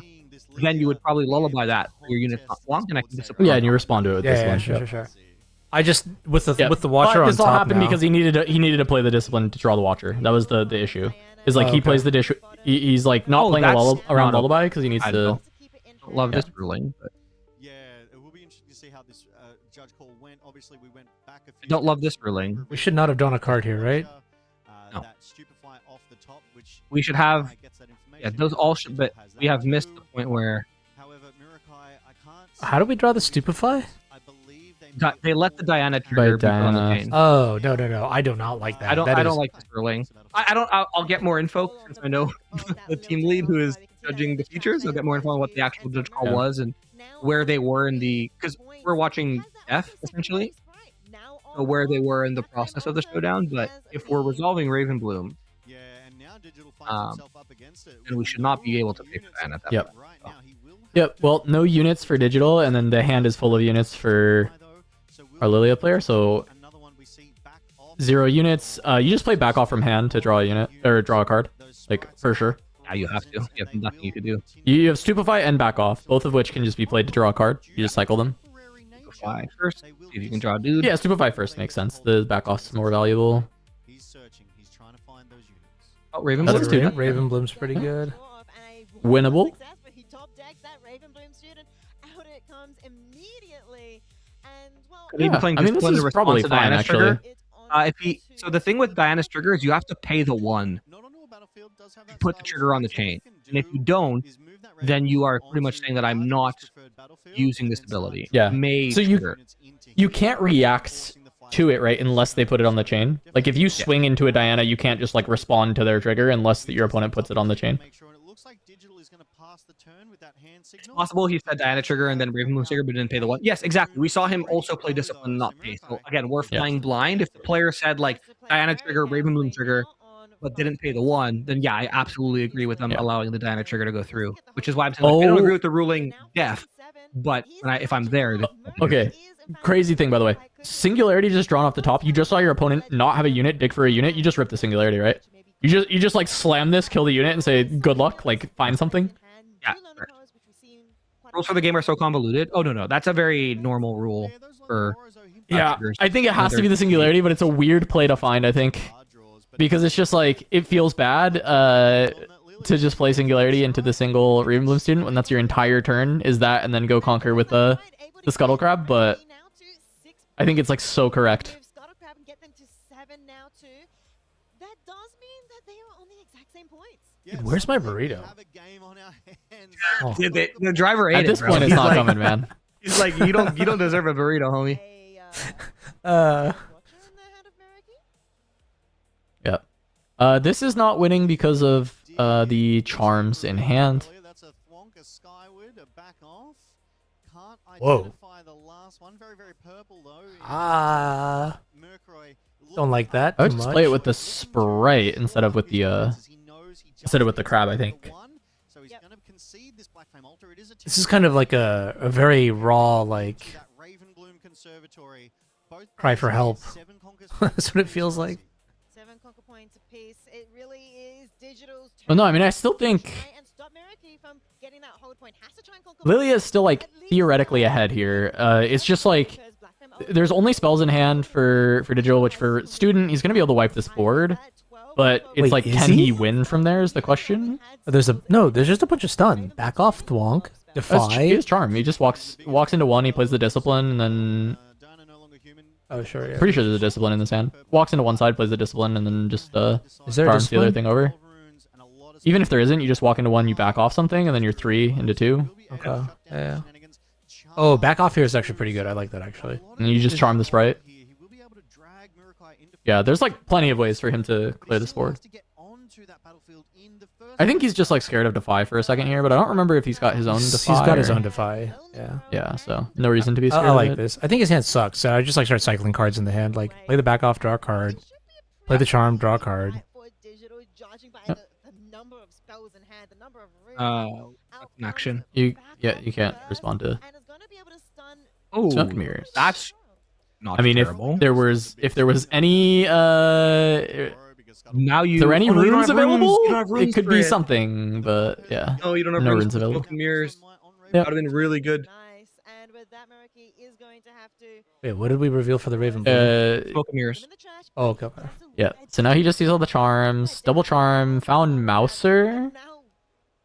But the Singularity is still just going to get very good value. It'll basically get to eat another unit instead Yeah, of he just plays the Mouser one. down. He gets to kill 2.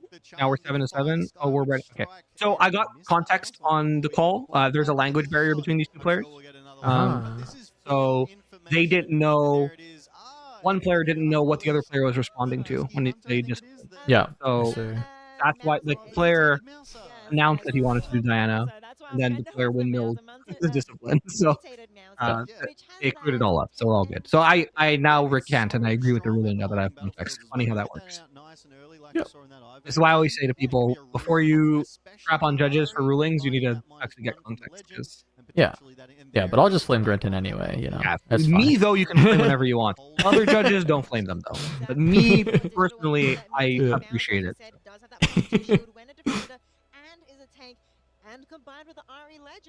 Wait, this order is bad. Oh, never mind. They're playing Ari. It doesn't matter. Wait, I was like- wait, this is a 30-minute game 1.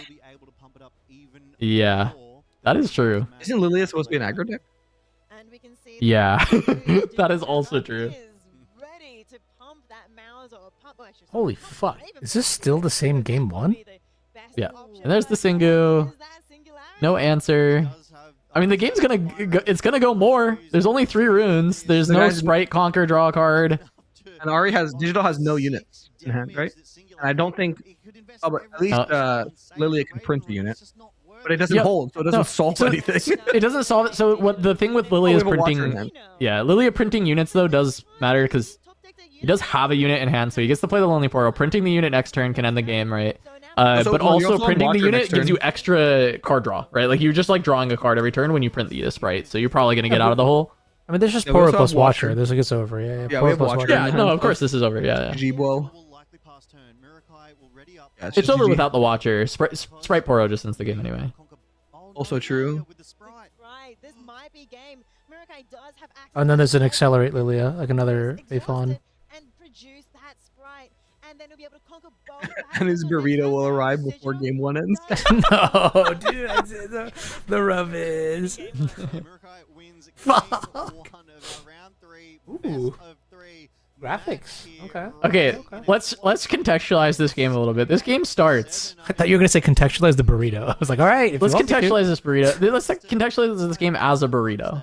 So the no. the wrapping of this game, the tortilla of this game was essentially a Lilia being played early and generating 4 sprites that did not do anything, and then the Lilia got charmed and died. So that was the tortilla, right? Oh, That was the tortilla of this game.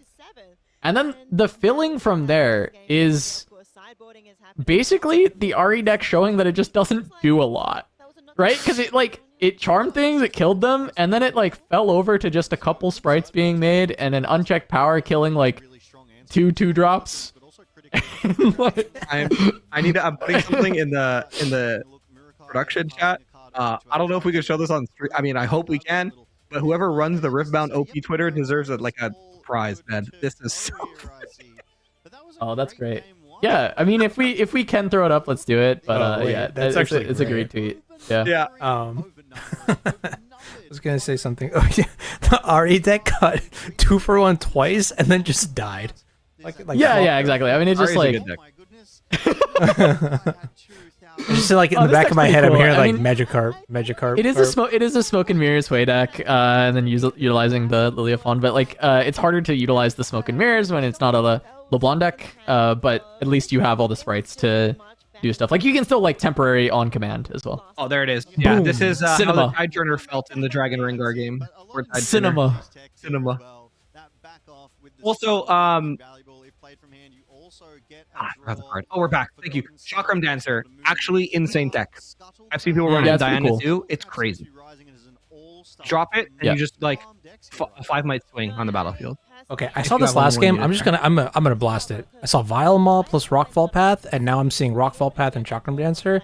Not that it's the end of the world or something, but I'm making notes. I mean, Rockfall Path is just also really good against LeBlanc if you want to have it. So it's like, Yeah. that outweighs or whatever. I mean, but- it is like very anti-synergistic for yourself if you're playing ambush units to have Rockfall. So I understandable. am not an aggro guy. Is your arena greatest game when you lose or when you win usually? You need arenas, like you want arenas going first. Going Because like first? it That's really Or to counter the other one. aspirants. Yeah, but I think in general it's just So we should see Rockfall here from Lilia. correct. Yeah, they won, so it should be Rockfall. I'm wondering if there's consideration. No, there's no reason. No, I was trying to think if there's anything with like the Lilia being turn 1, but it doesn't actually make sense. Yeah, basically the idea is like you're playing a 2-drop on turn 1, you're conquering to 2 on turn 2, you have the point tempo. This is an aggro deck that plays around sprites and temporary units. It doesn't care about its units, so you can always just conquer on turn 2 and go to 2 points. So yeah, it's just like always going to be going first. Greatest greatest. So 3 Dianas. I mean the units. I mean this is also a little bit more aggressive, right? It is 6 charm. So this is like 6 charm, kill all your stuff, hold and end the game. Like you never get to take combats on your turns because I charm you every turn. Is the idea, right? So this is also an aggressive deck for Ari. Yeah, that's true. I just think This is not like a Vile Maw Ari. This is I stick a student, I stick a Poro, I charm you 6 times, and then end the game. yeah, I control the board by making you attack into me, which is like it's like the mid-range E special, right? Where you just establish a unit and you just make it defend over and over again. We have Not So Fast on the sideboard. But I would assume so. It would be too. I think it's too important not to have on the sideboard. I think you probably have bigger counter spells on the sideboard, so you probably run one win wall on the sideboard as well. Yeah. One thing we didn't bring up about the Chakram, because you mentioned how good it is defending, but someone in chat brought it up, and it is a great reason to play Chakram Dancer, is you can respond to the temporary trigger. Also true, yeah. And then you confirm the hold, which is very valuable. We didn't see Chakram at all. It discarded, played, drawn in game 1, so this RE player doesn't know that Chakram's in the game. No sprites held buckets in game 1. If you're talking about the last turn, the player scooped. But that was no sprites in the game. So Oh shit! Wait, Randy is playing Fiora today. Yeah. Lost to Draven in round 2 and beat Victor in round 3. Yep. Unfortunate for him to hit a Draven. One of the big reasons that you would Historically. Yeah. have issues historically if you're on non-hook Fiora, which he's not on hook. Is my he is, understanding. in fact, not on hook. Yeah. He's on XP Fiora. Well, yeah. No, not really. It just Grim Resolve is just a very good card. Well, not just that, he has the heirloom. Heirloom. Oh yeah, but that's because you're Grim Resolve. It's like you ramp without e-ramping, so it's kind of nice. Yeah, I hear you. Yeah. It's like just like Doran's Blade doesn't actually ramp you. This one does. This one actually does. Is he on the Elders or no? Some people are playing Elders. I don't think I saw Elders. But, oh, he's on Elders, yeah. Yeah. Yep. I'm very curious to see whether or not digital is going to go for Yeah, that's why you play the hook. So I figured as much. Kaiser's 3-0 right now as well. He's on set. He's not on LeBlanc. Ooh, he swapped? He audibled? I think he took the long, but I know the Challenger TCG guys, they have like a very specific game plan for these RQs. Where they have some people they play going for after best medals, some people going after top cut. It just so happens that Colin does both. Yeah, Colin's top good enough to with just Set. make it. Yep. Yeah. Well, and Set, okay, So- to be fair, Set is like a genuine pick, I think, for this meta, way Oh, more so yeah. than it was in Spirit But Forge even when it topped. wasn't, like he was. Yeah. No, putting up I agree. numbers. For Spirit Forge, he was definitely playing for a best of and just happened to top. I think Set is like a much more real pick as a tournament winning deck for this tournament in particular. But yeah, Dan is on LeBlanc. And Yep, they're on yep. the hook variant. So, and they're also 3-0. Yeah, I think their hook variant is very sane. It is the way I always talk about hook is you need to play hook in decks that can function when they don't see hook, and I think they basically just are playing like the relatively normal LeBlanc builds, but they are including hook and just like utilizing it to help with some of these issues against hold decks where you can like sacrifice your own units and just generate a lot of value early on and just generate like a critical mass of value where you just can't be stopped. And I think that's like an interesting way to go about the problem.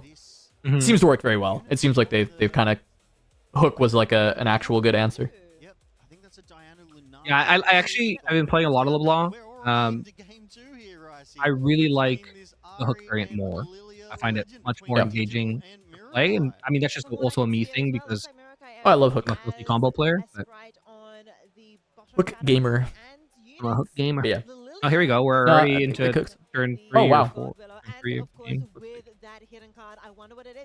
have It looks like Diana attacking into Lilia with Yeah. the hidden smoke and mirrors, if I had to guess. It's got to be Smoke and Mirrors. Which means you're just gonna be Yeah, you're gonna be smoke and so sad. mirrors. Yeah. You're defending for 6 now. But you don't hold, which is good. So you, I mean, Yeah, but you won't get the draw. But what happens when Lilia moves, Logan? Oh, she leaves behind another sprite. Leaves behind a trail of sprites. And that is exactly Oh, is it- oh, you also draw a card from it? yeah, Smoke and Mirrors draws a card. Yeah. Okay, 'cause, you know, Swapping locations wasn't good enough, I guess. No, the card is crazy Power good. Tie I mean, there's a reason that my LeBlanc build that I was working on was like a Smoke and Mirrors Hue deck. I was like, this deck is actually kind of crazy. Like it does some very cool stuff. You're running blue but, LeBlanc, I guess. Yeah, run blue LeBlanc, and I'm actually running Lilia's as well. Yeah. And I like that. Yeah, really fun on Hillock game when you conquer with Lilia, and then you make a copy of Lilia, and you run the Lilia over, and you leave another sprite there with you poop a yeah. sprite, yeah. you poop a sprite on defense. Yeah, it There's does some enough cool stuff. It capacity was a we're lot swinging on better you. when you would also play Azir in the deck, and then you could bring both the sprites and the reflections around. But now, yeah, no, unfortunately, We do not say Zero Sovereign on this stream ever again. At PTSD. In other news, not so fast in the hand for Ari, so definitely Yeah. aiming from the sideboard. Yes, that is going to be nice. I mean, last game, the Singularity was like a difference maker, but this game, I think just getting blown out by the Smoke and Mirrors is probably going to be But a bit too much. no units. Turn to See, dust. this is since- really bad though. It's really bad. You turn to dust the sprite fountain, it's gonna die anyway. Yeah, it has temporary already. Like what? I Yeah, know wait, this literally didn't do anything, right? It probably literally just- did nothing. I don't know why you don't hold the turn to dust for the signpost. You saw the signpost. Yeah. That's literally the only reason Yeah. you brought it in, right? I have to imagine. So Like it already has, and we're just like, let's give it temporary again. Yeah. I'm gonna confess. I almost made this mistake yesterday at Nexus Nights, so I feel for him. But yes, correct. Do not turn to dust sprite fountain. I think they just saw gear and they're like, I have a gear removal in my hand. I have nothing else to do. I'm gonna Yeah. just use it. But There was also well, yeah, no, it doesn't matter. I was like, there's an on guard, but the on guard actually wasn't going to get it over the double sprites. I don't know if we addressed this, but we swapped to green Ari, by the way. oh no, we did not address it. That is We notable. did not. That's actually kind of interesting because like seemed to be no opportunity to try and stack for a Giga hold in this matchup, and you also saw unchecked power in the last game, Yeah. which makes me like pretty scared to just like We didn't look see for a turbo Divide. hold. Right? We didn't even see divide. Yeah, we didn't see divide in the main deck, so it would have had to be in the side. This does not feel good.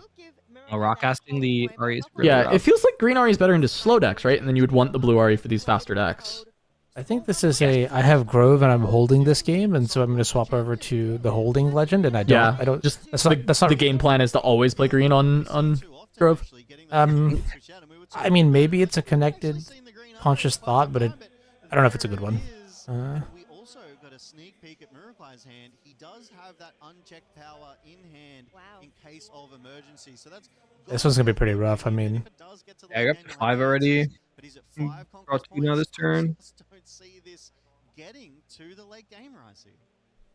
I can see definitely why with that. There's a Chakram Dancer, and then the Hue. I mean, this is just run home, play Hue. must. But I guess the Yeah, scary run thing home, is like Chakram Charm Dancer, always, but Like way. You don't mind if they. Oh, do you have enough to chakram endpoint? No, right? no. This is No. 6 runes. It's just like a Hue development turn, but I guess like because of Charm, you're a little scared. But again, like Hue is relatively resilient to Charm. Wait, this could also just be a Chakram turn. Yeah, I'm trying to think. Do you just like not do anything and bait them into a Like a bad attack into A Chakram. bad attack. They don't know you're running Chakram. They've probably never seen the card. It's a new set, right? So Yeah. maybe you just do something for 3. You can make another sprite for 3. Conquer to 6 and then just Conquer to 6. Obviously, you can't Chakram at Rockfall, but you just... Oh, okay, never mind. Whoa. burst. I don't know. I don't know. I'm not a fan of the burst.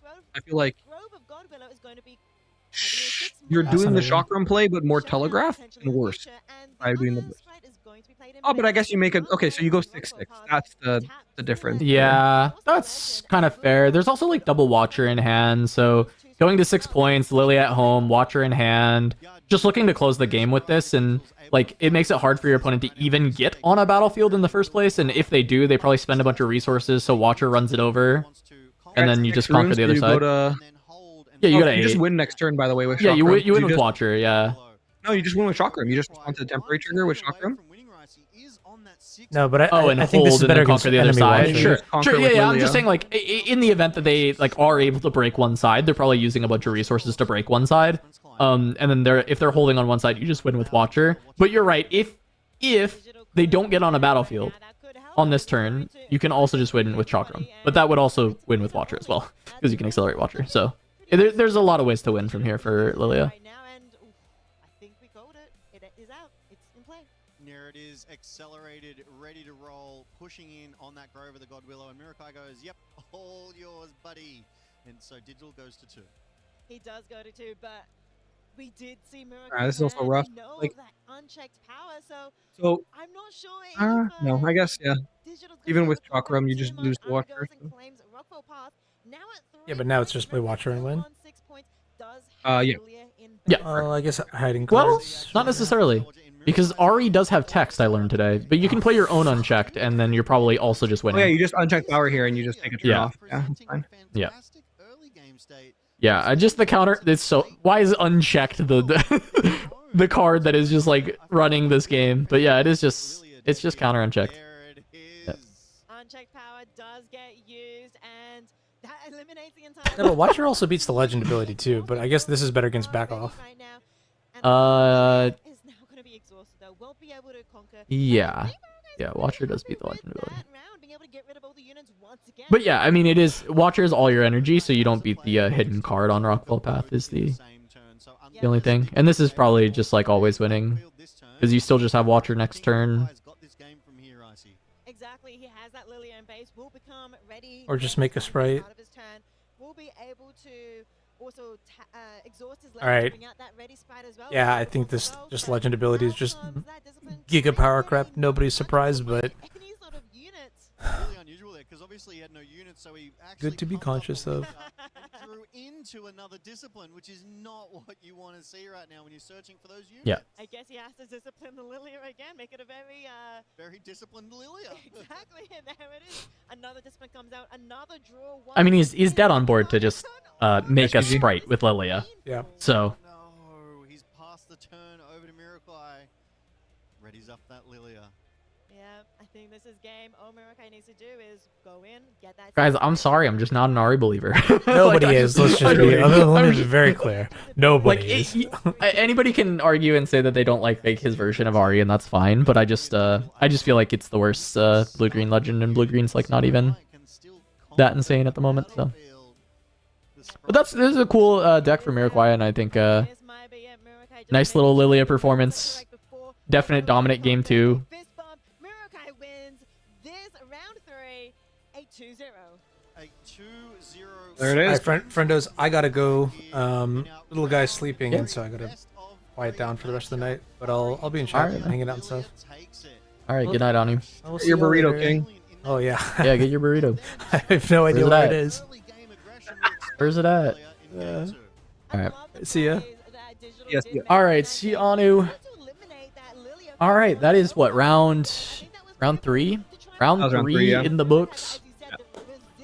Thanks everybody for hanging out with us in the chat. We got 600 people watching, chilling, which is a lot of fun to have you guys just hanging out talking with us about the RQ. Haven't co-streamed an RQ yet, right? We always do China. There is China happening right now, which is, it feels weird for me to be missing, but at the same time, I felt like I don't want to miss any RQs either, and I think not missing any RQs is more important than me than being live for all the Chinese events, even though I will still cover the Chinese event on Monday. I'm busy the rest of the weekend, but on Monday, I'm going to do like a VOD review of the Chinese event. But yeah, really, really happy to have you all here. We also, if you want to support the stream, if you want to support the channel, we have released some new merch. We did a partnership again for another playmat, this time doing LeBlanc, and we partnered with Onips, a very good friend of mine and a spectacular artist. As you can see that there, it is available for pre-order right now, with all orders shipping out on June 30th, alongside the new Pike playmat, which was done by the same artist as our Draven, Victor, and Kaisa mats previously. We also have some new colors of the the dice, which is awesome. We also have a restock of that. I know you guys have been buying the dice a ton, which is awesome. So yeah, a lot of cool stuff to check out. Also, if you want to support us, another great way that you can, while just like getting your cards for Unleashed, we have my friends at Invasion. This is a store in Toronto that does a lot of singles, and they ship all over the world. You can use code TURN5 for 5% off your entire singles order, not sealed product, but check them out on invasioncnc.ca. They help me out getting all my cards, and they also will deliver to RQs if they're going to make it, and the next one that they will be at to deliver your cards, if you're worried about missing something for the event, is RQ Vancouver. You can select delivery at RQ Vancouver at checkout as well, so they'll just bring your cards to you for whatever you need for the RQ. But yeah, shout out to Invasion. Love those guys. They're also, you know, that was the Sean Dollywall's team, you know, popping off. The Invasion players are always popping off. They're doing a great job. I think, yeah, Diwali's in Sydney, right? I believe. Well, no. Oh, I don't know. We have Real Walrus in the chat. He would know. Is Sean in Sydney? He's 3-0 right now on Diana. Oh, Sean's 3-0 on Diana. Nice. Okay. Sean's a knower. Sean's a knower. Diana's the best deck. Best deck in the room.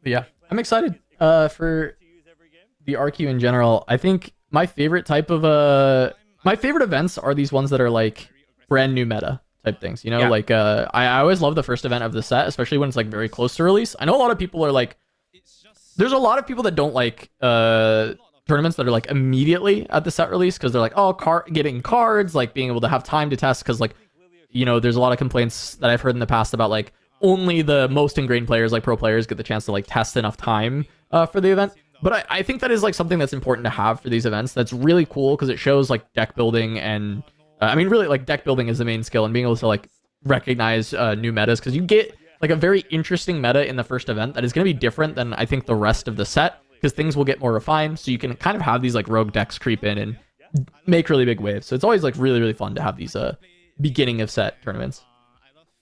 Yeah, and it's cool because I mean, now that we have like what 40 legends, we see a very, very diverse meta, especially because RQs, you have the best stuff that people are chasing, and it's the last 3 RQs, or maybe there's 4 RQs left before there's 4 RQs left before the Origins and Proving Ground ones rotate out. So we're gonna have a very, very wide sort of breakdown, and that's what we saw, right? Even if we add up all the Aurora decks, it's still under 10% of the field, which is crazy.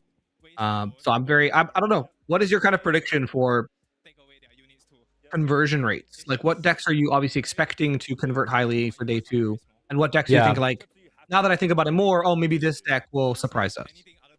I was kind of thinking that LeBlanc would be on, like, Fraud Watch into some of the random, like, old decks. And I think, like, without very seasoned pilots, the deck is, like, very easy on the surface. But I do think that it is a bit harder to pilot into very competent players who know what they're doing against LeBlanc. Like, I think it becomes a lot more difficult to actually play the deck into those types of players that are going to know the breakpoints to hold and not give you the chance to actually like make reflections, and like it can be really difficult, right? So I think it's going to do really well early on in the day for like everybody, and then it's only like the better LeBlancs that are going to do well. So it might have some like Fraud Watch numbers as being the best deck in the room, or most played deck in the room. Could be wrong there. I think Aurora is more likely to convert like more openly for players, even if they're not that good. There's just like, it's easier to like, it's not even that high roll to find your Auroras that frequently, and I think like finding it 2 out of 3 games in your series and like your opponent not being able to deal with it is likely for even like not as good Aurora players, and then the high skilled Aurora players are just probably going to convert anyways because the deck is good. So I think there's And- like a lot of room for that. I think like mid-range E will probably convert really well. I think that deck is just going to be solid across the board. Relatively easy to play, quite good, resilient to a lot of just like random decks. This is actually very interesting. We have New Yi, Yep. Wuju Master, XPE. XPE, yeah, and XPE both players here are 2-0. 2-0. So. Yeah. I think this deck is okay. So to be clear, on the website tier list and like whenever I tier list this deck, I put it like F tier, and the reason I do is because there is no reason to play this deck over the other Yi unless you're just playing for a medal. Like there's just like literally no reason to play this deck because I think the XP core is not good enough yet. I don't think they've given it enough support to actually be like a good deck. Now, the other side of that is the deck is like still fine because it's playing green and orange stuff. But I do think like when you're trying to shove all the XP stuff in, like I am not a believer in this deck. I think it's way too hard to get online fast enough, and you have to end up too far behind by the time that you even just get the like +1. And by the time you get the enter ready, you either have won the game because you've conquered and held enough that you're just in a winning position anyway, so the enter ready text doesn't really matter that much, or you've already lost. So there's like kind of these two modes where I don't see 11 XP being something that like really is like a real thing that gets to happen. So I just don't think the deck is very good, but it's neat to watch. I mean, this is a Gromp version. This is very much committed to it. When you have to play Gromp in your deck unironically, I think it's tough to be like, oh, your deck is good when you're forced to play this Gromp card, right? Like, no disrespect to my GOAT Gromp. I love Gromp. Love Gromp in Limited. Gromp is awesome. When I have to play this, like, yeah, this card in my constructed deck, I feel like, you know, my deck can't be that good. Yeah, I mean, I don't know. XP is very good in Limited, but you know, in constructed, obviously it doesn't seem to be the case. But kind of slamming down ready units in the limited format is super strong. But against Aurelia with Vex Apathetic on a battlefield, that's gonna be maybe a bit difficult to get things going. We have 2 runes up and a hidden card, which could be a back off. I think is probably most common, but for Azonias, maybe we are in Aurelia, so I wouldn't be surprised if we have some protection. And I think a lot of people underestimate that Vex Apathetic in an Aurelia deck could definitely be that queen that you can protect as well. Yeah, definitely doesn't pop off as high and hard as the Aurelia, but in a E with a full grip and every rune available except for 3. Okay. He did win game 1, or actually we're in game 3. Excuse me. So they each won 1 game. Here comes the Yi. Gonna have to do something here. Get over, which is gonna be a discipline. Yeah. Start with discipline. He's got he had what, a second discipline in hand as well. I'm trying to I missed like a few of the extra cards that he had. I think he had some of the charms, like the kicks, skyward strikes, but yeah, looks like defy and another discipline. Yeah. So and a Gromp.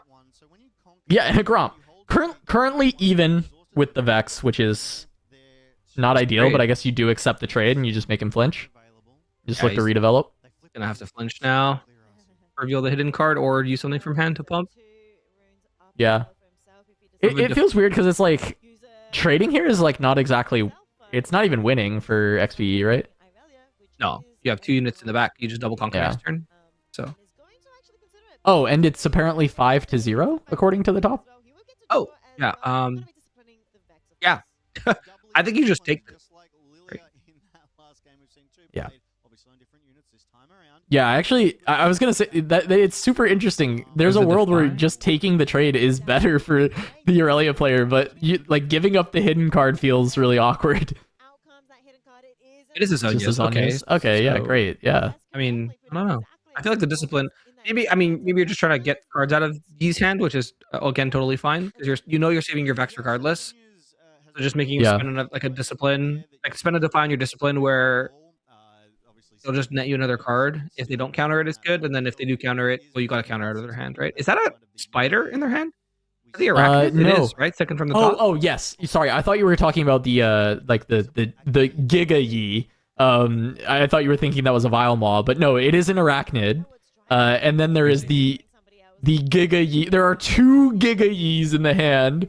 This is the Yi that like levels up with you. So when you have 0 experience, sorry, there's 2 experience now, but when you don't have very much experience, this is a 12 energy 4 power unit. 3 power, 12 energy, 3 Giga Yi. for 12. So it's unplayable until you have XP, and then it gets reduced all the way down to 6 energy, 0 power. And at that point, your XP is online, so it would enter ready and be 13 might, which is really good. The problem is getting to 11 XP. So here's our second Yi, and also a Zonia's that probably got hidden. Also, for those at home, if you're gonna play multiple copies of your champion unit, play the same art, because you're unintentionally giving info to your opponent. If they, like, for whatever reason, put that E back in your hand, now they know where it is. How they know? Think about it. Yeah, but some people even played like a different sleeve on their chosen champion so that they don't accidentally shuffle it in their deck. And I'm like, nah. What if I bounce your card? Now I know. Then you re-sleeve it. That's the rule. Yeah. Often they don't. I will tell you.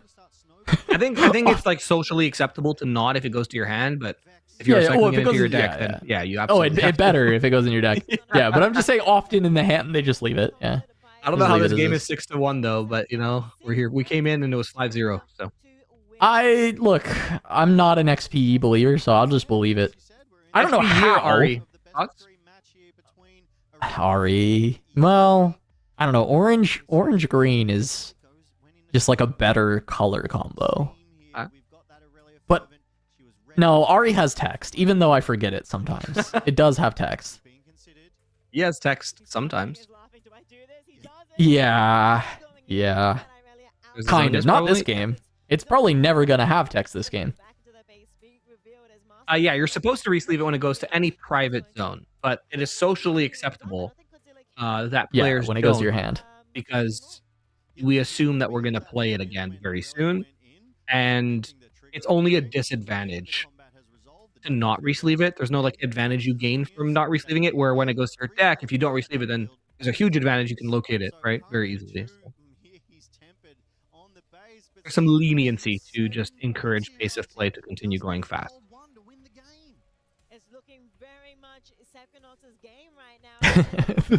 XP deck is like, it's so funny to watch because it just looks like a limited deck oftentimes, right? Like it is just like, it's playing the Gromp, it's trying to quest a little bit.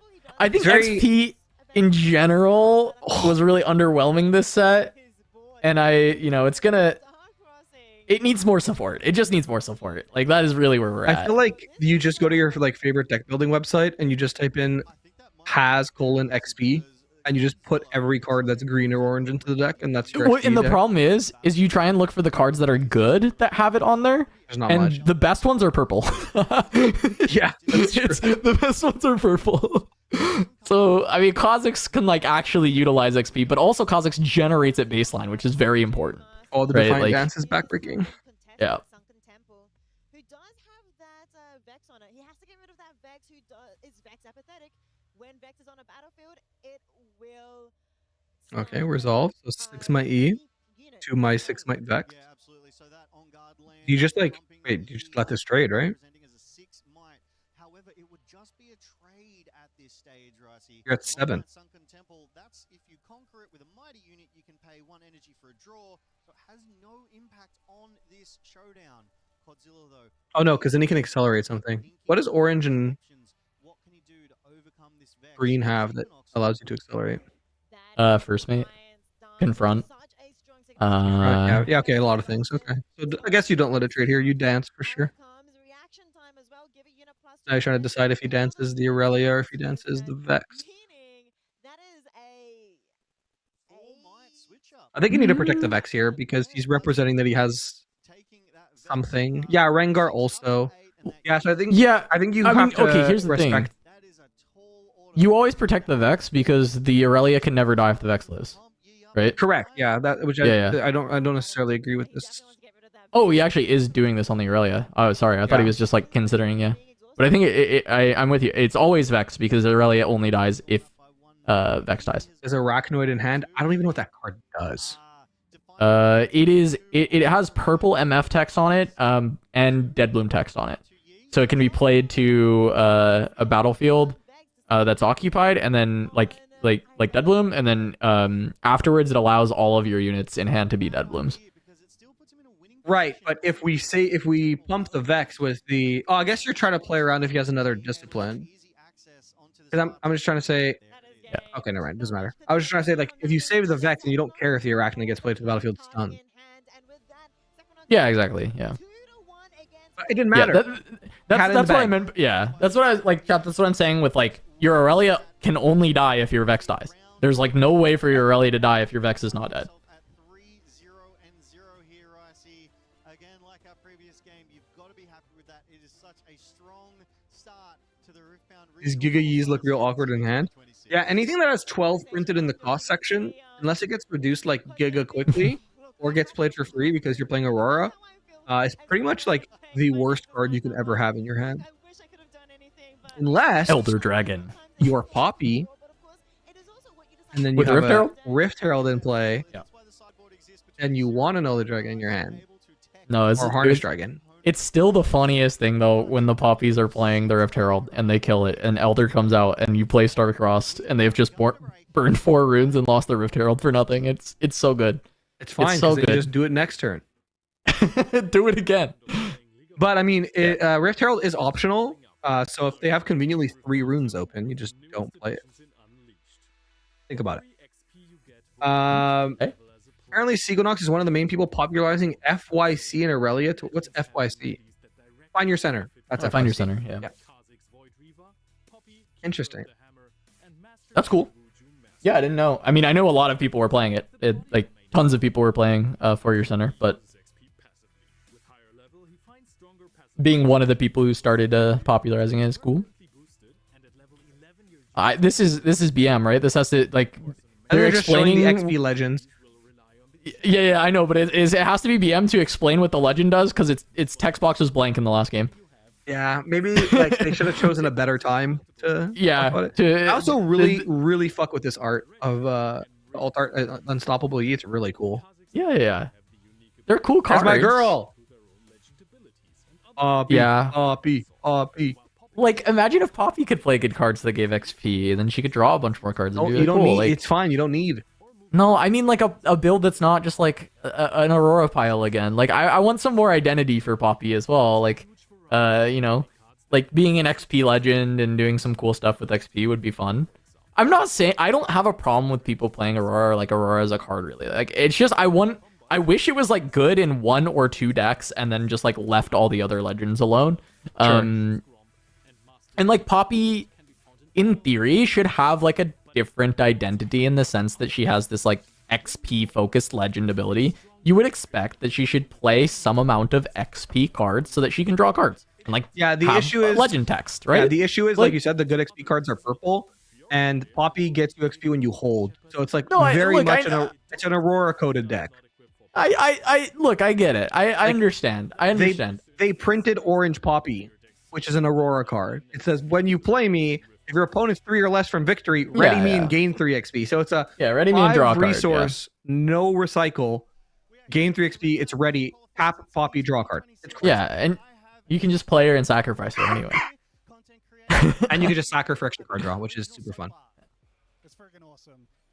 Oh, I love sacrifice. The fact they printed that card made me I used to be a purple enjoyer, but now I'm a yellow enjoyer. And next set, I'll be a purple yellow enjoyer. Big. Purple, yellow. Yeah, true Vendetta with the opposite Imagine colors. a hook deck that lets you play Soul Gorger. Big. Yeah, that's kind of fun. That is kind of fun. Yeah, I Hook bought deck 12 that- Soul Gorgers and 12 Harrowings like months Yeah, ago for no you reason. just play Soul Gorger and Nocturne, right? In that hook deck, that sounds kind of hype. With Harness Dragons, with Because you not only is like Icons. 4 a good number to be able to hook, like you also just reveal the Nocturnes when you hook. Yep. Yeah, you do need a, a that's way gonna to be fun. you do need a way to make gold. So you're either going to be playing seals or you need a way to make gold. Yeah, but you're playing Honest Broker and you're playing Yeah. and you could just play Seal because there yellow he Seal is. tops. Look how tall he is, man. He's huge. Yeah. Yeah. Yeah, it's pretty good. It's pretty good. It's pretty good that he won that. That's kind of sick. Wait, this means that Logan is like 6 foot or close to 6 foot. So it's a big step for me. Yeah. So it's fun. Or he's on a stip. Which we love to see. Now, doubtlessly, you're here for the main event. That's what you're most excited I about. want to. Yeah, main event for sure. I want to hear the Sean interview. I was tempted to go for best of Jin or best of Pike. I think the first set, the first regional of the new set is somewhere where you can like come with things that are unexpected and do really well and maybe win the whole thing. Yeah, less known sort of answers into certain archetypes and builds, stuff like that. So yeah, take advantage of it. Really, really nice. And do you have a favorite set 3 legend from Unleashed without hopefully giving away your champion, your legend here? I'm playing Diana. yeah. I'm Yeah, playing Diana. based. My favorite one, like I said, is Jin, but like power-wise, I like Diana. She's really good. Obviously, Alan's also on Diana, so I'm contesting him, which isn't all, it's not the greatest thing ever, but you know what? Maybe I'll pair into him and we'll fight for the best of Diana, and that'll be sick. You mean you'll beat him again like you did at Houston? Possible, exactly. Yeah, it's possible. He's strong. He's a strong opponent, but yeah. Possible. Exactly. Thank you so much for your time, Diwali, and good luck here at the Riftbound Regional Qualifiers in Sydney 2026. Sick. So Nia in chat earlier, Nia is he's from Invasion. He's a fab teammate of mine, friend of Sean's. He said that Sean talked to Alan and then was converted to Diana very quickly. so it does make sense. I mean, I was converted very quick as soon as I played into the deck and saw the deck. I was like, oh yeah, this is pretty broken. So yeah. I think practice has been going pretty good, but Okay, so the premium competitor badge is Yi. The staff badge is Vi. That's the one. And have you been having fun here today on the first day of the regional qualifiers? yes, I think the burger. I saw LeBlanc badge, and I'm wondering what that is. So yeah, that was a big highlight. Yes, Alan thinks that Diana is better than Ezreal. We think Diana is the best deck in the game. Best deck in the format. Bidiff. Now, it's not by like a massive margin or something. There's other good decks, but we do think it's the best. I do also think the deck is hard enough that the deck will probably not convert that well, even though it's like pretty frequently played. Wait, someone just told me the judge badge is Poppy. They knew. Oh. They knew, bro. Are you judging on the Unleashed, or is that like privileged information that can't be shared yet? I will be at Hartford. That's all I'll say. Cool. If I can ask you, do you have a favorite legend from Unleashed? Honestly, my favorite legend. Okay, this is gonna be like kind of funny, but I actually really like Ivan. Yeah. Ivern Gaming. And Pike, actually, Pike. This guy's based. I really like the Pike mechanics, being able to return those units back to hand with that legend ability. Well, thank you very much for your time here today, Joker. Have a fantastic regional qualifier and hope to see you on the feature tables.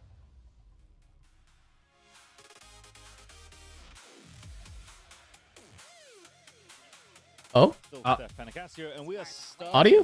There we go. Yep. We're back. Little delay. Halfway there-ish. Round 4 is the halfway. Ryan, Run, you can see the judge badge on feature. It's okay. I just messaged It feels like equally people in case that I decide to play in Hartford. I just messaged my judge friends and I'm like, "You're doing Vancouver and Hartford, right?" They're like, "Yeah." I'm like, "Great. I'm stealing one of your badges." In Yeah, Hartford." give me a poppy. They're like, "Okay." I am a judge. Give me a poppy. Assuming I don't judge, right? I haven't decided what I'm doing yet, but we'll see. Brand new cards, brand new legends, brand new battlefield. So Maybe it's Grenton's turn to win a regional. Thoughts? I'm down.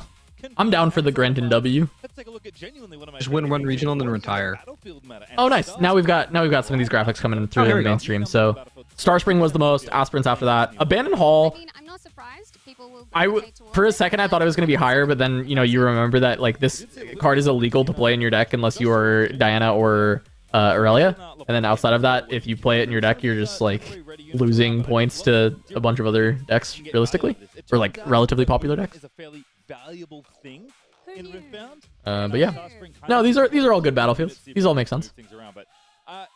Actually the arena's greatest being at 18%. Funny enough, like at first I saw that I'm like that seems kind of crazy, but then it's like okay, if you expect an Aurora heavy metagame and you want to try and target it, what kind of deck do you want to bring? And it's like aggro. Yeah. Something really fast. So yeah, a lot of arenas makes sense. And if any deck has both, because one of the things that started happening is that, well, if you're going to try and make the game go to 9 points, Can Glassgrass units killed at the same time as it? Yeah. More of an 8-point game. So there is often a little Sure bit of can. metagaming that happens between players in their battlefields where you tend to want your climb to not hit the arena's greatest, and you tend to want your arena to hit their climb if they have it. So again, I'm not surprised to see those numbers close together, because I think when one feels popular, the other feels not required necessarily. But Also, something it's that not is just more like the Aurora attractive, and I decks think that there are are running decks that aspirants. I'm have pretty sure to go Ezreal given the amount is on aspirants. I know Hook LeBlanc's on aspirants. Sunken Temple, though, I know a lot of these Oh, is later. the hook deck's on Yeah, you're a Wait, late game deck sorry. for Hook. the hook deck you're talking about are the challenger guys aren't on like a late game hook deck, are they? I thought they were like They're playing. on aspirants. But Yeah. no, Thousand-Tailed Oh, Watcher, 31%. Yeah, they run. I thought they were playing still lower to the ground. They run the Rexes, You know their Harness top end? Dragons, Otacon, decks running around, maybe and they to just the do the thing. popularity of maybe a legend like Ari, Interesting. who is a very popular Interesting. choice generally at these things because the best of Ari is a very prized best. Most in the played Ari units. itself. Watcher is the most played. Apathetic makes the most sense to me. I feel like every purple deck kind of just like started playing this because they're like, wait, this card is broken. Chaos decks are happy to have at least one copy of this unit. Sean at 20% is hilarious. Makes sense, of course. Aurora meta, but The Vex decks in general have been pretty well performing, so it's really makes a lot of sense to me, I think. And I think the card that I Yeah, Akshan Stonks a little bit more through the aware of roof. is actually Scuttle Crab. Coming in third at 22% usage. This card has found its way into just about every single calm deck. Which Oh wait, I have all the badge pictures now. Because a zero might unit doesn't seem all that attractive, but there's a lot of text on this card to basically say. So Yi is get it premium from one competitor, deck, but also Vi is sometimes I get staff, mixed, which is Jin is creator as well. competitor, You simply have to LeBlanc respect standard that. competitor, Poppy is judge. And then Akshan as well. And That, then, I guess They're probably there's an all access badge for Riot, I will but remind everyone, and UVS I think only that units. you can't This get is them. not the entire metagame, so that is a lot of Vialma. That is a little higher than I would have thought for Vialma. I guess Yi. And then like any random green decks actually probably want to play around Vialma. I was theorizing like Jax. Like if there's any Jax players, they should probably be playing Vialma. I think it's like really good for his deck. 100% right. I think also seeing that many Vialmars And then I as think well, yeah, a lot of the 17%, random ones. I mean, we saw it in the Ivern, right? 17 is high, but it feels like any random green deck like almost has to play a Vialma strategy. Probably been the most successful Poro in terms of winning / presence. Plundering Poro also quite good, but And Noxus Hopeful, another card that has continued to be incredible. Noxus is what? It's pretty much every red deck. I Every would red deck, assume? yeah. I mean, like, okay. I say every red deck. It's not every red deck, but like, the card is just like so powerful that most red decks are gonna find a way to slot in Hopeful. Yeah, this is crazy. look, Charm, it Sabo, is always gonna be Salvage. the case. I think having them both there- Salvage at 30%. Who would have thought? 37%, 44%. Yeah, the gust usage being very high for this meta, understandable. Lower than that. Yeah, again, Calm kind of the spells. Yeah, Defy makes a lot of sense. So not surprised to see two of their staples up there. Gust a little bit more surprising Excuse me. to me. Yeah, look, I mean, I can understand why, but yeah, I would have expected something else. I think well, look, realistically, the breakdown between 33% to 31-30, it's not that big, but yeah, Gust coming up on top, a little unexpected. I am glad to see Starfrost there. I'm not hugely I don't. surprised that I that's mean, come up as I don't well. necessarily agree with the caster there. Gust being very played in the meta that LeBlanc's a real deck is very normal, and in a deck, Yeah. in a world that Aurora exists, if you're playing purple Aurora, you just auto run 3 Gust if there's units because you don't want to die.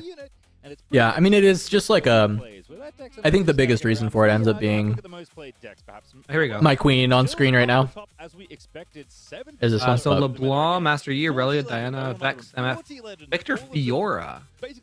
Yeah. I mean, I think Fiora gained a lot in this set, and then Victor, I expected to come out in droves to try and target the I'm not surprised to see the him up Auroras. there. I think given he's how still going to be on Fraud exciting Watch he and was do in pretty that poorly. first reveal, it makes a lot of But sense. you know, There are a lot of really is what it good is. ways to pilot her. If So I think a Victor it hits a makes bunch of Auroras, sense then to they're see going to him have up a great on time. number Then they're gonna go 2. I think XO. Master Yi being up Yep. there as well makes a lot of sense. Yeah. I mean, it's very, very But yeah, close between LeBlanc Master being Yi good and is really Aurelia, cool. so I think realistically, this was the deck I was most away. excited for. We'll see if I play it or Diana at Vancouver, because Diana is very fun and very good. Yeah, But, it's crazy. Those two decks are. Yeah, they're both super fun. No matter how you play it, too, like whatever archetype you build around Diana or LeBlanc, like they're just both so fun. Yeah, so Maybe 8 rounds. I'm happy no today, matter what. AO. Because honestly, they were the two I was most interested in anyway coming in. Both of those were champions I played a ton of in League, so I was like very excited for both Diana and LeBlanc. So. Although it is impressive to see Fiora at number 36. Fun fact for everyone at home, though, Misfortune, the 44% there, 44% of the meta share. Misfortune makes up of 33% of the total Aurora decks in the room. Yeah. All of the Misfortune decks are Aurora variants. Look, I wish I could say Yeah, I'm all of surprised them with if decks that, are but Aurora a Shocker. little bit, it makes sense that it should be up there as well for that reason. So. I think, honestly, the surprise maybe is that she's a bit higher. I would have expected maybe a bit more Aurora in the field. Yeah. Or more Misfortune, at least. So I agree, plenty Pastry. of Aurora. I actually do. There's I agree. Don't worry. I would have thought Alright, there might have been more. we're biased here, Mr. Tass. Just agreeing with your bud. Well, I think Yeah, I think Pastry is right and has never been wrong. No, it's funny. He messaged me and he said, "Don't flame me too much in the co-stream," and I said, "I will if you deserve it." You know what? Valid. I would expect nothing less. No, but he's. I think Pastry's been doing a great job on the cast so far, maybe succeed with. Then after that, it's like, I don't know. Yeah, it's also and on the other two events he did. It's always great working with him. I mean, I feel like I wouldn't like do a podcast with him and hang out with him if I didn't think he was at least like somewhat competent in things that he does. Oh, Yeah, that's my A goat. lot of practice has been done because cards have been spoiled for a little bit, and we know testing groups. It's actually really cool. Like Julian and I becoming friends was like both of us like I was trying to get into Legends of Runeterra for casting, right? And that was Okay. like forever ago. And he was doing the first main event. They brought in him and Freak, and in my quest to become a caster, I had gotten a job as a broadcast producer at a company, and I had ended up helping us secure the bid to be the broadcast company to do Legends of Runeterra. So I ended up being the producer for that first show, and I produced for Pastry and Freak.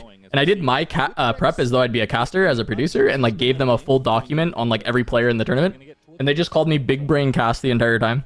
And then I ended up just from there, like I ended up just still like being friends with Pastry and Freak after that, and we ended up getting to cast a couple of lore events together, and got to meet them in LA and stuff, and it was like really cool. And just kind of been friends ever since, playing like card games and stuff. So it was nice. Ooh, yeah. See the edge of that card. But I was That like a team- big fan of them going in. I was like starstruck, you know. I was like, oh, I watched League of Legends since like season 1. Watched these guys casting, so that was very, very cool. Yeah, that's super cool.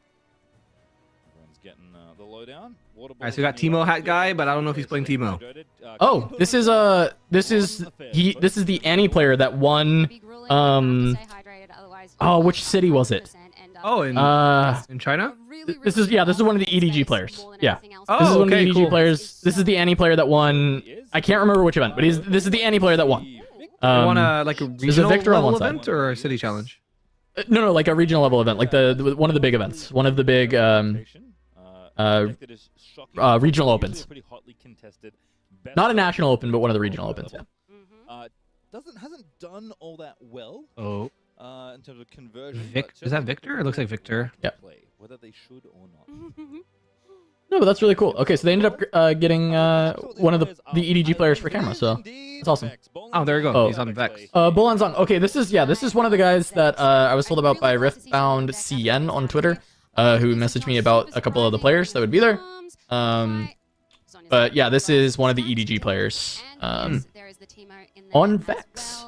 So this is now, my tweet about getting some of the best players in China versus the rest of the world. Coming true, because I wasn't sure exactly who would all be there. This is a regional qualifier winner. So that's pretty cool. This actually has a little bit more DNA with Aurelia of last set, and quite a lot of Teemo's DNA, weirdly. There are an unbelievable number of hidden cards in this. I'm so not familiar with like Vex lists. I don't know if this is. It looks pretty common. Looks kind of similar to the Vex we saw early on stream. Goodness me.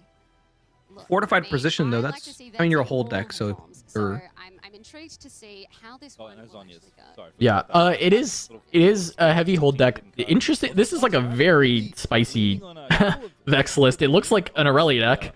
A bit closer to the spell, sneaky deckhand. But it is playing the Mousers at very least. I'm interested by the sneaky deckhand idea. I guess it's just to get a quick hold, get an extra card when going second, but having it in the main deck is a bit surprising. It will be interesting to see how it goes up against. I wonder. Victor should probably play pretty good into this deck. No, Sure, it's Victor. so much removal. 9% sure. Generally, I could see, will say, I could see it being good into Vex. Though I do think that green counter spells are pretty decent into Victor in the like high value spells he wants to play, like Cold Awaken Blade, that kind of stuff, right?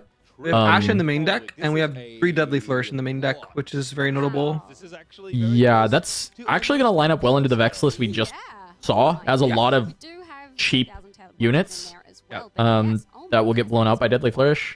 Chakram Dancer Sprite Burst on this. here as well. I think Fountain. Chakram Dancer is kind of interesting with the amount of like random stuff that they're gonna put on the board, and then the Sprite Fountain like Sinjao synergy is also pretty strong. I guess the extra like sprite spam helps this like even more so be an aggro deck than it's previously been, even though it's like always been an aggro deck. And then Shadow's Call onto recruits is actually very nice. Just 2 energy, draw 2. Yeah. Now that's your actually hidden really blades good. don't have to be used to draw cards all the time. Sometimes you can actually use them for their intended effect of killing enemy units. So Yeah, people forget that you Kinda can neat. kill other units with that too sometimes. Yeah. Yeah, seems to be wanting to just hold with recruits and maybe some smaller units. I mean, the units that this Victor deck does have are pretty efficient 2-drops that make gold. So very fun stat for Bolanzang on the other side. His career match win rate is 100%. He 5-0'd the this is because this doesn't count China stats, right? This is just like within the system. So because he 5-0'd the pre-RQ and he's here and he's undefeated, 100% win rate. He's never lost. That's crazy. So like yeah, I mean obviously it makes sense with just the 2 events, but it is very funny. It is what it is. It's fine. But he did lose a game. As a Vex, Yes, he has lost the game. He is not 89% game win infallible. percentage. But he did not 2-0 everyone yet. necessarily low, Yeah. but I can respect So, it, and I can This is what's really funny about this Vex list is it is a great love of Bolan to play Edge of Night. I have seen it in so many of his decks, and a lot of EDG players in general really like Edge of Night. And this is a 3 of Edge of Night Vex deck, which I think is kind of it's interesting. It's just not what you usually expect to be happening. But oh, fortified with with sneaky is kind of crazy. Now going first, it doesn't matter, but like, well, it does kind of matter because you get to go in and have 1 energy up for, you know, on guard or stack deck or something. And then going second, you get to beat your opponent there. So no matter what, it still is like kind of works. Either you go first and you play a 2-drop and you get in there and you get it, or you go second and you play sneaky and you get the fortified position. So it is a game 1 battlefield. Kind of he works. just drew a Deadly Flourish. Very weird. That sneaky is a 4 right now. And again, this is the Deadly Flourish can get Pops the zone. on guard saves you. Also Zonia is fine. We have the on guard, that's true. Gaining those points by ganking across, re-readying Aurelia. This one, it's like, I just want to get points and then hold on to my points. You can kind of think of this in some ways like build your own proving grounds master use. You're not wrong. I think it's also very interesting that we're seeing quite a lot of Vex in Aurelia, and now we're seeing Aurelia in Vex. I like the synergy there. It turns out when they share domains, they sometimes will also share cards, even if the strategies seem to be designed to do different things. So Squeak, how do we want to approach here? Going to start off with the recruit, moving to the waist.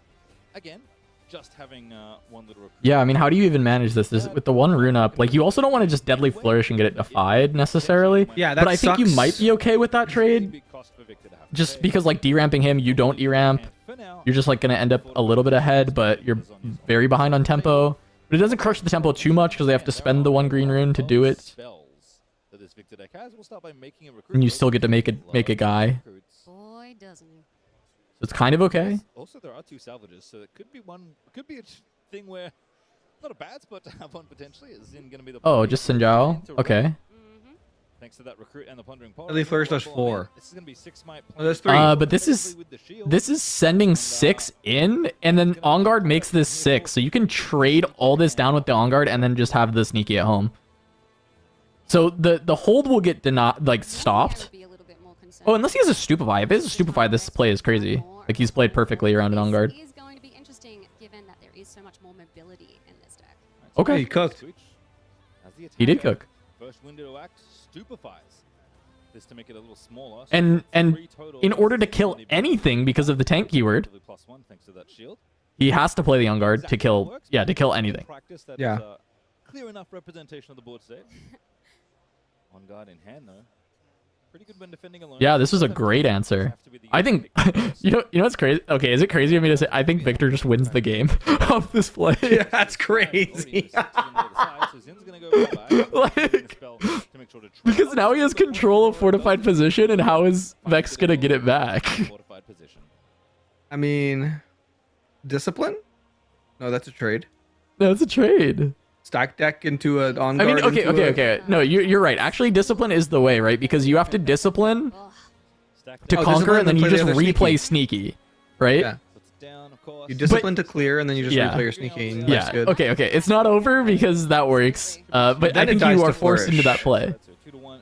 Yeah. But you're like forced into this play. There's not like you can't let Victor just have the fortified position. Victor Every should be at turn 2, you by the keep way. Vex, every turn you keep Vex off of playing Vex or a big unit is like giga value for you. Does fortified position give +1 for targeting Aurelia? You are definitely going to get absolutely. Fortified position. Does it target? Yeah. Yeah, it should, right? Yeah, you give a It's like- unit. Yeah, You choose. Yeah. I think it says give a unit plus shield 2, right? It's not all units. It's just give a unit. So it would Yeah, target. yeah. It is give a unit, so you have to choose. So it would make it technically gives Aurelia shield 3. Yeah. Over we go. Shield 3. But Woohoo. better. All right, you can have that. Okay, so just saying screw fortified position, I guess. Not a very good defender. Okay, but it should be Any defender can 2 be a all defender, now. The only one you've got.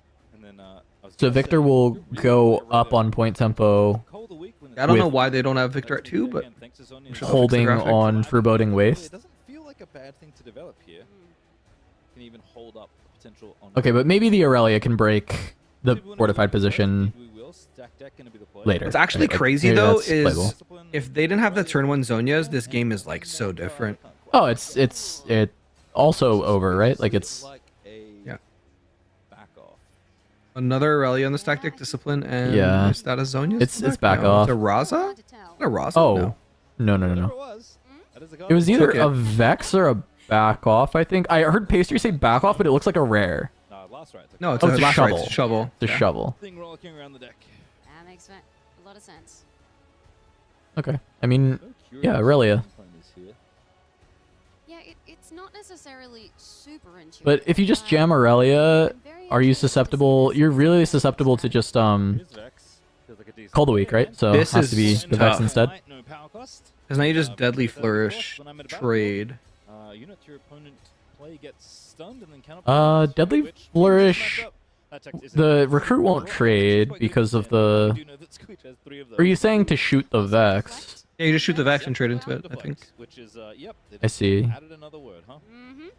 Doesn't really I solve. mean, I'm curious the what else he sneaky has deckhand because issue, if there's a way to like augment might and then like kill the if you can kill one of these before you yeah, go you in kill and this. just If give the there's a other way to one buff your -2. might or reduce Vex's Yeah. might, then I'm looking. They have Chakram, which you could. Is he 6 energy? Yeah, He's so not Watcher's 6. not castable. You have a hidden blade, which kind of solves all your problems, but you draw them cards by doing that. So I can 100% Yeah. with why that might be the case. I actually don't hate hidden blading of Vex here, but it's just me. Victor should be at 3. Yeah, there we go. They fixed it. Yeah, it's hard to want to play it because your opponent is so like relatively low on cards, but it's if you can't break the hold without playing the hidden blade, you always play the hidden blade because effectively it's only a draw 1 for them, right? Because they were gonna draw a card anyway with Vex if you didn't break the hold, so you might as well break the hold. Okay, here's the hidden blade. Yeah, makes sense. And he's paying And the they're 2 targeting power. Vex. Play something. What do we got? Hidden blade. Oh, deflect. I was like, why is he paying another power? Has to pay for deflect. That'd do it. The Vex gets deflected, draws. Oh, and they Okay, so draws defy the on defy guard. from it. That's crazy. Yeah. But now if Defy- you Challenge the deckhand is Oh yeah, -2 from foreboding, so you have to pump it in response. Yeah. I think the on guard makes sense. You have to just 2 to 1. you now. have to stay alive. You got it. And then we go back. Flourish is slow. Oh, Chakram. Yeah, no, this is Yep. also, Yep, also he has fine. Chakra Yeah. Dancer. Gives the It's temporary 2 to 3. He has to kill the recruit. You just make another recruit in base. Yep. Not bad in this spot either. Shield doesn't matter here. You're not defending, so. It's funny to think how many domains have ambush in them. It does feel like a very Fury-coded thing, but not in Unleashed. No. That actually gives other. Wait, yeah, I'm sure. I'm pretty sure every domain has an ambush card or 2, right? I just heard Pastry say it. Yeah, I suppose so. I think they printed it for every region. Surely there's a region that didn't get one, right? Blue has I'm that. gonna check right now. I've got has to that. this up. Purple has. Does purple have ambush? Where are we going? Feels Purple might not have. Turn the penalty of waste off by reinforcing there. I mean, at this point, Purple has Kha'Zix. Oh, yeah, I don't know what I'm saying. Some value in just having random recruits in your base, just because. He couldn't kill the Chakram Dancer. His sneaky deckhand was 0 might before he on-guarded it because of the foreboding waste. Feels like a really sweet battlefield for Victor to be playing. I know a lot Yeah, of all different decks all 6 colors have it. have been playing this Nice, kind okay. of build in Blue's only one is Chakram Dancer, Yeah, I know blue only has this one. but and everyone else has like a couple. Oh wait, no, green only has Vile Maw. Yeah, it was. Oh, I saw the interesting. alt art and I thought there was multiple. And actually, orange only has 2 as well. Funny enough. Yeah, actually, most things only have 2 to 3 ambush units. Yeah. It's just like there's alt arts make it look like there's more. But yeah. Penalty on defense. As you pass on back, Vex trying to figure out what to do, because Vex, I feel like a deck that is real good when she's holding and can sometimes struggle when she's not. Yeah, look, as I said earlier, I feel like splitting the strategy a little bit here to be a little bit more mobile. Just Irelia, Sneaky, and this is where Flourish goes crazy. If you have a Stupefy and you can Flourish Stupefy the Irelia, I mean, yeah, you deramp a ton, but like... Oh yeah, but if he's tapped out and you kill the Very Aurelia, Very game has good. to be. Yeah. And you're at 6. I think that's just like the no-brainer play. Yep. If you have it, I know we know he has the Flourish, but I don't know. I don't think he has a Stupefy. At the very least, you could also just Flourish the Sneaky. Yeah, he used one earlier, so. We're just pulling back. Oh, I think he had He have Watcher in him? Running the recruit back, I'm going to do the same, because those units already scored their points on their battlefields. No need to linger. You just set up a turn like that. I mean, there's Defy. Switcheroo's kind of tough, though. He did draw Switcheroo, so. Making recruits, build up a big enough base, and then charge on in for the final 2 points. You've certainly gained enough point tempo. Yeah, we're just building in base now. To do something, and that's going to be true for the rest of this game. Absolutely. Yeah, I mean it's 6 to 2. I mean I've never liked to give a battlefield to Vex, especially like giving fortified position to Vex also is going to feel quite bad. But one thing that I will say Victor is very good at it is going 6 to 8. Like 6 to 8 when you have a board. Like Victor is very good at doing this. You have Decree, you have Watcher. Like there are a lot of ways that you can just kind of make it happen where your opponent just really cannot prevent you from going 6 to 8. Yeah. Decree just auto wins you the game, but I do see a Watcher in his hand, and Watcher actually is going to be tough because Bull and Zhang has a Switcheroo, and he can just plant that on a battlefield. Yeah. Switch is going to be really nice. Being chosen by a piece of equipment. Oh, Right now, she's currently a is this Shovel Conquer 7. just going to Shovel play Sneaky, Vex maybe? Apathetic? And when you Oh, conquer Vex, one, true. Yeah, Yeah, wait, yeah. hold on. and, Yeah. Maybe that's what the Shovel's even for, because it was like one of Vex in this list, right? And it's just the Chosen Champion one. So Shovel is the way that you bring back Vex instead of sits at the like front just replaying a Vex. reasonable. You would really, really have wanted to do this a lot earlier, but hey, we get there when we get there.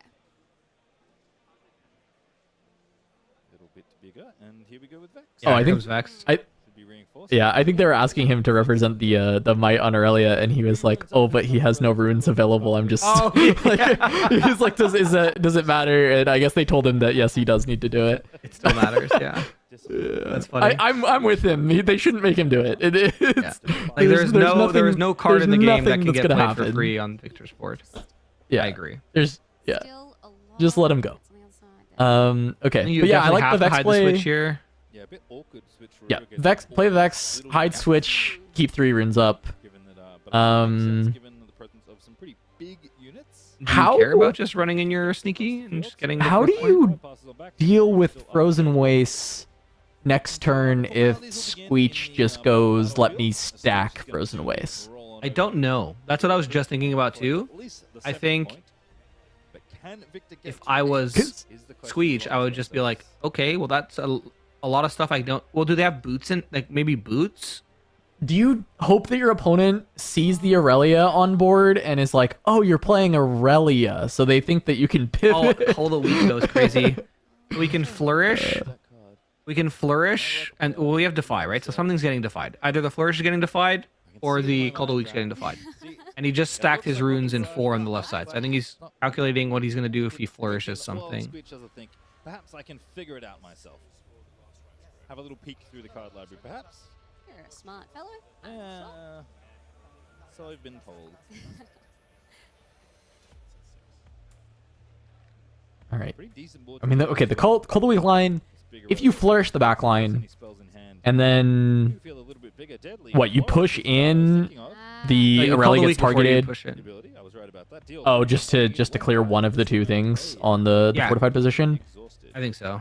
Very similar to Wages of Pain. Yes. Because I was wondering if there's a world that you push in, the shield gets put onto the Aurelia, you just trade off the Vex, and then you just like play Call the Week, and then you get to freely Yeah, push in. I mean, there's to an score the argument. Yeah, the there's extra point. for sure an argument for that as well. I just think that you have to assume that they have some counter in there. Like they have 3 up specifically. Sure, so. sure. Absolutely. I do enjoy that we've been able to get multiple perspectives on the multiple options, given that he's clearly having a think there, getting every single angle of that thinking face. Get discipline and defy, I think, in hand on Boland's side. Text of fortified position. Yeah.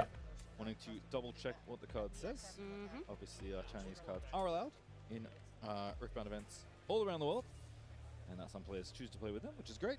And Yeah, it's Watcher, can be tough to figure out what the card Oro. Yeah. I actually don't hate just putting everything is. And wants to try and on make sure the Foreboding Waste and just being like, This is the now easy what? part. Squeeze Yeah, down it's and like, grab it. okay, like Vex, what are you gonna do about it, kind of thing, right? Like, In that top battle. what is I your just say- Vex deck? Anyway. I don't know. I just say put everything on it and then slam the Watcher down on it too, and just be like, okay, go. So quick count, shall we? Yeah, Three, I'm just trying to think, like, yeah, what world is Vex actually beating it, nine, right? Like, what Aurelia is can the, get what is the big, world but- that exists? Aurelia can get big, but how is she getting over there? plays. Right, it has to be. I mean, it's purple, right? Flash, ride the wind. Like, there's ways, right? I'm not. Don't get me wrong. It's not like this. Not ways, but it's also not an Aurelia deck. So it's not like you're Defiant Dance +5, right? Like you're not. You don't have like a lot of these other like potential outs. The street's playing his runes upside down. Base might as well. What the heck? It's 3 or 4. We'll find out in just a moment. While Squeech has a good I don't know. I idea. also, since they're only at 3 and they're not really scoring double points, I don't hate the flourish into Call the Week and try to force stuff out of their hand. Sounds about right. But now we're in the 4 might for player, fun. please advance the game state Wins section on of defeat, my perish. table judging. Recruit. I mean, they're only 15 into game 1. They're good. They're on pace. They're on pace. Tail Watcher, the other thing I- to consider. Tail Watcher, Yeah. I think we've given him enough time to calculate his lines 3 times over. I think you're probably right. Uh, I'm with you. If this is my opponent, I say, hey, please. Actually, no. I would check the clock and I would see it's 45, and I probably wouldn't push.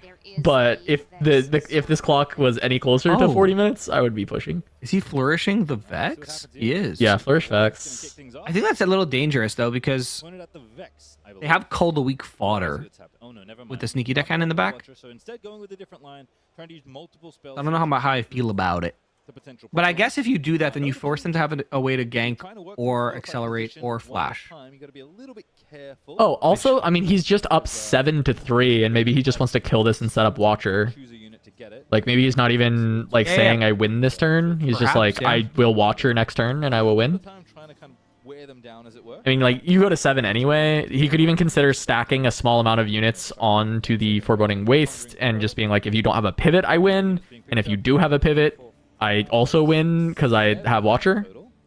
And you don't have Vex anymore. Yeah, but the thing is, you But do. also, if you so kill Vex, the Fortified- shovel can just... Fortified hasn't happened yet, so you can still pump Vex. Like, you can make Vex effectively 3 might instead of 1 might. Yeah, so he has to send 3, at least. Or, well, she's still 4 might, excuse me, but you can make her 6 Yeah, yeah, might but instead of 4 with 3 damage exactly. marked, yeah. 3 life, effectively. So you do still have to send 3 might. So that's 3, 5, 7, 8. Yeah. He gets a nice little rebate of 3 might back to the base because of Victor Leader, so... Yeah, and he's setting up the... Yeah, he's doing exactly what you are expecting. He's setting up the Watcher turn. He's... Yeah, the I think if the you- but the thing miscalculation is- here, though, is that you just replay this Vex off the shovel hold. And That's then what I'm saying, Watcher yeah. doesn't work, yeah. And they've just come in. And Aurelia is 6 right now. So right now you're killing Aurelia. If you pump Aurelia... These ones aren't. Who are you giving the shield to? They're good, but I Looks like we're giving it to Aurelia. hope Yeah. Squidge remembered that Aurelia is now the out of shield range unit to die to really this. gets bigger as well. So that shield makes Aurelia significantly bigger than she was before this all started. I don't think this works. That's 9 No. might on the Aurelia. Because, yeah, you just replay with a shovel. Unless you... Well, I was going to say, unless you have a shot salvage, Yeah. but we know he doesn't have a salvage in hand, so... I think this is like a very small window that actually makes it so Bolin can win the game. I actually think that there was a really big lead for Victor here. Again, if Victor And I think this kind of throws it away. battlefield, Because all you've done is traded your might. You get the recruits back, so you get your little For 3 might nothing. rebate, but couple recruits think that basically you've taxed 4 runes from Bolin next turn. all the week to play Vex, which is not a real tax. I think Squeech might be planning to do this over a few I think you turns. have to flourish I here. guess if you play the Cull Or now, Cole. you take out the deckhand probably, and then force your opponent to find a way onto the Forbidden Ones. Oh wait, where did Flourish You go? can win by Oh, we used He it on already the played I'm it. so That was what he- stupid. yeah. We used it on the Vex, yeah. Yeah, I mean, now you have to play the Cull. And you're gonna get defied here. Oh no, Poro and then Cole. Oh no, Poro and Unit. rebuilding instead. Oh, I guess you don't have to play the Cull, but like, Sure. oh, maybe. Yeah, now they're just gonna develop okay, more okay. stuff. Okay, here's the thing. So you at least force the deckhand to come in now, or else the game's over. Yeah. Goodness me. And then you can play Cull because you'll kill the deckhand. Oh no, you They cannot. went So undefeated in the pre-regional yesterday, which is pretty impressive given how many people were yeah, here you have to be able decide to if you're playing a unit or not I before you believe draw there from were Vex. also, regional open Oh, do you? in Nanjing, It's not the same time? forged, Yeah, and so they went it's top 8 at the regional um, open in Fuzhou during let me open it. Origins Last as well. rates. So they're really quite experienced. I hope they've changed decks every set, nope. by the way. That is I should probably write Riftbound. This go around, Yeah. and on a pretty unique You may play a unit from your trash, so you have to play the unit from your trash to finalize. Like you have to like announce that you're playing a unit from your trash to put the trigger on the chain. Wait, did he channel before playing? Definitely a unique take. I'm He very might have. excited to see more of Vex over the course of the next I was day and a looking half, away. but this I is also looked definitely away. Chat, did he more channel before playing from the shovel? perhaps a little Because then I saw him draw his card afterwards. may have caused an issue. Oh, Evelyn. Trancing gonna be the hidden card reveal. This one is kind of like a charm. You have to go through a couple of extra steps. Yeah, you have to announce a target. You have to say like, hey, am I playing something yes or no? And if the answer is yes, then you announce your target. You may move an enemy unit at a different location. And then you can by battle order the phase. triggers how you want. Charming a unit He on channeled? a Okay. Naughty, naughty. very flavorful Okay, naughty, he channeled. League of Legends champion. Will not matter, And, very but good news for Victor. naughty. He's about to run into this Not supposed to do that. rampaging Aurelia. Yeah, you're still gonna get 2 runes ready. So like he still has Yeah. the same amount of runes available, but Yes, in the he world he where had he was the on, runes available yeah. to play Vex. Yes. So in this, None in of this was instance, legal, it did. Yeah. A replay of Vex Synthetic, and that unit But is- in this instance, it didn't matter. Effectively, like game state has not changed from like the normal There is stuff. nothing for this Victor to And do but Evelyn has backline, so she can't get touched here. inevitable. roll on in again down the bottom side. Might as well take the point because that recruit is -1 thanks to Forbidding Waste. All of a sudden, it feels like Vex may have turned the corner. Yeah, look, I mean, early game it did. I think this is seem exactly like what you were there was a saying. Significant tempo advantage there, but Where this look, this I mean, play kind of just anything can happen. cooked Especially if you're able to our, move that Yep. well with Aurelia. also it wasn't even a It's gonna switcheroo make that was in, it was difference. Evelyn. He still has the switcheroo, which is crazy. If- Yeah. Now, Yeah. now I'm trying to. I like Evelyn and Vex decks, by the way. I think that as much as you know how I was saying like 6 copies of Charm, like you would play it. I think this is like a deck that it actually kind of functions as extra copies of Charm. Whereas a lot of decks, Yeah. like they'll try and break your holds. A lot of times the strategy against Vex is sometimes you have to let them have their hold for a little while, and you just go like counter hold or try and like build a really huge board because you can often outpace them. But in the case of Evelyn, you get the extra charms. That Do you come see what I through, mean? which If is we kinda just nice. like giga stacked. Yeah, Giga Stack would have worked, right? Like I think that's the highest percentage play I think was Giga Stack, by the way. Yeah. Like you just just have to make be them like have it. you are playing Vex, not Aurelia. Like, do you have a pivot for your Aurelia? If no, the game is over. If yes, do you have the pivot and enough might to push over my hold? And that question is like way harder to answer. Oh yeah, this is a bad hand too. Sprite Fountain, Cole, and Watchers, tough. So you still just do it. Play the Watcher, push over the waste, and just hold. Say, do you have a pivot? Yeah, It's- have you've to- waited I too mean, well, long I now, but you guess, just- yeah. Just, you could just do you have a pivot? you could just You're send holding with like like nothing. your recruits to the because you have to play around switcheroo. Well, if you think they're running switcheroo, you have to play around switcheroo. So I think you just send in your little weenies first. Send in all the weenies, and then Oh, true. let him use his interaction. Or ready sprites. One of the reasons we've seen quite a lot of Vex apathy. Yeah, this is 1, 2, 3, 4, 5, 6 into 5. Yeah, I think you do this. Let him use his interaction. The thing is, he doesn't really need to use more than 2 runes to win this. He's leaving 1 back for a Watcher play potentially. He's just offering a trade, which means you have to spend something, and if the only thing you have is okay, you have discipline, which means the next thing you have is switcheroo. So if you, this is fine because if you then Watcher. Do it to at this point. I Oh, you're gonna get really switcherooed. Maybe it's not so fine. Well, you can might as well make maybe that Watcher retail Sprite. Mouser much bigger. I think you reasonably predict that Do you have enough? your opponent Yeah. is not going to try and challenge you on the top Yeah, battlefield. this is 5 into 5. This is what they're doing. You know what's crazy? He just drew the boots. He has a pivot now. He didn't have a pivot for Yeah. multiple turns. Multiple rough. turns there was no pivot, and it would have been a win to hold. But now Moving on in, it is now alone. So again, it does Oh, not. now work. he's alone. Never mind. I'm stupid. It's foreboding waste. You have to use switcheroo here, unless. Oh, I mean, you don't even have to. You drew the boots. Well, right? now You he has just be boots. He doesn't okay. have to do anything. Yeah, he does nothing because he has boots. I think he would have played the switcheroo here if he didn't draw Yeah. the boots. Very fair. But Bowling considering something else. You have another disc one. if you switcheroo here, do you just watch her? Having a little read. Even Well, Is it enough to clear there's the other a battlefield, there's watch Vex. her You and mean just to spray? play it? Because But like if he there's- switcheroos here, he's tapped out. yeah, if you but watch her, Watcher- it's 1, th- 2. It's Vex. It's Vex. It's Vex. Like it just doesn't. Oh, duh. The Vex Yeah. is the battlefield. Yeah. Look, when it I forgot comes that card down is to there. it, whether it's trading for literally one or trading for a bunch. Oh, this is so it's just cooked. coming up. And you can't get the Vex off the battlefield, so you can't. You Yeah. keep- Sneaky deckhand stays in position. Oh, it's so rough. Vex Gloom is going to draw another Big card throw. after this hold. Here comes a raw dog watcher. Way to crack through this tournament. I guess yeah, watcher into sprite at least conquers, but Fallen by the wayside in that exchange. it just stems the bleeding, right? Because they just boot skank over, and then you're still cooked. But you have a watcher next turn unless they charm it over somehow, and they have another switcheroo in hand and a defy. Yeah, it's kind of rough. Oh, we're just making a dude. I guess yeah, we could just hold up the sprite fountain, but I feel like sprite fountain into attacking would have been better here. Score, but Quickly re-exhaust that Vex. did you make another sprite next turn anyways? 7 and draw a card for the troubles. Not so bad. This really has turned around very. Oh, we just replay the mouse. Yeah. Yeah, think- yeah. I You think just it was a use it huge as draw a misplay not card, to- basically. Not a sprite fountain. Now you only need to hold for 1 point to win this game. So I think Mouser is going to go. join Wait, did he the channel again? I looked away again. Very bad at this game apparently. Because it's not. It's going back down to the bot side. Down in the forbidding waste.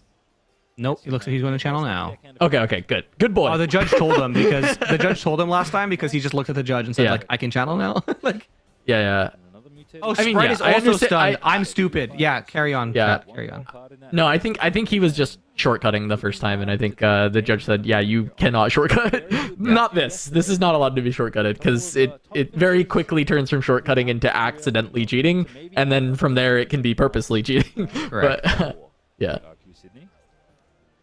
There we go. Boots Yeah, I think we just lose now. We can't win. remember, chat. Your ABCDs have become very important this set. There's quite a few legends that actually care. Just boots for fun, for a little bit of extra might perhaps. Will confer plus. Moral of the I story. mean, it's always mattered is- for Shovel, but you know. relevant right now, but Yeah, plus moral of the two story for is kill Vex and make sure she can't There come we back. go. Aurelia. Yep. Fans rejoice. Plus 2 for Aurelia. Yep. 8 might now base.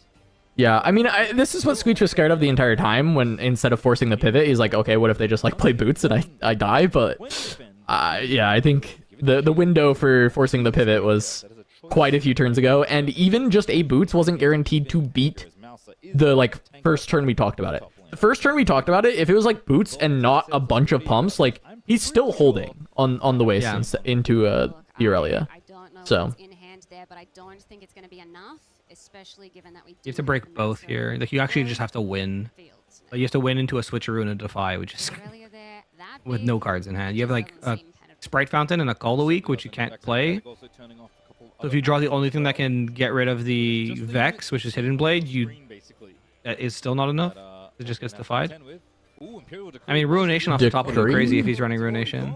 Decree Because he wouldn't. Bellows Decree, but there's a defy. Decree wouldn't help. Yeah. Units you can run on in with, but We'd also need to get a second draw, right? Because we know that he doesn't have Bellows or Decree in his hand. Yeah, you just drew Decree, but yeah. I guess you Decree.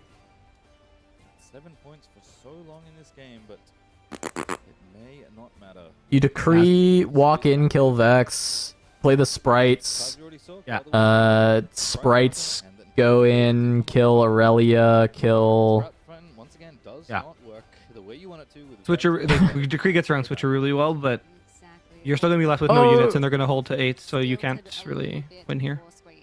Oh, You the can call? Mouser means that you can't walk the recruit in for the Decree to kill Vex.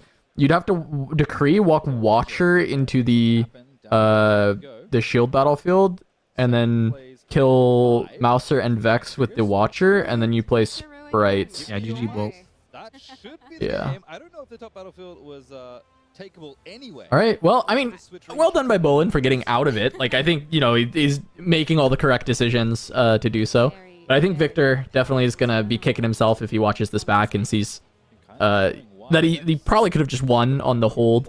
And just like thinking about Vex and how many pivots she actually has, it's not nearly as many as like the green purple you're going to be used to. Yeah. Currently XNO looking at a 4th win to their run as Imperial Decree. Here's is gonna at least Decree. try and trade the might back and forth. It's going to be enough to clear out that battlefield, but again, we still have the issue in the top. Yeah. Look. So when any unit takes damage this turn, kill it. That's what Imperial Decree says, which is pretty good when you can assign your now 2 might, Thousand Tail Watcher might to both of the units that are chilling at the battlefield. Unfortunately, there's only 1 recruit left, and there is a tank unit in the other battlefield and 3 units total occupying the fortified position. So I just don't think it's gonna be enough. Unfortunately, yes, there is that Defiant Hand. yeah, I think based on what we know, there is not a way out in this game, but continuing to just resolve things. Oh, the tank unit had to get hit. Yeah. Now this game Go 1 next. has been an issue. It's 30 minutes in. Damage, but I guess not. No, you Yeah. can't. Earlier, it felt like the game, you know, I was like, oh, we're only 15 minutes into this first game because the game was like over. Victor just like had a win. Got tossed away. But yeah, again, well done by Bolin as far as like navigating the spot, because the spot was really bad. And somehow he walks away from that with a win. Points. Yeah. I mean, and a really impressive turnaround. Given that they have had such a good run in the past however many tournaments, I think it makes sense that they have got that long game kind of planned out a little bit more, especially when you are playing a little bit more of an unconventional deck. I do really like the synergies, though. I didn't think that it would work as well as it did, but... Because what he needed to hold on the very first turn, we talked about it, right? Instead of ever sending in, it would have been pushing over onto Waste. Because he also could have just played the Watcher, like we talked about, as He another would have had hold 7 engine. plus Victor, which is 12, plus Poro, which is 14, plus It 3 was- recruits, which is 17.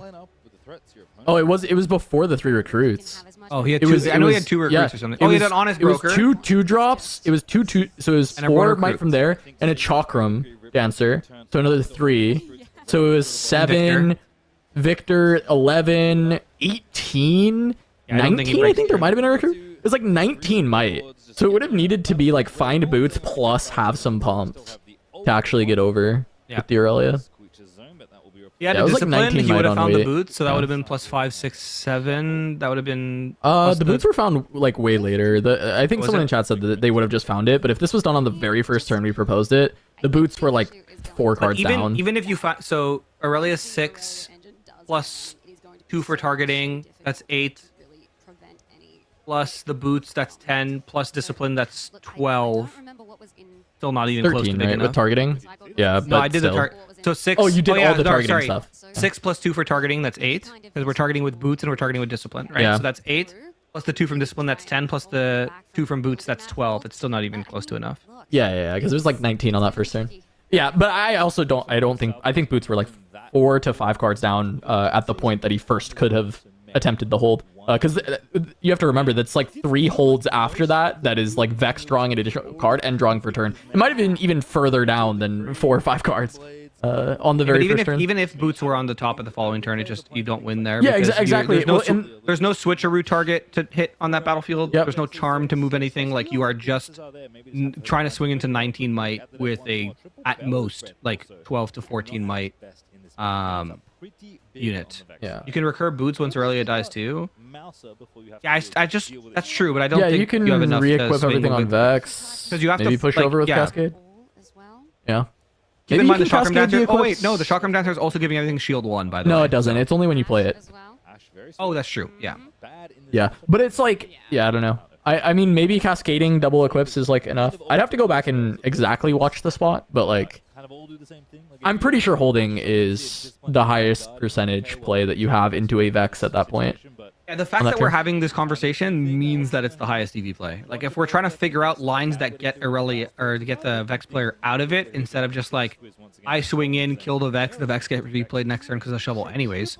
Yeah, I think that's definitely the highest EV play because we need Also, multiple with series of cards. cascading, to it means that it has to be exactly boots and no other pivot would have worked, which means you're putting the narrow like hands that beat you on exactly boots and then some number of pumps. He didn't use Charm Which on is Victor. like- He used Hidden Evelyn, which yes, you could still use Evelyn to bring over Victor, bring over Watcher, but then you're bringing it over to the battlefield. It wasn't Charm, it was Hidden Evelyn. Yeah. Fortified position, doing extra work that I did not expect, making Aurelia even bigger. Which if you do that and you charm over a Watcher, that's not good. Absolutely.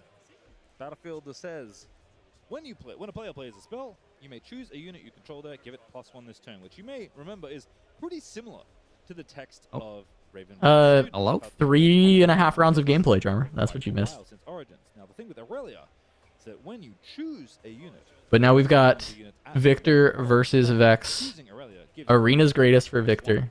Abandoned Hall for Vex. Abandoned Hall and Vex is kind of maybe even honestly something like interesting. Like, I get it. You have a lot of spells that you're going to play on defense, but very scary for your like Aurelia matchup, I would imagine, to give them an additional Abandoned Hall game. But I guess the Abandoned Hall targets and you're also playing Aurelias in your deck, so it makes a lot of sense that way.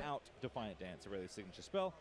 Suspect Bolin Zhang will be making pretty large Aurelias if he can maintain control of the hall.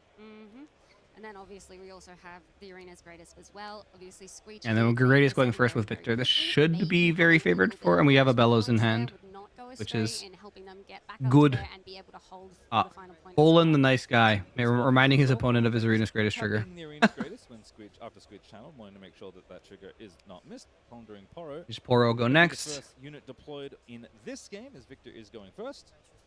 And Bewitching Spirit, not a card we saw actually in Oh. Wow, the lineup. Spirit? So something coming in Yeah, From the interesting. wanting to try and grind I guess some Victor cards. historically doesn't actually draw that many cards. Potentially some of those Like, That's true. it often... That's his problem. Yeah, it's like a Oh, very... he has Decree and Bellows in hand and Shock. These are all Yeah. cards I don't want to discard in this matchup. Yeah, interesting. I mean, maybe it has to be the salvage or it's the... you have Bellows Decree, though. You probably aren't breaking that apart. You probably just get rid of the... It's salvage The or Chakram salvage? here. But I think you have to get rid of Chakram here because Boots. Oh, Bellows, Ooh. interesting. Pass it on back. Yeah, that was not on my bingo card. Poro's gonna go up I guess the decision is that Decree still functions as a solo card, We'll make a goal. whereas Bellows doesn't. But every card except for Bellows functions as a solo card in that hand, except for Bellows. Bellows requires the Decree to actually be a good card, Yeah. and so you're getting rid of cards that only function on their own, or don't function on their own. Yet another point. The only battlefield that has any more text throughout the rest of this game is it going. You know if this Vex deck runs any like points accelerators? No, right? They just hold and then gank when they want. I mean, sometimes they're in the side. Like sometimes they'll play like a green Ari in the side. But like I don't think it's that common. And the way that this deck was constructed, I would be very surprised by it because it's like mainly using the green Aurelia actually. So it wants more things that are gonna target and be good for that. Heavy, but no calm runes currently flipped off the top of the rune deck. So if there's calm power costs to be paid, not a thing you can do right now. Mercifully, Aurelia does not cost calm. The fact that a Green Aurelia doesn't cost power actually bothers me. Right on time. Her presence It's why it's good in decks that are not Aurelia. I think this is unplayable in a deck that is not called Aurelia without the fact that it costs no power. On It is the Mind Splitter boot in hand, splitter. too. I mean, yeah, Wow. so it added a bunch of hand rip for, I guess, decks that don't draw that many cards. You just add the hand rip stuff and hand disruption. say, you know what, if we're he drew both on another low econ, And Mind Splitter then sideboard to try and Bullen's saying that he wins when both players are on low econ, because both on low econ, if Vex ever confirms a hold, then you're just like very ahead. Two drops, Yeah. but they're mostly two man. Lots of recruits, right? Lots of small units that band together to work things out. But if you could take away the spells, well, Victor looks a lot. Oh, the Mind Splitter's gonna suck Strip those away. for a Squeech, right? It's just gonna rip the Oh yeah, tree out of he's his hand. he's gonna be stuck with a Bellows now. He drew the second Bellows, which is great, and then he's gonna immediately be stuck with a Bellows because his Decree gets ripped. Little early lead here for Squeech and Victor. Are we at 7? Is it? We are. Yeah, it's the splitter turn. Windmill slam. Yeah, it's not. We're not even thinking here. We're just putting it down, right? I can't think of a reason that probably you draw would. for turn first. But Yeah, but I can't think of a reason you wouldn't just Windmill Summit. Saw how good that was in the last game, especially with I guess does he have, he has a little bit of interaction. There's not really enough that I would think conquering and playing Vex and waiting makes that much sense. I keep forgetting that readying is the Aurelia Legend ability and not this Aurelia's ability. So I was like, yeah, just shovel and gank over. Yeah, boots and gank over. Yeah, boot, shovel, gank over. Have fun. I mean, we just saw that. I guess we did Yep. see that. Good to the defy for the bellows too. Like, Bolin is just very well positioned right now. Yeah, the issue is just Squeech being at 4 points, which is like, of course, quite scary. It's a very fast start. He's got units to go to 6 on the next turn, right? Like there's a lot of the good Victor Arena's Greatest stuff that it makes this deck very frustrating to play against on the Arena's Greatest game. I think like as much as I like shit talk Victor, I feel like most people will always still lose a game to Victor in their series because you like lose the Arena's game so frequently. Victor is just very, very good on this battlefield. And I do think that him having this lead, even though this splitter is going to be pretty backbreaking, there's still a lot of game to be played by Squeech, and just going to go for the hold, going to be able to kill the Decree, and it's going to make things pretty awkward. Also, Bowling can now play around this salvage going forward and use the gear only when they'll be immediately effective instead of just like trying to develop them. We can reasonably ignore Bellow's Breath and Chakram Dancer. Yeah, just a bit. Yeah. Also, Charmer, chat wants you to know that there's an infinite combo in Riftbound, and we did see it earlier on stream. Really? I feel like obviously at this point, And it was in Rengar. Normally it's in Volibear, but it was in Rengar. And they do want Grenton to explain it to you, but we will wait until this game is done at the very least for him to explain the infinite combo to you. They specifically want Grenton to explain the infinite combo. Is this going to be Brenton's treasure trove? It absolutely is, yeah. It is. See, I'm so out of like touch. I don't even know what that reference is. This is the second time I've heard this tonight. So Everybody in my chat kept asking me to explain what treasure trove does. okay, but that's so much easier than explaining an infinite combo. What do you mean? Yeah, I know, but it was like it was just like they were spamming it. Like I'd explain it and they'd be like, "Oh, I didn't hear it." You know, do that. They think they're cute. They think they're really funny. Just ban all of them. Yeah. So, but what it's turned into is now the card I've signed more than any other card is treasure trove. But not quite the same. So you got to make sure the. What would I Because now sign they in find me. this case? They find me. Is it a They find Blind me Fury? in person. I guess so. Yeah. Or- They find or a me in gentle person gem and they dragon? make me sign their treasure troves, and I love it. Oh, I guess I'd have to sign a Vi. That's the card that enables the combo. Yeah. Yeah, if you see me in Hartford, I'll sign your Vi. Yeah. Why? Yeah, she Doomsday piles the deck over and over again, and you just loop it. Oh. But it makes infinite mana, and then yeah, And power. It wins. Yeah. And infinite card draw. Infinite everything. Infinite might. I would say Mind Splitter is more of an unreasonably sized unit. Yeah, I think that's fair to say. Is that a second? Yeah, chakram? second Chakram Dancer. So the shield's pretty nice on Alright. defense. So it was take Decree, obvious take, great. Because Decree just absolutely juices you immediately if it's there. Yeah, Decree just makes you lose the game right now. So. Push 4. What does he have? Chakram Dancer. Okay. Yeah.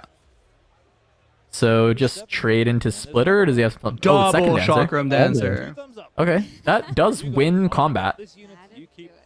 So deny the hold, play 3 recruits from Victor Leader. Though I do kind of feel like you need to go to 6, but maybe I'm wrong. Maybe you can slow it down. Opponent only at 2, and Victor Leader is probably too valuable to throw away. So maybe 5 is fine. In fact, I don't think you actually have a choice. I think 5 has to be fine. I think you have to be okay with 5. I was going to say, yeah. I think you're just short on resources, right? Like you just had the Decree rip. You don't really have many other ways that you're going to lead in the short term unless you top deck something amazing. So I think you just have to accept where you are. Yeah. I don't know how much I love him playing another recruit. Unable to hold up salvage. Yeah, just allowing. There's a world where you can shovel, conquer, play spirit from your bin. Yeah, I'm actually. Well, I don't know what the rest of the hand texture has become. I guess he pulled another Aurelia, which is maybe a reasonable idea to just develop on this turn. But I was a little bit surprised he actually didn't go for the shovel play force a discard and just continue to starve the resources. But he does know it's exactly salvage and Bellows Breath, so it would always be discard the Bellows Breath, then salvage his shovel. And I think I think Bolin feels that in this spot, he is forcing Squeech to play the salvage for 0 value. Like, it's going to happen, plus he has Defy, so. I will admit that I have the memory of a fish, but what are the other cards for this game? Because you need to recycle 3 for shovel. Oh, you recycle 2. That's correct. Yeah. So you wouldn't be able to do that. Yeah. You have a memory of a person who knows cards, because I forgot that. Maybe now knowing that there is that salvage, it would be worth. That was the only reason, because I was just thinking to myself, like, yeah, the shovel's great, but like, what's left for you to get back? The equipment. No, there's only 2 in the bin. You're right. There's only 2 in the bin. You'd have to recycle the targets for the shovel. Correct. Yeah. Needs exactly 1 more card in the bin, and there would not be a way to put a card in the bin. Good catch. But yeah, developer Elia seems good enough. Good enough. Oh my god, his board state is making me have a 9-year-ism. Some runes upside down, some runes right side up, some units upside down, some units right side up. Yeah, I think it's a fair statement to say. Right, 5 recruits, 1 Victor leader. Some more points to be grabbed. Gold's gonna get used. It's what, Bellows? Salvage. Oh no, salvage. Oh, just to draw a card. Pretty happy to see that, I think. Sure. Yeah. Oh, another salvage. Drew a salvage. I mean, Yep. Another one. Probably feeling slightly more confident in using. I mean, now you can just go to 6 and chill, I guess. Yeah, not so much. Point number 6 is the recruit. Charmer, apparently your audio is broken. We gotta I was figure gonna it say out. I've definitely. I think if the first one was good enough, second one's not gonna be the. You sound fine for me. So good now. Chat was saying he was like laggy and it was cutting in and out, so I don't know. We'll see. Now apparently. We'll see when chat catches up and it should be fine. But try and hold for a point or 2. Put the pressure on. okay. But this is extra card velocity for Bolin. He gets the Vex triggers. You have to exhaust your Vex to do it, but a fine price to pay. Squeech needs just like a generational rip off the top. Needs like a.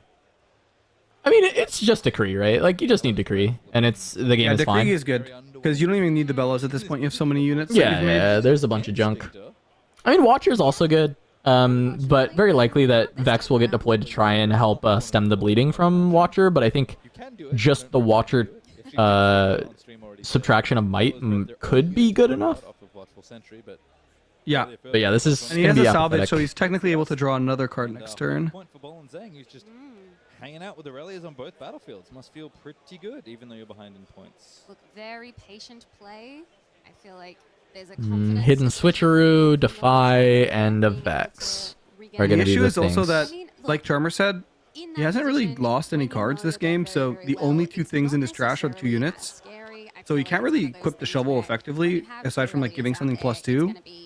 So I don't hate him like just like, I don't know, playing cards, but all the cards he has are permanents. So 3 of them are hidden though too, so he can just like play Vex, hide Edge of Night, hide Switch, and then I mean he doesn't even have to do anything else, but yeah. And he actually doesn't know about this salvage, so maybe the Edge of Night can actually get boomed, but it probably won't, because to force it, it's very likely that he'll have to play something that taps him out of salvage, or like play the salvage to actually draw. Yeah, and they also have a Defy to protect it, right? In case, so. We know, unfortunately. And I think if you're, I don't know, if I'm Bolin Decree off the top, 1 time. and he tries to raw dog a salvage again, I might just Defy it Victor out of like can put 3 in the tempo. deck for a reason. Like if you're again casting a salvage, it's because your other card in your hand is dog. Oh, you got a Hidden Blade though, so. It's something. Oh, that's cool. I just saw some fun information about another player from China that did make it there. The Rat Ezreal, the guy who started it all, is in attendance, which is really, really fun. Oh, is he playing Rat Ezreal? I don't think he's playing Rat Ezreal. I'm not sure. He lost to Alan in round 4. Oh no! But it's really fun that he's here playing. Round 4, he lost to Alan. Let's see. Bolin Zhang is a defiant hand.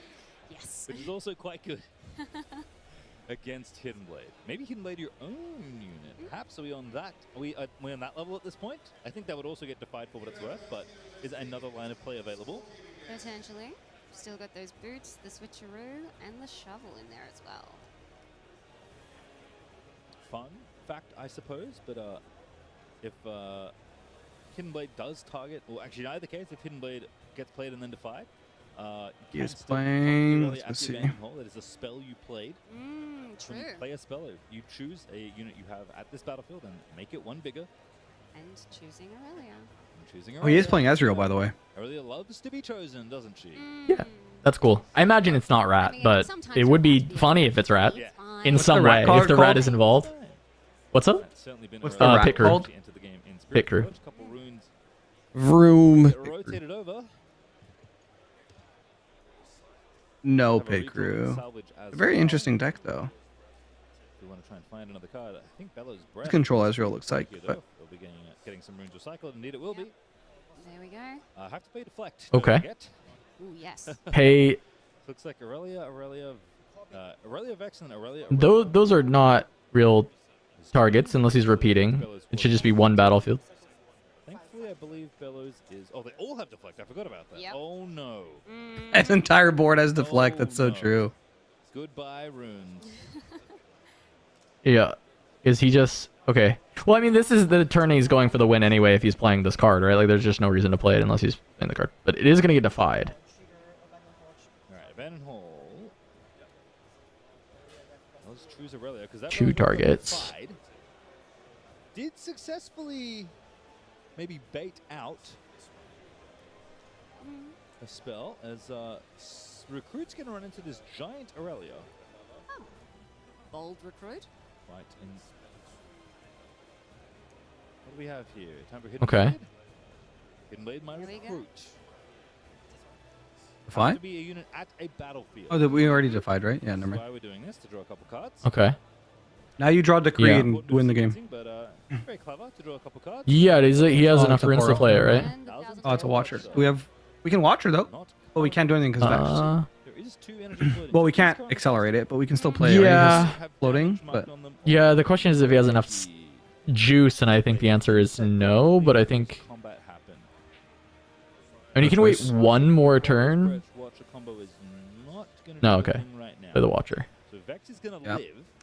Aurelia's big enough already. She's gonna live regardless. Oh yeah, she's fine, but But now there's a bunch of one might units at a battlefield. it's Kind of. true. Zeng says, "Yep, I'll use this die. I got nothing else to do. Hanging out, waiting to see if we I have get a couple Tide more Turner and points. a Edge Knight hidden, right? Yeah, I We believe just don't know so. which is where. Still hidden, notably.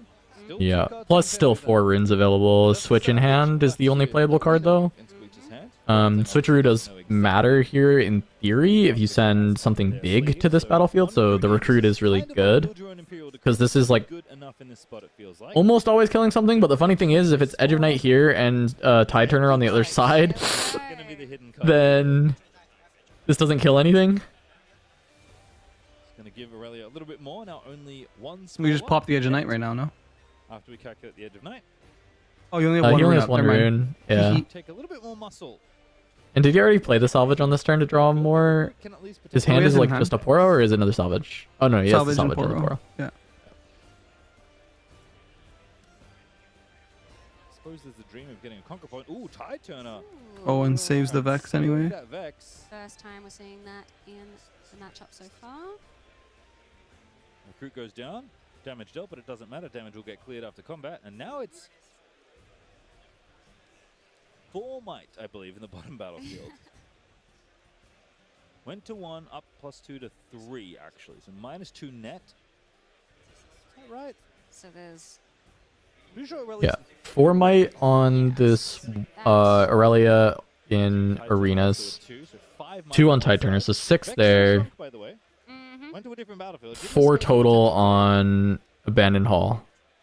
And Aurelia also. So 3 might for that Aurelia up in the top battlefield. 1 might for the Vex still, despite Tide Turner saving her that time. And Squeech asking There's no remaining combat tricks in the hand of Squeech, Tap right? the rune, shows I have this many runes available. Not that are playable. He has the salvage, which would have been Right. It nice has been in really, response really nice to to see this the relationship displayed at Sydney. this, I but wish I could, it's not gonna like, work. Just bottle it because there are so many. I really lovely think that's dialogues that probably have been just had, and game. I feel like it just Yeah. really represents Sydney so well. Now a couple points here. Vex also going to draw Yeah. another card. Remember your ABCDs. Bolin's got it. He's in the flow now. He's locked Yeah. in. He's ready. Hold for 2 means 7. And now both players in touching distance of a win this game, but Vex seems to be a little bit more ahead, we can say. And what do we have there? Oh, is that Timo? It is There's Timo. Timo. Another Emo. at a battlefield. More hidden stuff. You know what? I Hidden respect shenanigans. it because he may be playing Vex, but he has a Teemo hat and he runs a 1 of Teemo in his deck. So I think it's like Yeah, he's committing to the perfect. bit. On offense. I guess a little bit on defense as well. With the Also, it's just one of those things that like all that relevant nobody things expects this the game. one of Teemo. You know, Not so much. when you're doing your calculations, like you play around switcheroo, you play around other things, but not just a Styling. here's +4 might. Just trying to think. Yeah, +4 is really tough to add to the range. You know, because like your range is often Might count, I suppose, like, well, you know, you're playing around the switch. It used to be even more difficult to play around +4. Now I think it's a little bit more like within the range that you'll have. But before it was like you expected fight or flight, switch, like all this stuff, right? And then suddenly +4, the 1 of +4 was like completely out of the range. You just like could not play around that and play around all the other things. I would say it's more in the range now, but still, I mean, it's like the last one on your list, and often you just forget. So Decree still wins And- here, by the way. And sometimes, Yeah, like, yeah, I even think if it you're does, right? accounting for the +4, if you're just like, okay, well, I'm stopping the hold because of, you know, XYZ, 13, 17, if they have the +3, but then you're like, not only is it, you know, +4, but it's a unit. He can rip it. He can rip Decree off the top, salvage, destroy the. So I mean, that's what he's starting with, right? hot take, by the way, I would not target the boots. Because if it gets not so fast, I'm screwed. True. Hold on to my mate. So what you If I'm want to just be fishing- like? if I'm fishing for you Decree- certainly don't want to save the Edge of Night here. May kill a gear when it resolves. Don't not so fast it. Or are you saying target nothing? Target nothing. I think he's saying target nothing because it does say you may.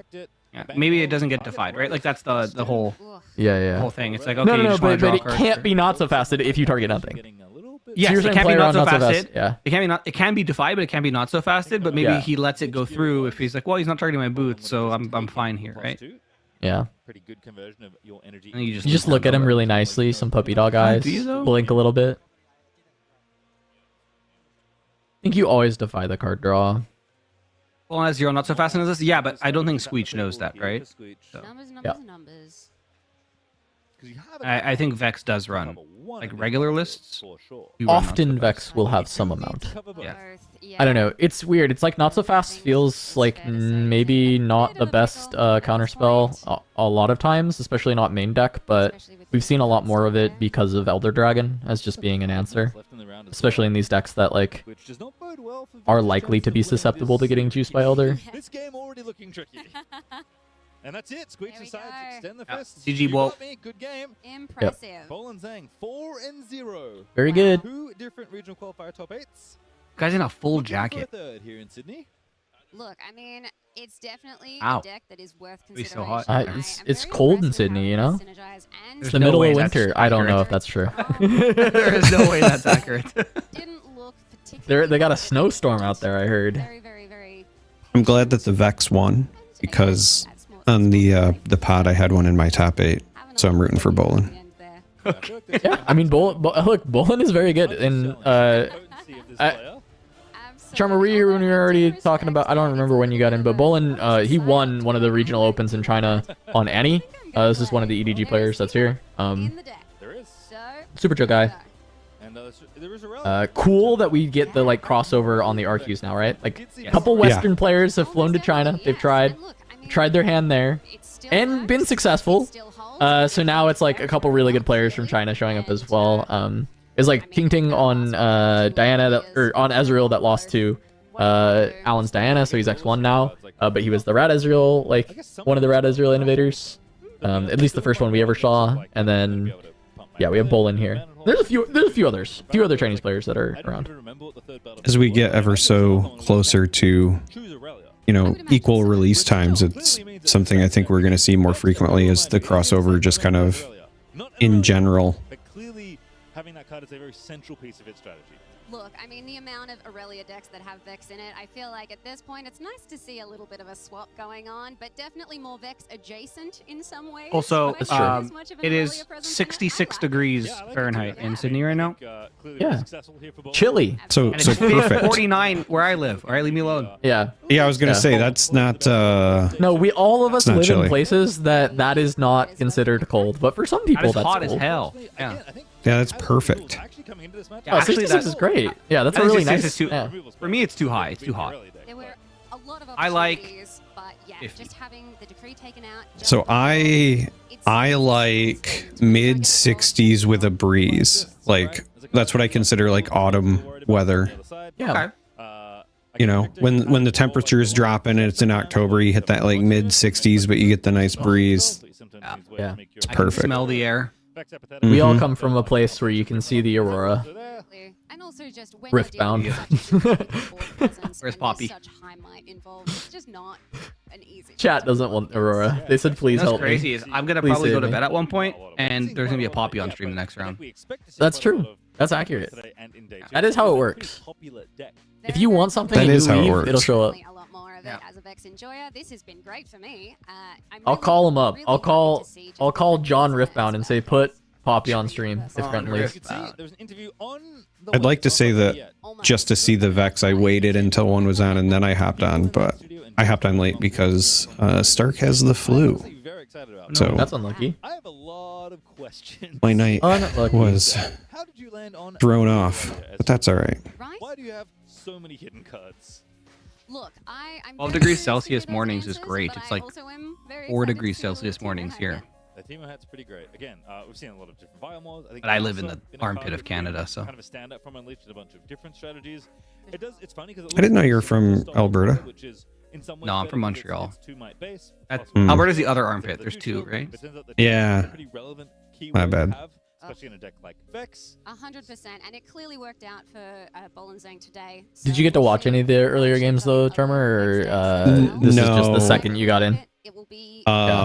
I got in about halfway through the first game of this series, and I watched, I would say maybe 3 minutes total of like game two. Game two, I had started to put it on the TV in my bedroom so that I could keep track of things, and then again just got derailed. Absolutely, and I think the So only other thing that's worth note as well is obviously people have had a week to I deal think with Unleashed. look, I think it's time that Grenton has to explain to you what the Dragon Infinite combo is. The Dragon Storm.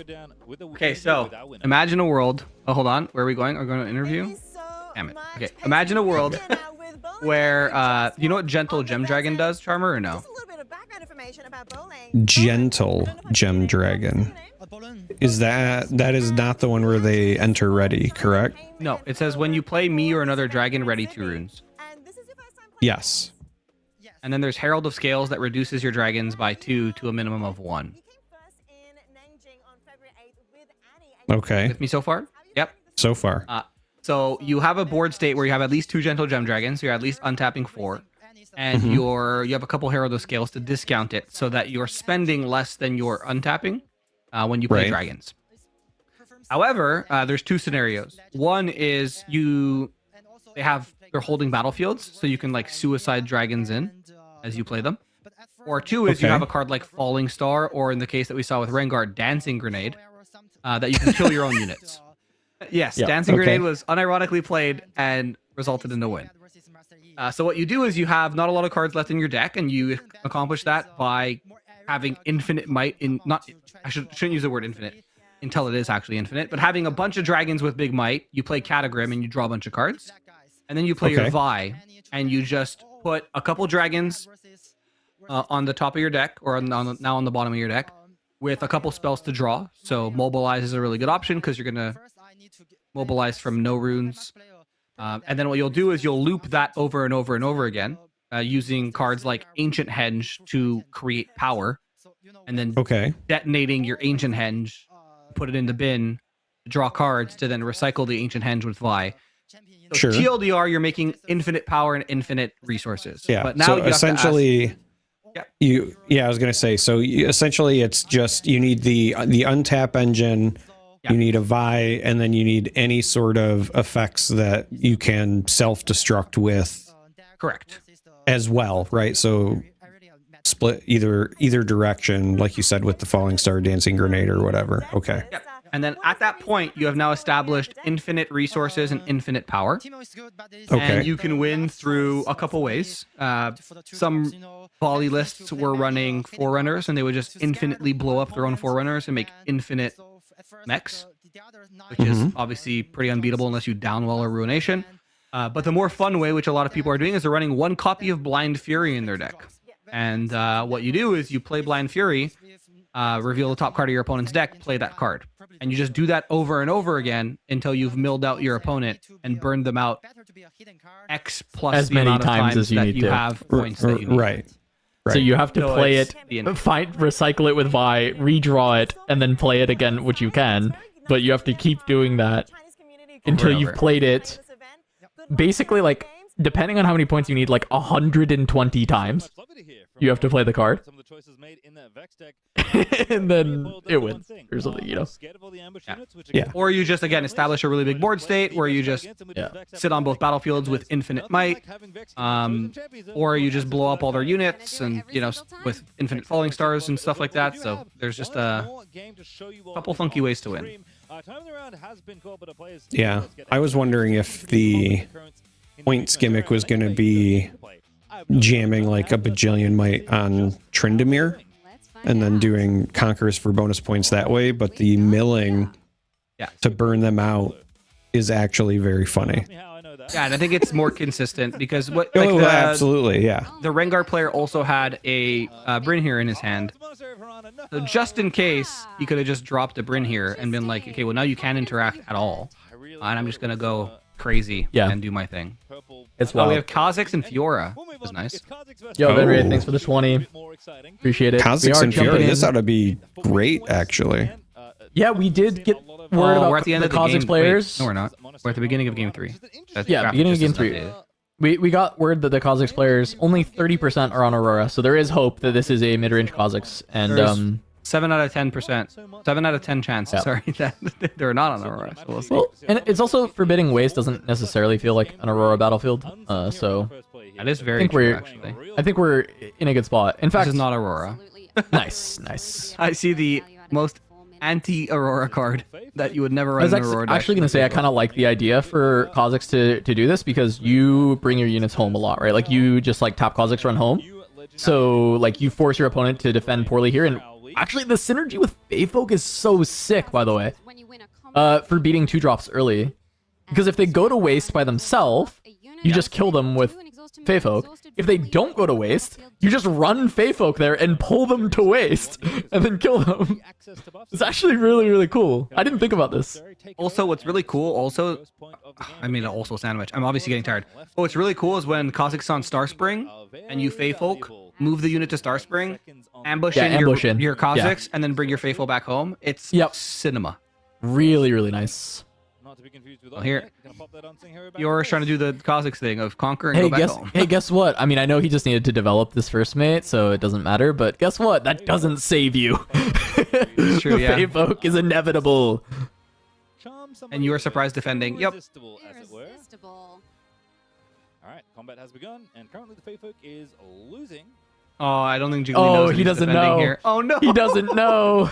He doesn't know he's defending. I love when Riftbound players finally experience being a surprise defender, like by being forced into it. Which means you actually just straight up lose the combat to a 1 might Fey. That's gross. I agree, Pastry. It's kind of gross. He was not in nowhere. He was not aware of that this was about to happen, but I love it. Yep, Phoenix notices it just right away. I was getting beaten by a stick of celery, bro. Crazy. Yeah. So he gets 1 XP. So this is just look at your hand, which is not bad. I really like Investigator in this deck. Look at your hand is really powerful. That's a hand. That's not a bad hand. That's the new Kinku card, right? Where it's like if you have total might really of 5, like it. you draw. Yeah. It's amazing in Fiora because it's just like an under 5 might unit, so you can get the value from that. later by like equipping especially 2-cost equipment, which is really impactful. And then it just draws you cards anyway. Like it replaces itself. It's a unit that'll replace itself that will like ramp, or not ramp you, but like not de-ramp you with the 2-cost equipment. Or sometimes ramp you because Shepherd's Crook into Elder Dragon is the thing that we do now. Why did we? Oh, we drew a card because He's just letting him write this down. He's starting his turn. Oh, I see. Okay, I just didn't know if the player was still doing something because he looks like he's still playing with his cards. Oh, I thought he had passed, but maybe. Yeah, okay, he had passed. He's just playing face up right now. Yeah, he's like, hey, here's my cards. Yeah, I was curious if we'd see the Grim Resolve here to try and just like. Oh no, it's just strict -2, not just a 0. So Grim Resolve doesn't even work because that's a -1. Yeah, it'll go to +2, and you have a face up riposte, right? So. Yeah, I love how he's still just playing face up. You let him write it down, and he's just like, ah, screw it. You already know. Going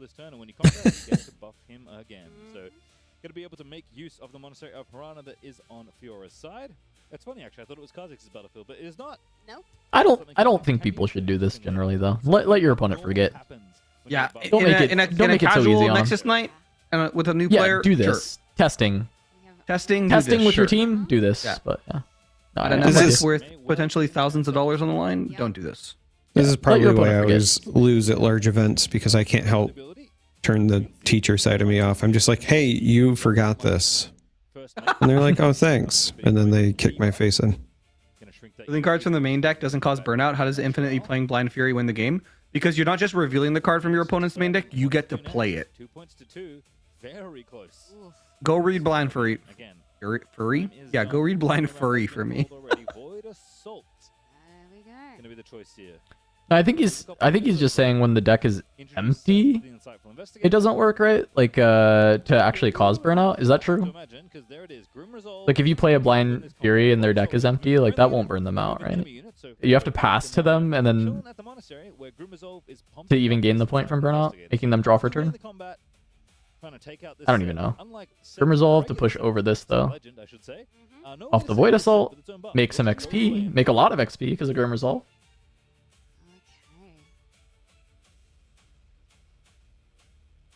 3 points to 2. And Ride the ones to draw. Gotta be close to time at this point. Not sure who had the. Oh, time pressure is on for this game 3. As you just mentioned, I didn't notice this. Definitely feels like playing the Vex would be good soon. Everyone loves Vex. I'd have to look at the volley list, Faith, but usually that's probably like a detonate or something. Absolutely. Look. Oh yeah, To you make them detonate draw.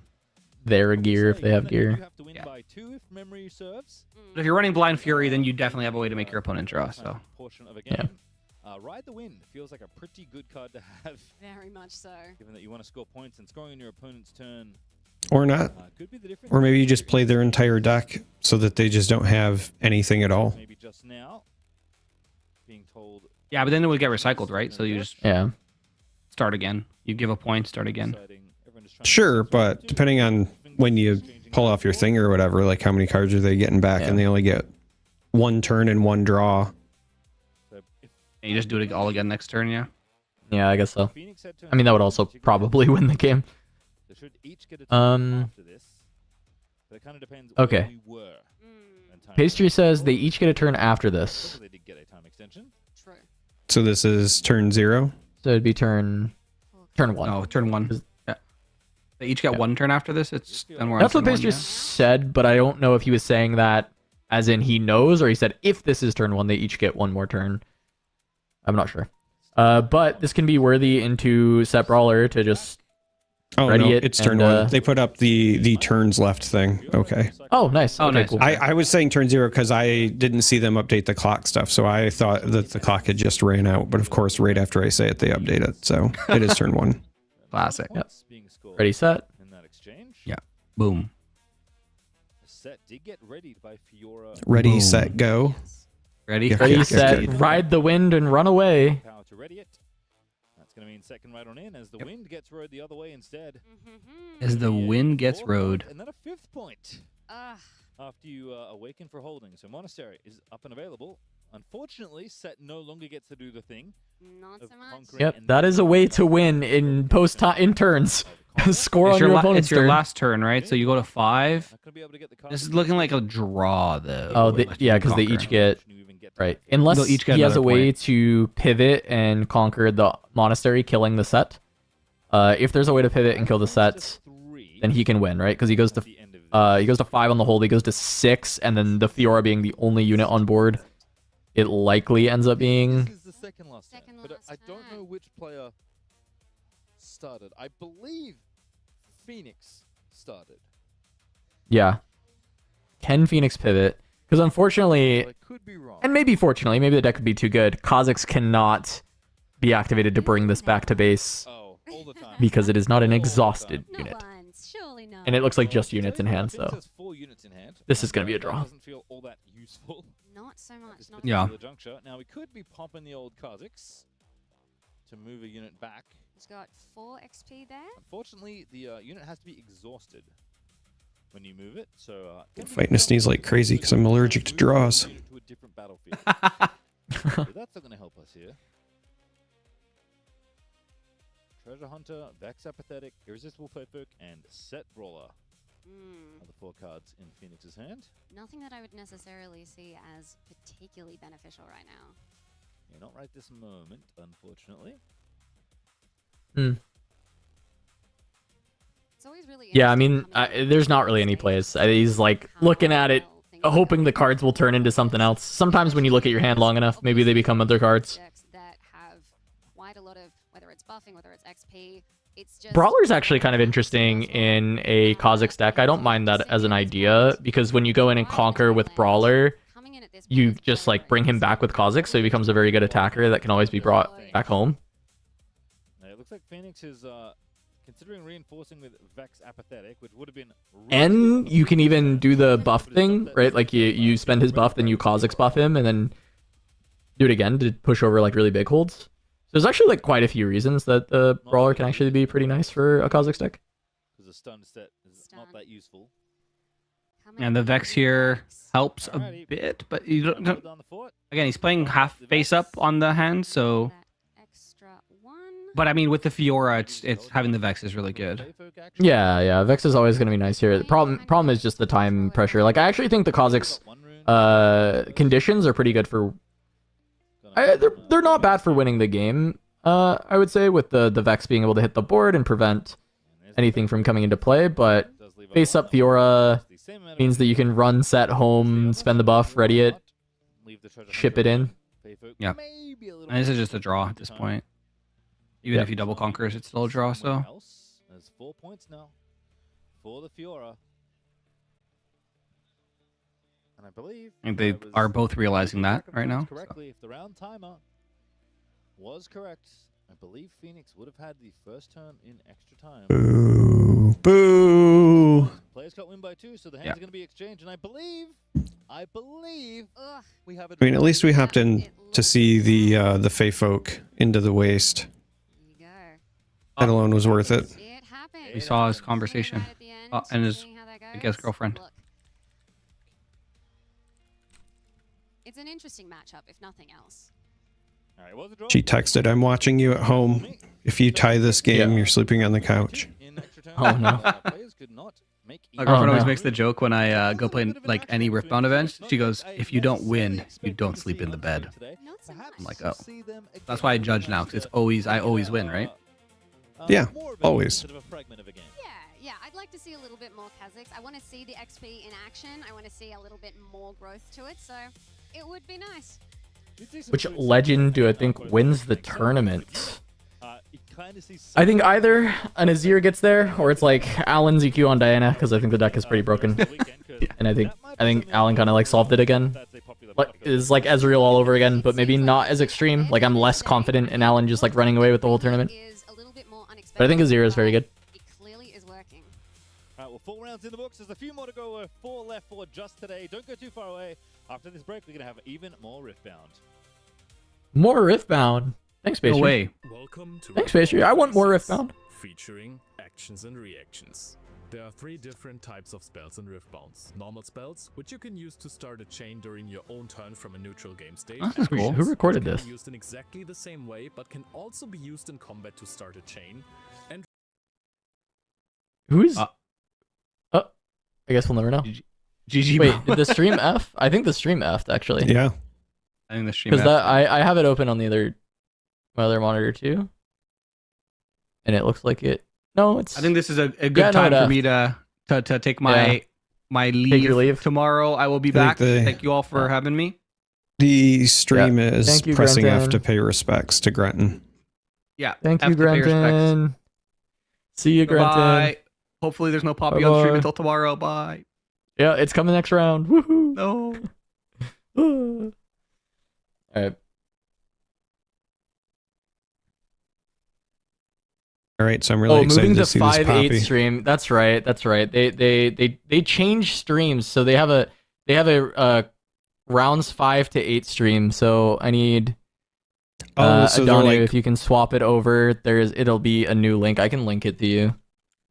they're like preemptively Preemptively splitting changing it. Yeah.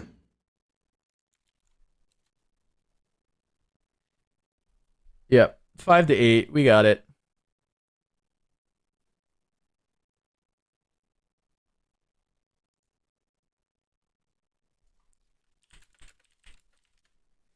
VOD preservation tactics. That's true. It's true.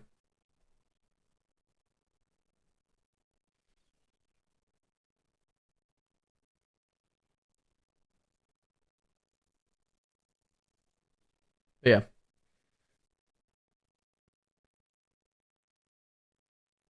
Ari, always back home. It's nothing but Ari. So All right, we're back, baby. Good. So all the other Ari players out there, watch out. We might have our best of for the weekend.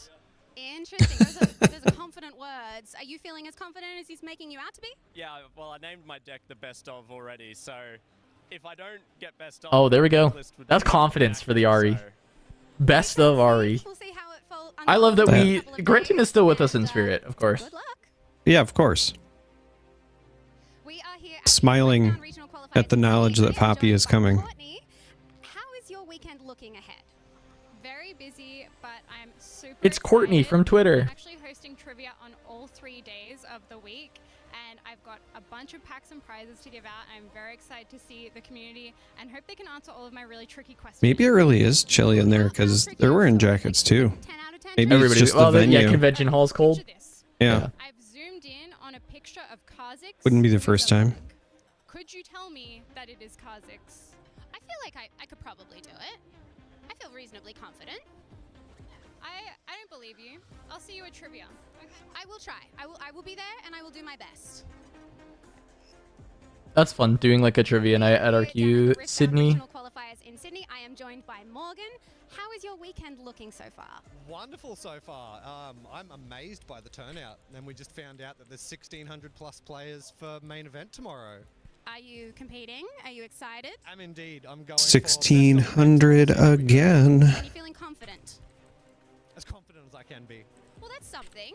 And have you been practicing? Have you been running it a lot in the lead up? A lot of online practice, but then flipping and flopping on my list the last couple of days, practicing with these two.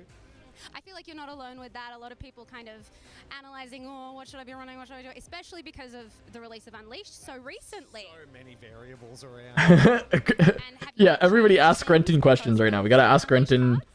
A couple of changes, but funnily enough, Chat, most of the changes Grenton, are what's on the tablet with the green and red bars and buttons? Yes, Interesting. So Frozen we'll see how that Grenton. goes for you Please in the respond. coming days. Fingers crossed. Grenton, smile if Aurora is getting banned. Welcome back to Regional Qualifiers Sydney. It's so fantastic to hear what our attendees are thinking and how they're All right, feeling round about 5, the day baby. so far, and we had a bit of insight into everything, Logan.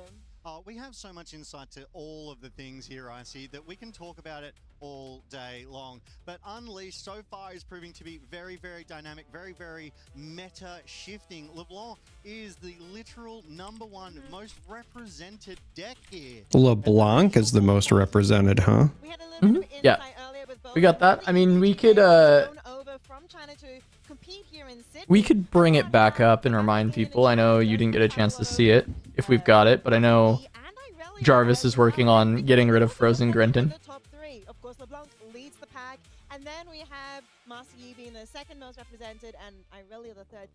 I have to see that graphic again to double check, but I think that's... I think it was the reverse. From what Profound Rice just said. Oh, okay, we got the graphic again anyway. Nice. Yeah. So LeBlanc number 1. Oh, it was you then Aurelia. I think the one that we saw earlier was saying that Aurelia was more, but I think that didn't have all the data. It was like done by someone who like scraped all the data so stuff. close to each other that Yeah. could be one or the other, but that's still... Yep.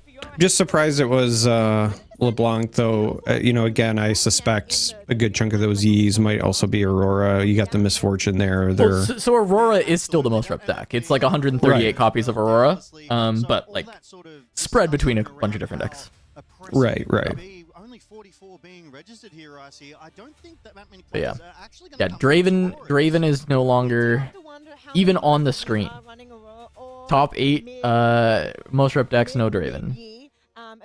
Fiora a little higher than I thought. I think Fiora's a good deck, and I expected to be pretty repped, but I think 36 copies is a little bit more than I thought. And then Victor makes sense to come out to try and beat all the Auroras, but I think it's going to continue to stay on Fraud Watch. Yeah. I'm actually really surprised at the number of victors, because I thought many of them would just be on LeBlanc anyway. Yes, you mentioned, yeah, some of these legends are brand new. Let's look at the most used gear. You look really excited about this, Logan. These stats are cool that we have these stats now for the game. It really makes me want to get back in the booth for an RQ, because the first 2 that we did, we had nothing. We had zero of this stuff, so I really want to get in there with all this extra data to work with. I will also say cool. I would not, I think, have guessed that Last Rites would have more copies than Aurora. Oh. Yeah, I mean, I guess the difference is just like all the Aurora decks are playing Last Rites, but not like all the Last Rites. Any deck that's going to also play Last Rites isn't necessarily an Aurora deck, right? I mean, yeah, but it's also... I'm wondering if this is like in decks represented as opposed to a number of copies then, because I still don't think that... I believe it's total copies.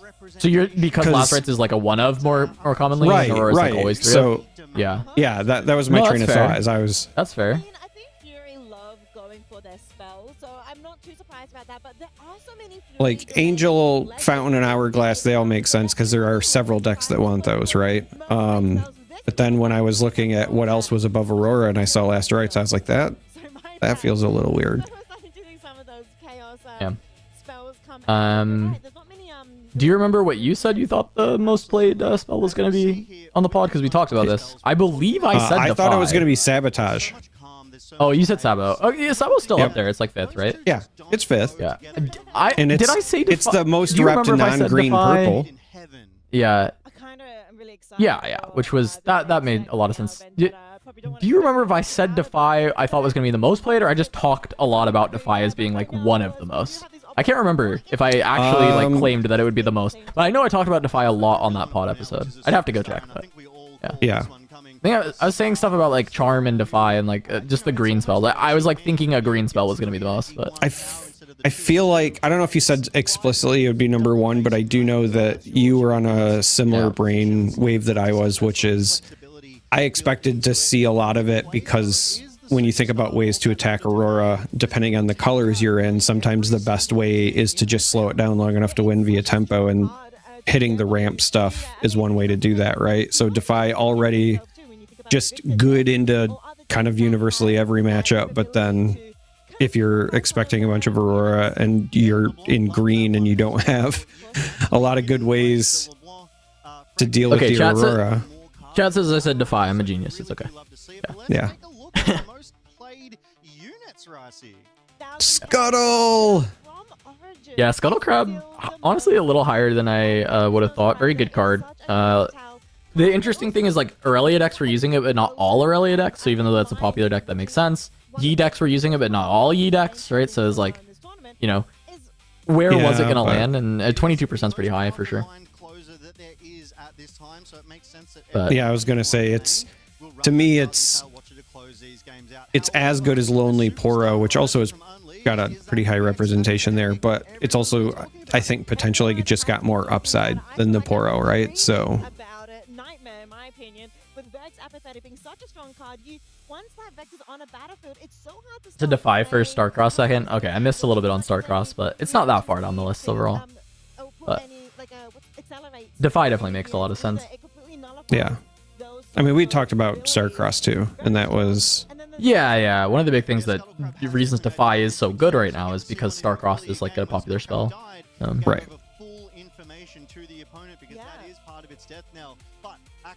Akshan being number 4. Yeah, 20% is kind of crazy, but just Aurora hate, right? I was going to say, that is a lot of people playing Aurora and having it for their Aurora mirror, is what I'm going to say. Yeah.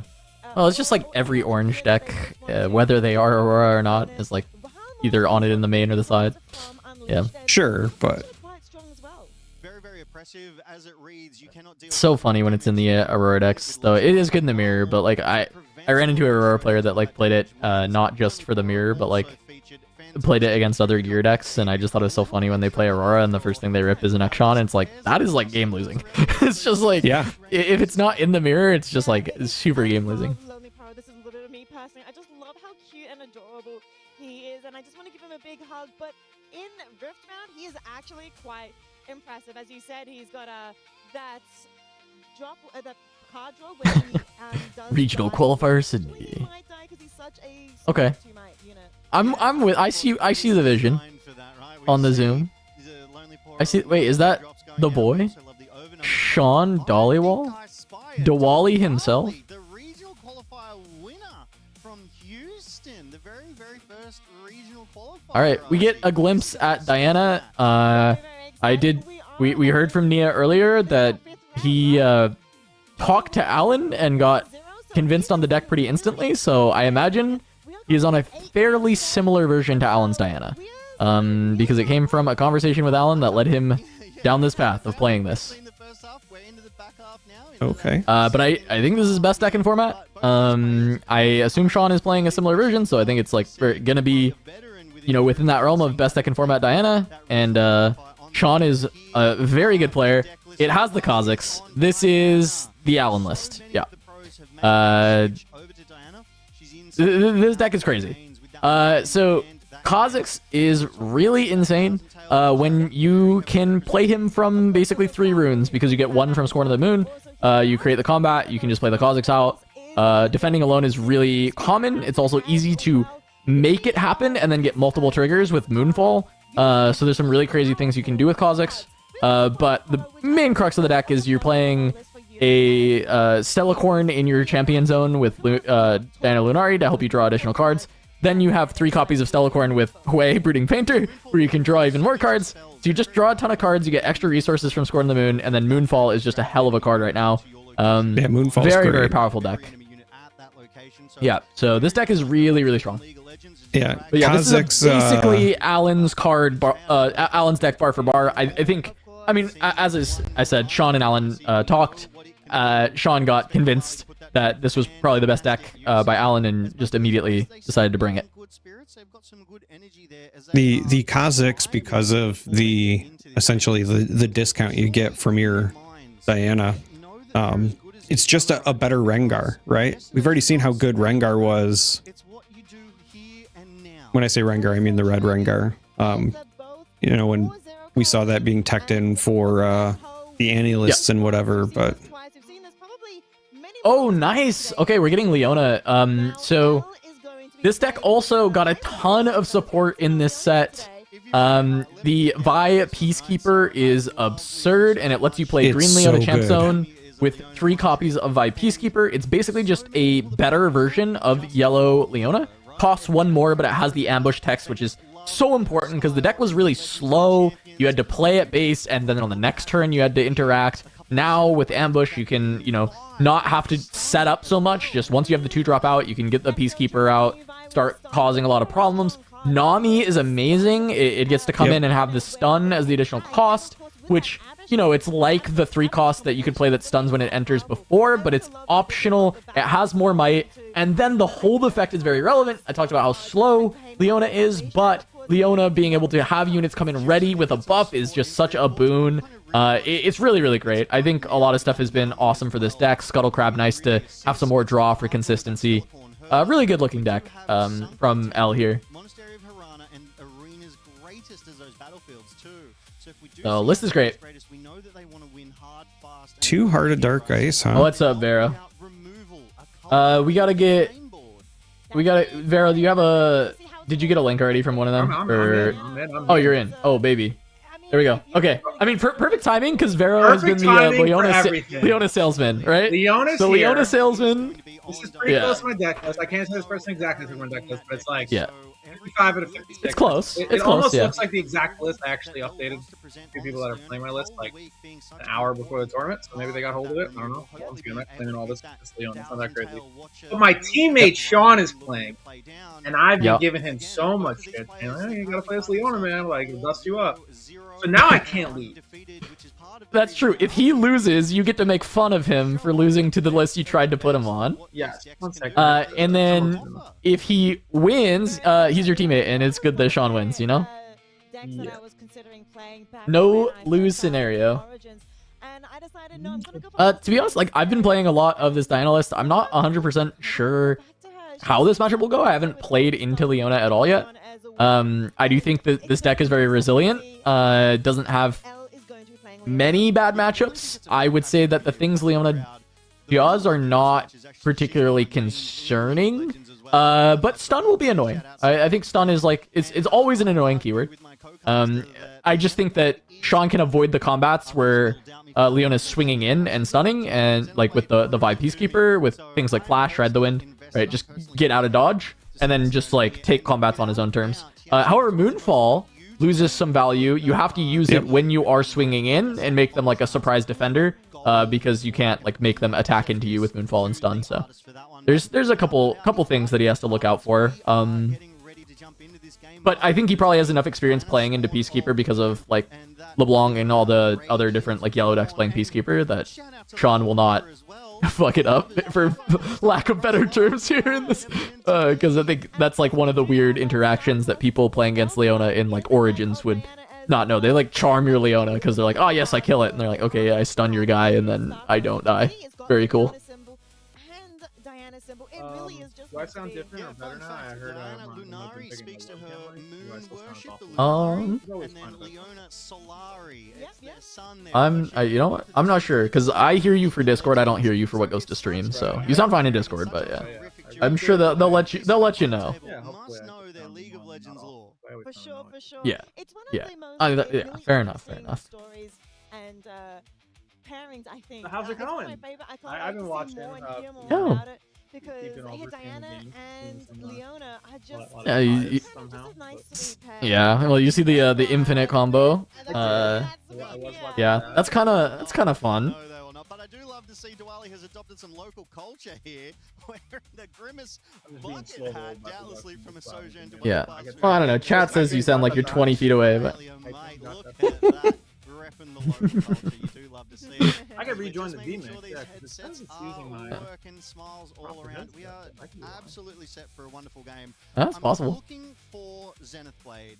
Zenith Blade is such Dwali looks so unhappy. All right. He's literally grimacing. Yeah. The Grimace hat goes crazy, I will say. But she's gonna have to move in to That's a hard fit. Exactly, yeah, because there's so many spells. Also, it's like on somewhat sideways, and he's getting crushed by the headset. Leona is in fact a calm deck that will definitely have a lot of counters like Defy, and I don't remember if I saw any not so fast in their main deck. No, we haven't actually seen any not I so don't know. fast presented. Chat's helping quality control you.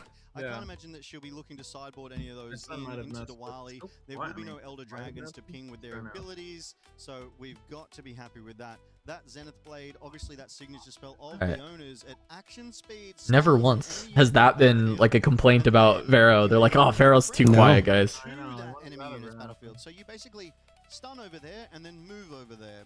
So it just assures your victory.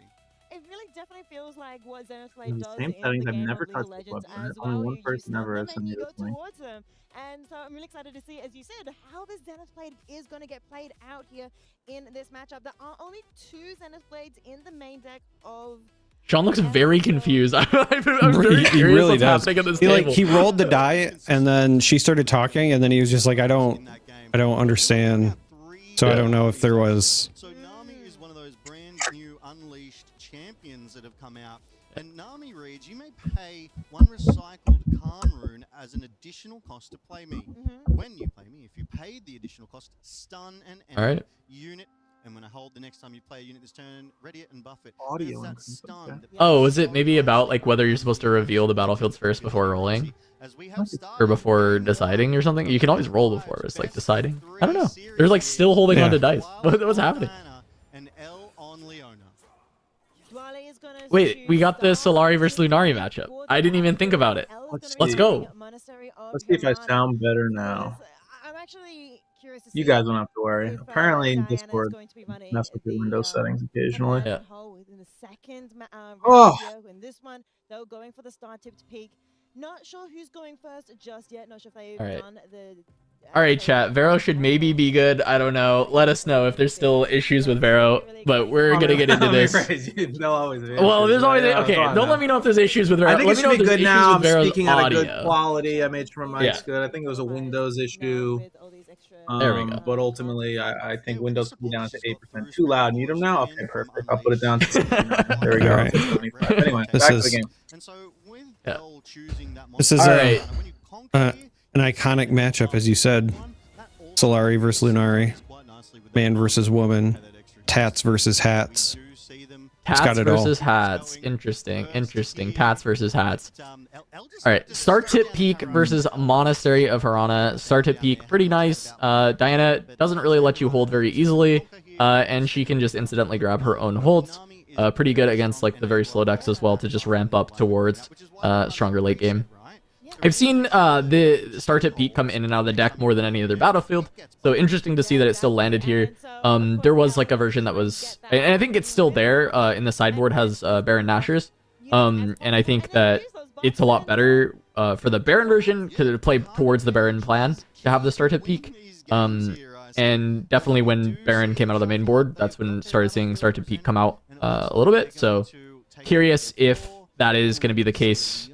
Like if Alan is still on this battlefield and Sean doesn't have the update, or if they're just still playing Star Tip Peak, because it's still fine without the Baron. It's just was definitely better with the Baron in the list. So you're saying they are no longer playing Baron? It's a sideboard plan, or they've given up on it? Sideboard plan. Sideboard plan. Understood. To see how it's gonna go, but firstly, of course, Elle's gonna go first.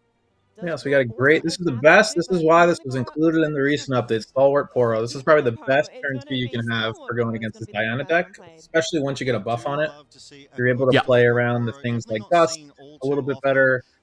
You're able to play around. Obviously, with the buff, you're still free. But what happens a lot in these matchups is you want to play spells in combat. But then, like, once your opponent goes in, if you're just a 4 on defense, you're good. Obviously, they can pre-combat Dust. That gives you a bunch more information, and that's better for you generally. Now we're going to be a 4 on defense, or a 3 with no buff, or a 4, which is really nice. Unfortunately, we didn't draw another 2-drop here, so this Cole's going to look pretty weak. Yeah, and going first, especially since it's like pivot to Green Leona, because it is much better with the Vi Peacekeepers and like the way the deck is constructed now. There's no reason to play the Yellow Leona, but it does mean your turn 2 you don't just have like Yellow Leona as a play.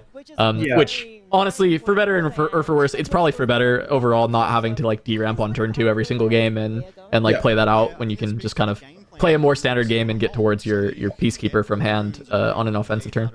Yeah, ultimately the 4 cost is still very good. It's just this is not necessarily the matchup you want it. Like Hourglass into Leona, or Stalwart Poro into backline Leona. It's fine against green, orange, sometimes yellow decks, things like that. It's just with the heavy amount of purple, the last thing you want to do, especially get that first point, and somebody runs in, plays like a Stupefy, kills your guy, and then bounces, your backline Leona that you paid a power for or something, and then it's just like, oh, yeah, 100%. Because like this deck right now could walk in, tap Diana, Stupefy that thing, play a Tide Turner, and then bounce your Leona, and you kind of just lose the game on the spot. So definitely not the matchup you want the yellow Leona in, though it is still useful in the deck. To let that through. Does have 4 runes up, but is not going All right, send the Diana. Look at one, bottom, flip top. It's a spell. It's not a spell. It's Sprite Fountain. Yeah. Started the showdown, which triggered the Diana Lunari, and he used the Diana Scorn of the Moon for that energy. So he had a look. He predicted. All right. Can't be understated how important it could be if she's able to hold this. The every power in this deck really adds up quickly. Oh yeah. And it's gonna be interesting the play we go for here. Yeah, extra runes, super nice. Oh, she missed the trigger, it looks like. Right? Yes, unfortunately. Is she gonna notice now that she moves? No, I think it is just fully missed. Yeah, it would have been really nice if we had it. This game's gonna kind of snowball a little bit, as you can see, because we missed that 2-drop. In a normal game where we hit a 4 or 2-drop, this would have been like a Zenith Blade into a Call to Week, and it would have set the Diana back like a lot. Unfortunately, not being able to curve out, even with a 2 and holding up 2 runes would have been okay. Unfortunately, we can't Zenith Blade over and Call the Week. I mean, we could, but it wouldn't be the greatest play. Yeah. Yeah, Diana gets the untap with Hui, which is very good. However, this is not going to be like immediate value from the Hui because there's nothing holding against him and he just went to 2. So Sean is like more incentivized to just kind of back off and play slowly from here. The other option is to like conquer and hold up 7 effective energy and just play from there. It's a very classic Allen play is to just like not play anything and just have 7 up and just say, would you like to try and contest this? Because often the correct answer is no. I should not contest this too heavily. You should just try and like mana burn you, but you end up losing a lot on point tempo if that ends up being the case. Yep.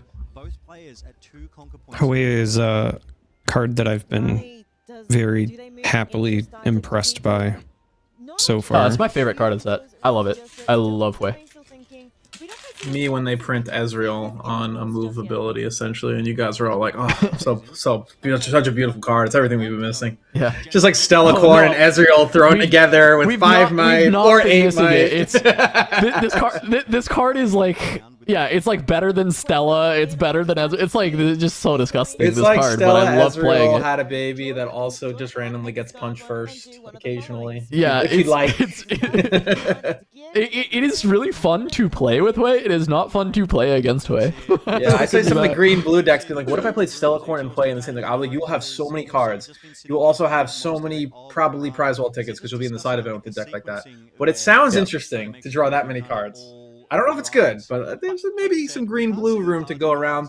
Sadly, all you have is Emperor's Divide and like the signpost for movement, whereas purple has, I mean, just pick a card. Purple is Flash, right away. Yeah, Timmy Ty Turner. Yeah, you got everything. Timmy Turner, yeah. Last rights back at Timmy Turner, move your way 2 more times. You can just do whatever you want. Randomly discard the gear that's in your deck and then ready 2 runes. Why not? Yeah, that's incredible. Incredible. True. That could be quite surprising indeed. That is, I mean, an ambush unit, so that does Wait, mean that is I don't know. We're just talking. Did he? I don't know about what. He floated 2. Oh, okay. The Sprite Fountain is like really bad, and he knew it was on top of the deck, so he floated 2 to, I guess, discard the Sprite Fountain to ready the 2 runes, and then he can just have like a much bigger development turn, I guess. I'm assuming that's the case. Give me 2 might this turn and gain 2 XP. So definitely not. I don't know what they're waiting on though. Something's happening. You think that shirt's about Monterey, California, or Monterey cheese? I think that says Cannery Wharf on it, which would lead me to believe that it's Monterey, California. But I guess this is also probably what the desk is talking about, as we're in a judge call, looks like. Yeah, surely they're talking about whether that's California or cheese. I mean, that Monterey, California, and Cannery Wharf, that is famously home to the John Steinbeck Museum. I don't. If you are somebody who knows how to read. The thing is, yeah, I think what you're is both that? correct. I think what happened Steinbeck was is what of Mice and Men. Is that very good? Very good. Yeah. Okay. So I do know how to read. I know how to chat. I know how to read. I know how to read. Well, I mean, like, did you read the book, or you just know that dude wrote the book? Because there's a strict difference. I definitely read the book in school. I definitely read the spark notes of the book in school. No, I mean, you know, no, we had AI before AI. We had spark notes. Yeah. No, I think I read most of the reading material in school until like the end of high school, and I definitely didn't. But yeah. I was not a good student. We used to have fun runs. I played a We lot used of to, like, I played a read lot of book. League of Legends. Yeah. You'd like read a book. If you're like, oh, if you read 5 books, you could donate like $5 or something. It was like a fun run. Read a yeah, like a sticker. Yeah, exactly. And we're back to whatever Sean decided to do. I mean, he floated the 2 runes, so it was like, surely he's ditching the Sprite Fountain. Yeah, the trash does still only have that stack deck. Exactly, yep. So we'll just wait a little bit as, yeah, Elle is discussing how things have worked out. Yeah, I think Elle is pointing out that you haven't discarded. I'm trying to figure out. Sean has 7 cards. We've done more talking than playing. He's moved Hui. There still hasn't been a discard for the Hui move. So I think they're working out that actually We do like a reload.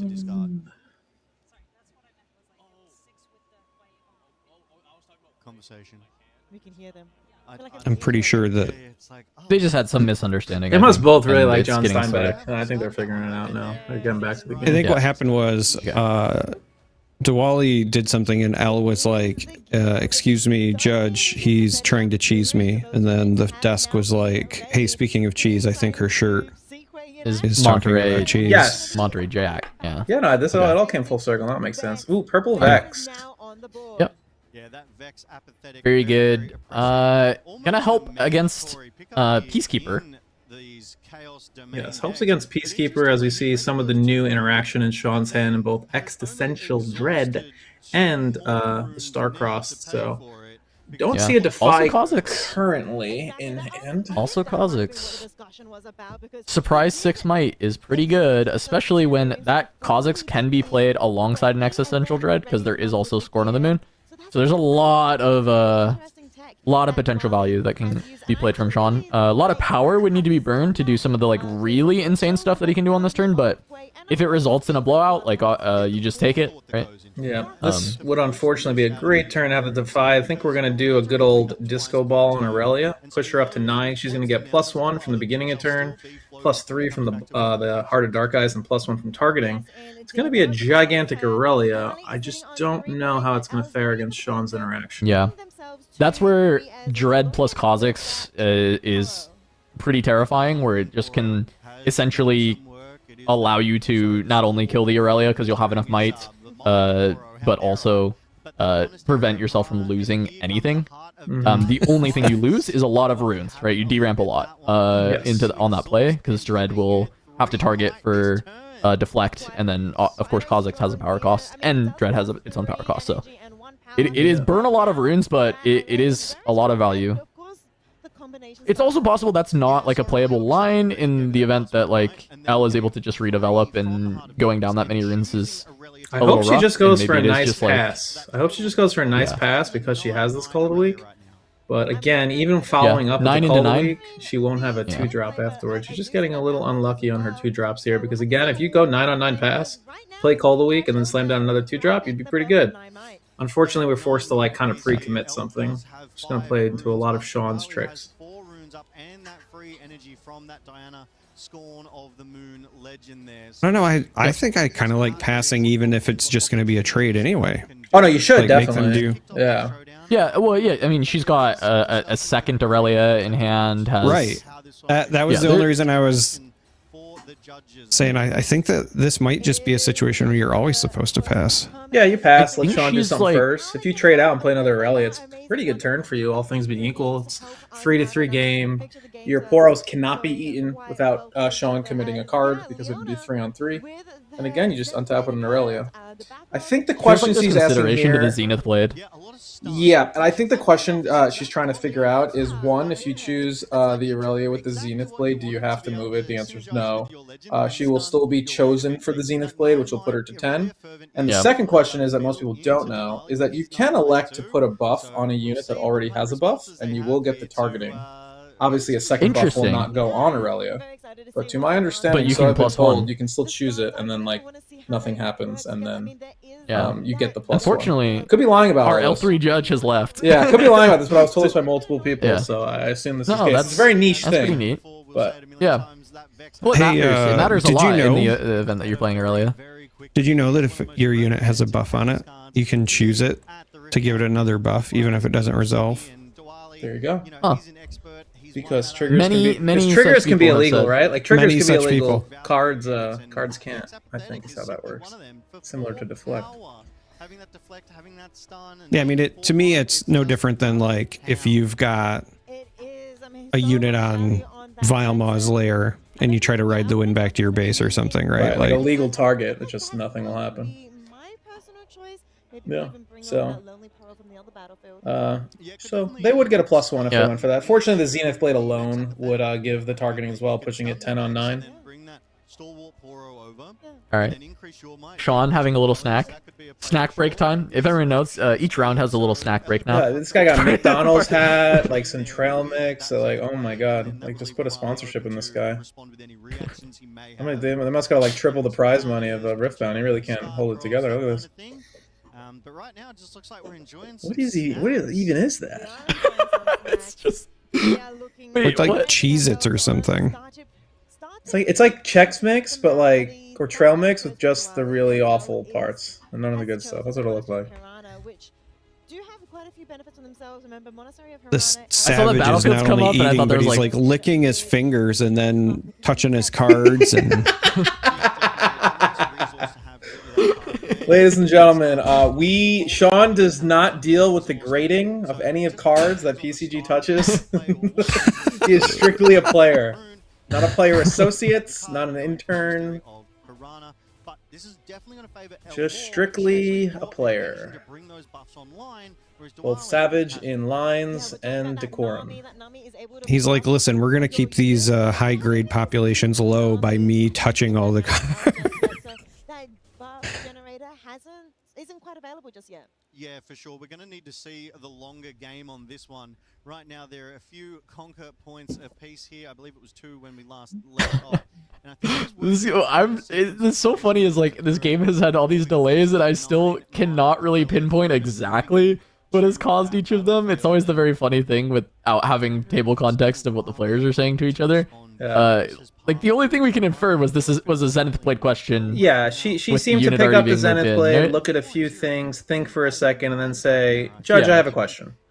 And then we came back, and I don't know. I think Sean and her are just conversing at the table. I think the judges are just truly not aware Figuring of the it out, answer, yeah. and I think that's what we're getting back to at the moment. Yeah. I mean, that's why it was snack time. I see a buff being reached for, so I imagine some stun card has been played, but we're taking some cinematic approaches to this combat. What's going to happen here, for most who probably do know, but if you don't know, you'll get 1 for the Zenith Blade target, and then you will get bring in the Poro. 1 for the buff, and then another buff for the target. So the Zenith Blade can be worth 3 value on this Aurelia. So, in response to this, if Sean says he wants to respond, yeah. In response to this, he can play the Kazakhs. And it would see Aurelia as a lone, and it would resolve its effect and get +2 before the Poro shows up. Alternatively, could you move the Kazakh to where the Poro is now and then instantly win the combat, or am I making that ruling up? No, so you're making up rules because Ambush needs to have your own units there. Understood. Gotcha. Yeah, it's Rengar that can do the one thing, and notably not Stalking Wolf. Got it. Yeah. It can bring that Poro over, the Stalwart Poro over to that battlefield, because it reads, right? Action speed. Stun an enemy out of battlefield. So that would. I think they're deciding. I think he is saying he would like to respond, basically. Well, I think they're doing the whole ride the wind thing, where he's asking and she's confirming, "Do I have to tell you if I'm bringing something over and where it's going?" And the answer, similar to ride the wind, is yes. You do.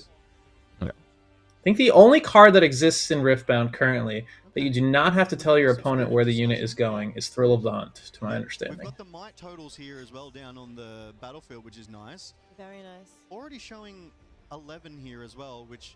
And I could have made that up too, but I think I'm correct. But we still haven't got the explainer.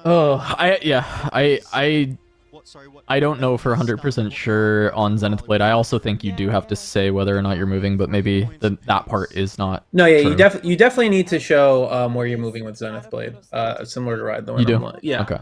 I'm almost certain, but The only thing that could be different is maybe that period at the end, and then the you may move thing, but I'm unsure. But I know, like Thrill of the Hunt, you just say, "Hey, I'm banishing this unit," and then if they let it resolve, you have a choice of 2 battlefields. Then you pick a battlefield. Yeah, you don't actually have to tell them.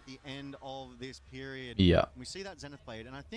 Yeah, there's like a couple ones that are weird as well. Man, I love like Fiora. Alpha Strike, the new Yi signature spell. You just select targets. You don't say how much damage on each, but each target will have to take a minimum of 1 it's like damage Alpha Strike, yeah. when you assign. So that one's like also kind of weird on like how the windows work. So there's a couple that are weird. Zenith Blade usually I've been pretty good at the rules with, but because I played a lot of Leona, but realistically, I always just played it as I just said where my thing was going to go. Yeah. So I guess I never checked whether or not I was required to tell my opponent that it was going to go to this place. Well, you're not even saying... So the thing I is, know that you're you not, have to. You're not deciding a location. You're deciding whether or not it's gonna go. And I've just Right, pretty much you're never not played it deciding a where I location, didn't- right? Yeah. You're deciding Yeah, if it's going to go. So then maybe you don't need I was to gonna tell say, them. I think I don't as think I've ever written, played it and said no. I think as written, I don't think that you have to say if you're moving or not, because you choose your targets like when you play it, but the only required target would be stunning an enemy unit at a Right, battlefield. you're not actually choosing a The location. rest is Yeah. That makes sense. So on on either finalization or resolution, you actually decide whether you're gonna go or not. Maybe. Yeah, I'm not sure. Yeah, that could make sense then. That actually makes more. Yeah, because as you said, you're Yeah, not it actually, feels like a you're not resolution. actually moving your unit somewhere. You are stunning a unit Yeah. and then bringing your unit along if you so choose. But like, Yeah. it's not like Ride the Wind where it's like move a unit to a location. Yeah, they probably just decide after. And in that case, Sean has to make the decision here whether or not Kha'Zix is going to come down to get the +2. And if Kha'Zix does come down, then I expect that L will not bring the Poro, because that feels probably very bad for her to bring the Poro if Kha'Zix is there. Control.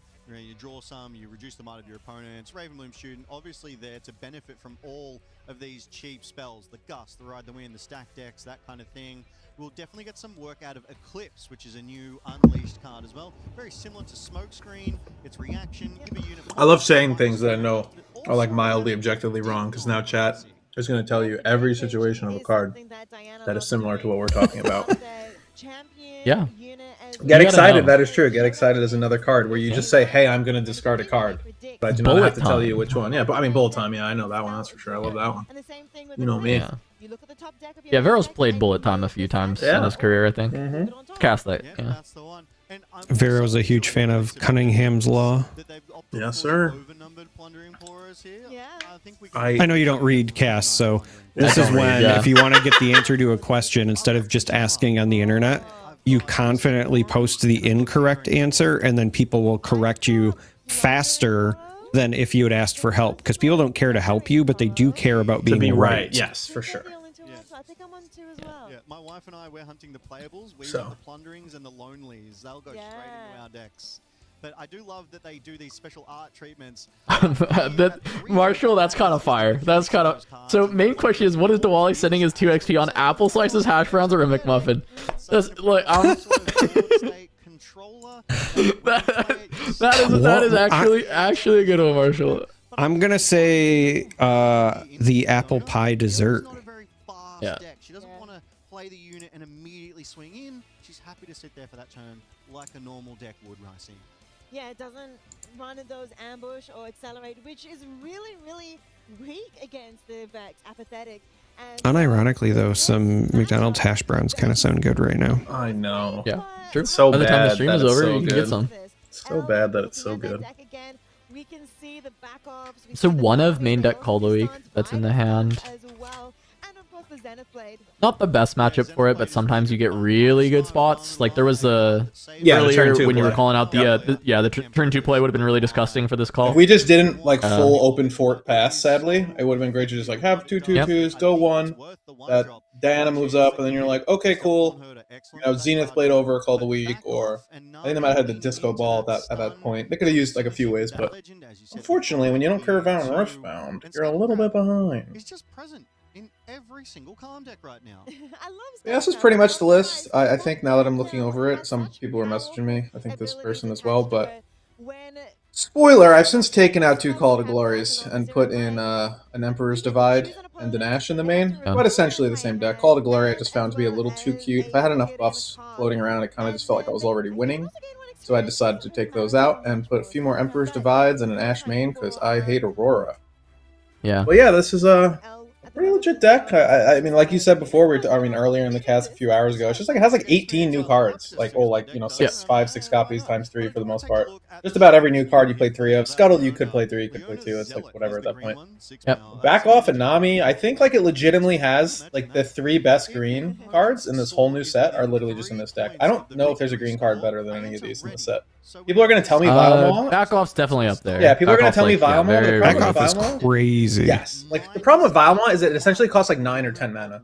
You can't play Vilemall. Yeah. You have to play Vilemall and hold up to 5. Or not so fast. Or both.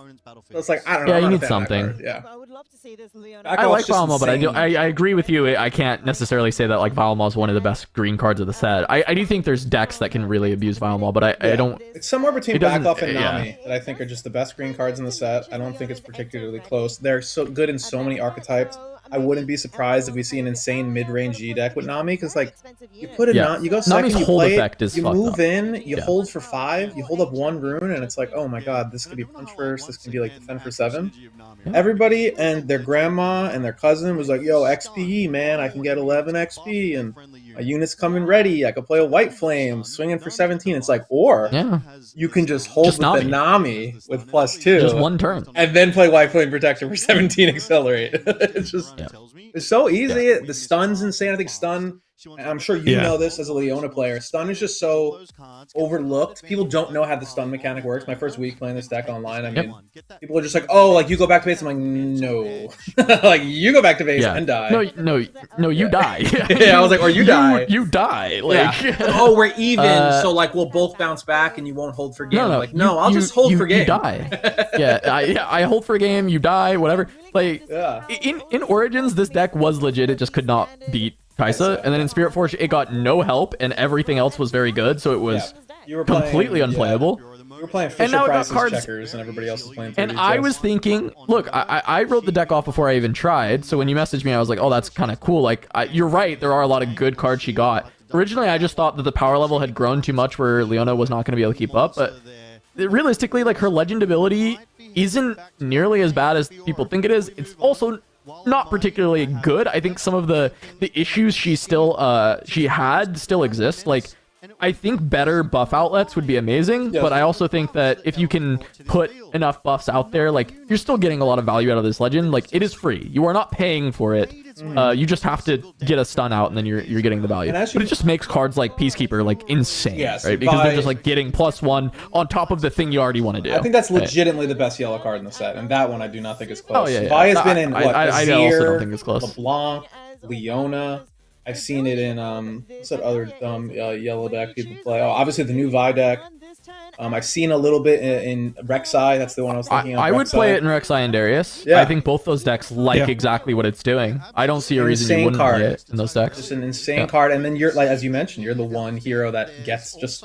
Oh, this card is you just 5 get +1 at for ambush. playing the This good card deck. is 5 Yeah. ambush stun. Oh, well, we get it for 6. Like, oh, okay, 6. Like, Yeah, and say that's no the more. thing with Leona's like legend ability that you have to look at. It's like, okay, you're already doing a strong thing. Now you just get +1 when you do it. So like your back off giving you +1, like that feels very good. Breakpoints are Nami, insane. Yeah, exactly. Usually Using you have the like a secondary 2-might effect on unit. Nami, you get the +1. Like you have a 2-might unit, make it and 3. they put something big there, and they're like, oh, I'm going to do this hold. And you're like, okay, well, I'll walk in, stun the big thing, and it's still 8 cumulative might or 9 cumulative might. I'm just going to put the 1 on the 2. Yep. Now it's like, well, I got a 3 and a 5 now, and our breakpoints are just way better than yours. And then the game just kind of ends sometimes. You do that, you hide a Zonia's or an Emperor's Divide, and you're just like, okay, your turn. Yeah, it's why I played Daring Poro in Origins, right? Because 8 was a breakpoint you actually had to hit a lot into Master Yi, and just like against like Dead Blooms or against like whatever in whatever random deck, you had to just put punch over 8. And so Yellow Leona with a Poro with 1 buff was 8 might essentially, right? So that's why I played. People always ask me why I played Daring Poro instead of Stalwart Poro in set 1. And it was like because of the offensive breakpoints, it mattered so much more to have the +1 might to make both 8 ways might. as opposed to 4 one way. Yeah, Exactly. So it's like it's the same thing now. There's probably a lot of break. I haven't been playing Leona. Vero could tell you that there's probably breakpoints that matter right now. That the buffs are like actually making a big difference. Oh yeah. I'd have to actually play the deck to really see where those breakpoints matter, but like 3 and 5 seem to they be surely the big, do. 3 and 5 seem to be the big breakpoints right now. Things like Diana, Hui is obviously a 5 normally, but then can go up to an 8. Any Yi hold that isn't Stalwart Poro is 4. Obviously, if they have the Stalwart Poro, it's 5. It's usually 3 and 5 on defense, and then 4 and 6 on offense. And as you can imagine, Vi, any 2-drop with a disco ball on it. 2-drop with a disco ball on it. Boom, there's 5 too to go over 4s. So yeah, it works out pretty well. And if you look at the top few decks, I think it has a good matchup into LeBlanc personally. It depends on the version they're playing. It makes sense that it should. Super Hook, versus all this other stuff, whatever. Aurelia, I mean, can you imagine playing Aurelia against 14, 15 stuns, plus Defy, plus all these things? It's a really tough matchup.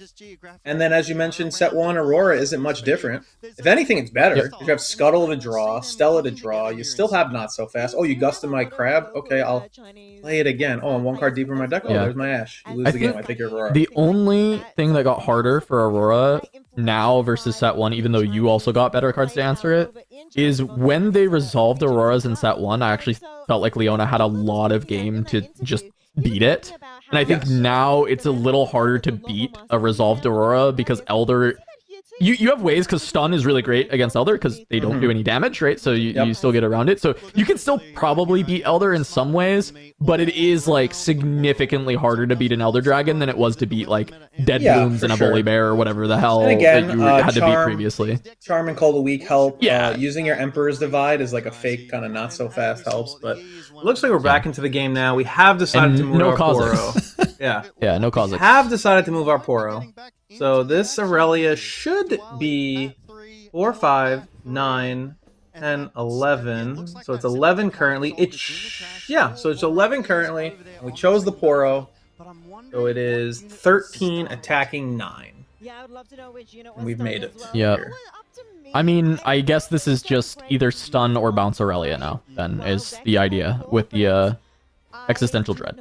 I'd imagine we go for a stun at first, because the 9 wouldn't even clear. So yeah, I'm unsure. They don't want to lose their Diana and just have it bounce off, and then use next turn as another delay. Because if you just stun the Aurelia, it goes back, Oro dies, you hold to 4, you get a rune, you back up, you do your Hui thing, and go to 5 if you want. You don't need to.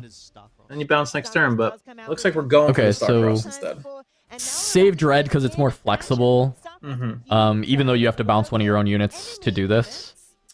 I feel like I may have played this turn differently, and I do not know which is correct here. It's really hard to... I don't have enough experience in the matchup, and I have hand info from L, so it's a little different. I feel like the Kha'Zix Dread line is really interesting to me, but also it's really weak to Defy. And this gives him an out. If he gets Defied on Starcross, he can still Dread to not lose everything. I also like this because we're going to 4, we're getting a rune, we're backing up anyway, so it's really not like a big deal to redeploy this Diana. It doesn't cost power, it doesn't do any of these things. So we had to pay, obviously, a second power. He's going to bounce Hui so that he can, I guess, score on the other side with Diana. Yeah, I guess the board will be empty. Yeah, I think that's fair. Is it ever just cull because you can't do anything else? Yeah, okay. Yep. I guess that makes sense. But it's not slowing down Sean's point cadence because he would lose the unit, but he goes to 4, yeah. We'll tie up Sean's economy. That the call is that good. We'll tie up Sean's economy a little bit. He'll have to pay a power this turn to replay the Hui. Granted, he gets the hold. And he did have to pay a few last turn for deflect. But ultimately, still going to be probably getting to 6 before we're even thinking about getting to 4 or 5. So it's a little unfortunate as our early game is going to snowball. And it feels like forever, but this is still game 1. So we'll see plenty more. I mean, also the economy... The economy point is like valid, but also it was a Zenith Blade Cull turn, which is 3 runes from Leona to even do that play as well. So it just like, as much as Sean also had to hit his economy, he gets a star tipped hold and like doesn't deramp more than L did in the first place. So yeah, unfortunately for her, we're just we're drawing our. We play like 3 dudes in the deck that are like, I have to play you in tap, and we drew all 4 of them in the. We have 2 Aurelias and 2 Stellacorns, which are kind of like our play and untap and then start doing things. We seem to have drawn them all in the same hand, which is a little unfortunate. You know, a Vi last turn, for example, would have been just like a little bit better. We're gonna play with what we got, as Sean's gonna untap with now a lot of runes and a play back in play. Yeah, I mean he can definitely do the thing, go to 6 and just say pass with 9 energy to play with, fistful of spells. Yeah, exactly. The entire. I think that's an incredibly reasonable idea. You said 10 energy? Did I miscount? Diana. Because I counted Diana in 9. It's 8 runes and Diana. It's 8 runes. Yeah. I just can't count runes apparently. Yeah, I can't read, but Charmer can't count, so that's where we're that's where we help each other out there. Math is for blockers. When you exhaust that gear and you target her, you get the +3 and that +1. But play. Alright, discard Stupefy into a deflect unit. Stupefy is terrible, so makes a lot of sense. Which is a spell, so he gets to draw 1 card. Yeah, definitely valuing that card draw. Yeah, I mean, I think just conquer to 6 and keep up infinite interaction seems powerful to me. I don't know if there's a unit that he has that will feel better than just keeping everything up. Going in for that 6th conquer point, bringing Vex onto Star Tip's peak is going to be also using 3. Sorry, I was getting some on the during the ground showdown. As well. During the showdown, he's gonna what for 3 energy? Is it just Moonfall? Okay. It is in fact Moonfall and a signature spell. Choose a battlefield. Again, we're just a little bit naked this game. No spells, all guys. And an ew in our hand, as I like to call it. That's definitely a big play from Diwali. They're removing the only unit. Oh, back off. Is that you? Yeah, you. I don't know. So I'm a flavor text guy. You know, ever since Ivan the Cruel, I've been going down my lore and flavor text arc.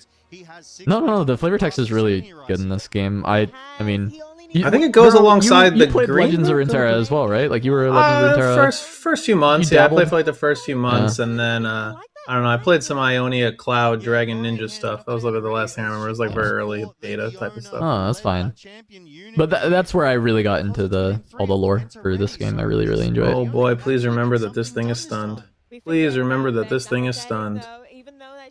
Yeah. I mean, okay. At least Sean told her now. Well, it also just can't move. Like it's not even remember. It's just like I can't move either. either. It's not allowed to move. Right, you can't even walk into really the combat. Messed up. Yeah. Okay, fair enough. Yeah.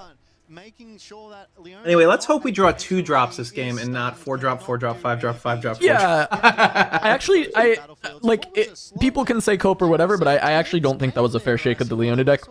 Because I think that it was clogged on like multiple Aurelia draws. It did have a 2, but it kind of had to pass turn 2. It did have to pass turn 2. And I think that's really rough. Like passing turn 2 for a lot of decks is quite bad, but I think, as you were saying, for this deck, it was just unfortunate because like quite tough. We couldn't. Like, we drew the Aurelias, and then the turn after we went to 6 runes, we drew the Stellacorns, and it's just like, okay, God, thank you. Like, because if you go the Poro into Stellacorn, it's just like, okay, cool. Like, maybe they kill your Poro, maybe they move in Stupefy. Okay, cool, you untap the Stellacorn, everything's Gucci. But we unfortunately drew the Stellacorns on 5/6 and then 7/8 mana. It's just like, okay, well, there's no justice. But here for this matchup, you don't need to bring in too much. Charm is a little weak in this matchup sometimes because you don't necessarily want to move the Hui into you. So bringing in a second Cull in the sideboard is usually a good thing. You can usually take out Azonias, as we've described, with all the bounces. It's not amazing. They don't play much gear other than sometimes a Last Rite and the Sprite, so you're not going to bring in your Rakes. And then a Not So Fast is something that would come in from your sideboard if you don't already have them all in the main. Yep, as you see. Yep, and we see one right there. Yeah, it looks like they're trying to bring in all 3, which is not terrible either. Charm will still snipe out the Diana and Vex. The problem is, of course, trying to drag a Hui into you. It's not going to be great, but you have some clunky cards in the matchup, so it's not too hard to bring them in. Looks like we brought in Not So Fast and a second card that I cannot see quite yet. But yeah, so far so good. It looked like initially it was Not So Fast, Charm, and Cull, right? Were the three that were being considered. Yeah, I mean, the rest of the sideboard yeah. is Ashes and Rakes, so you really have 3 cards to choose from, and it's the 3 you saw. It's just Cull, Charm, and Not So Fast. So the other cards you don't really want to bring an Ash in this matchup. It's a little too slow. Granted, this deck doesn't always hold, but when it does, you're just never going to catch back up.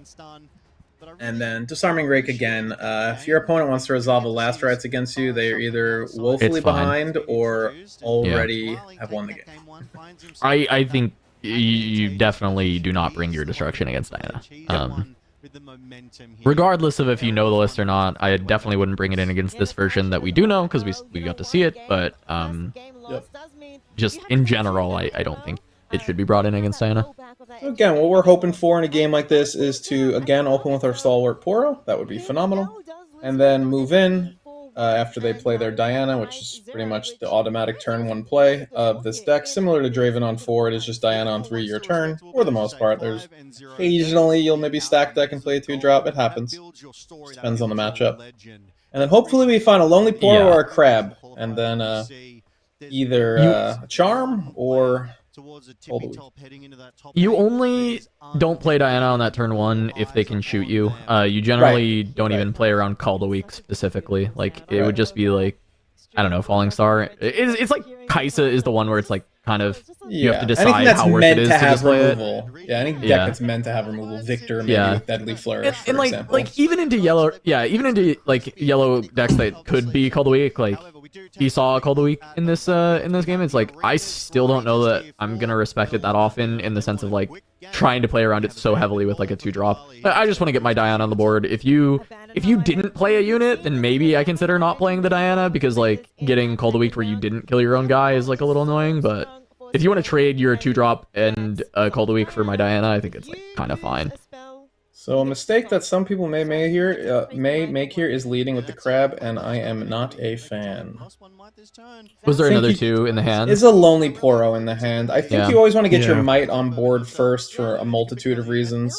The more important one being is now if you want to defend against this Diana and just give like your opponent like just a little bit of thinking, right? Because like if we had a Poro here, we could move in and go for 2, and then I don't know, have a Discipline Charm, something like that. We can't even do that with our Crab right now, unfortunately.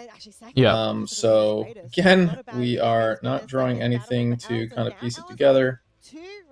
Heart of Dark Ice is 3 energy, right? Heart of Dark Ice is 3 energy. Yeah. So there, now it would have been power. costly power-wise, but there could have been Heart of Dark Ice Charm to kill Diana, and it's very costly power-wise. Might not be the correct decision, but it is like a very high-tempo aggressive play on your Arena's Greatest game to like deal with the Diana immediately and move on from there. Yep. So a bit unfortunate. I mean, the big thing is too, if we just threw the Poro there and then drew a 4-drop and played it or something, like we would have drawn a card. We're gonna get the information of seeing our opponent's hand. It's just that Sean realistically is a very patient player and he's gonna analyze all his choices. But the reality is that there's just really nothing you can do. Whereas if you're defending for 2, it's like, okay, I'll cast a Discipline him at 4. You can stupefy me and we'll trade. But you don't want to do that, right? Because then you have to give up like an Eclipse or something like that. Sean may still do the patient play of going to the right side. Yeah, but it's also on Abandoned Hall. Right. Alright, Cheerless. This is a late addition to the sideboard. Helps deal with hold decks. Very good against Vex, funny enough. Yeah, I mean, this is kind of nice for us. We somehow are able to probably untap an Aurelia, which is kind of crazy. We're going to go to 4 points with an Aurelia in our backline, so... A very heavy hand from Sean. I think we saw a Watcher, if I'm not mistaken, as one of the cards there. That is such a very interesting card to be played, but it actually only happens while in combat. Yeah, no, absolutely. Looks like both of the Heart of Dark Ice for Eldo. Oh, we're playing both of them? Well, both are in hand. I don't know. It's... Okay, we're going for the Charm play now. Understood. Yeah. Okay. I don't mind this. We're up 4. Cleared down the board a little bit. I don't mind it too much. Personally, I think I would have went for the Aurelia and played a little more patient, but I can understand it. As you mentioned, your arena's greatest game. You want to tempo them out. They just slap down a Vex.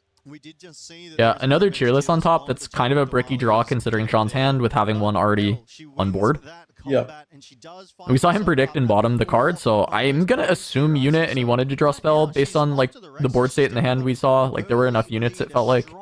Yep. This is a good play for tempo in the sense that if they do try to kill this Poro, we're gonna get a draw out of it. We're gonna go to 6 runes, and with another disco ball in hand and any type of pump drawn, we might just be able to overtake a Vex if they are to tap out. And judging from what Elle is doing, currently on 4 conquer points, it could be a quick game. Now, Dwali's turn is considering the Vex cheerless may be going to ban and hold, and instead is going to be contesting Arena's. I don't mind just Emperor's dividing here. Wonder if you even want to pay through. I mean, it's a power cost Vex on is that. online. Yeah, you can. It's an action at this thing. I am silly.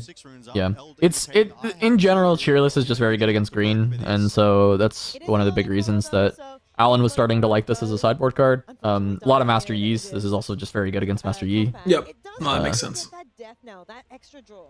Yeah, the card draw, which L has gone for, so they both pass focus. No additional cards were cast, and so Lonely Poro dies, drawing 1 card for L. So now Diwali has conquered that. Obviously, reducing your spell cast as well is always quite nice. So good. Yeah, and taxing. Yep, and you have the extra rune from Scorn of the Moon, so it's like you kind of create these opportunities where you can be completely tapped out with Vex and still be able to play like 1 or 2 spells. Like if you have, you know, I think that's a Hui though.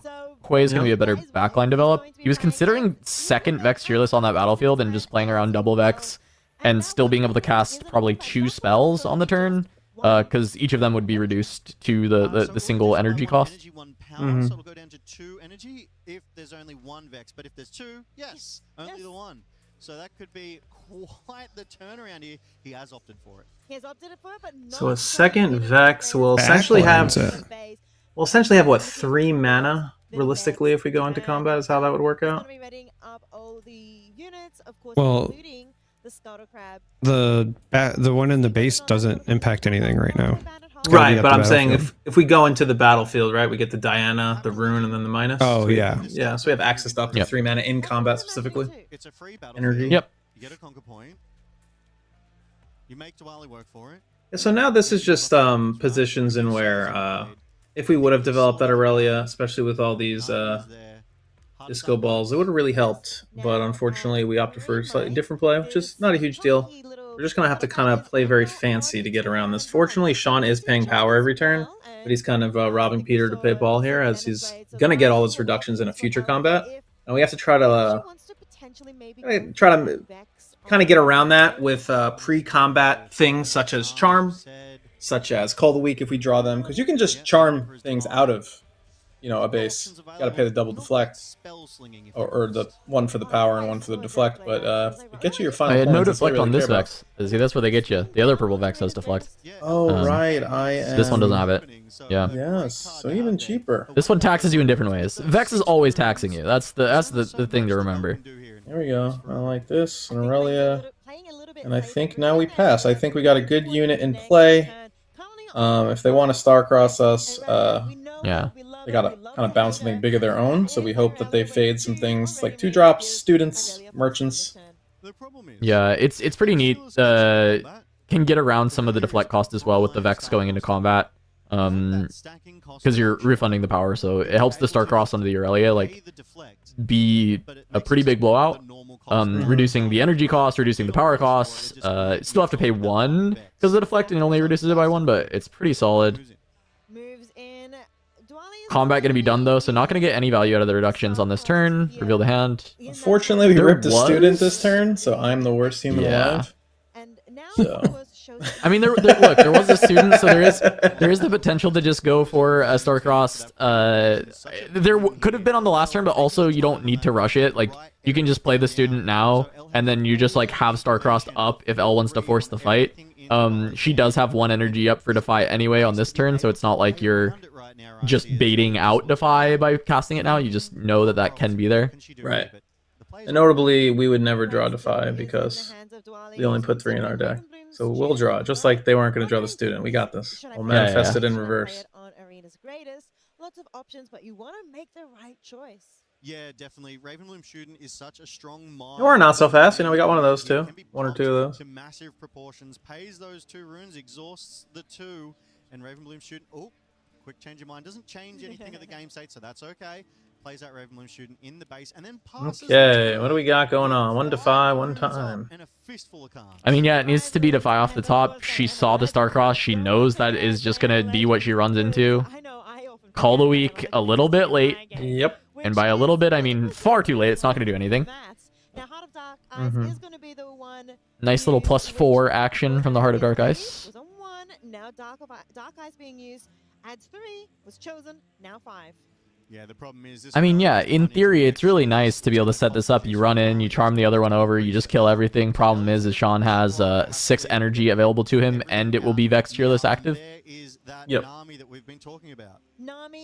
Nami's pretty nice, though. Stun any unit choosing, I believe, the Vex on Arena's Greatest. So that might be the target. And also, you. So the only thing I don't like about this play, knowing that they have the Starcrossed, is that there is a world where you let them bounce their student, bounce something, cull, and then redeploy. Unfortunately, we're going to rob ourselves of this play because we played our Nami first. I think just swinging in for 9 might have been respectful enough. I mean, because you know their hand. Because if they eclipse you, you what? Go down to... Is it... Yeah, if you're at 9, you would go to 5. Yeah. Which would be even with the Vex. I guess maybe that's what you Which I guess is the concern. Which is fair.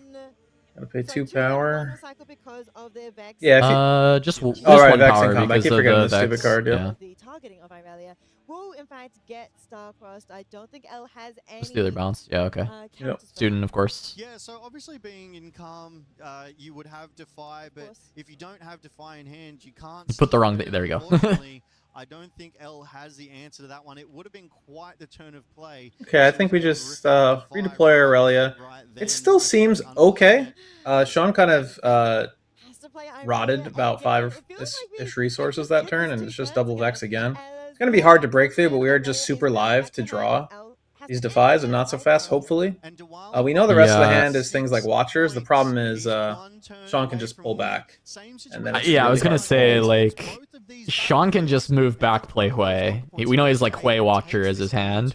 I think move back, play Hui, and then your attack turn to go from 6 to 8 includes a 1,000-tailed Watcher, alongside a double Vex Hui backline is pretty good.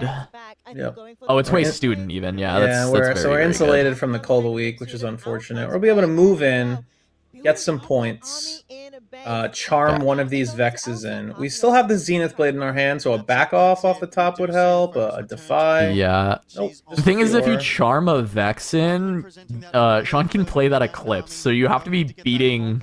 Oh, that's true. you have to be let's see. beating... oh, right, and your Aurelia is You have to gonna be at 10. Yeah, you have to be at 10 might. Even Oh, more which than that which if you it's will on the be. Abandoned Hall. Well, yeah, I guess because they'll both be 10. If you charm, you'll go to 10, but then when they cast the Eclipse, they go to 6 and -4. Unfortunate. Like you said.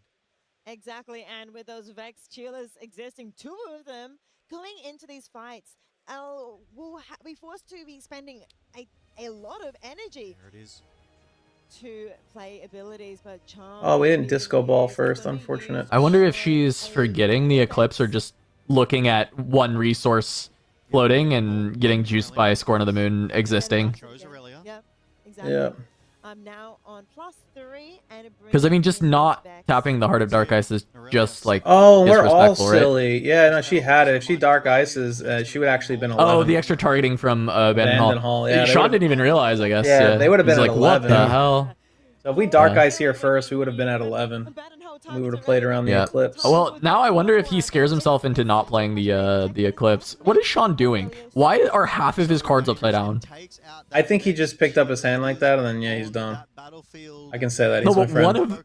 one of them is upright. I don't Oh. understand. He's stacking his hand.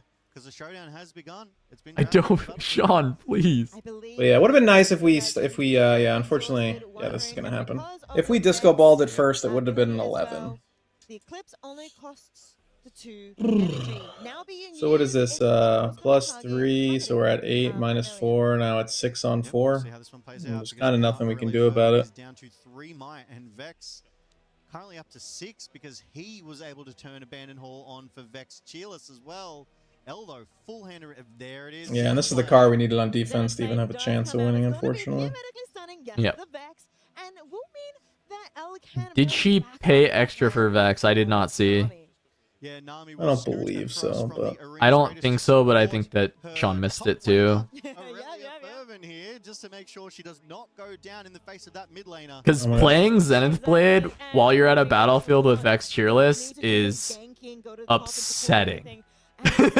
4 energy, 3 power. Yeah, okay, they caught it. It's disgusting. Everything hurts in this world. Well, yeah, I can say this is exactly how this matchup goes. One player draws the interaction, the other player doesn't draw the defies, they lose. The other player draws the defies and like is trying to live off Ride the Wind, they lose. It's a very snowballing matchup, and that's a lot of playing Leona. Stun is just a very tempo-heavy snowball mechanic by nature. Yeah. And unfortunately, sometimes your decks can look, your games can look like this. Both games, we just seem to have drawn a lot of units and not a lot of spells, not a lot of disciplines, things of the nature. Unfortunately, again, I think very small micro decisions like not leading on the Lonely Poro compounded a little bit as well. And this matchup is very close. I will not say it's favored for Leona by any stretch. I think it is very close. It depends a lot on openings. But like small micro mistakes early will just, in the same way that Leona snowballs, it's it's Blue Purple's whole thing from Ezreal, to Teemo. They're all just very heavy tempo decks. It'll punish you time after time. Hide a card as bait. Watch out. Could be anything.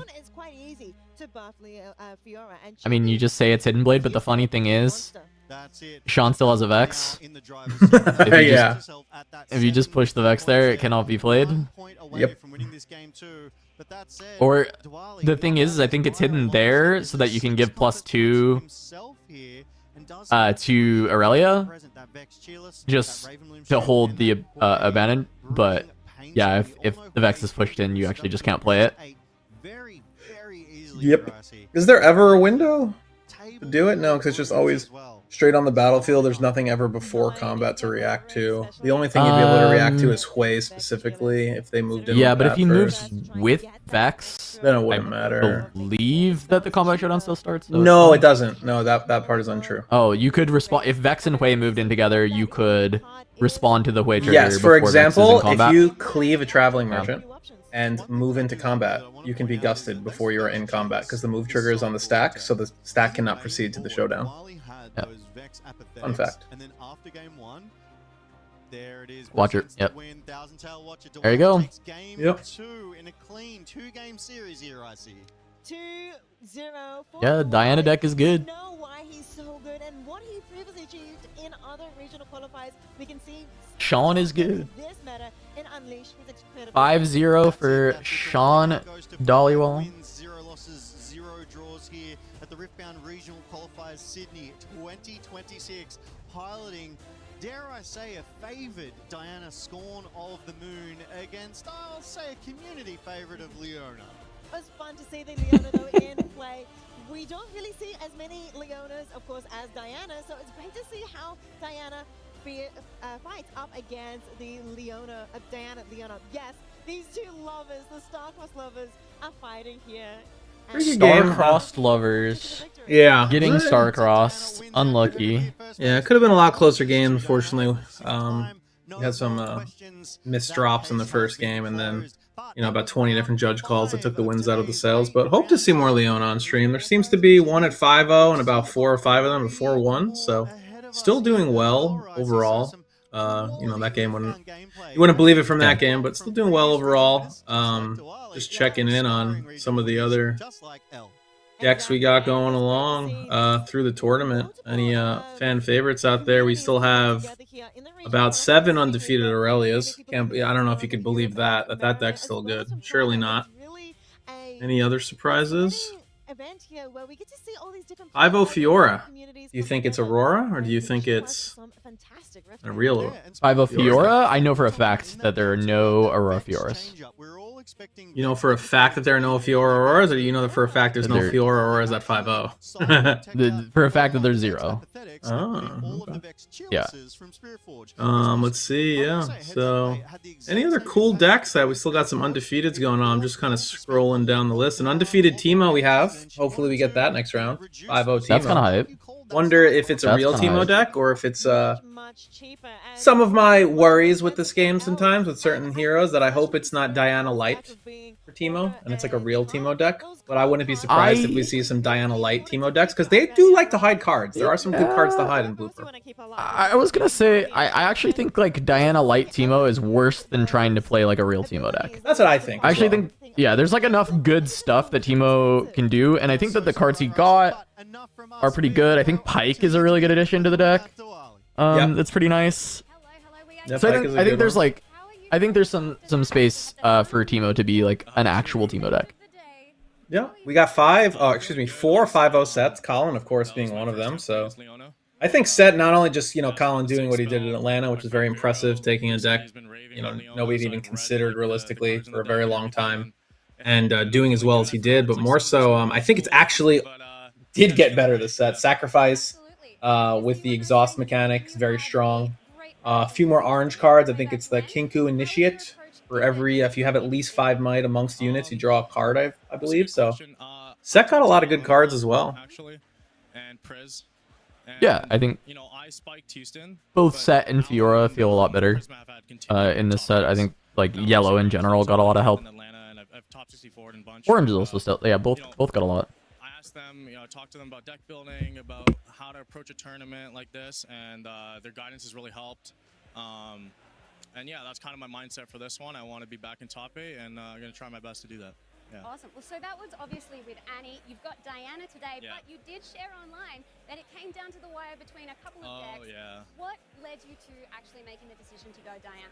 That's a good question. So my 3 options were Azir, Diana, and of course Annie. Like, those are the 3 I was considering. I think Annie I'm trying to listen to songs Sean's actually saying. What changed my decision at the end was talking to Alan, first of all. He's also playing Diana, and he's very good. And I realized Diana can actually beat Aurora, which I thought wasn't really likely, but it can. And Moonfall's broken, so. Absolutely brilliant card. So when it comes down to it, obviously, as you said, Alan is also playing Diana. There's a best of it. Yeah, Moonfall's broken. How are you feeling it's about true. That? I mean, it's never great to contest him, I'll be honest, but I have to fight I want to win the tournament, so if I want to win the tournament, I'm going to have to fight against good players to do it. And if it's got to be Alan, it's got to be Alan. He's one of the best players, and him and Priz, so we'll see, All right. I would be remiss if I did not say it is very Australian of you to be snacking down on those shapes, but there was definitely some chatter of you. Interesting. So do you think My boy was snacking. Helped. What's up, Levins? Yo. Yes. I'm staying with my friend in Sydney, and I've been, I tune in and immediately to Wally is shouting out Vero, like. Is that what happened? I didn't even hear that. Oh yeah, literally. He's like, oh yeah, my buddy Vero has been talking about Leona, so I looked up some of the cards, but I'd never played against him before. Thank you so much. That's funny. Thank you so much, Steph and Dwali. Yeah, it was literally the conversation that we had here, but him in his interview, because he also talked about the reason he's playing Diana is because, first of all, I talked to Alan. Yeah.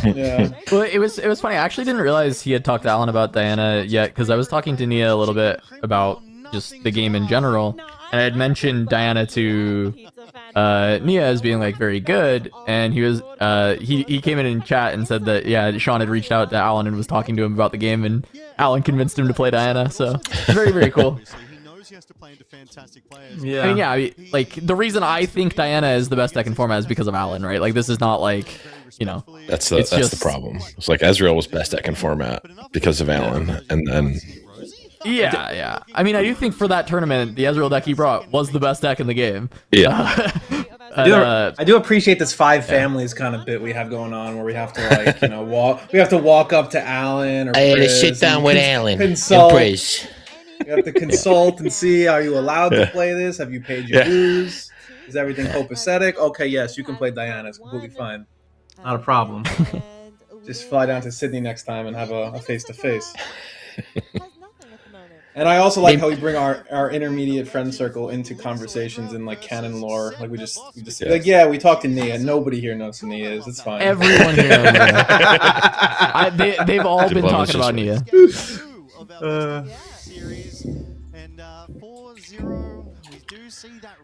Blevins just wake up? No, surely not. He's been scratching to get in here. Yeah. What kind of Poppy this is. I am assuming you know, Grenton did say he would leave and then we'd get Poppy, and guess what? He left, and there's Poppy. Now, I guess it is the backup match.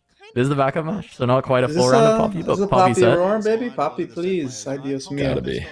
Also, this set's name is Disco Jesus, and that's kind of fire. That is pretty big. Yep. Yeah. It's actually Sabos Nico the Aurora. Jesus. Yeah. Disco Jesus. I like that. Also interesting, the Sabo notifies that Rift Herald, if you had a way to get rid of it, would be very prime because there's no targets for it. Yeah, but no backline way to kill that.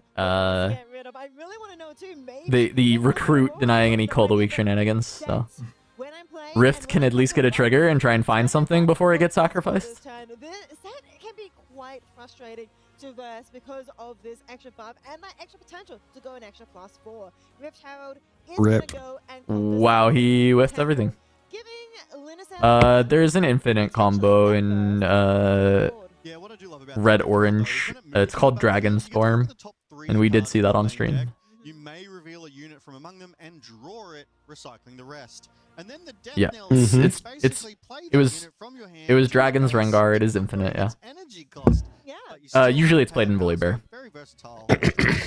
You'll have to watch that back, or we need to bring Grenton back out here to explain it all to you. Because that only Grenton can explain it to anyone. But what does the infinite lead to? Like infinite what?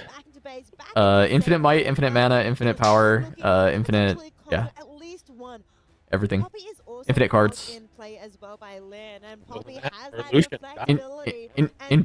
Infinite mill. Yeah. Kind of. Nearly, yeah, kind of. Opponent. You're blind furying your opponent's deck away by just playing their cards over and over. Cards. Yeah, I mean, I'm definitely playing this. Yeah. I saw there was only like 20 Lucian players in this event. I'm so jealous that I'm not there. I can't believe doesn't have a full spread of old art runes. What is this normal? Yeah, there's not nearly as many Aries as there normally are in these Western events, so I'm also sad I'm not there. It makes sense. There's 12 new. Though I probably would have played Vi. Yeah, Aspirant's Climb really loves to increase the points of these games, taking it to 9 conquest points. That was one thing I was double checking as well. That means that we want to be on the odd numbers, so that 5 is really important. Yeah, 5, 7, and 9. All right, so Showstopper going for 9. Gives a buff back so that you don't get hidden bladed. Get that hold going, but this is set moving in onto the top battlefield.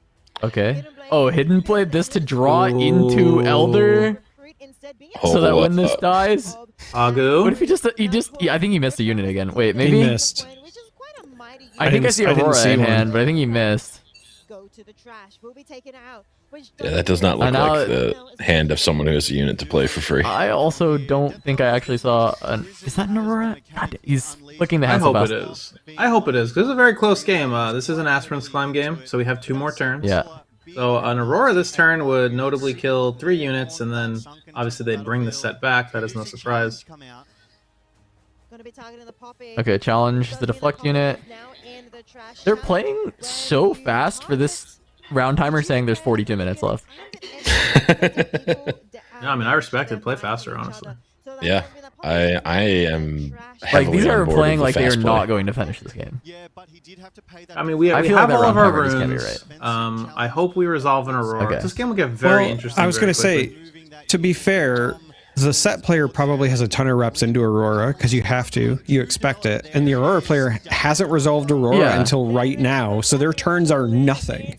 Oh, I just mean like messily fast. Like, our poor set player is like rushing through this like dexterity of the board state, like there's a gun to his head of trying to get out of his here. friends, so. for preparation for the event, they said, here's your key to victory. You have to beat Aurora quickly.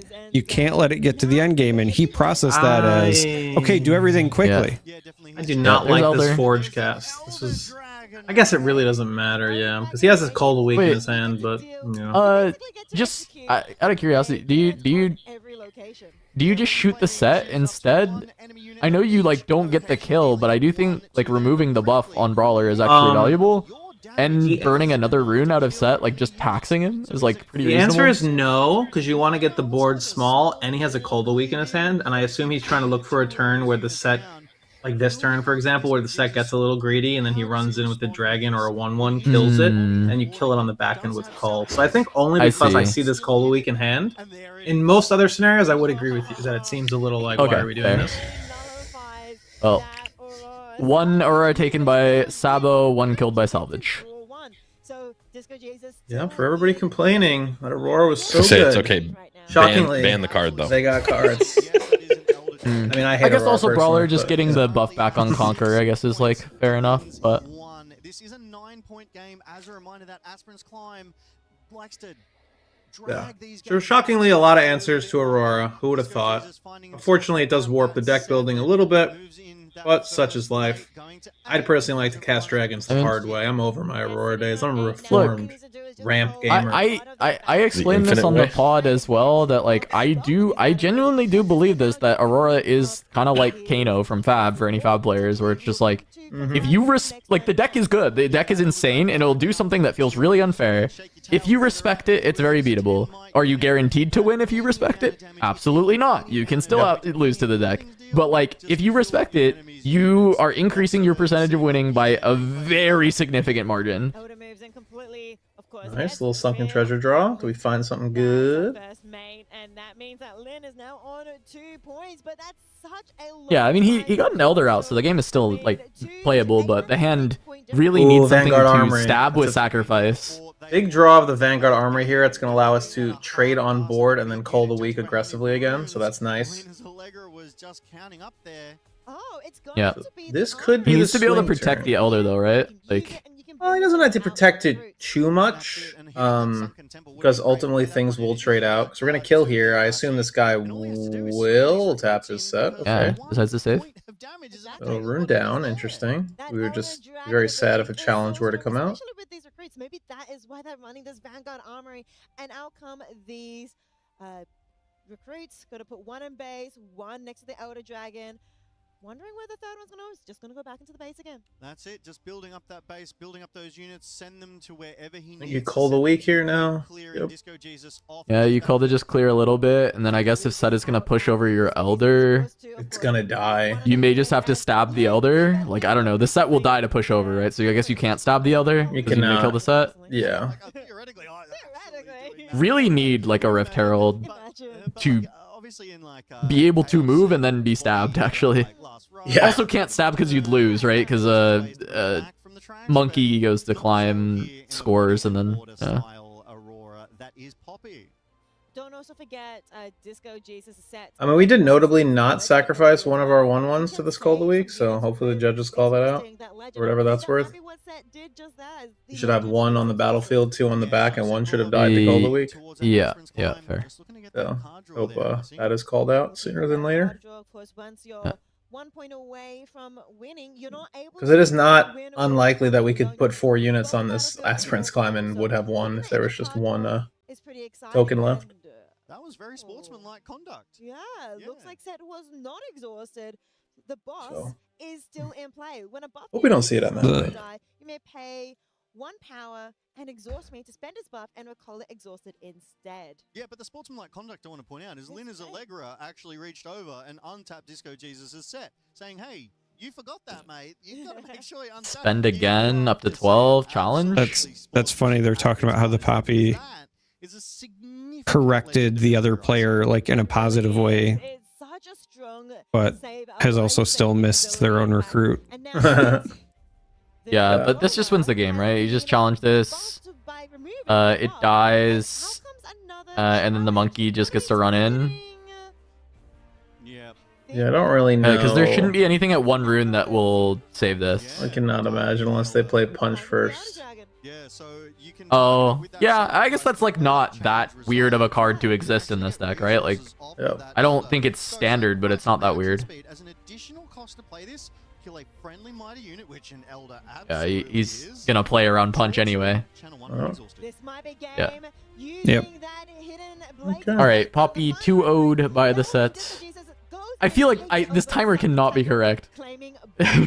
Playing so fast. This match in a 2-0 fashion. That's it. Game 2 goes over to Gotta go fast. as did game 1. Gotta go fast. Run it over. Here in the round 5 featured matchup, Set versus Poppy. That was a very body, very order fight there, and it was great to see. And our first sort of dazzling Aurora deck of the day. I feel like that's something most. Wow, that's the first time they've seen Aurora. Where was it? I could just see him. He must have just be really dodging it on the broadcast. I think that's been the plan. Like, I don't know, if I was on the cast, maybe you guys correct me, or not correct me, but like give your way in as well. If I was on the cast, I would give the directive to like whoever's selecting feature, whether that's myself or like if they have somebody selecting feature, to try and avoid Aurora a little bit today. A little bit. I wouldn't say like you can't put it on, but I would say like try to not get Aurora in the first few rounds because you're very likely to see it tomorrow. It's a really good deck. It should be around for day 2. And then like, you know, you'll probably still incidentally maybe run into an Aurora when you're trying to see some of the other decks, but I think like trying to not get too many Aurora games on stream would be reasonable. No, I agree. Yeah, I was gonna say I agree. I just am surprised that we still haven't even incidentally ran into it until now, right? Because with it being so represented, the idea of like, hey, I want to see this other off-meta deck. What are the chances that you don't have an off-meta deck paired against Aurora at least one of the rounds? But I would say consider. We went over this earlier as far as the percentages go, but you know how I was talking about, I thought that maybe Aurora would outpace Draven because it's like spread out amongst a bunch of different decks as far as like Draven's max amount. But Draven had been, you know, 20% or whatever at some of these events. He was going down to like 13%, but he's still pretty repped. Aurora is 11% of this metagame total. So it's still like not overly represented at this event to where you would not be able to avoid it pretty effectively. I think like we had day 1s where we never saw Draven during the RQ season, right? Like 0 Draven matchups, right? So it's like if you could dodge Draven, I think like dodging Aurora is pretty simple. But I still get what you mean as far as like they could have you just grabbed like an off meta deck and surely we could have hit Aurora at any point. And we just haven't until that Poppy. But some pretty big names still towards the top. I saw Alan still undefeated after last round. I saw Colin Kaiser still undefeated last round, and of course we know Dwali, who was on stream just a round ago, still undefeated, and of course Wakira in amongst it as well. So still some pretty curious diversity actually among the legends that are there. So let's look out. Also, the deck stinks. There's not a lot of people at the 4-0 and 5. If they're truly trying to keep undefeateds on relatively every round, There's one undefeated MF right now. I can double check the Sivers as we're talking. Like, there's an Ornn that's 5-0, which is a friend of mine, St. Oz, which is pretty cool. He's playing on aggro, like kind of temporary. I think aggro Ornn Ornn's actually pretty good. I don't There think it's is a bad deck at all. there is 4 5-0 Sivers, so we're gonna assume that those are all Aurora. So the Sivers are at least doing well. But past that, I mean, it's not a lot of Auroras doing too well as far as the 5-0s. Do you think Siver's better than MF? Siver Aurora's better than MF Aurora? I think it actually really doesn't matter. If you want my honest opinion, I think it doesn't matter. It's like dealer's choice. People will tell you 1,000,001 reasons why their purple deck is better in the mirror.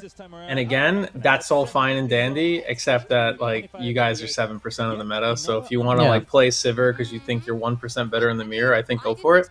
Sivir Accelerate is good for reasons. But again, you can't really play too much of a normal game like you used to be able to unless you start taking Dead Bloom tech on the side. Purple MF is really cool to cheese in the mirror sometimes. But then like but then if your opponent plays it or you don't play it or they have the Sivir, then they just kill your purple MF. That's weird. And bullet time stinks. Right now. Yeah, bullet time. I feel like bullet time kind of stinks right now. You just have all the whirlwinds. Granted, they are slightly different cards. The problem is you can never bullet time before Aurora, and then once you do Aurora, you generally have Elder Dragon, which means you have whirlwind. So I don't find personally bullet time is that crazy. But maybe it's just really like win more. Like it just basically means like once you do establish your Elder, like there's just like no way back. Cards, but often there's no way back anyway. The real thing is ganking, and it's why I think MF is better. I think the ganking is just way insane, especially when you start putting Barons in the mix. There's just a lot of mobility around the map. There's, people are using Emperor's Divide not so fast to keep their units alive, and you will lose just by not having movement economy. Yep. Well, speaking of not having Aurora on stream, this deck sucks. For round 6, we are gonna get Aurora on the broadcast with the last remaining 5-0 MF, is what you're saying, right? So I'll double check. But yeah, that sounds right. At least that you saw, and it's going up against Set, which is. Okay, they're getting a buff for the Sea Monkey. And it was a mobilized start, which is really, really insane. And the thing I found, like testing Purple Aurora a bit, and I think, everybody's been talking about, additions like Scryer's Bloom and Lunar Blessing kind of led towards just digging for the Aurora and not caring about anything else in the world. And so we are seeing that. And it might be how you need to play the deck right now. It's possible with how good Elder is. But it is just like, that is the world we live in on what these Purple Aurora decks are doing. They're just playing to dig towards Aurora. Yes, you can still ramp into playing a raw Elder, like it does work. People can win in that way, but happens much less most for of sure. The deck is just built to find Aurora. And I did find, like, when I play the deck, like, you do just find Aurora most of the time. Like, you are just digging enough that you're gonna find it either on the turn you go to 9 runes or like the turn after. And oftentimes Elder is actually a good enough card to get you back if you're a turn late. It can get you back into the game. So for sure, that's why the deck's at least kind of good right now. But we're gonna get blown out here. I'm taking this extra gust off the stack deck as this is gonna come in for 5. And there's nothing we can do. Interestingly, I think in the future, or in the past, excuse me, you would generally never always play Aspirants game 1. I know we've talked about this multiple times on stream for regionals, back when the game was going on, all that stuff. But I think it's actually interesting now. I think you are not supposed to play Aspirants game 1 anymore, is my opinion, because of the fact that you are just so insanely favored in game 1 because of what Elder does, and most people cannot answer it. And most people are going to put all the hate in the world in the sideboard. I think you're actually better to play the Aspirants in game 2, but that's or whichever game you choose in the sideboard. And that's something that I wonder if people will adopt. I know Mr. Ali Eldrazi is a fan of presenting like Sigil or Paper Tree game 1, and then doing his Aspirants in the sideboard game, because you would rather that game go longer because you assume all of the hate will come in. So interesting to see that from the MF looking at this hand, do you keep the Elder as an actual draw because you don't currently have Aurora? and you have a bunch of like Elder support, or are you shipping it back? Hand is like 2 flurries. Rune count is, I believe, 7 going to 9. 7 going 3, to 9. Yeah, 7 going to 9. And this is drawing a catalyst instead. I don't mind playing the Catalyst here. If I remember correctly, he doesn't have another boon in his hand, but he has another Scryer, I think. No. I think it's the Gus Whirlwind, and then 2 cards I can't remember. It's 2 Whirlwinds. It's Gus, 2 Whirlwinds. I think it was another Lunar Boon.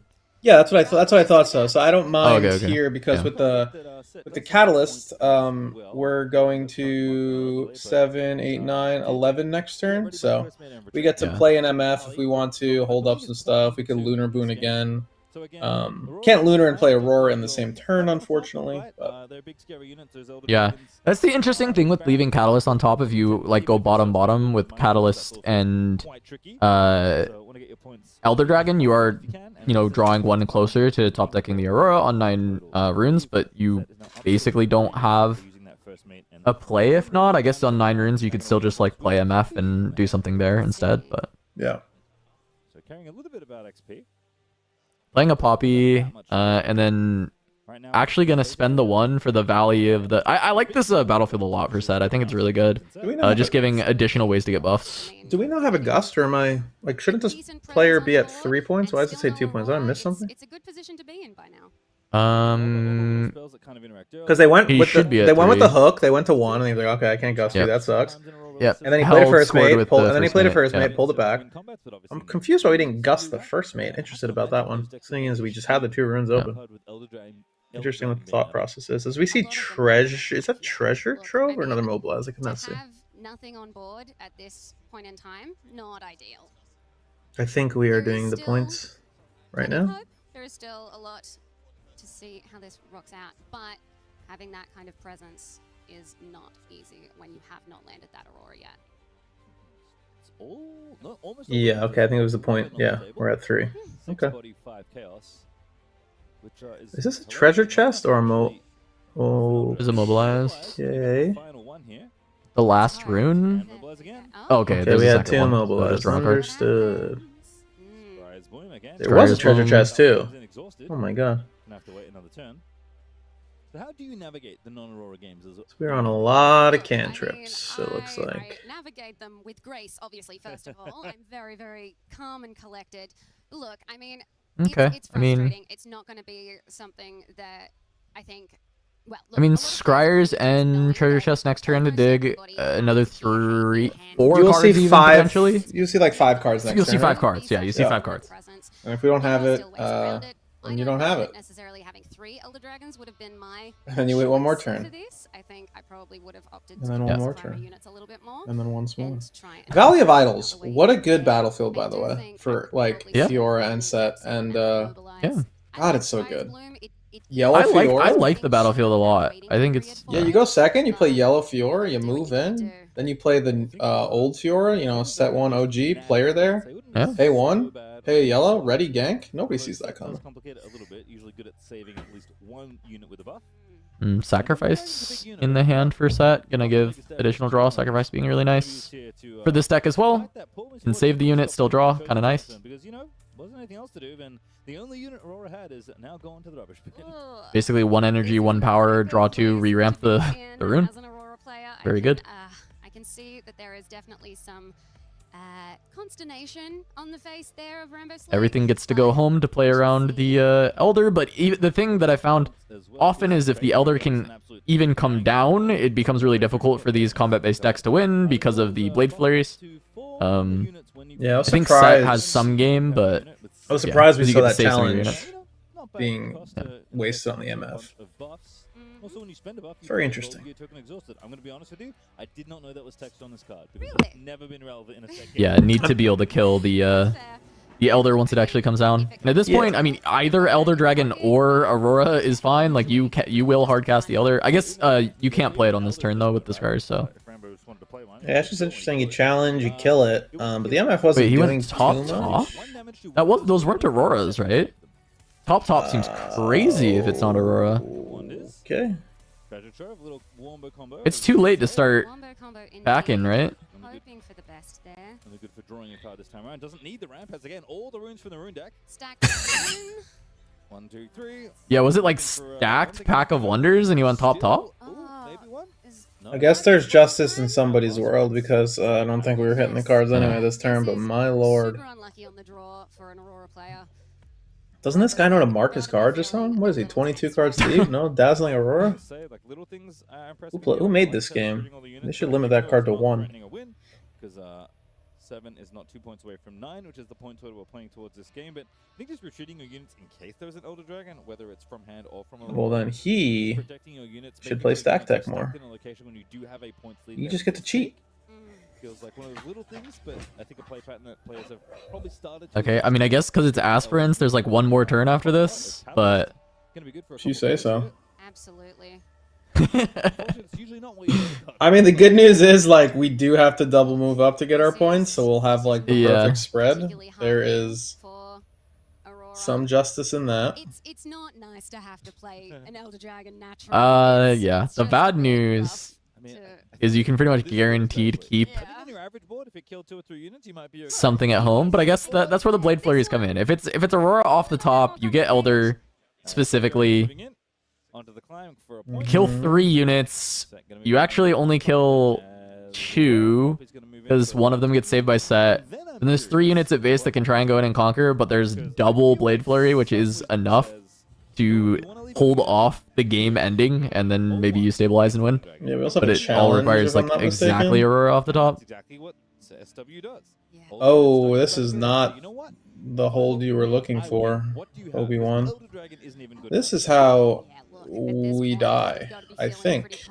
Oh, did he just like turbo stack? I looked away He for a put second. multiple units on multiple battlefields, which allows us to whirlwind in response afterwards, which is gonna kill both boards. You'll be able to save an singular unit and be at 7 points. Unsure. I mean, that being said, he never actually hits the Aurora here, right?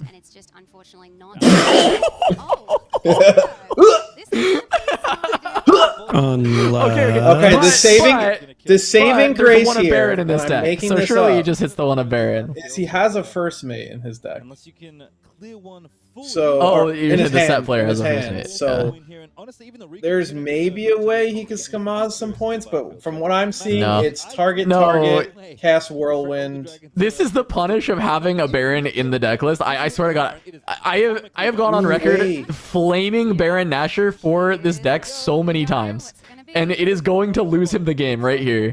Oh my God! The one rules of Baron is question. losing him the game. Okay, no. Rules question: how does this work? If he targets 2 units, right? Or excuse me, before the Elder Dragon is on the stack now, and it's in play, correct? If he whirlwinds now, The Blade Flurry? Yeah, Blade Flurry right now. They all die, and then he has to choose something to save. And then can he choose the unit that went back? By the way, including that set that just magically snuck. This Elder Dragon is on the stack right now. Can he whirlwind before he makes his choices, or does he have to make the No, choices no, I first? think he has to make the choices now. Okay. I believe he has to make the choices now. Okay. Sacrifice. That's really just rude. Just drawing a couple. You have to sacrifice as cost of play. That's how this works. You have to choose something. Yeah. What are you choosing? So he said he's reacting to the sacrifice, I guess. That is very good. Interesting. So this one will probably bring it up because you don't see this one too often. Although Yeah. certainly something that Elder Dragon did kind of bring to the forefront. This one I believe is dealing damage to all units at battlefields, if I recall correctly. Yep. And this one, when Elder Dragon's in play, is real Yeah. punishment. Save the dragon. So set, we're kind of deciding when we get to choose set. Is reacting to the legend ability? Reactions, hilariously. His flurry is going to happen again. So it looks like that is interesting. I don't think that works. I don't think this is a thing, right? Yeah, because I think that isn't the set legend technically like a replacement effect? Yes, it It's is not the next an time. activation. It is the next time something will die. So we may have just lost the game by attempting this. If we I don't think get he a still has a rerun. bullet time. Okay, well then fair. He does. Yeah, he has 2 bullet times, so there's no justice in this world. Don't worry. Remember from losing this next Yeah. turn. Yeah. Now the real question is, what the hell did we choose with our Elder Pings? Well, I imagine he would have picked the dragon. Rambo is just asking basically when to set. And so because there was so even if he saves the dragon with set here, it just dies to the elder. He has to pick something that's not targeted. I don't know. Maybe he picks set. I have no idea what's happening anymore. Yeah, I feel like I do think this guy is just he's gonna lose his flurry, but he still has he has a bullet time, so it doesn't matter. So we're just gonna go through flurry here. Flurry plus elder, very powerful. This is one of the reasons to not stack the battlefields, by the way. You know, by trying to avoid elder by moving units to the minimum number of gotcha. you could use to win, which in this case was both battlefields, you do open yourself up to flurry. So naturally, I like that. Why win the like game? Really is a replacement effect. You cannot react to it. Choice made a lot of sense to me, as the players are going to resolve. It like has to be rewound because he's not actually, there isn't a window for him to play this, or no, the elder thing is still on the stack, so maybe he still has. I don't know. I don't know. I'm just trying to think if it's like literally like an illegal game action, so it has to go back to his hand, or if we need virtual reality, because I can't see the arrows that the online simulators draw for me. I don't know what this Elder Dragon's doing. He could have chose nothing for all I know. So I need the arrows. Are just running the one at the moment, if at all. I think people are opting for more of the mind splitters, but it's interesting to see. Again, earlier today, we've seen a lot of unconventional brews and seeing how people are making their decks. It's a sideboard card that people. It's a sideboard card that people want to be a main deck card. I think it is fine in the sideboard. There are matchups where you do not ever get juiced by seeing a Baron coming off the top. I think there are so many matchups also that mirror. If you see Baron off the top, if you see Baron off the top as the first card from your Aurora, you lose the game on the spot. Yes. You emerge into the Baron pit, you get 1v, you almost kill the Baron, and then the other team comes and ganks you and steals the buff, and then you get reported. Yeah, pretty much. Had a lot of words about. That's like just a story I heard. I've never done that before. And it is a real choice. And certainly when you expect a decent amount of the mirror, what does what accomplish? Players to be prepared.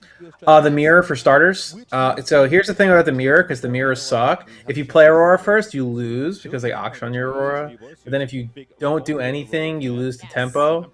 But then if you try to tempo your opponent, they Elder Dragon you. But Baron can't be targeted. So if you both sit there and do nothing, but one of you plays a Baron and the other one doesn't, it's really hard for you to do anything because you have to cast an Elder Dragon or an Aurora, not be able to target it. Then you'd have to Whirlwind to kill it. Blevins has apparently been muted. In VMix, I guess? No way. I'm still harder. Keep talking. Really, it's on you, you know? Okay. Well, Chad is saying Blevins is not heard. I know roughly what the text does. Blevins should be seen and not heard, to my old Irish grandma would say. Because they're all going to take lethal damage, in effect, from this flurry of blades. I don't think the second flurry does anything, and it looks like the players have resolved. Is chat muted? Nobody's typing. Yeah, I don't know. So sacrifice is happening. I don't know. I think chat's been muted for the last 10 minutes. Makes sense. And, so we sacrificed. Right. We finally drew cards. They at least let him get his flurry of blades back. Everything's fine. Yeah, okay. So declared not a legal play, so he just gets it back, which is now his opponent just knows that he's cooked. It's like, I'm just getting flurried. He does have armor. He does have armor. Warmard's on armor. It protects you from stuff. It doesn't protect you from this. It doesn't protect you from this. Warmog's armor? What is that, like 2,700 gold item? This is ridiculous. Yeah. It gives you so much HP, except for 1 HP is 0 HP. Unfortunate. More last hits. Showstopper sets signature spell. Buff. Okay. See, like we've been saying, Showstopper and attempt to conquer. Bullet time. Nice. Instead of doing the flurry, you just play Oh yeah, I mean flurry is better to hold on to anyway. Yeah, right? it's a reaction. I suppose I respect it. So as we were saying the whole game, this matchup wasn't close. So as you can see, this is why Aurora is broken. You just draw it on the last turn. Yeah. And we should ban this card, like Blevin said. Yeah. He's just. Yeah. They're trying to figure this out. He's just activating set and saying it dies. He's fine with it. You pay basically power equal to how much damage you want to deal. You can think of it actually Yeah. quite a lot like Blade Flow, which we just saw, but it only works at one battlefield. Yeah. I mean, when there's only one that has units at it right now, that's all that matters. Certainly is. You can, of course, I'm scale so the damage by confused. spending more power, but The guy on the left looks so perplexed at every game action. Yeah. I think didn't quite get awakened to start the turn, but we all know it's ready to go. So a little shortcutting there as buff comes off, Fiora gets saved. He's trying to play the game fairly, and every turn the other guy just says the words, "All your units die." Please. And that he's like, you can't just keep saying that. And he's like, no, literally, like all your units die. And he's like, you can't keep saying that.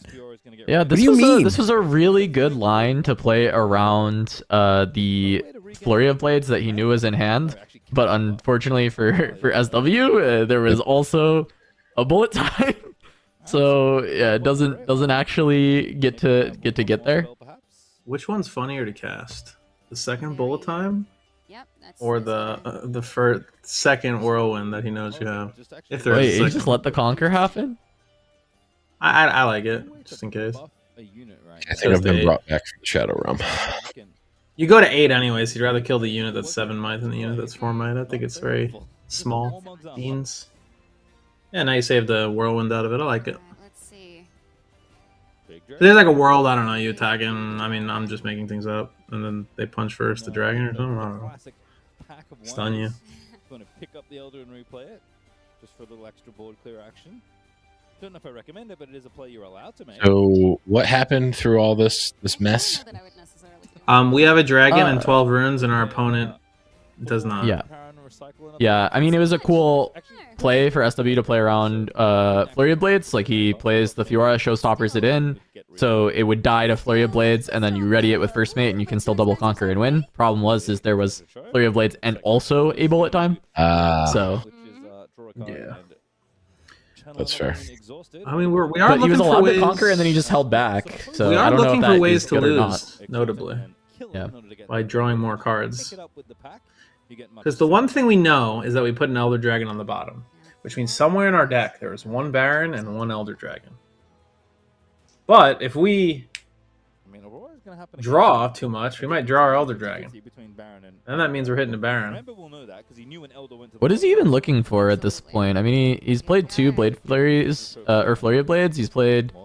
Why does this guy look so annoyed? He's like, this guy really still does drawing? not like Aurora. Just He's like, just kill me already. I just Drawing really hate cards the Dodgers.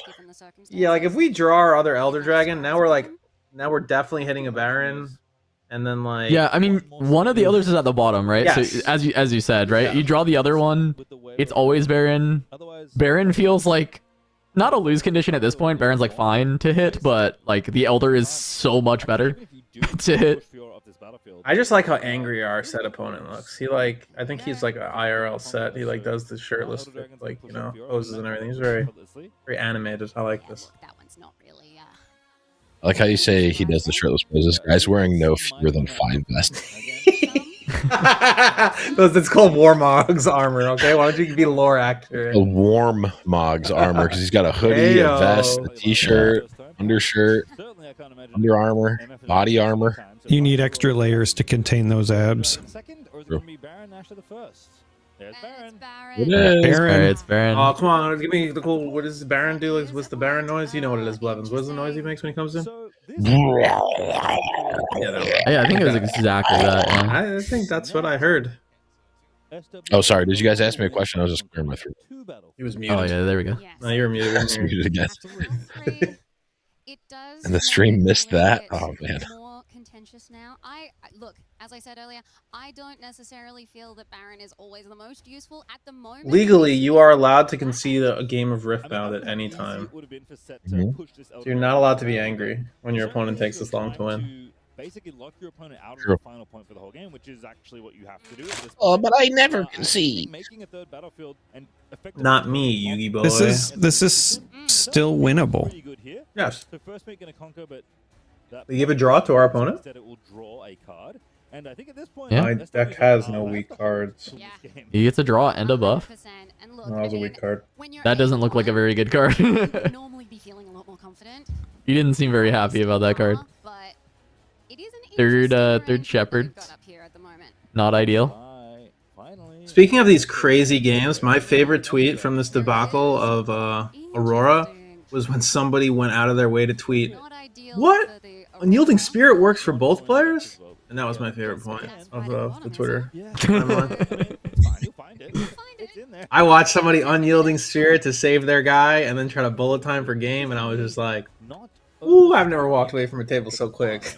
To be honest, I did not realize that, and I'm very happy. Yeah, it is a symmetrical card. Two of them can be equipped, but that doesn't beat the Baron buff actually like mattering here because he had 2 XP. So it's +4 onto this. Wait, that's just 11 into 12. Pass. F6, F6, F6. That doesn't seem like enough to me. More than 10. Oh, but +2 from Baron. Oh, I mean, it's not like there wasn't. Oh, no, I think we forgot Not like there wasn't a giant +2 on the dragon. Like, there's he's no still excuse. not scooping though into MF. That can just gank this over. It's alright. He has 43 minutes left. That's true. That's true. That's true. It's not even the allotted amount of time for round 1. You know. The Swiss, and it is grueling. Little clerical error in the math there from our set player, and Elder Dragon gets to. This is another reason why MF is better than Sivir, is that you can end this game about 2 turns quicker because you have ganking. Whereas Sivir would have to be here for 7 more turns. They just did the zoom out as if opponent was going to concede, and then opponent did not concede. No units, no cards, no hope. Yeah, I mean, but he's still playing. It's rough in Australia, you know? 3 Shepherd's Canes. You got to play out these games. It's rough in Australia. It's like negative 20 degrees. It's like an Arctic outside. Yeah, it's freezing. You got to bundle up. Dragons everywhere. Scorpions in your toilet. Yep. Do you think his line is opponent assuming that they're going to scoop and then scooping up their cards before they do and then getting a game loss? Imagine that had been his own Elder off the top. He had 12 runes. So true. Look, you don't know. What if it's Elder? Then he kills all 3 Elders and just leaves the Baron? I'm going to say it. And then we have a game. I'm going to say it again. We got it. We got to stop the game 1 fist bumps. There's 3 games. You think they handshake in the middle? You think they handshake in the middle of the 3rd inning? I agree for regular games, but for stream, I want the fist bump to know that the game is actually over as the broadcast. That's the only reason I want the fist bump. It's good game, not good series. Fist bump every time. Good grief. Okay. Good grief. Yeah. GG, good grief. Okay. Yeah, look, I mean, given that it did take that extra time to get there, I do think that it does come down to Listen, if you don't fist bump after every game, you're never going to have your hands smell like Diwali's hands after he's been eating his snacks and licking his fingers. That's precisely why I don't want to do it after every game. That's exactly the reason why I would prefer to yeah, you don't need to touch me right now. You can touch me later. We'll touch each other when the time is appropriate. But right now is not the time. We got 2 more games to play. In this, in for game 1 at least. So if you're at that point, if you're at that junction, you know you need 1 point. Like I said, unless of course you get a turn him sideways tattoo on my hand, so every time I fist bump on stream, then of course I'll be fist bumping after like a good combat. Like, good combat, man. How much does it cost us to get you to tattoo a turn him sideways logo on your hand? You know? Probably not much. Probably not much at this point. What else do I have to If you cover half the cost of the tattoo. Yeah. We'll give him a point Yeah. I got room on this arm. Yeah. Yeah. Oh, that was a 6 showdown, bro. Fist bump. Great mulligan. Great judge call, piece of shit. Oh, anyway, here's a fist bump. I do feel that Baron does sit Just fist bump after every turn, being like, way to not concede, bro. Yeah. I'm having a great time. Actually, you can always bow. True. To be able to survive the elbow, so does seem tough to hold a battlefield. I don't know if there's another reason. When we get a formally Set gets a lot of help though in this matchup, right? I mean, it's like Sabo and Ash. Sabo, Ash, Salvage, potentially wasn't Unyieldings. Wasn't our discount code turn 5? Turn 5 for invasion, yeah. Yeah, so Knuckles, right hand turn, left hand FIVE 5, turn 5. There you go. Turn 5. But then if they type that into it, then it won't work. Because it's turning the number 5. Yeah. So. Speaking of turning, why doesn't everybody turn their credit card around and read me your CCV numbers and go to the shop.turnthemsideways.gg because we got plenty of new stuff. Oh, hell yeah. If you're waiting for the Aurora player to channel 9 runes and then play Aurora, you can go ahead and check out the shop. That's what they call As there CCV is numbers, Aurora in hand, and you can bottom the Elder and Baron. One of the first times ever, the shuffling of those 2 cards actually mattered. It genuinely mattered. They did not get shuffled. Player could know exactly what order the units are in the deck. This is the first time in the recorded history of Riftbound that not shuffling the mulligan actually might have mattered. Wow, I've never done that. Like we said, recorded history. The recorded history of Riftbound. I'm not saying, look, I nobody presents the mulligan these days. I'm just, look, all it is there's a world that actually was a decision that did matter. I'll never present the mulligan. However, I will furiously shuffle them. Yeah. This matchup as double Scry's Bloom gets the point after the stack deck. It didn't matter in Miracle like it. You were getting. It doesn't matter which order those 2 cards were in. You were seeing both of them. My God, this guy's passed 2 turns in a row as set. At least he's all jolly now. He's a gracious. It does look like a Rengar. That's because he's sitting there with a salvage in hand. He says, "I don't care he has about challenge, your punch first Rengar, and like salvage and a repulsi, and I don't know. They got everything. Also, obviously, Aurora is just challenge. They got it all. Units at the battlefields for the most part. Don't really mind that you God, I'm dying. really planning on moving anyway. These dragons are killing me. Enjoy the view. Why not? A quick read of Biomols as well. Can you gank with Maya from Biomols? Okay, this is kind of comical at this point. Move to base. Yeah. So he just keeps drawing spells. Can't move from here to base. That is true. So you can gank. So Misfortune once again. That legend text being relevant. Coming in clutch. It does make a difference. Alrighty, so Set Brawl are going to be the first unit deployed by either side. So has Pastry made any overt references to the stream or turn them sideways or the winning point yet? He said the winning point one time, which I think every caster ever has said. I definitely made sure to say the winning point specifically at least twice. I actually actively try and avoid it, and I can't, which means we picked a very good name. Oh my God! He sided in the Mind Splitters. Oh, this guy's. Oh, that's so crazy. The set player has to be upset because this is Mind Splitter, take salvage, and then next turn jam Aurora. It's such a bummer. Don't mind delaying Aurora by a turn. Put a unit on the board that such a bummer. To get some information on your opponent's hand, and you see there's a salvage in hand. This is where you should be able to have meta glasses, so you can just take a picture of this instead of writing it down. Who needs pen and paper anymore? What is that? It's like a golf. It's like a golf thing. What is that? Hold on. Right now. Can you see the picture that you take with the meta glasses? Will it like bring up like a little HUD display for you to see the picture? You think my parents let me get meta glasses? I have no clue, Levins. They just sound cool. I don't know. Well, like you can take the picture. Where does it go? I don't know. Your meta watch and your meta wallet? I don't know. Oh. So the actual answer, Blevins, is Palantir. Hell yeah. The Palantir of Orthunk? 1 second. Yes, we're up. Okay. All right. Bullet time, Lunar Boon in the look. In the last game? I don't know. Bottom draw. What do you actually want? Lunar Bloom to draw more? Yeah. Fine. Bullet time is the keep. I don't know how to play this deck, I guess, fair. Nope. Never did. I'm not an Aurora player. Well, you win the game if you just have all the bullet times and flurries. Oh, the ash! The ash rip off the top. It's actually so big. Spend the buff. Oh, and he can challenge and kill this. He's so back. That ash.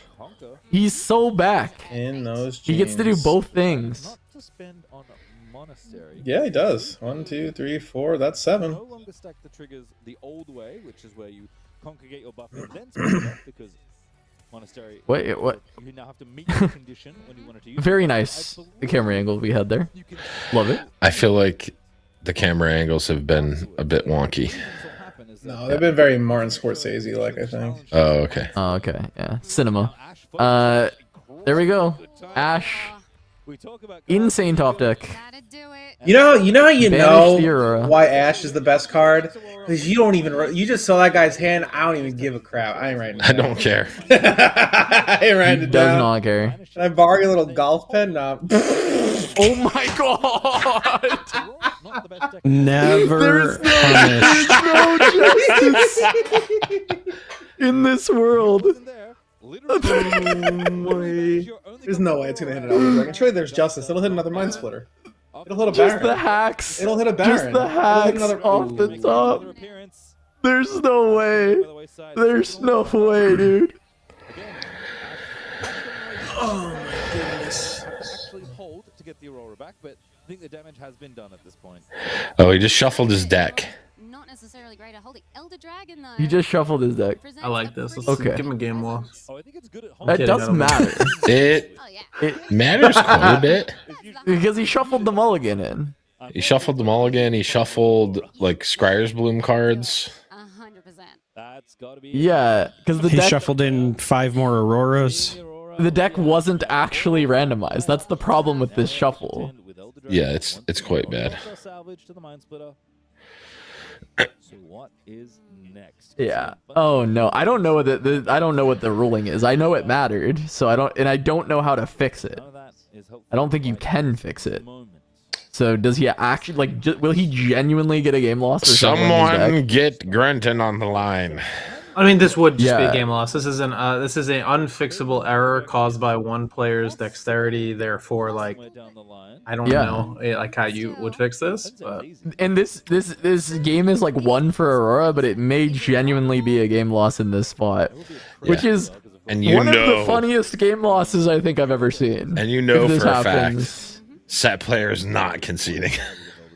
this No, is of course why not. this is why you don't use black sleeves. We are in. Should be at the end. Yeah, is that- That's it. That's all. That's it. That's all. Is that it? That's the only defense I have. I don't know why we. that I would be Like, I've never done a roar big. Oh, let me so- shuffle the cards I can't see. So I don't know. I don't know. I would be so upset with myself if I get game lost on this, right? maybe But I think he's- that you do get game lost. Like what? How you can't fix it? It is an unfixable error, Yeah. and it technically matters. It does. Yeah. See, guys, This is and this is advantageous. why you never concede against Aurora. You always see it through. But again, as an Aurora player, No. Oh my god. Look, when you draw your good card, that is Oh, okay. Is it didn't randomize the cards from Aurora? Is that what happened here? Yep. Now, I'm not an expert at Riftbound. now, discussing with the judge. Bro. There's been so many judge calls. Assuming you recycle more than once. Maybe I mean, it wasn't this- like that before I joined, but ever since I joined, I feel like I've stared at the crowd as much as I have the feature tables. Yeah, I think the at least the attitude of the Aurora player has not gone to immediately sullen. I think he may realize he may be getting game lost though. I don't know. Maybe it hasn't hit him yet. Maybe he's just like, oops, silly mistake, and doesn't realize that his error is very likely to cost him to get a game loss here. But it is something you can offer to your opponents. But I think we failed to randomize our deck, so I think we're trying to figure out. This guy's nervous or shivering? Because if those cards are on the bottom of the deck Yeah. already, No shot at shivering. you, No shot. You hate the layers so much. Look, as a fat guy with a big beard, I'm never cold. Yuj, I feel like Yuj is in chat saying clearly flew from China to compete. Yuj, I feel like I recognize this guy from one of the regionals as well. Okay, I was there's a also few- thinking yeah. that, but I'm like, I might just be a little bit he looks- racist Because I and think point he's been out, at so I'm top not tables going of to. one of Yeah. them before. I think I he's was like thinking the same either thing. topped an event or he's been like on a deep run I think on one he of them was, before. Yeah, he was. I Was think he he like a- top 4 that one time, and those. Was he one of the Aurelia players? I think so. Yes, they were accusing him of mind controlling his opponent to shuffle. Yeah, because we had the Annie who won RQ Nanjing Yeah, on I don't think- earlier. Oh, okay. I was gonna He's say, I an don't think that EDG was player. him. The Annie, yeah, the Annie was on earlier. He was playing. Right. God, what was he playing? He was playing Vex. He was playing Vex. I mean, it happens. Oh, how the Vex decks looked. I imagine there is reasonable policy to cover. This is the way to fix it. You are allowed to look through your opponent's deck, put it in whatever order you would choose.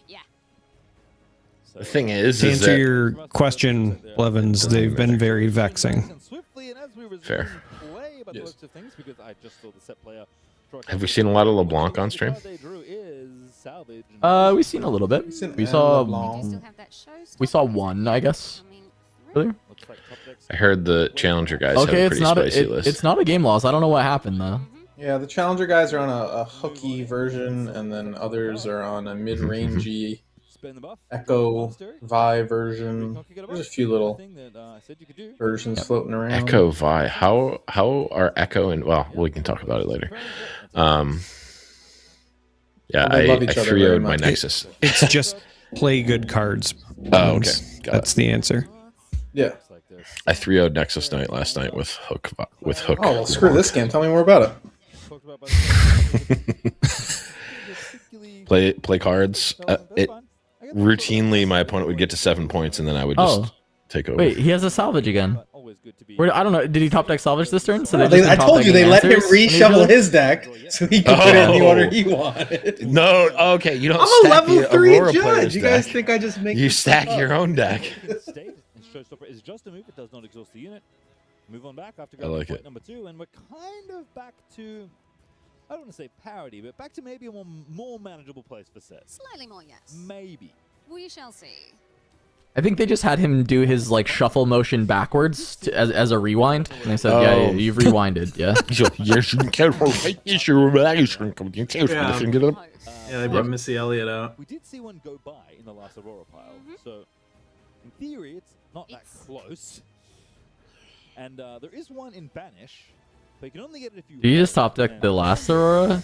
Surely not, Make right? itself vulnerable on the front lines, if it were. I mean, look, even No, I don't see still it. with Also, that'd be a Bucks, windmill slam. I don't think can match up numbers wise, so it might be worth a try. I don't know if you ever tried to punch an Elder Dragon in the face, but Buddy is very good at making units extremely big. If he can ever hold as well, he does get an Aurora back to hand, which is True. So I wonder what the options will be. It's MS something to accelerated, consider. who played from the champ zone. This is another way to try and force a hold out of your opponent. There's a point over. Maybe trying a bait set in here again. Can be a little bit tricky to navigate at times, but it does at least threaten a hold while protecting your Elder Dragon. Yeah, I think if you go to both battlefields, it's pretty reasonable to confirm a hold in this spot with bullet time in hand and Elder Dragon on board, and just get the What is he afraid the Aurora of? back. I guess he just doesn't want to risk the Elder though. To what though? I mean, I guess with Challenge bullet time in gets hand, him. there's not a ton, but challenge hits you anyway. Yeah, challenge. The challenge doesn't change. Punch first gets bullet timed out of the game. Punch first plus. I mean, just bullet. Yeah. Is it punch first plus first mate? Maybe. That would probably do it. Is it? Is it just 13, like yeah. blade? And is going to pay 1. And again, deal 1 damage. Blade of the Rune Yeah, King. Hidden Blade is actually like the one thing that would be scary. Yeah, I mean, don't point out cards that are obvious. Charmer, come on. Sorry. Oh, I believe, yeah, the unit will take damage, so don't want to play the ambush unit there. You'll just get it bullet timed. But you can, obviously, Rengar can go Oh, the- where enemies are. Rengar. Omega ambush, as it were. And this Rengar is pretty big, so we're going to have to force another spell. It is bullet time. Another Still. one. Head. Oh. So that holds These. complete, which means Aurora's Okay, gonna come so back he'll and get take Aurora back, but can't afford it this turn. would tip the scales, but instead So maybe there's a world. holding on to their battlefield and You find another hand rip, find a Sabo or an Ash on this next turn. Yeah, look, I mean, Just having keep that Elder tap Dragon decking. does make bullet time just that incredibly more effective. And you can see like Rambo's You guys know there's a 5-0 Jin? Elder Dragon centric. Oh, yeah. Really? 100%. Yeah, That's they're kinda playing, sick. yeah, they're playing Annie, but their name's Jin. Main deck in game number 1. Sick. Hey, sick. Game from there, which is even more feast or famine. Yeah, I was wondering what kind of Jin shell would actually work, and it turns out just being named Jin playing Annie is a bit better. It's Jin, no H, so maybe they're Very much they're not fans of the Jin. to the life of the Aurora. Yeah, unfortunately, Jin can only get 4 wins. Because, That's fair. Recycle didn't have enough, but last rights A little shovel. gonna cause some issues, perhaps.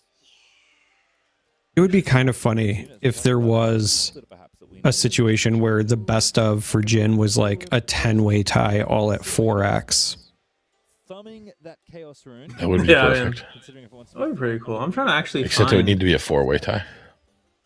I can't find. Second make units big, but Let's see. no units to start with, and Oh, there is currently 4-1 Jin. Absolutely. Nice. I think at this point, when you're 2-3, Yeah, some cool stuff. be a little bit more patient with it. Obviously, not ideal for set at the moment, given that there are no units. But now we have a Fade Dragon. Dargan. So it's something. so make unit pass and try again next turn. So 2 points for Aurora from 3 up to 5. This is a regulation game, so playing to 8. As runes get channeled, and we know, in fact, everyone knows that there is an Aurora that could come down. 9 runes at the ready. We'll see if that is the line that Rambo wants to take. Like it was a Lunar Boon, but in hand, obviously, still. When in Sydney, play Aurora, perhaps? Perhaps. When in Sydney, why not? I certainly do. This guy has so many reactions in hand. Oh my god. Yeah. Not quite south enough for the Aurora, but hey. You would think that, Did every but now and a then. couple months ago, There you go. we did get a little Southern Aurora. Wow, and then a few months later we get this. Love that. Aurora number 2. All right, Aurora, but equip a shovel. gonna be activated in a moment. Bestowed on I mean, I guess you leave the. Well, no, gonna put the splitter in. I was curious if you'd leave the splitter in the bin as something you can actually play off of the shovel at some point. Oh, I feel like you probably should. Can. I think the reason you do it is because you can't actually do it for. I keep saying it like a moron. You can't actually shovel something back in for 2 turns. Because you only have 6 runes and you hold before you channel, so you won't actually be able to do the next turn and then the turn after. So it would be okay to shuffle it back into your deck because you can't actually mind splitter for 2 more turns. Monastery? Somewhere. Reinforcement Monastery. It also helps when you just hit another one anyway. Yeah, I mean, naturally. It's okay. There's no Aurora removal in the hand, so it must be on top of the deck. I do think that the 2 salvages, it's unlikely that there is a 3rd salvage. Do you think there's Ukshan in this deck as well? Ash, Ukshan, salvage? I'm sure. Maybe no Sabo? Yeah. I think didn't we see a Sabo game 1? Showing particularly well this weekend. Or was that set versus Poppy? I can't remember anymore. That was set versus Poppy. That was the other match. Yeah. There's so much set Aurora hate. Traded off. So I think that is probably what you want to take. And yeah, 5 Peacekeeper is going to hit dust. Pretty good on this turn, but unfortunately, Set having to take a setup turn to try and win back some of this territory. I mean, the good news is Another Mind Splitter has, this guy was at the Chinese regional, and this is Australia, so at least it was a short flight, right? I don't know much about the tournament. either of the units really of these battlefields. It's not as bad as a lot of other people playing there. That's for sure. Isn't this like 12 hours from China or something? Is it still? That's crazy. I could be lying, but somebody will tell me. I think Australia's it's like just still far pretty from everybody. Yeah, that's what I'm saying. I think it's like actually still far, even if you're in like Asia. Instead of put it back in the deck for Aurora, wanted to have a unit they could play if Last Rites did get the opportunity to. So we're punching. So crazy. I don't know how people get there so far. Without the Warmogs. We played the Warmogs. I feel like the Warmogs maybe wants to join the party. Dragon. Don't need the buff, I guess, but it's plus Just 1. 12 might. Every little bit helps sometimes. Yeah, I don't know. I mean, it's not bad. 12 might, go in, kill this, save it with set, first mate, run to the other side, kill some more stuff. The issue there. Because it's still a 12. That's true. So now you could, look, Rambo could bring out the Mind Splitter, could bring out the other Elder Dragon that's just gone in there. We do have to pay for it. Yeah. So, Doesn't have enough runes for one of Look at that dragon go. So you equip this. It's now 13 into 14. You're gonna have to play the other. Thanks to Sam, we know that there are, at least from the sideboard, 2 sabotages, 2 ashes, 2 salvages. SW believes he's going to win this combat outright, and I believe it did cost a lot of runes to get there, but the board is finally clear. Kill everything. Now it's simply the Aurora still in play to deal with. Look, I mean, even This is why. Kill everything, get above. This is why you should have put the Elders. Mind Splitter back in, because now we'd have a unit in our deck. There's a world where if we don't have any units left in our deck, we can't shovel anything back in. No, I mean, there should still be 2 elders, right? I don't know. I'm just trying to make it exciting, but I think maybe. Yeah, I mean, surely there's 2 more Elder Dragons in this deck. Maybe we'll draw them runner. How many elders has? Maybe we're gonna boon this turn to get rid of our Gust Boon, and draw draw Elder both Dragon, elders. Elder Dragon. Oh no. Oh no. Why do you speak? Yes. Yeah. Elder. Oh come on. Could no longer be in the deck, but One of them wasn't, but one of them could have been. No, it was Scryers and some spell. Feels like Elder is the unit you don't want to see, but I don't know if Baron is much better, given how big it is. Don't draw. Just like please don't draw. Thank God. What's funny is that we did at one point know that there was a Baron and an Elder Dragon at the bottom, but because of the shuffle, that no longer is the case. Yeah. So true. Uh-oh. In a perfect world, there would be an Elder Dragon being drawn right now, but Yeah. unfortunately, the matrices say no. And 12 might is a big number. So despite the Yeah. heroics, I wonder if there is a way for him to easily get over this Baron. There often is. Ooh, sabotage. just a touch too So Sabo in the deck, not helpful anymore because the Aurora is already on the board. move on to Baron. And Yeah. something bad Okay. about Gust. Push your first mate away. It's pretty good. Not big enough to take out the Baron. Spend the power, lose the buff. Did have that gold awakened, I imagined. So Walmart's still there. The unit doesn't actually die. It does get saved, so the equipment does stay on. But again, the problem still presents itself. If you cannot remove this Baron, it will remove you from this round of the tournament. Yeah, no way to actually kill the Baron this time. This is why Set should have just been playing Aurora into their own dragons that nuke units when they enter play. And you just win next turn, right? Fun for me. And fun for Rambo's leg if all goes well. You gank Baron over, or you equip Shovel, gank Baron over, replay Aurora with, or replay MF with Accelerate and win. 12. That's true. Yeah, can actually score all 3 battlefields. A man don't lie. Certainly expected to see the deck near the top table, and looks to be continuing that run at least on Shovel gaming. one player, unless SW has a way out of this. Still plenty of time left to navigate this game, and a third if we get there, but Is there a deck that's never made day 2? more challenging. Do you think we'll see one at this tournament? That's never made day 2. Sam just said Renata. I guess that's he probably has the. Oh, that's actual right. bid A on Rumble it. did It make probably day is 2. Renata. They went 6-2 and Yeah, then dropped. and 'cause they were Leona the finally underdog. did in the final Spirit Forge tournament. Has a Garen made day 2? Yes. Yeah, I believe so. Yeah. It was not T, notably, but there was a Garen that they did too. It was like the one time T didn't Oh, you win, missed right? it. Or at least the first time T didn't win. Yeah. The same problem that SW had What? last game. Oh, he missed it. He missed lethal. Yeah. So still have to conquer. He just drew double Elder. Maybe Baron can hold. It's very possible. That's very funny. He drew double Elder. But unfortunately, not enough to win because you created this problem. Well, I mean, he can now equip a shovel that he should have used to win the game.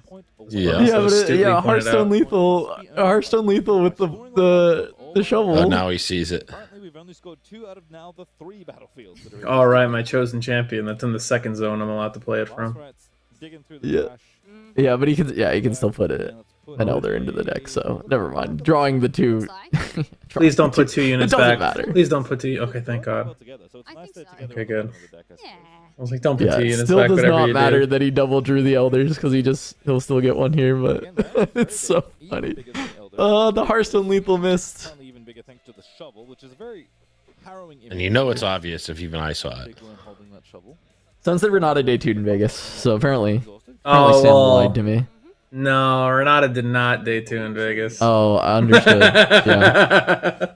I thought that was just a rumor though, but it probably substantiated. Okay, well, there's at least a rumor that Renata did not debut in Vegas due to not playing. Renata I'm a day professional 2, but businessman. They didn't day 1. That's the problem. No. This is a different drama. It's on the top of the deck. Look at that. It's another Baron. Ugh. Well, now each Baron gives each other Baron +2. I kind of like how he was so upset that he hit another Baron instead of like, you know, like the Elder Dragon that would have wiped his board. He was like, oh, come on. 6? I feel like that was the best case scenario. To break through. Yeah. I mean, granted, there is no good case scenario, but 12 plus 12 is 24. They each get. it would have been really funny if he took the gun. No. It's even more. So the base is 24. He's already played 2 punches. It's really hard to get over 2 Baron Nashers at this point. They do see each other, so now they're both like 14s or whatever, or one's a 16. Yeah. Other friendly units have 14s. Each friendly units. Rambo will get the die out and mark them. That's +4 as a last rights, you cheater. Yeah, there we go. Yeah, I mean, all he has is like Hidden Blade, and you just can't Hidden Blade into any of this. Ugh. Look, again, Maron. I love to see it. I love Maron. to see it happen, especially given that there was that moment of maybe not so much I doubt. came down No under. justice. I came down under to talk to you. You play the Aurora like that, you make your mother cry. You flip an Elder Dragon like that, I'll hit you in the head with a soldering iron. Wait, okay, someone said Renata debuted in Bologna as well. So, surely. Okay, the Bologna at some one, point if there's been a true, Renata, is yeah. probably real. Yeah. There's been a real. So Sam is just lying to me. There we go. Hold up. Is that a 100 count? Oh, it was Is dude's deck box just a 100 count cardboard box? Yes. Because It's not even BCW branded. It is straight. Bruh, it's just the old school. I love it. It's like, this is what I upgraded from the Ziploc bag and He's rubber like, band actually, for my this mono is black carbon deck. neutral. I'm trying to reduce my footprint. It was the shipping for a watch from Amazon, and then he just painted it white. Yeah. Certainly a very good spot here at this point. No, I think that's just been the deck box since upgraded from a Ziploc bag and rubber band from the mono black deck in 1997. Lots of tournament to play tomorrow, and both these players in prime position to make J2. In fact, Aurora is going to The Emma player seems like a very fun guy, and I think he had a lot of nerves on stream. I'm gonna be honest, with the number of like Oh yeah. flubs happening, it had to feel like I mean, slapping. Yeah. It must be an LA Bro, thing. this It must be an LA thing. I'm a New York guy, but it must be an LA thing. Oh yeah, of course. He wore the hat, not me. Here's a sloppy game for sure. say for the first time, and I think can see why the deck is feared and respected. As it should be, but again, I know there's all the contention. This is just evidence that sometimes. Can I give news from the ground? Yeah, news from the ground. Hit it. I think Your Wonder Boy has been taken down. I didn't see any Which one? Which Wonder Boy? Okay, Wonder Man has been taken down. Not every deck is on all the Alan. You do kind of have to pick which. The other ones are very much boys. He's more of a man. Yeah. I guess Priz is getting close to my age, but anyway. What did Alan lose to? He lost What to did a, Alan lose to? he lost to a Sivir, 2-1. So I'm assuming Aurora. Thank you very much for That is believable. losable. Yeah. I mean, yeah. It's. I don't think the matchup's that bad for Diana, but it's also like. I mean, it is Aurora, right? Like, that is certainly losable. And then, ironically, the match right next to him was the same thing in the Diana one. So yeah, very close match, 2-1 on both sides. So nothing crazy there. That sounds about right. I mean, 2-1 or 1-2 sounds about right for the matchup. So. You often lose game 1. His Madison won an Anti-Mirror. Everybody is shocked. So far today. It's actually the second one, so I was a little bit more prepared this time. Yep. The other set is the only one I dropped the game to. So. Ah, okay. Yeah, it should be a pretty easy matchup, but you never know because the deck can always fall on its own. So. That's it. And we do have a lot of Auroras here today. What made you decide to go with Misfortune instead of, say, Sivir or Poppy or even the hidden Fiora tech? Yeah, I actually sat next to the Fiora Aurora guy last round, so So there was a really interesting to see that, but I think Yeah, I'm It pretty sure. just means I've been lied to. No, I'm like 99. I'm 99% sure Randy's playing Fiora Aurora. I feel like. Are you lying to me? Fiora Aurora. I was told that Randy was playing Aurora for Fiora Aurora. Look, I was told on good authority that 0% of the Fioras in the room were on Aurora. Rounded down.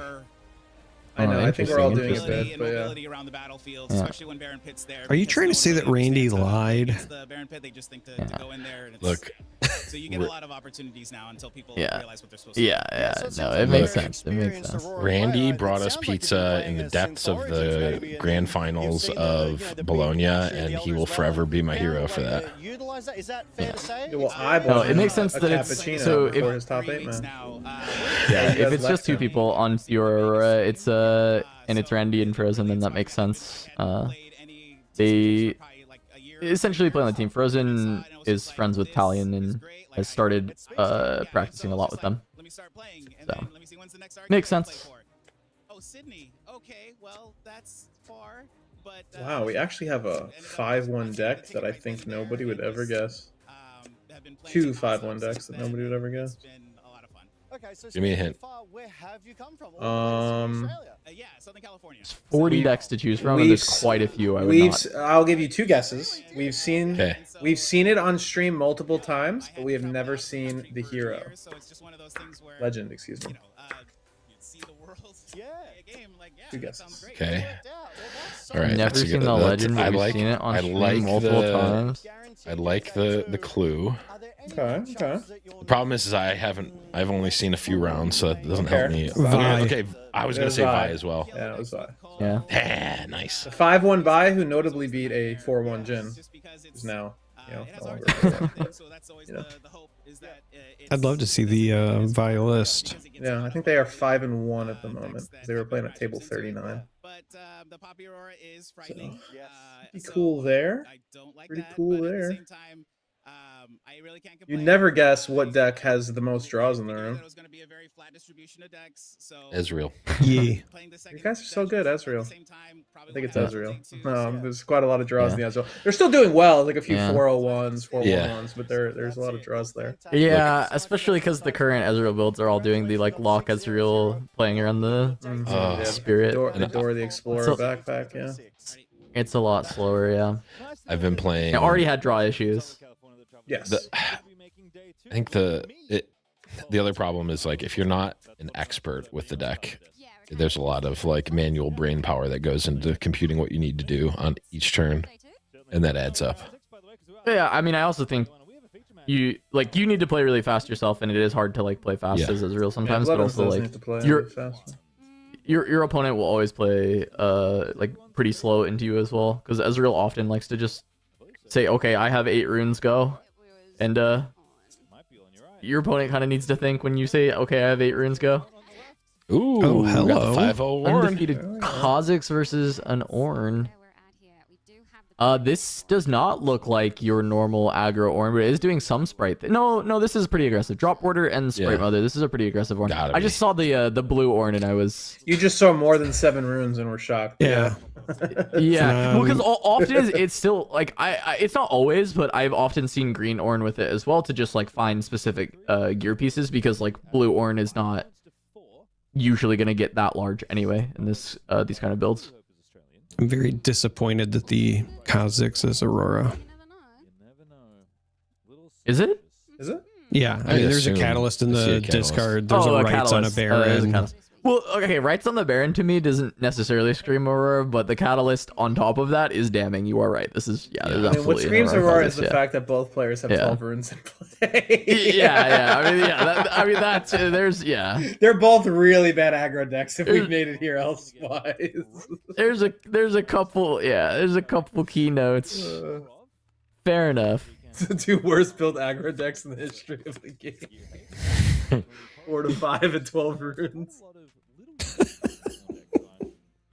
Getting the feeling that it's probably more of an aggressive on list, which I think has been kind of the default, maybe best on deck. Interesting. I do wonder. Pastry and knower aggro Ornn. I feel like aggro Ornn should be good into Aurora. in general, and I feel like it should be really good into an Aurora that doesn't have access to Boost Day. How this guy is not dead yet, I wonder. 'Cause what do you have to stop his orange purple in this case? Oh, I guess you still have Gust in this because I'm stupid. Like, you don't have any other I was color, wondering right? what made you say that the purple deck doesn't have Gust.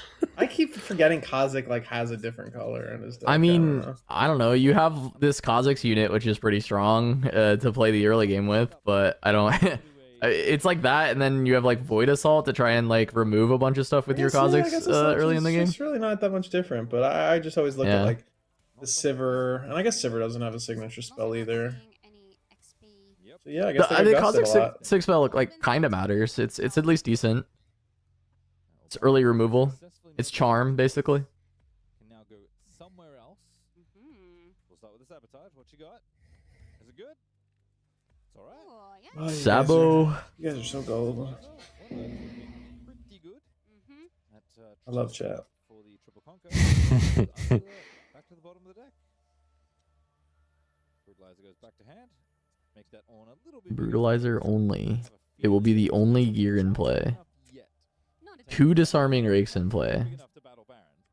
Do you think 2 Auroras have been no, it was 1 Aurora destroyed and then he just destroyed Shovel. Okay. Yeah. Baron's a big boy. What can I say?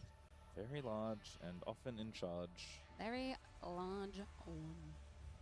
Alright, 5 points. It looks like it's double flurry of blades in hand and no Elder on board. But both that notably double flurry of blades does actually kill a lot of this board. I guess you don't really have to get to Baron, but you're just allowed to move there from anywhere. So Oh, but you have to hold on this turn because 3 battlefields to go from 5 to 8. Man, I love Baron. To the Baron, if Baron wasn't big enough, it's now 1 bigger for a nice unlucky 13 might.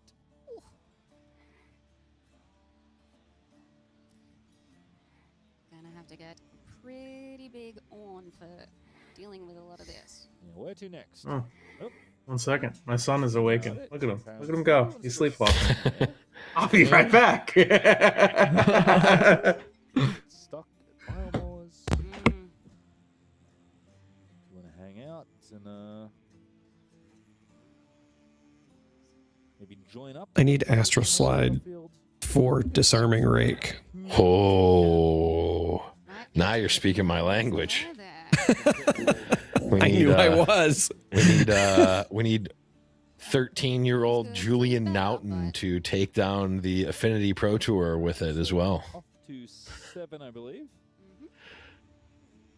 So funny that All too much because in my mind that guy is 13, but that was 20 years ago, and I'm pretty sure he's older than I am because I read that story when I was like 12. So a little something, but not a lot of something. he's both perpetually older and younger than me in my mind. Actually, mentioning, like, I know people probably are going to think of Viridian Shaman from that era, obviously, but I've realized from now on, Disarming Rake to me is actually just Uktabi Orangutan. Yes.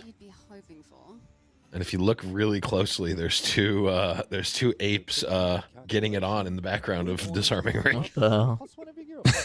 Yes, and I was like, what in the world are you talking What the about? fuck is happening? But nothing we've said is Our actually magic incorrect. references are older than Cass. I do feel like this guy's about to get juiced by Double Blade Flurry because I actually don't know that you can play around 2x Blade Flurry here. I mean, but I does guess it even matter? Like, are you doing anything against this Baron anyway? I guess he has with- Brutalizer as the last thing. I think he can get his might high enough to conquer over, I mean, at least over one of these things, right? Which is all he has to do to not lose the game is conquer over one thing. But the Double Blade Flurry might just be able to break that. It would have been fine if you equipped not Ornn. Right? Yeah, You it's also possible that Ornn- just the Ornn is fine though, because Ornn becomes 8. He becomes 8. So if you send Ornn with another unit so Kha'Zix doesn't trigger, you can just push over the Kha'Zix. And then you don't have to worry about... So I can see the Khan Moon. The problem So that's what I was trying to figure with out. So it's 6 total. taking out the Baron pit is that you've got free ganking into it. Yeah, of course. So if you're trying to push over Baron, I think some amount of the twos have to come with, and that's where the Blade Flurry just gets the Well, Ornn would be 5, 9. Yeah, he's 8 with it equipped to him. But if you equipped a Disarming Rake instead, you would have been 5 plus 4 is 9 plus 5 is 14. So it would have actually been enough. Now you just lose to the double Blade Flurry. Yeah. Okay. Well, I mean, it's a weird thing to play around, but also you could have. Yeah, exactly. Into MF, you play around this because you're playing around bullet time as well, right? But well, you still can't because they can just pay all of their runes, right? Or they can pay more. Well, yeah, I mean, you're playing around at least some amount of range of bullet time type things, right? You want to like commit less, whatever. Like you're not beating bullet time here, to be clear, but no. Like you're probably just never playing around his exact 2 cards being double Flurry of Blades. Yeah. We don't know about, but not a lot left in the tank. Like that's a tough range to put your opponent on right now. However, like it could have been done, and I think that like when we see master players like that type of thing gets considered. Oh, there's 2. That's even worse. No. Now with the 2s get Yep, taken out 2 before Flurry it Blades. matters. It's just it. That's just Ornn left against the 13 power Baron. Ornn is going to lose Yep. that fight many days of the week. I don't think you can get through. Flurry just says battlefields, right? Yeah, it just kills the other chance holder for fun. Yeah. In fairness, Baron does take the damage as well, but I don't think that's going to be relevant. Well, not so much. Very, very unfortunate there for St. Oz. 2 damage marked on the Baron. 2 damage marked on the Kha'Zix as well, for what it's worth. Oh yeah, Baron also just gets 2 damage. Well, I guess you can, if the score totals are correct, and Kha'Zix is only at 6 points, you can at least not lose next turn. True. And then threaten to win. Because you should be able to beat the Kha'Zix in combat. Because Ornn's about to lose this combat and at least give up the Brutalizer. So that one happens. Now Drop Border and Lonely Porroh should be able to team up and beat the Kha'Zix. You would think. Kha'Zix does get bigger. Yeah, Pastry's right. The game still isn't done because you can kill Kha'Zix, Right. but it's definitely not a winning position with Baron just like running in there and eating. Yeah, like we could have taken out the Kha'Zix first, and then like it's how are you actually winning the game? But yeah, now we're actually that would have been interesting. You take out the Kha'Zix and then you try and you actually just played a hold to 8, right? Because you hold on Ornn's Forge and you hold on Baron's Pit, and so you scored to 7. Yeah, I don't know what happened there, but I think a mistake was made. Yeah, I mean, Pastry called out maybe the point totals weren't fully updated, and maybe Kha'Zix was at 7. Because then, like, of course, the game is over there, and that's why the fist bump comes through. Even if it was 6, right? You hold 2. Oh, maybe. Well, it should have been able to beat up the Kha'Zix, right? It looked like he attacked. I don't know. It doesn't matter, I guess.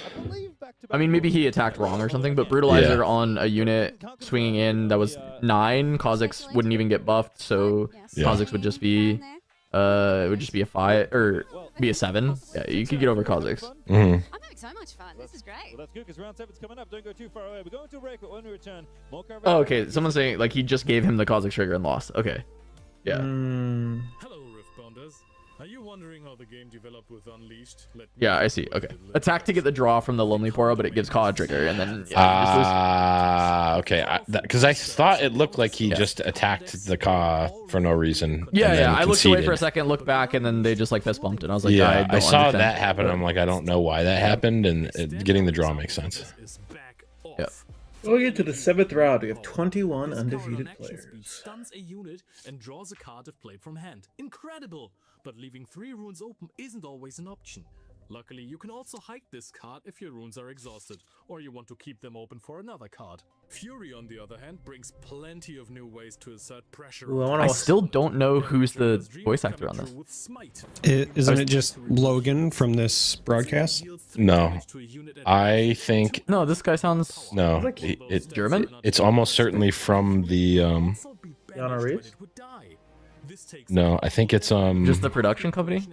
could be, but it is. If I had to guess, it is. I can't remember their name from Bologna. Oh, Leo. Yeah.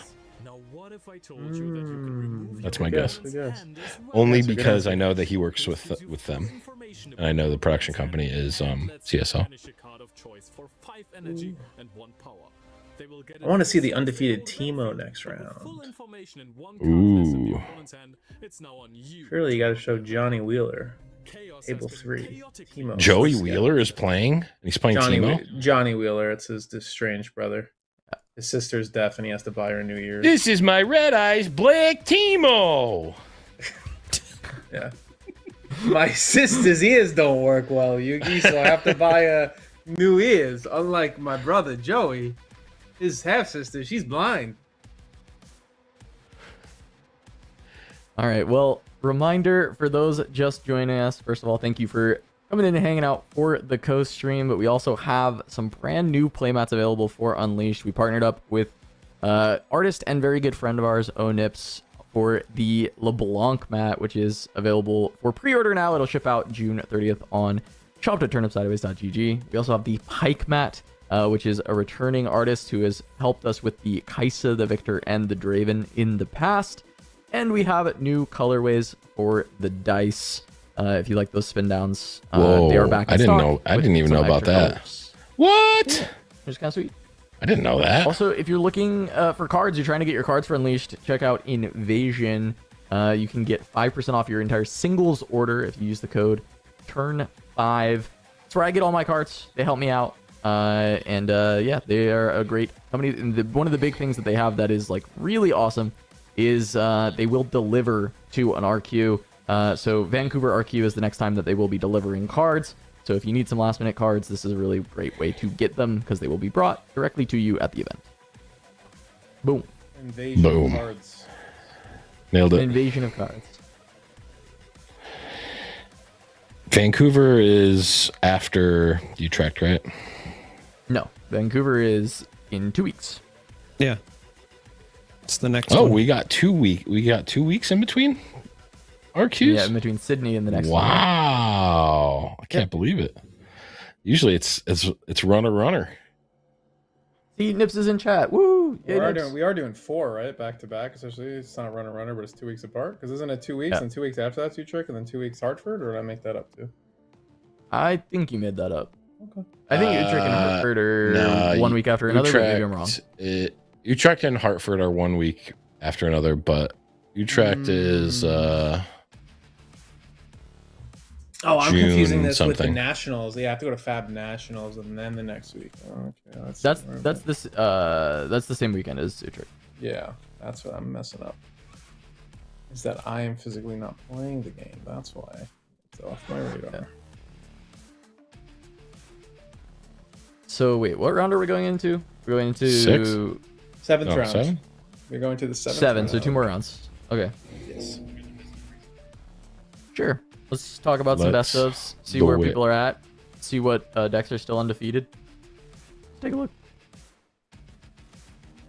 Ari, no undefeated Aris. Priz, undefeated today. He had a really rough pre-RQ. I mean, he went X2. He said it was a tough day. Felt like he misplayed. I feel like every time I hear that from Priz, the next day he just like obliterates everyone in his path. So 6-0 makes a lot of sense. Good player, of course.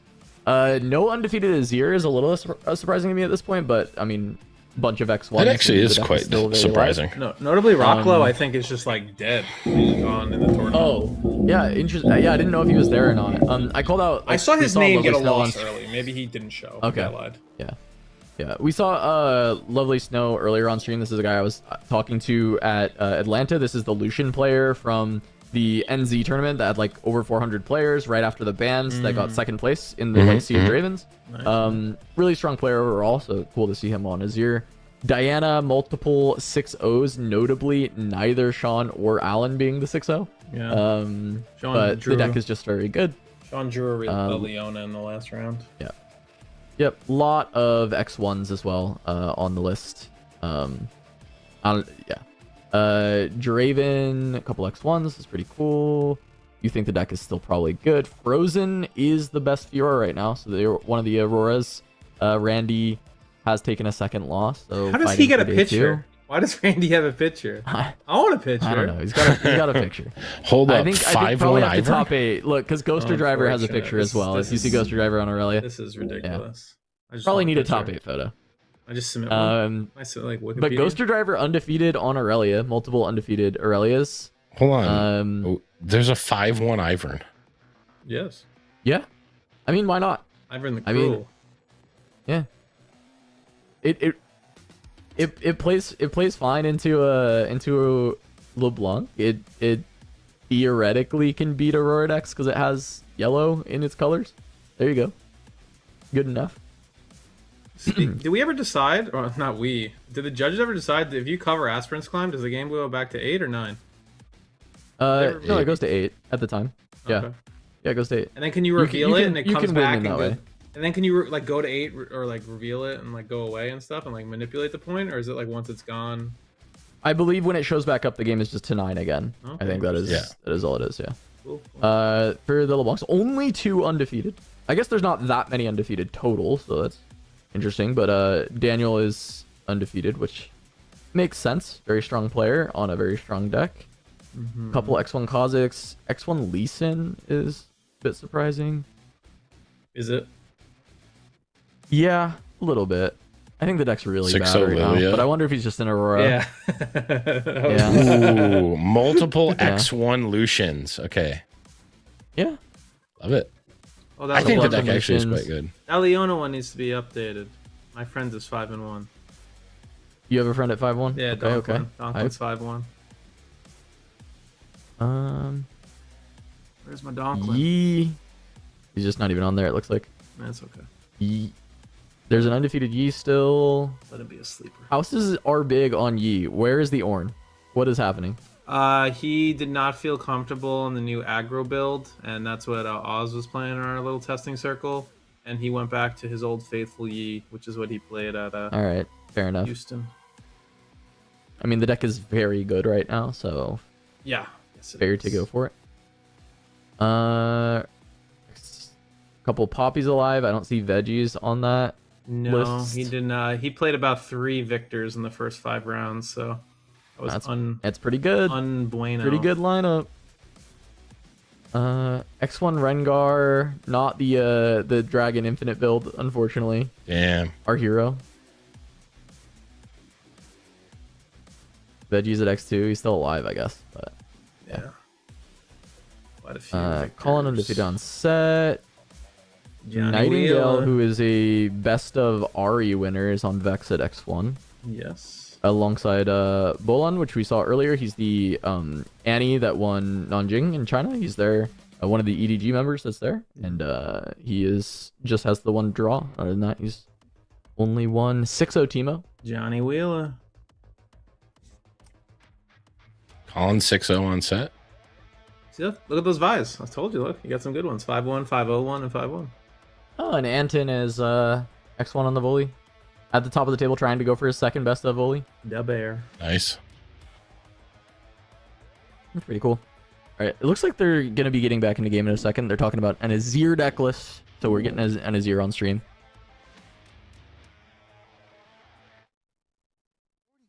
Pretty normal Azir list, but the Vi, of course, being included. Yes, brother. Love Vi the is Vi. so good.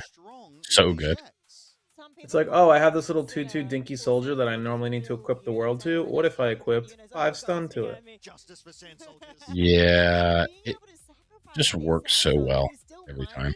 It just feels like a kind of like a no-brainer. It's just such a good use of that sacrifice. Excited to see how this Azir does use it, but of course, we also want to see what this Calm and... Mind. Was it Mind? It was Calm and Mind deck will be. Yeah, that's it. Calm Mind deck. So what? Azir going up against? I think this is XPE or something. Is that not? Or a Lucian? No, they said Calm Mind. Yeah, but they said Calm Mind, so it must be like Lilia or something. There is an X or Lilia. Oh wow. Yeah, Lilia. Yeah. Oh, that was I saw the wrong one. That was a Seed of Power. I thought it was the. Okay, so it's a Mask of Foresight build. I don't know. I like the mask builds a lot, but a lot of people were saying it's like too slow, which is crazy. Yeah. but too slow like, for what, right? Like too slow for. Yeah, I don't know. Like, wait, yeah, what? I think you can be a little slow when you got the 3 unchecked powers, though, right? Yeah. Right. Yeah. Yeah. Funny that unchecked power is actually an aggro card. You know, we all thought this was a control card. It's not. It's an aggro card. Wow, what a man of culture. New York hat, Sabrina Carpenter shirt. This guy's totally from Oklahoma. This is the fit by Euro.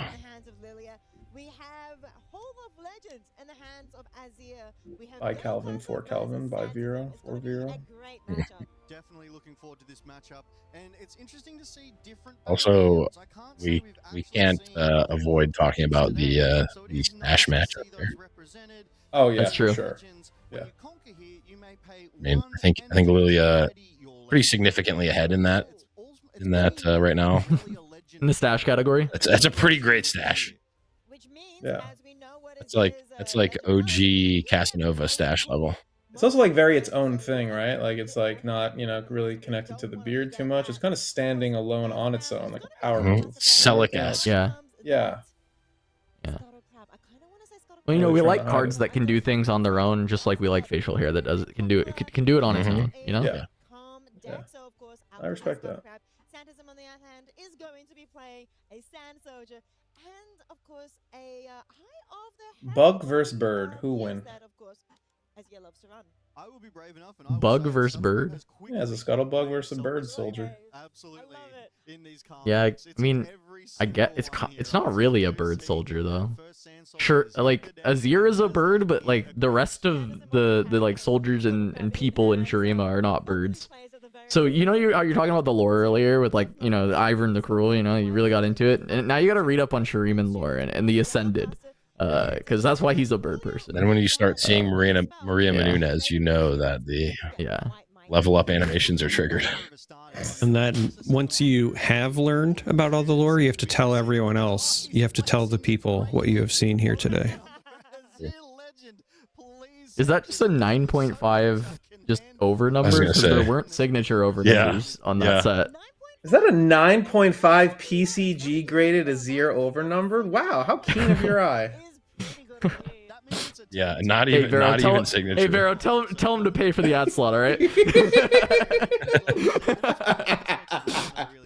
Hey, you have my info, Vero. You have my info, but also like you called it out, not me. All I can say is that's definitely not Beckett or PSA. All I can say is that's off-center. Also, like at that point, why not get your base rarity deck as like chosen champion Azir graded as well? Like you might as well. Are just supposed to inspire joy. They're not financial vehicles for you Blevins. I know, but why is the like not that? Why is the like $40 card graded? It's a long run. I don't know. Because it sparked joy, Blevins, alright? He graded it when Spear Forge is 230 a box. Leave him alone. As we see the BF sword come out. Yeah, it comes back. His hand has been, of course, revealed to Yellowcaster through that Scuttle Crab. That would actually be really funny if that's an 8.5 and it's just a blur. Like it actually went down in value by grading it. I think he's just showing up that he has been an Azir player. This is not a Fairweather fan, Yeah. Nobody is grading their Azir if they haven't been playing this deck the whole time and is a big fan. Interesting that we didn't equip or do anything. We just wanted our not bird soldier to die to the student. I guess the one would have died anyway. So this is kind of the same. It's trying to get away from Sans. It's like, no, you're conquering me, not today. Bugs, bird, eyeball, and one more token. This deck's gotten so much better too. This is so unfair. I think this is one of the best decks in the format. Like, I think Azir is really, really gross. I think Azir is really good when his tokens are tokens, but then there's certain decks where they're not tokens, and then Bird less good. Also, the tool, I did say I was surprised there were no XO Azir, so the tool was missing this guy, it seems. So, as Sam said in chat, experimental. So it's missing some stuff. You know, it's always good when it's missing, and then we get a happy surprise. So. Yeah. Happy surprise that the deck that I do think is one of the best and probably always under one of my favorites to win. Yeah. I mean, the Lilia player is definitely going for best of Stash and best of Lilia. So yeah. Lilia is just on the Dodge Vex game plan. Oh yeah. Well, it is the second most repped unit in the entire field. Yeah, that's an interesting one. How you get around all that. I mean, you still have the deck is running multiple power main deck, so you can do something against it. Bashful Bloom Legend will do 4 and exhaust, and that 4 cost reduced per sprite on the base. Yeah, I feel like I'm the only person that thinks this, so I guess this would be a hot take, but Purple Vex is just not that good, right? Like, it's just an okay unit. Yeah, you're crazy. Yeah, I don't know about you're that crazy. No. Yeah, you're crazy. It has the stat line of like every unit that's ever been the best, and then they put deflect on it and more text. Like, it's pretty good. Yeah, but people are like, we need to ban this card, or that it's the red ISA of this. I don't know, I'm like, are people saying they should ban it? Has that been in the discourse? I've seen too much other discourse on Reddit. It's I don't know if you count that as the discourse, but I don't go there. The reason people don't like the card is because it is a solution, or like a solution in search of a problem, essentially. Like right now, there's never really been that crazy of an aggro deck that you needed something like Vex, but now it's here first, and Aurelia just happened to, or it's Lilia happened to come at the same time. So now it's just like, oh well, what the hell? This is so unfair, right? But like, imagine a world where decks like this existed and there was no Vex. You'd be begging for this card. So it's just, I think that's why people just have a very rubber band reaction to it. The crazy thing, I think people had been begging for a card like that for a while, getting like murdered by like Watchers and Dariuses and like all this kind of stuff. I Like, guess, yeah. people had wanted something to counteract, like just accelerate being spammed to the board since Origins. Yeah, and but like I think you like get it, 7-8 and mana now, accelerates like a little different than like just being aggro swarmed, because like of course, this I mean, Lilia I deck agree. is very oppressive for certain games. Like there's just nothing you can do. It's just way too quick, consistent, and just walks over you and defends for like ridiculous amounts. And you have X to stop that. Is it a little too strong? I don't know, maybe, but I think the alternative of dying in 4 turns to just hero power every turn and making a bunch of sprites probably be less fun. To the battlefield Hall of Legends, and will take that conquer. Out comes the gold, and now we get to see what you sow from us. Triple defy, and of course that unchecked power. Is that the one? If you play the Scuttle Crabs in Azir, do you play the Shepherd's Hook? I feel like you could, but also, do you need a 2-drop? And when you have like No, what, not 9 really. 1-drops now, or whatever it is, 10, something like that. Yeah, I mean now that you have Soul Sword. Yeah. All in the hand. Really? Now In you're what? just rage In what? baiting. I think he's ready. Yeah, he's like in what? Yeah, in what? Now I'll give you in what specifically. Okay. I do think it is a trap in some decks. Like you can't just be jamming 3. Yeah, but to just say I'm not a believer, period. Okay. Like he didn't qualify. Yeah, like, it. clearly He's like, we I'm see not, the I'm card. not a Yeah, believer. I left it open for interpretation. Like what we I see the card on the stream. It clearly exists. But what I say with both, yeah, no, I don't think that the card was actually printed. Is what I'm trying to say. Crab's not real. Can't hurt me. Yeah, they're like birds. They're just made by the government. No, in the same way that I think of Purple Vex, I think that the card is overrated. Is essentially what it. Levin, it's not overrated. Green units suck. We just wanted to draw a card. That's just all we wanted Yeah. to do. I just want spells. I just want to play a 2-drop that gets you a point, and I'm not 3 cards behind as my blue-purple opponent has 14 cards in hand. It gets you a point, it draws a card, and it also tells me what I need to save my counter spells for. Like, what else do you want in green? It also lets me start getting complaint equity on like turn 2. So then when I lose to the card I couldn't beat on turn 5, I'm like, oh, I knew I couldn't beat this the whole time anyway. This game was fake. Got a lot of value. Melting with how much defying could possibly occur here, but obviously, all I'm hearing is that I'm think about the fact that you can't weapon master the hook or the shepherd's hook in this. Yeah, that's also true because you don't have an just alternate reduces that just makes it bad. Like you just don't, you can't play it in Azir. Yeah, it's unplayable. How can he move in? Just an update, Yellowcaster is the Azir, Santism is the Lilia, so we've updated that. Just came back, are these two the same guy? Yeah, but everything else is Maybe he's talking about me and Blevins. Maybe he's talking about the people playing. Because they clearly can't be mistaking these two people. There is a very clear stash density difference between the two. Also, one's wearing a hat. Yeah, and the one that's wearing a obvious hat could is this be? doing so to try to cover up the fact that his stash is inferior. Yeah, and we are talking about He's Blevins and Vero here. Yeah. One is wearing a hat. Yeah, who are you Yeah, talking one is about? wearing a hat, and I am wearing not a hat. But I am not getting stash mobbed. I think that's what the kids call it. Yeah. Stash mob. No. Well, he's attacking. Is that what your kid said when he woke up and walked over? He was Yeah, like, bro. "This guy's-" He was saying some shit. He's like, "Oh my god, this fucking Scuttlebug sucks." I was like, "You gotta go to Fucking bed." Aurora, man. The guy I was could have like, won. "You gotta go to he had bed." MF. He had MF and. Fucking he picked up his deck and he just shuffled it. The joke He is just nothing. started shuffling. It's the one thing Riftbound doesn't let you do: shuffle your deck. Yeah, so we go All right. Now it's time for unchecked.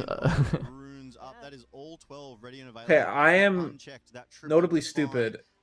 Is this Vi and the soldier on this Dust Rose? They're on it. Yeah. Okay, They're I'm there. just trying to. They're there, yeah. Is this a middle ground, battleground? I'm just trying to figure No, out. this feels like it is very likely an unchecked turn. Okay, just making sure these are on the battlefield. He doesn't have a board state to slow himself down. Kind of just there. Clear yellow caster before the Arise comes out, but it still doesn't Living. put the gear. Yeah, and I mean, unchecked power is quite a costly spell, which means Defy can't. Taking this long to uncheck power is so It big. does get around those defies. Oh, we're not unchecked power. What do we What got? else is he doing first? Is he making the sprite first? But Doesn't work. that does not work. You notably doing a do different need to play it after, so I guess he's just not doing it. Oh, we're just not unchecking. We should check ourselves because we are wrong. Yeah. Maybe he's just gonna send. I mean, he 9. does get to just make 4 sprites, so. Yeah, I guess that's good. I mean, he must just have the might, right? So he sends 6 here, kills this. And then he needs 7 on the other side. He only has 6. Discipline. Oh, wait, that's my sick. god! That's He so sick. untaps his hero Oh. and has the Wait, weird that's math, bro. that's actually awesome. That's really sick. I didn't see this. I can't. I didn't see count. this line. That's awesome. Did his stash grow in that one play? Just gets thicker with every God, big brain stash play? mod. Yeah. Oh, that's really sick. Yeah. Wow. He's so lucky that his opponent played that battlefield. So all you need to do is exhaust Bashful Bloom to play that readied 3 Might Sprite. But enough about sprites. We have a Soul Sword hitting the base. Yeah, and then he still has a.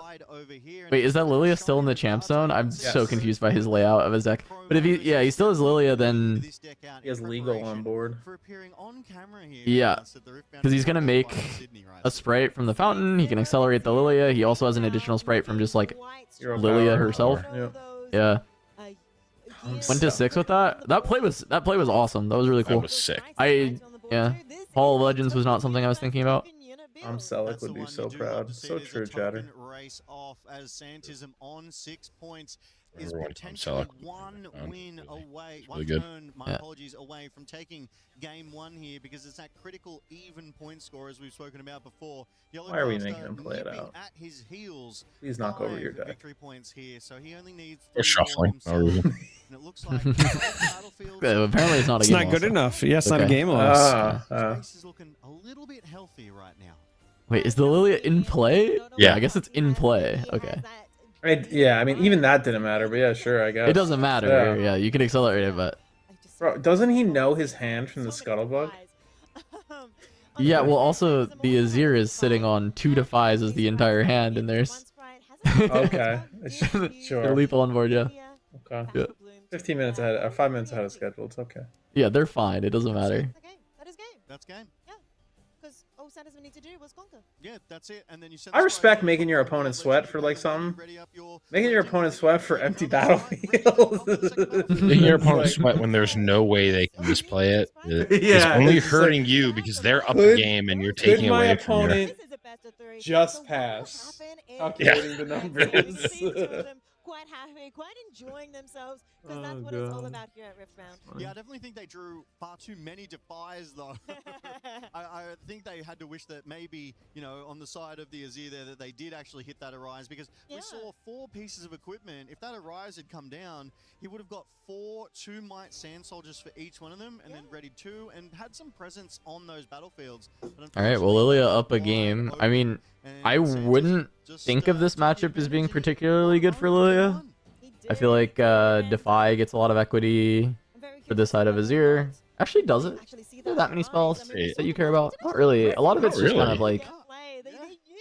Because it's actually Sprite Fountain, which is a gear that is generating more of the stuff, and then it's a 5 cost. As the kids say, I think you're glazing this Azir right now. I think Lilia has its number. You're only defying or defies. So like you're picking your stuff by, and then you're I feel like stopping Azir can still probably Stupefy. hold against this deck reasonably well. He was tapped out a lot in this game. And but there's was going also over. Watchers. There's yeah, I was gonna say I actually think I think the 3 main deck unchecked makes it a little more complicated for the Azir. Yeah. And Oh, 3 maybe, I mean, main maybe deck Lilia's good in this Watcher. matchup. Maybe Lilia is solid in this matchup. If you are on that Azir. Yeah, so seeing Hell whether yeah. or not this Azir has an answer to this Lilia deck. Honestly, I think this might just be a really close to an even split, and it's going to be a bit of draw and also just early tempo. On Yellow Caster to try and turn this game around.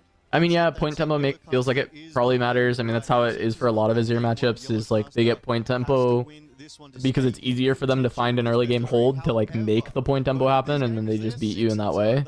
But for Arise, there's actually the Little Thing Lullaby, so there's actually answers to Arise These in guys are so cute. this They're deck. like high-fiving and stuff. Yeah. Everybody's laughing. Yeah. Yeah, like the Lilia has answers to Arise, and then also because it's like specifically on the mask version, you kind of have this same situation where on the Azir side, it's like make tokens, equip things, go in, and then Lily is like, okay, well, I make sprites and they're big, and then I go in and it's rinse repeat. That's why I think it's really just going to be about tempo a lot of the time. Get that mental edge over the competition, because imagine you're a 7-0-1 and you look at 8-0-0 and you're like, oh, I think this guy's a dungeon master with his critical role shirt. And then it comes down I think to he's just legends, a but sometimes it's all about player. that pilot diff. Maybe just plays. Maybe he's a fan. I think he's a LARPer, That guy looks like he as could. the That guy kids looks say. like he could run a game. Oh, he looks like a guy who could run a game. He's for sure. LARPing being a Dungeons and Dragons fan. That's so next level, actually. I like that. We do love a good seat of power here. Levins, you seem like a dungeon master type of guy. What sets a dungeon master away from just a regular player? Really good battlefields. We I'm love to not see dungeon the master type variety of that player. has been brought. No, he's 100% not a DM. No, No. Blevins is absolutely... Blevins is the person who plays the character that's halfway useful, but just overcommits to whatever their comedic bit is, and so you're okay with him being at your table. He's right there. Okay, that was a little hard. That was 100% correct. No, it's not Last even meant as an character I insult. played Like it's was a wizard that was just Richard Kind. There's no, it wasn't like a magical version. It was just actually Richard Kind. It's like, I just don't really want to be here right now. I'm gonna go grab a bite to eat. You guys go in the dungeon. It's okay. There's no actual gameplay value added by him. He wasn't casting spells. He was just there. Yeah, Orn's Forge, obviously. Oh, you learn something new every day. Charm back off. is playable to remove this, and it feels like that might be what is happening. Oh, there's a discipline. That's better. Kill the 1/1, yes? No? Maybe so? Getting the Sand Soldiers there, getting the Recruit there, that Eye of the Herald. They really want to build that one up and fast, Ricey. Okay. Sounds good. That's Rift Herald. Right. Okay, but Sprite Burst is pretty good here. Just go to 2, kill this. I don't think he has it. Yeah, doesn't have it. Whatever. Onboard Sprite call. That's fine. Tries to use that legend, of course, Bashful Bloom to produce that Sprite, goes in and does win that fight against that Recruit. It's kind of cool that Lily is just like my legend ability is Hammer of Bogarden. Right? I was gonna say she feels like Treetop Village to me. She feels like an Anathos for 4. It's crazy to say this when we have an analog in the game that is the exact effect of this. Which is like in Rubik, you just play Sprite Skull, but you're playing Sprite Skull for 4. Like this card just exists in this game. I don't even see the correlation. We needed to make 3 different generations of reference to what this was in Magic. Well, one of them was not a Magic reference. One of them was not Magic. Yeah, one of them is Blood. I don't believe that reference is correct from anymore. An era that Blevins was actively playing. Wait, what card did you say? It was just Anathos for 4. Oh, Anathos. Okay. Yeah. When you said Anathos, I thought it was like a menthol. Oh, okay. I thought it was like that's one of the arrows. That was one I was actually. That is Anapolos, the blue white one or something. Yeah. You just pay 5 for this Sprite.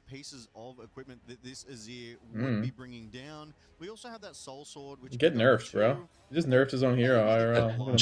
The judge says he paid 5 for that, and he just looks over and says, "I can tap my rune if I want." Yeah. Coward. No, I didn't. I have one floating. Yeah. I didn't want this rune anyway. Like, we have fun here. We have fun. I mean, we all assume there's going to be a lot of Auroras, so I think every deck has come prepared with at least something to deal with gears in their side. Alright, Scuttle Crab gets to deliver a Vi. It's going forward, trying to conquer. It is going into conquer. I'm Blevins, I hate bugs. How sick that was. That means It's a Vi delivery system. Look, draws a card, sees their hand, generates an XP. Look, I did very not important part of the understand- card. I did not understand the extent of your game, Scuttle Crab. This is the reverse Men in Black. It's actually a bug, or a person wearing a bug suit instead of a bug wearing a person suit. Sure.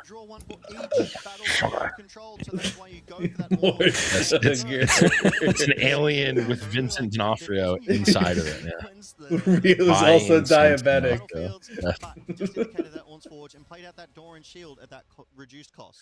Yeah, still asking for sugar with Man, water. could you imagine if instead of Vincent D'Onofrio, they got it to be like Wilford Brimley asking for the sugar?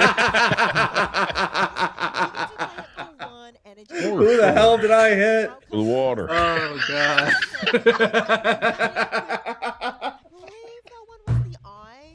The old deep cut references. Oh, everybody get tested.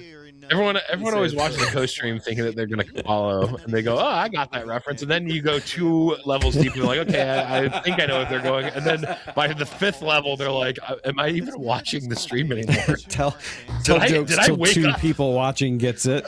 Did I even wake up today, or am I still asleep? I gotta test my blood sugar after that one. Holy.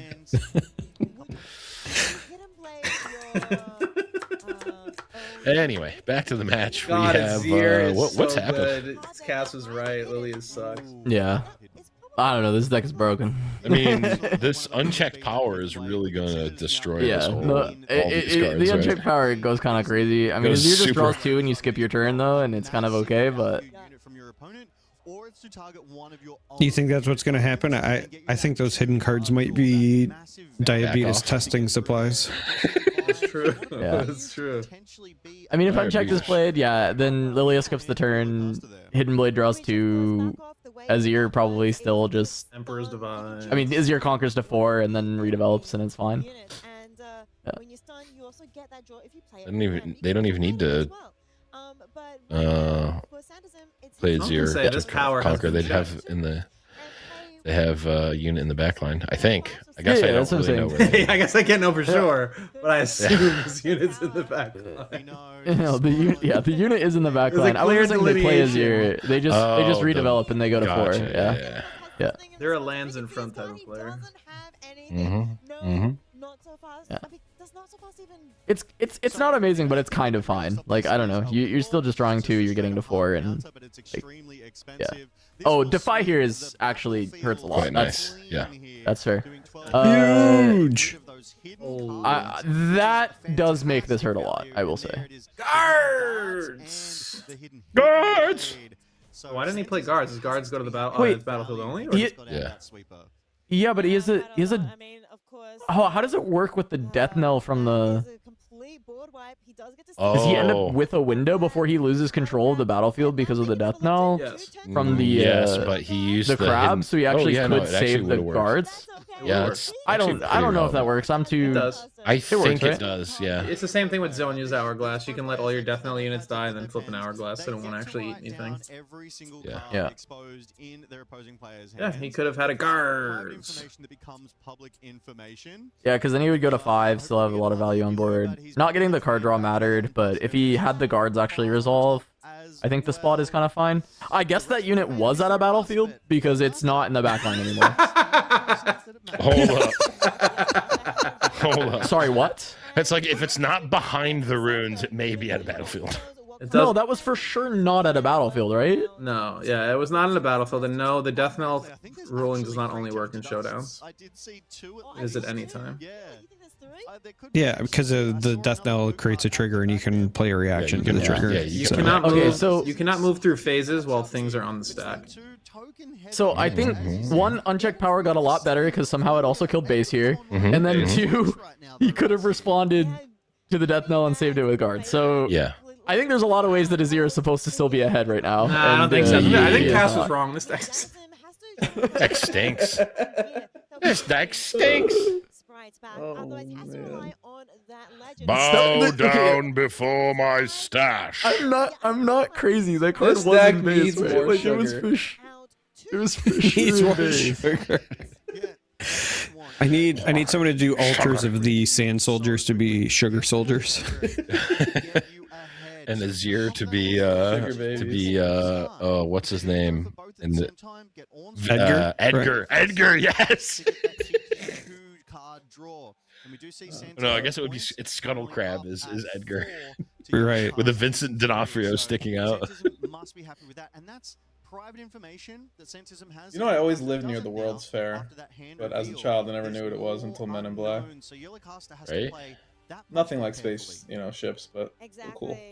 Has to be careful here. Could be. Doesn't know what that single card that Sanderson drew is, but we. Where did this soldier in base come? Nobody knows. Oh, my friend. And of course, Azir Where we're going, we don't need roads or points. But that is Azir Sovereign. Azir Sovereign is that champion unit. Does Or cards. Or guards. Yeah. And recently, people were teching the Azir Sovereign into the LeBlanc decks, but they changed up how those sort of token copies work. So Ew. No, Logan, don't do me like that. He's explaining the reflections in the block with the Azir Sovereign not working anymore. Oh no. Don't do I me was like actually that. kind of excited to play that deck because I'm like, oh, this is actually the one that like takes Yeah. advantage of the cool thing with the blue LeBlanc, and then just going to be equipping that Dawn's shield and going in against this. you can still play that deck, but Yeah, I mean the smoke and mirrors way stuff is still very fun, but yeah, I'll just draw cards. That's fine. Yeah, just wait till the new patch and then it'll be fine. We can play that deck. True. yeah, next set you can Literally play. It's true. actually such a bummer that you have to wait the whole set and then it does work, but who knows if it? I don't know. It's crazy. Give it a unit +1 this turn, then an additional +1. I hate digital card if games it like is that. the only unit you control there, and that's Pride is the only one. Shut up.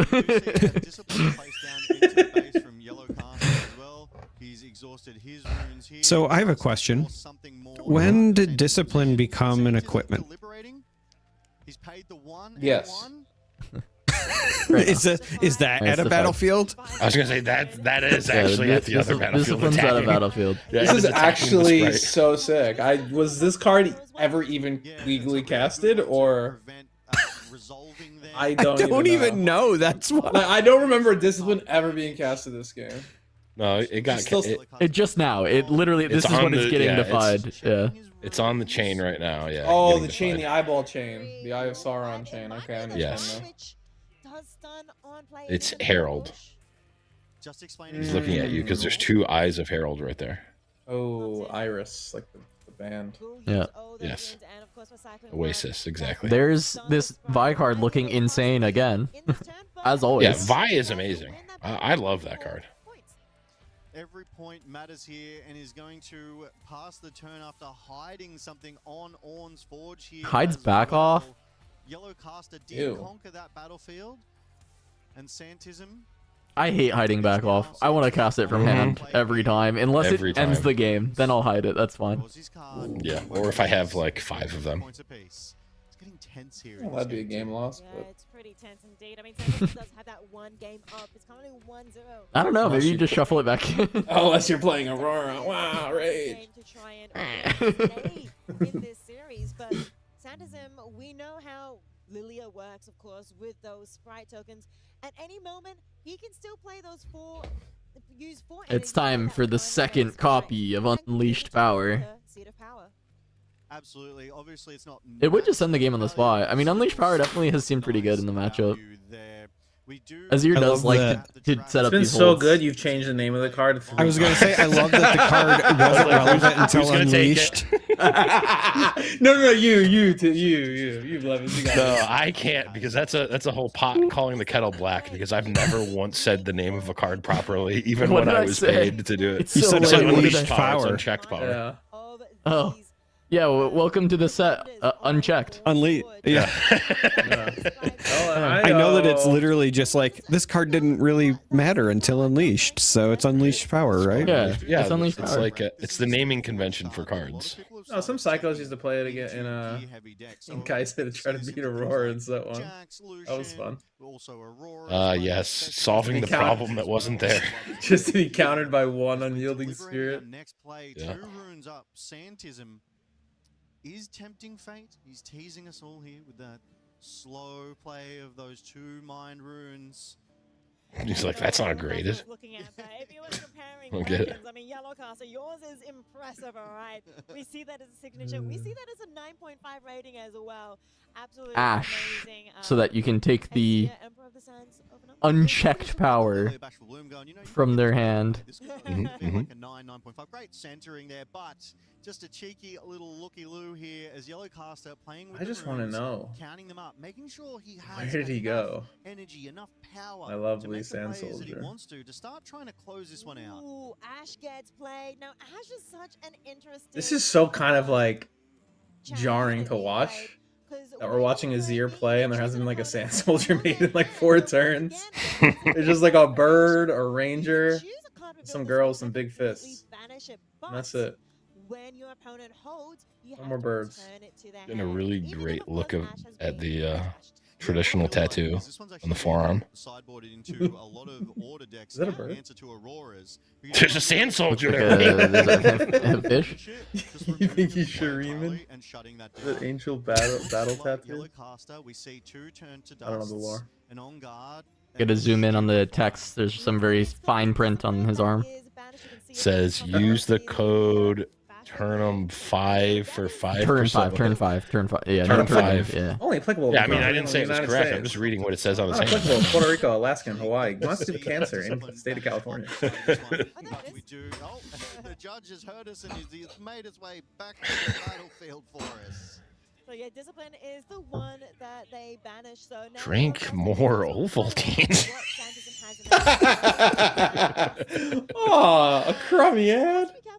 It's wild because that movie does not exist in the UK. I'm like making references to A Christmas Story at Christmas time, and people are like, "What are you talking about?" People are I'm like, like, why would we know "Fragile, about- it must be yeah. Italian." I'd be like, why Like- would we know about your family Fragile. Christmas? That makes no sense. Well, as someone who grew up in the Midwest in the 1960s or 50s, that was. As someone whose dad had a foot fetish before it was mainstream. What the hell? You've never seen a Christmas Story, Cass? No, I have. I know exactly what you're talking about. I was gonna say, Okay, there's good. no shot that you have grown up in America and not seen that movie. Isn't it a Canadian movie? No, it's filmed in Ohio. I thought it was a Canadian Cleveland, movie.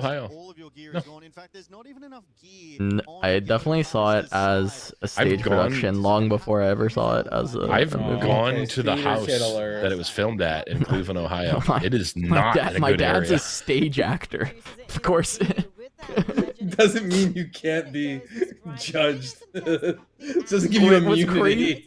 What's crazy is I was never a theater kid. I was just forced to go to the theater. I just ironically learned theater to make fun of all the other losers who knew theater. No, it's just, I to be honest, I wish I was more of a theater kid. I actually think I would have enjoyed it, but I did not. Writing notes as well. Remember, Yeah, I don't what blame did you. he see from with the Ash in After seeing a Christmas Story.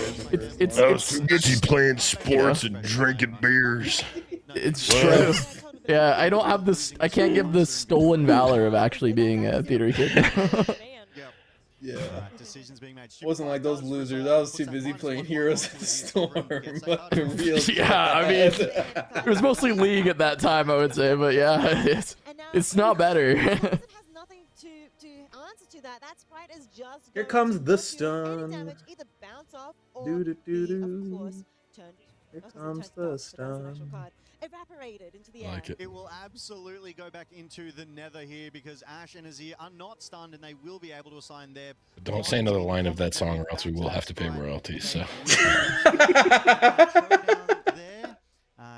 What if I do the Kids Bop version? I think they got like a previous thing. However, we do see the disarming rake. It's moved in. No, that's a Canadian thing. Okay, wait, time out. I'm sorry. I have to stop the whole stream for this one. My wife tried convincing me the other day. No way. Yes.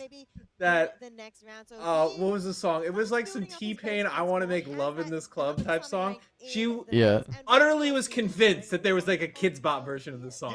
And I wish I could. I wouldn't have been that read you the surprised, but yeah. No, it was wouldn't be like a surprised crazy. either. Oh my god, what song was it? It was just so Okay. like overtly sexual. And she's like, there was a I Kids Bop thought you were version going to of the song. say that your wife was on Kids Bop. No, I wish.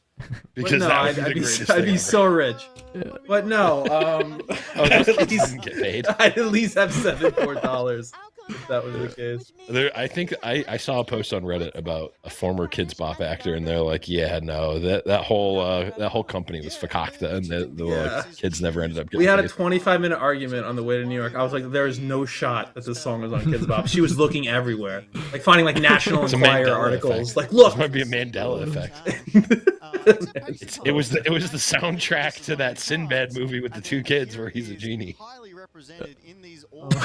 Okay, so Zam? This is just what responding to the Ash with the Stupefy, I guess. He hasn't revealed for this Ash yet, I don't think, right? I do not believe so. Cass is trying wildly to get us back into something resembling I'm this fine game. with the off-topic stuff, but just also, and we can have both, right? Yeah. Yeah. We don't have to turn this stream to dust as we see a discipline. Yeah. In the hand. We can have some discipline, right? Yeah. Just like he will have this discipline as a treat. We can it rope. will We go to can vanish. we could rope it back in. We're doing it. We get a little bit of this, a little bit of that. Oh, I love Vi, man. What a good card. That showdown, and quite quickly too. Which does mean Yellow Cluster gets that extra. It angers me that there's not like cool alt arts in this set of like cards. Though I think it is good that they move towards signatures going forward. I think it was weird they didn't do it in set 2. But man, I'd love like a really cool Vi like signed alt art like they did for the sets and stuff. God, I love that card. Hold on, which song did your wife claim was a Kids Bop version? Because I may have uncovered some some T-Pain Kids Bop. Oh my god, what song is it? It's like a 2005 song. I'll find it in the next break, and I'll let you know. Did you find the Kids Bop version of WAP? Yes. It's just them petting a bunch of cats. It's kids wop. It's actually just a. It's just That's a. not words I can't that even should say be it. said. I'm This is not- not I- words They that just ever should didn't have been even said change before. the lyrics of the song. They just like the music Yeah. video was them playing It's with just cats. a bunch of fucking Italian kids. Jesus Christ. Oh god, I'm Italian. It so it's somehow got okay. worse. Oh god. Best signed is LeBlanc. I agree. LeBlanc is probably the best signature in this stuff. Pretty lucky top deck there for Sanderson. I can't believe we're gonna win this game after we just Wrath of God it ourselves. This is so cool. Maybe this deck is good. Azir's kind of a good deck. I think somebody said that on the stream. Pretty good. Blevins? No, I would have remembered that. No, Blevins was talking about Scuttle Yeah. Crab. Yeah, no, Scuttle Crab's overrated. Yeah, he doesn't have any other sprites, so I mean, also Azir's not winning this game. Yeah, no, Watcher's a blowout here, but you know, is what it is. Doing the math here, seeing how much negative might that this Thousand Tail has applied. So it's 3 on every enemy unit. There's 5 Oh, man. He's just thinking if he should draw off I, but he can't because then he loses the game. right now, and he's just thinking Here how comes the best can I stun. answer this thousand-tailed watcher. It's such an effective. Oh, to sacrifice the Vi. He looks a bit stressed because Mm. he didn't expect the Thousand-Tailed Watcher. Remember, that was a top deck card. He knows every other card that's in his hand except. So I'm trying to figure out. So has this Watcher been played accelerated? Yeah, I think it's been Okay. played accelerated. Okay. Yeah, Ash him twice, get Watcher top decked and lose. A bit tragic. Oh wait, are we? I guess we're not winning yet, right? It's not guaranteed, no. Sure. Because We need Rake something can't push else. over. Yeah. 3 mites on Turn Yeah, to this guy's dust hands- doesn't do anything. Brings it into kill Yeah. range of the disarming. Yeah, no, Azir does win with Vi being in play. Okay. Wow, Vi's so broken. It beats a whole Simon, a whole dog. So good. I have to think that Yellowcaster has won this one here. He was. This is game 3. Are we going to game 3? I Right? think Santos. Yeah, we're going to game Yeah, 3. yeah, it's game 3. Just nobody's Rake is showing only a any 2. emotion. Yeah, Rake is only a 2. Vi plus a recruit is 3, and then you have to send the Watcher into the 3/2s. So he just He doesn't has have enough. He has mana, He's one guys, but energy it's just short. there was 2 turn to dust in his hand, so essentially nothing. Yeah. In Sydney as well. And these guys, this is round 7. They've been at this for a long time, and as I called, Yellowcaster takes game 2 here tonight in our best of 3 match. That Thousand-Tailed Watcher could have been what Sanderson needed, but it just wasn't enough. Did quite a lot to everybody on the board, but of course was not able to completely take both battlefields, which is what he needed. He needed both battlefields. Yeah, absolutely. That Thousand Tail Watcher wouldn't have been able to move in and clear that battlefield. The Disarming Rake would have been able to trade on the opposite battlefield, but it just, as we said, not enough. Had to prevent holding at least one and just could not get it done with the tools in hand, and they knew it. And this is one of the things that you see in the professional play, right?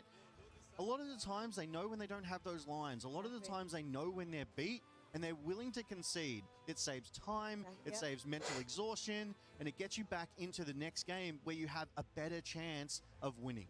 Yeah, I mean, this is a long day. Well, in round 7. I mean, Lilia gets her go first at least now. So what is Lilia's like thing with going first? You know, is it Hillock type of thing, or like what does she use? Is it the? I assume it's the shield one. All units with temporary get +1. Shield one is. Yeah, sometimes that's the blind battlefield. Sometimes that's not even in the deck, depending on the. I could see it not. It's only okay. It feels like that's what separates like the good decks from the bad decks, right? Is like everybody has this thing when you go first and play the dumb battlefield, you always win. So I'm curious, like if Lilia has her own, or I mean, I guess it could just be Black Flame Walter. The temporaries have shield. It is a very strong battlefield for her, so yeah. I No, could because see like the LeBlancs have their Hillocks and the Auroras have it. Could their just be Aspirant's Arena's Prime. greatest, right? Yeah. Yeah. Yeah. That could be one too. But I guess that wouldn't be guaranteed to be favored into the Azir. It's good, but Azir is very good at. Be good. Yeah, it's just Azir is very good at breaking point tempo from any deck, and that I don't think Lilia is excluded from that. and therefore you're just accelerating the game, which I don't know if a short game is better than a long game against Azir specifically. Feels like the long games are actually like, there's a lot of room for Lilia to find things like unchecked and actually like find some blowouts and maybe win the game, because Azir doesn't have much counterplay to some of these like big things that Lilia's been doing. That's So I don't. I mean, it's probably good in most matchups to be going to Arena's Greatest on your go first game, but I'm just not convinced it's gonna give like a big enough lead against Azir. Well, the other thing is that you still have to play the battlefield regardless, right? Well, yeah, no, of Like- course, yeah. It's just the question is like, you know, as Vera was saying, like a lot of the good decks like have like a near, you know, free win on their go first a lot of the times. Like a lot of the best decks, like you know, Hillock LeBlanc like is a great reason why this deck is super dominant. It gains probably a pretty ridiculous amount of win rate on Hillock. Like I mean, I played it I just yesterday. It assume is so, right? insane. So how quick you win up with that. But the play has been made by Santism. He is going second. He's got those 3 gorgeous. It's like, oh wait, runes. We also I just conquer this and my thing is ready. I just get both of the points now for nothing. That seems dumb. Yep. Especially when that just, you know, a unit can have death knells, even if you clear it, it stinks, or it has stun like Vi, and you're like, okay, well, that's not cool. And then God forbid it's the shark or the mad scientist or the guy in the study with the pipe. It could be anyone. And it's just like, yeah, such good units. This looks like a pretty good start from Lilia. Mask, Not too bad. Scuttle to conquer to 2. Surely. We have all the Dorans gear. Yeah. It would be great to have the variety. I mean, maybe they'll go into every single domain. That Scuttle actually has might because it's wearing a mask. True. Now it's back. Now it's back to being a bug wearing a human mask. Piece of tech that we also see in those Or sugar with water. I cannot. Oh my god. I don't know if it's my low blood sugar or the fact that it's 6 in the morning, but it's funnier every time. Oh my god, it is 6 in the morning. This might have to be my last round. I wanted to see it all the way through, but Yeah, you got to wake up soon. yeah. Yeah, I got a sick kid, so oh I god, can't like sleep in either. Mine's sleepwalking.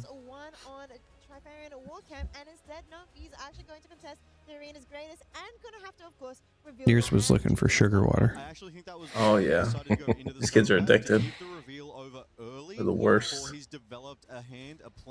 Can't just drink that red dye 40 stuff anymore. Make it easy. There's a red dye 30. I can't remember anymore. I lose track of my dyes. But I'm going to time when you get to see my hand. You get as little information as I can possibly give you. And there's that Vi one more time. That assault, stun, powerhouse just turns combat showdowns around. Thinking about Doran's shield. I'm just thinking if there's ever hiding guards here, it feels like you just have to let your units get run over and develop and try and set up for the Vi turn. Just be ahead. 5 runes up and is looking to develop that board state, right? You want to make sure just that play guards. Plays to be able to respond to, has that Doran shield, creates that sand soldier, and plays guards. So I'm surprised he's spending the rune to make it ready, though. I don't actually like going to get to 3. He gets beat up by Sprite because of Mask. Doesn't he get beat up by the literal hero power? Like he gets beat up by the hero power. I think this is like really bad, actually. This is like a fatigue play. Like this is just I'm fatigued because my opponent does Sprite Burst, and then this soldier or the student's a 4. The sprites are 4s. I mean, we're just dead on board a Sprite Burst, right? Like it's just. Yep. Game is over to a Sprite Burst. I mean, even just Accelerate Lilia. That's just 4 as well. Yeah. Bigger tokens, right? Yeah, bigger tokens, and I guess theoretically, if you accelerate her, you still need to play a spell to get the student big, but I'm sure we got something. Yep, Sprite Burst. It's so cool. This card Yeah, don't that's even crazy. cost power. Ooh, love I that. know. I mean, the game is just over, right? Like, Sure I mean, I guess feels there's like it. There's Vi options. I Vi is guess. going to be helpful, but this is just, I think he forgot about Mask because he was like, it looked like he said trade, and this guy was like, nope, Yeah. not a trade. Trigger. Both of these players and the audience, but Santism is on that 4 This is the classic me on online, just like opponent in chat says trade, and I just tap my Lucian. Yep. Like, nope, it's +1. I never let him take it back because it's online, and I wouldn't let him take it back in person. So. That's how I roll. They were playing for high stakes here. Yeah, Yellowcaster is on the play, has that BF sword, has that Vi in hand, still holding on to the Defy and what looks like a discipline as well. So we'll be able to pump some units up and over Santism. Importantly, Santism though, only one rune available to play with right now. Yeah, I mean, one rune though in the hands of a calm deck. We can think of quite a few options there. You know, Defy, On Guard is. Oh, he has On Guard. Fire as well. Fire's one. On Guard Six just more trades. beats this. No, it beats Because it, right? of the 'Cause Mask trigger. Oh, Sprites- because of Mask. I forgot the thing we were just talking about. Is On it Guard a? actually just beats it because It's a 6 on a 5, and On Guard puts it to 7, right? Yeah. Yeah. Accounting for this war camp, of course, because I'm being difficult. Yeah. Yeah. Okay, yeah, Defy. It's fine. Everything's fine. It's not fine, but it's fine. Hit him with a Yeah, Deafy. Gotta hit him with a Deafy sometimes. Yeah, there's a second On Guard in hand, and he's tapped out now. So the On Guard. On Guard on Student clears this, yeah? It's 5, 6. It's 3, 4. 7 on 6. Yeah, 7 on 6. Not to be confused with 8 on 6. Yeah, no, 7 on 6. I believe you. No, you're right this time. I'm not going to correct you because you're right. That's 8. Oh, okay. Yeah. I believe you. Of course, Ravenbloom Student is in the base and ready. So that, I mean, you also have just Lilia ability. Get the spread in. I really do think Santism's trying to Go to find those 6. superfires that other Go to towns 6, didn't have hold so up that they interaction should on the next turn mine as well. cells to be able to get that Ravenbloom bolstered up. But if it goes in alone, that Mask of Foresight gives that extra might as well. But Natural Bloom just going to produce one of those sprites. He's thinking, do I go in with both? Do I go in with one? As Hello. you said, that Mask of Foresight does get that little buff. He's going to go in with just the Sprite, see how he can deal against this Sand Soldier. Remember, Yellowcaster completely exhausted. Out comes Discipline. Okay. Of course, with that Discipline, Sanderson Okay. doesn't fight when that. I mean, yeah, you All just the go to same. 6. Why not? Go to Like 6, found a still has genie. On Guard in Yep. hand. On a genie in the bottle. Holy. Where that would have traditionally been an even trade, that extra one might pushes it over the top in combination with that. Still has Lilia ready to go. Play there from Santism and I mean, I don't know the rest of the hand. Maybe there's a world where he needs to slow down, but I can't imagine it ever being correct to not go to 6 here. Just thinking on the play, what can he do? Like giving Azir the option to potentially go to 6 himself and Like, be ahead. 1 and 1, 2 and 1. Oh, does he have a oh, Sprite we're Fountain? just gonna use That's Sprite crazy if he Fountain to does. go to go to that's way better. 6 instead. Yeah, insane. Just gets another Sprite for the next turn, as well as having the option to accelerate Lilia, as well as having another Sprite from the Legend ability, and then still gets to keep the permanent unit with the Ravenbloom. Makes a lot of sense. You gotta love sprites in Lilia. That is what she wants, and that is what this deck is. This Azir deck's like not very good. I think like Lilia must be like way better in the matchup. I don't know what you guys are talking about with this Azir deck. Yeah, Azir stinks. He's playing cards like Scuttle Crab. Trash. It's hard carried by Vi. Yeah. Definitely, as Vera said, like a fatigue looking play early on from the Azir, just getting completely blown out. The game running away pretty quickly after the Sprite Burst just like clears the 2 soldiers for free. Yeah, it's like one of those like fatigue, but also just like it's such a little thing mean, it's not a little thing, but it seems like such a little thing of like, oh, I'm just spending one extra resource here and I'm getting a free battlefield. Like that's just the type of thing that a lot of like newer players would do. It like kind of makes sense. Like, oh, I can score now and then I'll like get another point from holding. Like, why not do that? But when in actuality, like it puts you like in such a bad spot. Equipping both the Doran's shield Yeah, and the I believe BF that. sword, going to be taking down that little sprite. I mean, it is a little bit of a buff sprite with that Mask of Foresight, but not that buff. Yeah, no, I don't think it can contest a 2-might Sand Soldier with that Doran shield, that BF sword, and the extra might from the Trifarian. They have the classic defensive Vi. The minimum he needs to do here to still conquer and get these points. However, the play has gone back to Santism. Santism, very importantly, is on 6 points as well. If he conquers both here, he wins the game. What if Vi also I don't want to count that again, but look at also the stunned on defense? units he has in base. He has Yeah, it'd be crazy. And of course, that This is probably a good thing she does it. Yeah, what if Scuttlebug just such a drew when it died? Lilia Bashful Bloom And when it It'd came still be in. overrated. Still overrated. What if it allowed you to look at your own hand when you played it? That would make most players probably play a little better.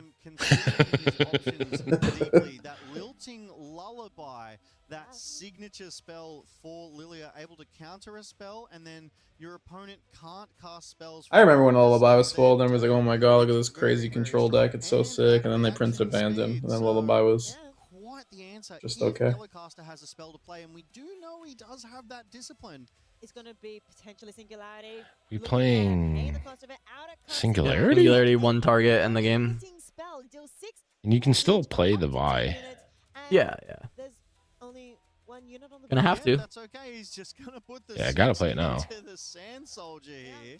Oh, it's 7. Oh, it's 7. 6-7. I mean, that Sand Soldier What a dummy. from the BF has 1 from the Doran's Blade. It is 6 in the total, and you're right with Well, Maybe like sick mustache bozo. That's not ideal for them. Singularity, dare I say, unfortunately wasted. Does have 6 points of damage on it. Does have 6 points, so maybe it's not completely over just yet. Yeah. That's right. Still does 3 damage in and of itself. I mean, technically. I mean, if he has a discipline hand, this still is like fine, but it's still funny. Yeah, you just send in the spray and it's 5, and then if you don't play the Vi, then like.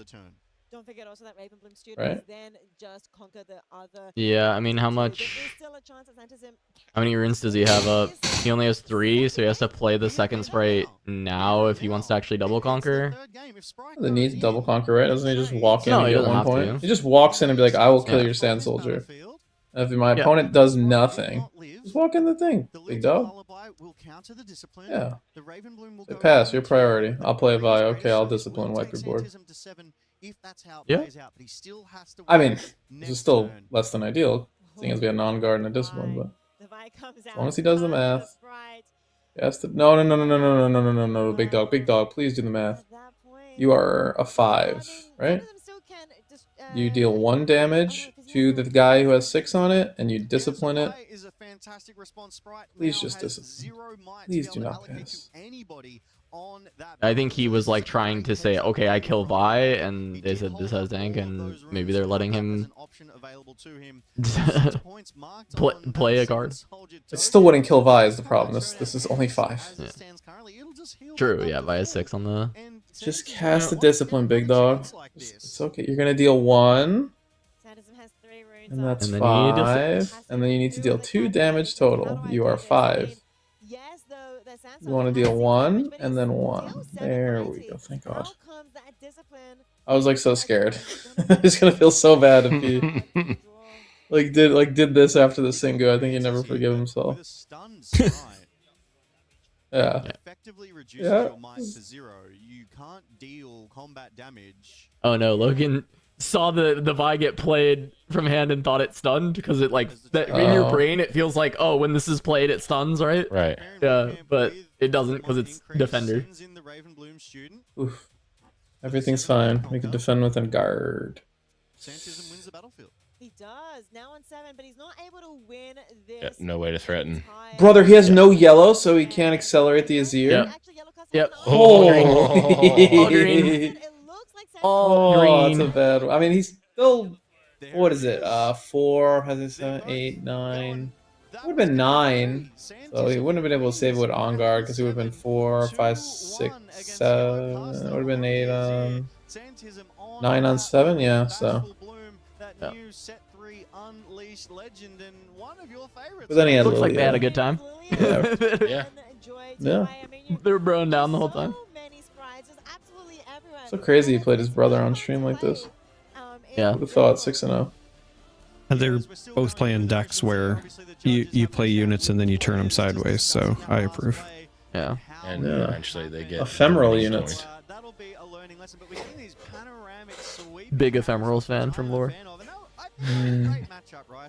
Yeah, where's Shark Chariot when you need him? Oh, Shark Chariot. I remember that card. It's a shark of chariots. Or chariot of sharks. Can't remember. Yeah, I mean, those token units are so fun to play. I mean, being able to produce as many as you want. Really, All right, one more round. have the resources out there. One I love more the round. juxtaposition of Profound Rice and then Logan. Logan. Like he didn't get like a cool name. He's like, I'll just take Logan. Well, it's normally Old Man Logan, but for copyright reasons, they. Understood. Now 7-0 already guaranteed into day 2, but he's just making himself look that much better. Is Santism? Yeah, wondering if Santism is a. Yeah, when I did the cast, they were like, "Oh, should we just call you Old Man Blevins?" And I'm like, "Why would you do that?" And they're like, rapidly deleting a bunch of things. HR calling up the graphics department, cancel it all. He's wearing a Australia shirt here too, just absolutely repping right now, getting prepped for that interview. And one of my favorite parts about these interviews is actually getting these insights into the minds of these players. All right, gang. Why did you pick that card when you were building that deck? Yeah, you fading. Yeah. I mean, I really wanted to take it through, but knowing that it's okay. Stark is obviously still not feeling well or whatever, I should probably go take like a 2-hour nap before he wakes up. Makes sense. Exactly. You know, so many useful cards. I mean, in both of their decks, but it's so fun to see the I love you all. The name's gone. Bye, Charmer. These are the best of the best here in Australia, and it's great to see their insights. Why did they pick those decks? And what do they choose, and how do they come to the conclusion that this is potentially the best of deck? I gotta find this this Dragon Storm deck. Trying to find this Kids Bop album. The winner of round 7. Thank you very much, Logan. That was quite this series. I mean, Do we have the Dragon Storm deck somewhere on the back end? Yeah, there's the Rengar one and the Volibear. Yeah, there's the Volibear and the Rengar ones too. They're pretty much the same deck. But. Well, I have an overnumbered Volibear, so I'll be playing that version.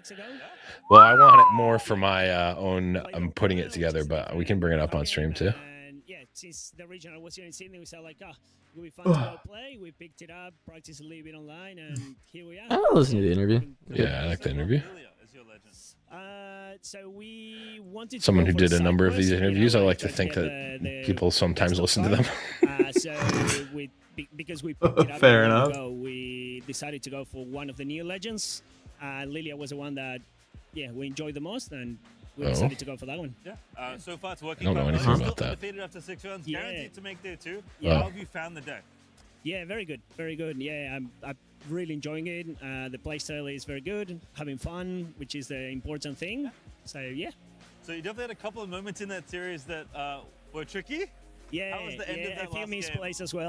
misplays as well, but yeah. Okay, I got it. on stream or What is so I was going on quite with nervous, the camera? But yeah, luckily I could make it. Yeah, found the line in the last game. And game 2, I believe. He has some nice caps. Yeah. Win at the end of game 2. Yeah, no, They I are. actually missed I mean, counting. I mean, and he's got some I nice thought- guys. You think he like he's just like but I couldn't, you know like you think he's like an outdoorsman or is that just like what it takes to survive in Australia? When Ash looked at your hand, Yeah. It's just played the on guard. rugged definition of the outback. Yes. I didn't realize that it was when she attacks that it stuns. Yeah. That was one of the misplays. I mean, the set has not been out for very long, right? It got released a little over a week ago. What has it been like testing for such a wide field, so many different decks? Yeah, well, for me, it was all new. So I started with set 3, so every single deck was new. So yeah, it was a lot of information to take. A lot of Started. I mean, just starting in his XO. Yeah, we're still learning. Yeah, every game, I'm learning. Well, you've learned enough to still be undefeated. Yeah. How are you feeling about your chances in day 2 moving forward? Maybe winning that best of. Look, I'm very happy with the results I've accomplished so far. So just one game at a time, and we'll see how it goes. All right, well, best of luck. We'll see you tomorrow. Yeah, thank you so much. All right, back to the Costas. He's got like a Italian Australian accent. Much pastry. What a wonderful Yeah, insight right those are here. my paisans. He's European for sure. Yeah, they call him Paisan I Jack. thought that there was some amount of Australian in it though. Like, maybe he was, maybe he's, maybe not. I don't know. I think you're making that up. You're crazy. I think if you went back and listened to that, you can definitely hear some A little Australian. Australianism. Exactly, yeah, League of Legends players and I know you're such like a purity checker on the Australians, the Blevins. It's like a. I think you're like Scottish or something. No, I'm ironically not. Oh. Stidget, the Master Yi, 6-0. I think the only in the regional qualifier so far. All right. It is good to see a Yi here currently Undefeated Yi versus undefeated Aurelia. so that is that sort of XP Aurelia. I mean, this is the end of game 3 for this one. alone. I get that too, Mike. We do see Aurelia Fervent here. They are in the midst of a showdown. Aurelia with that. It wasn't a 2-0, Sam. It was 2-1. With the gear, 10 Mike. Very, very strong Aurelia, of course. Every time you target her. Okay, he kills everything. I mean, is that just GG then? Yi not on board. Aurelia killed everything. Still has Zhonya's. I guess you can affect the board from hand now with Yi because of Rengar. But I don't see a Rengar in hand. On the base force digit, the Wuju sort of bladesman Yi there, while the friendly unit defends alone, he gets +2 might. You can affect the board by drawing a card. True. Rengar. Could even draw a Rengar. Is that a Rengar? I think that was a Rengar. It was. I don't know if we have a Punche. Because we do need. I don't know. It's 6 on 5, right? Oh no, he has 3 mana. Yeah, I mean, you kind of need a punch. Yeah, that's all you got. I mean, you at least get to play first and let them act first, but. Stidget is trying to find the cards that he has wanted. I may have missed that recycle happening, but lots of cards in hand. I mean, do you have any other units? You could set up a little bit. It's only 5 points. I mean, they would hold the 6 and back up. But I mean, backing up's kind of good for you. There's another 2. If they back up, it's like okay for you, but there's a couple charms, so you could just develop this turn and then try and because you have the try and do some charm stuff. I don't know. We're going Rengar anyway. Who are we kidding? Rengar and base though. I like that. I like that. So this is like going for a charm angle next turn. Yeah, I like that. I'm sure why we're equipping and losing our power. For Yeah, I was gonna turn, say, but... isn't equip next turn just always better? I guess if you get charmed, you force more resources here, but like if you get charmed, I think you're always losing the game. So Yeah. Yeah, this is a classic. This is a classic Lucian gameplay line of I'll like play an equipment and not equip it and pass, and my opponent will be like, okay, and I'm like, I don't need it equipped right now, but yeah, I'll be okay. I'll use the same amount of resources next turn and not have lost a rune for no reason. For a total of 8 presenting here, Arceus. We're taking it all in. We're looking at our options. Is Stidget has a few cards, a few tricks up his hand, but we don't know what they are. No, he just jumped into this game, this next match, so we have no idea what has been happening so far. But Raw Dogs, it's his turn right now. He wants, of course, to get to at least 7, maybe 8 as quickly as possible in this overtime round right now. Has quite a few runes up, and we can't see his cards. He's kind of off to the side a little bit, but what is he wanting to play here? What would you think would be the best card? Yeah, I mean, it's an Aurelia deck. There's not much that you play that isn't going to be the best card. Trying to get a glimpse of the Aurelia hand. I think I see one Defiant Dance and a Charm.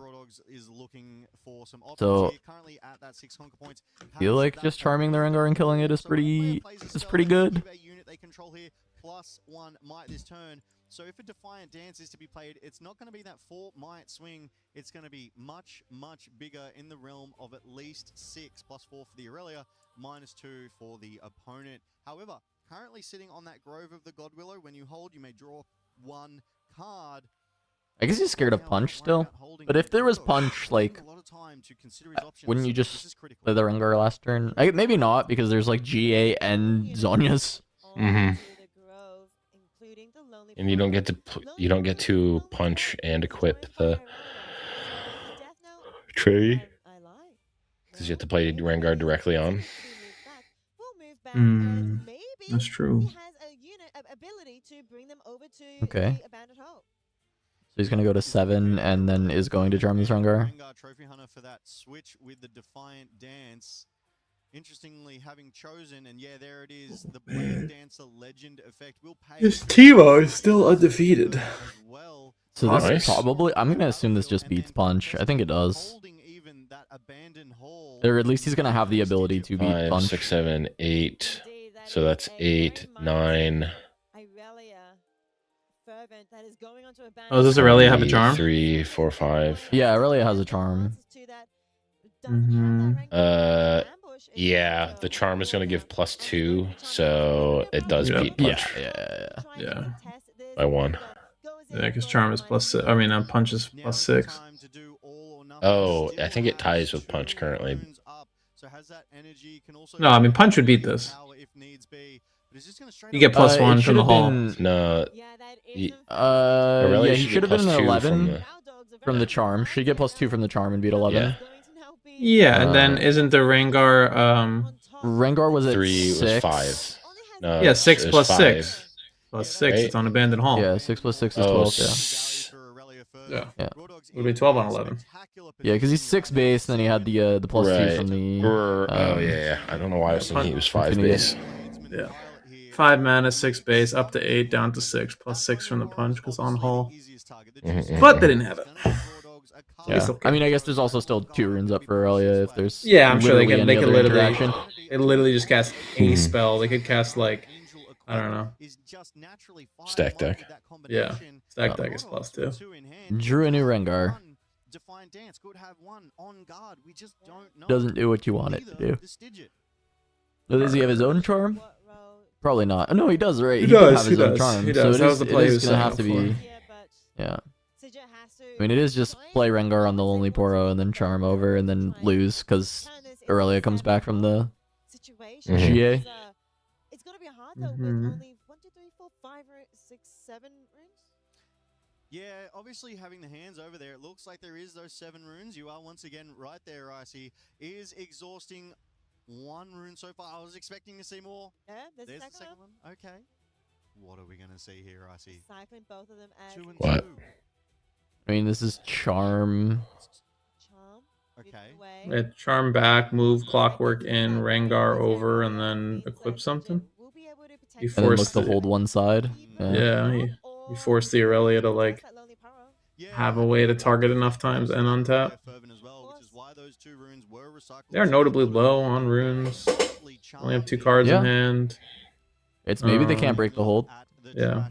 Because they need enough to break the hold, then enough to do a secondary target to like untap.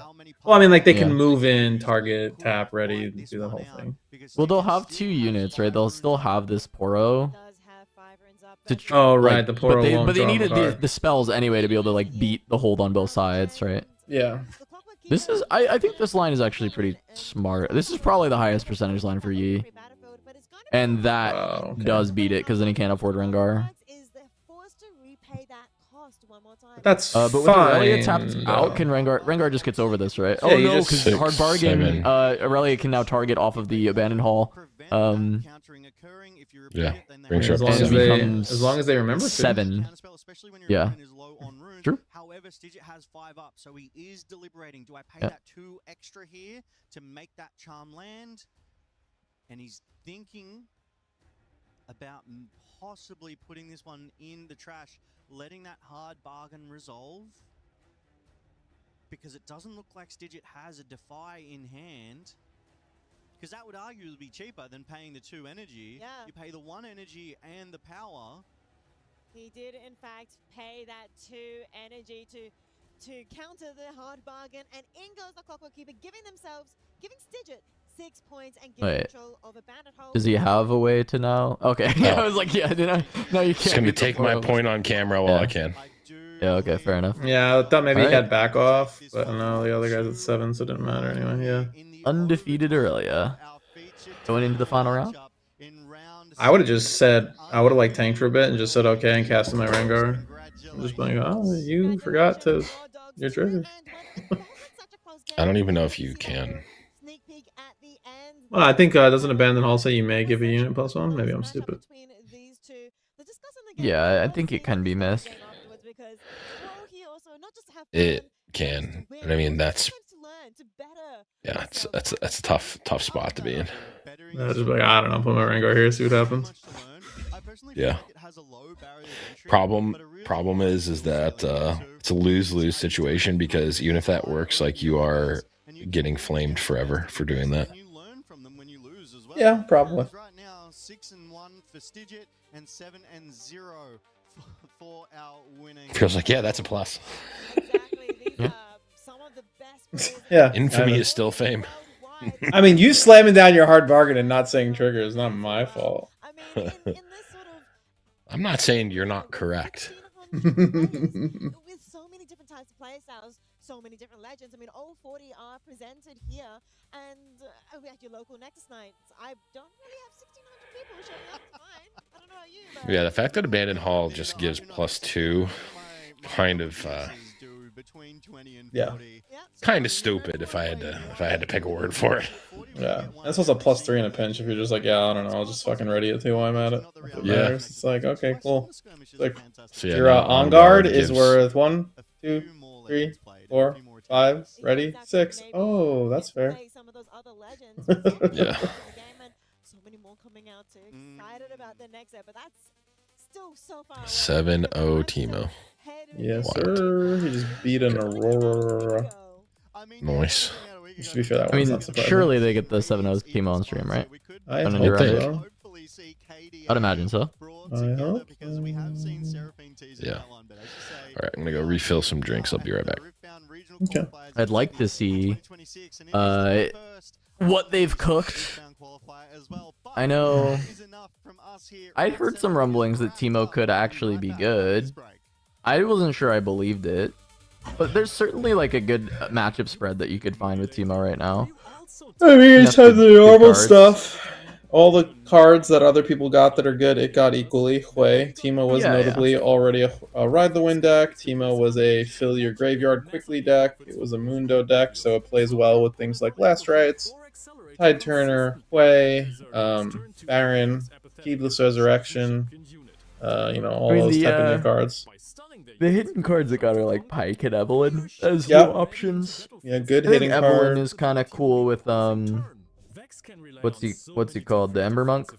Yeah, that's a good Kinda one. nice. That new Chakra Dancer, I think, is still okay. 3 mana ambush, give everything else shield.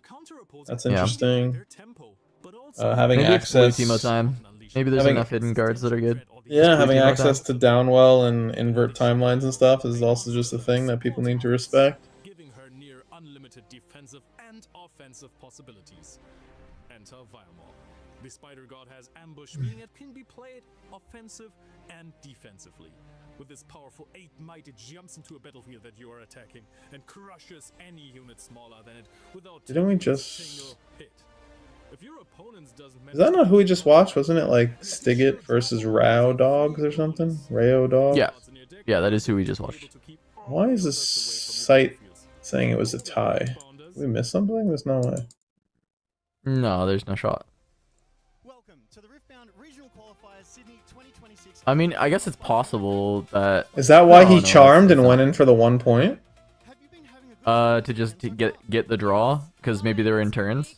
I think that There's the high I mean, possibility. it's possible. That, I mean, and to be fair, the draw is better than a loss. Like, you should just play for the draw if you're in that situation. No, it I mean, sucks, yeah. but it is what it is. Is that what happened? I mean, the site could be wrong, but it's like the legit site, like the UVS site. Like, it was reported as a tie. Yeah. No, I mean, it's entirely possible that is what we witnessed. Maybe that's why they were doing the weird back and forth thing of like, are you going to pay for this? Should I pay for this? I don't know. Blah, blah, blah, blah. And he's just like, well, I'm just going to do the tie. Yeah. Yeah. That's actually pretty funny. That of all games is reported. Excellent. This is Jinx. That has been Mercat, and this is the Riftbound Regional Qualifiers 2026. I mean, it would explain the weirdness of why he didn't just either insta-pay or not pay for the hard bargain. But yeah, I'm unsure. We have some questions for you today. Are you having a good time so far? Yes, I am. I am having a good time annoying everyone playing card games. We've seen you being sort of a menace, twirling the staff, as Lux would do. Now, do you have any events that you're looking forward to? Are you going to be playing anything this weekend? Because it did seem like a really weird reaction to that hard bargain, but yeah. Maybe the Lux or Ari deck. Those are my favorite Funny stuff. Yep, Lux is from the Proving Ground set and is quite a popular champion.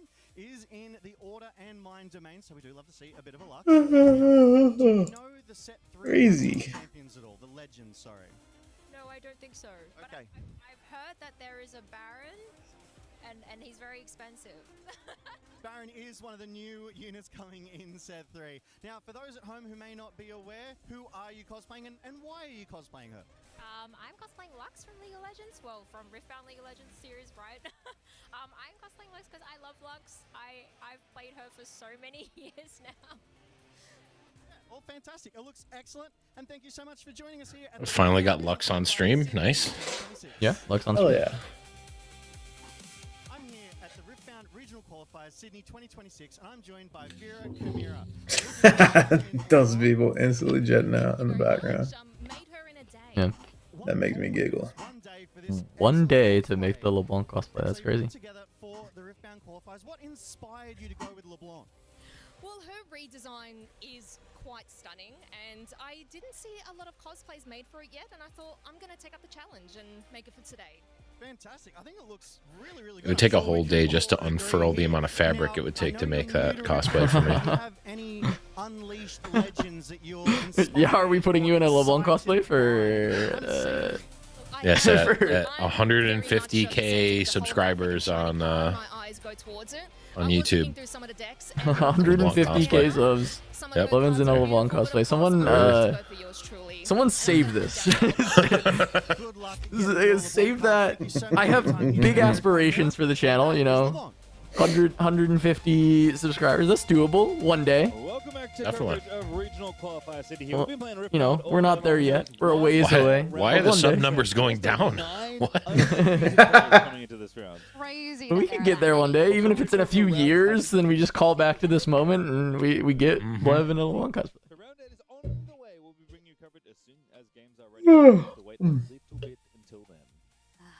I can be patient. It's fine. That's good. I can do it. I believe we have a little mini game that we can play. Okay. Production has challenged us to guess the flavor text of a few cards.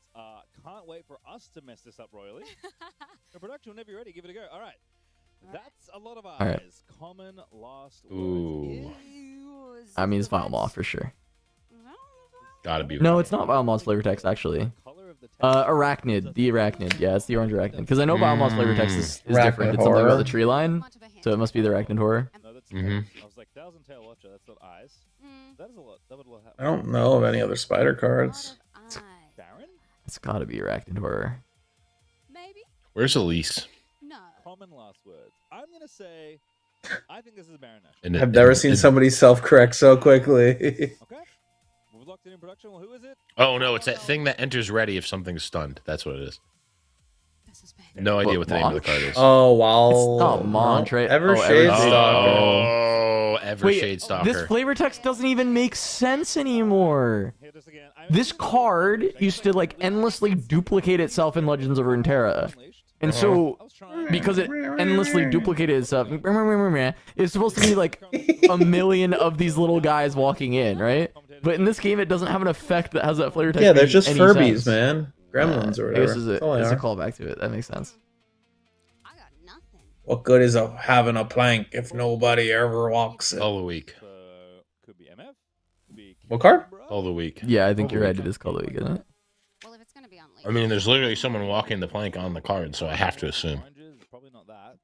Well, you know what happens when you assume? You win $10,000! Congratulations! You've gotten our guess the flavor text. I'm going to spend it all on merch at shop.turnemsideways.gg. I'm gonna take the mystery box instead. Nothing. Absolutely nothing. Stupid. Shout outs to Weird Al and UHF. That's a classic movie right there. There it is. LeBlanc Mats. Hey, I can't believe they're advertising our LeBlanc Max on the main. No, if you haven't checked them out already, we do have new mats in the shop available for pre-order. Orders will ship on June 30th. We have this collab with Art by Nips, a good friend of the channel, longtime friend from the Legends of Runeterra days, if you are a Legends of Runeterra enjoyer. And she put this together and it is incredible. We also have a Pike mat done by the amazing artist who has done our Draven, our Kaisa, and our Victor art in the past. And new colors for the dice. So check out shop.turnsideways.gg if you haven't already. Helps support the channel quite a bit. It is probably the best way to support the channel as of right now.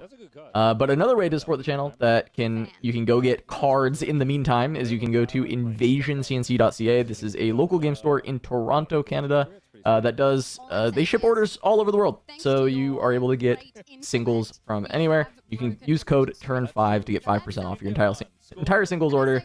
They also offer delivery to RQs, specifically RQ Vancouver will be the next time that they have this available. So you can select delivery at RQ Vancouver at checkout, especially if you're just trying to get any last minute cards for your deck for the RQ. It's a really great option. So check them out and use the code TURN5. Get 5% off when you're going to buy the cards that you're going to buy anyway. There you go.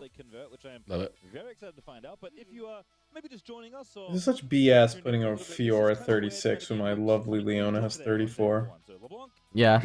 Where's my asymmetrical graphic? Yeah, they needed to just put one more deck on here so that Leona could be in the most played decks graphic for the first time ever in any tournament. Yeah, just right at the feet. You know, no everybody has to stare at these feet all freaking weak, sick people. Put Leona right there.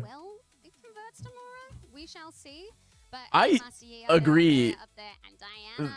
For what the caster just said, I agree with the. I would like to see how a LeBlanc converts. I think we need more asymmetry in our graphics.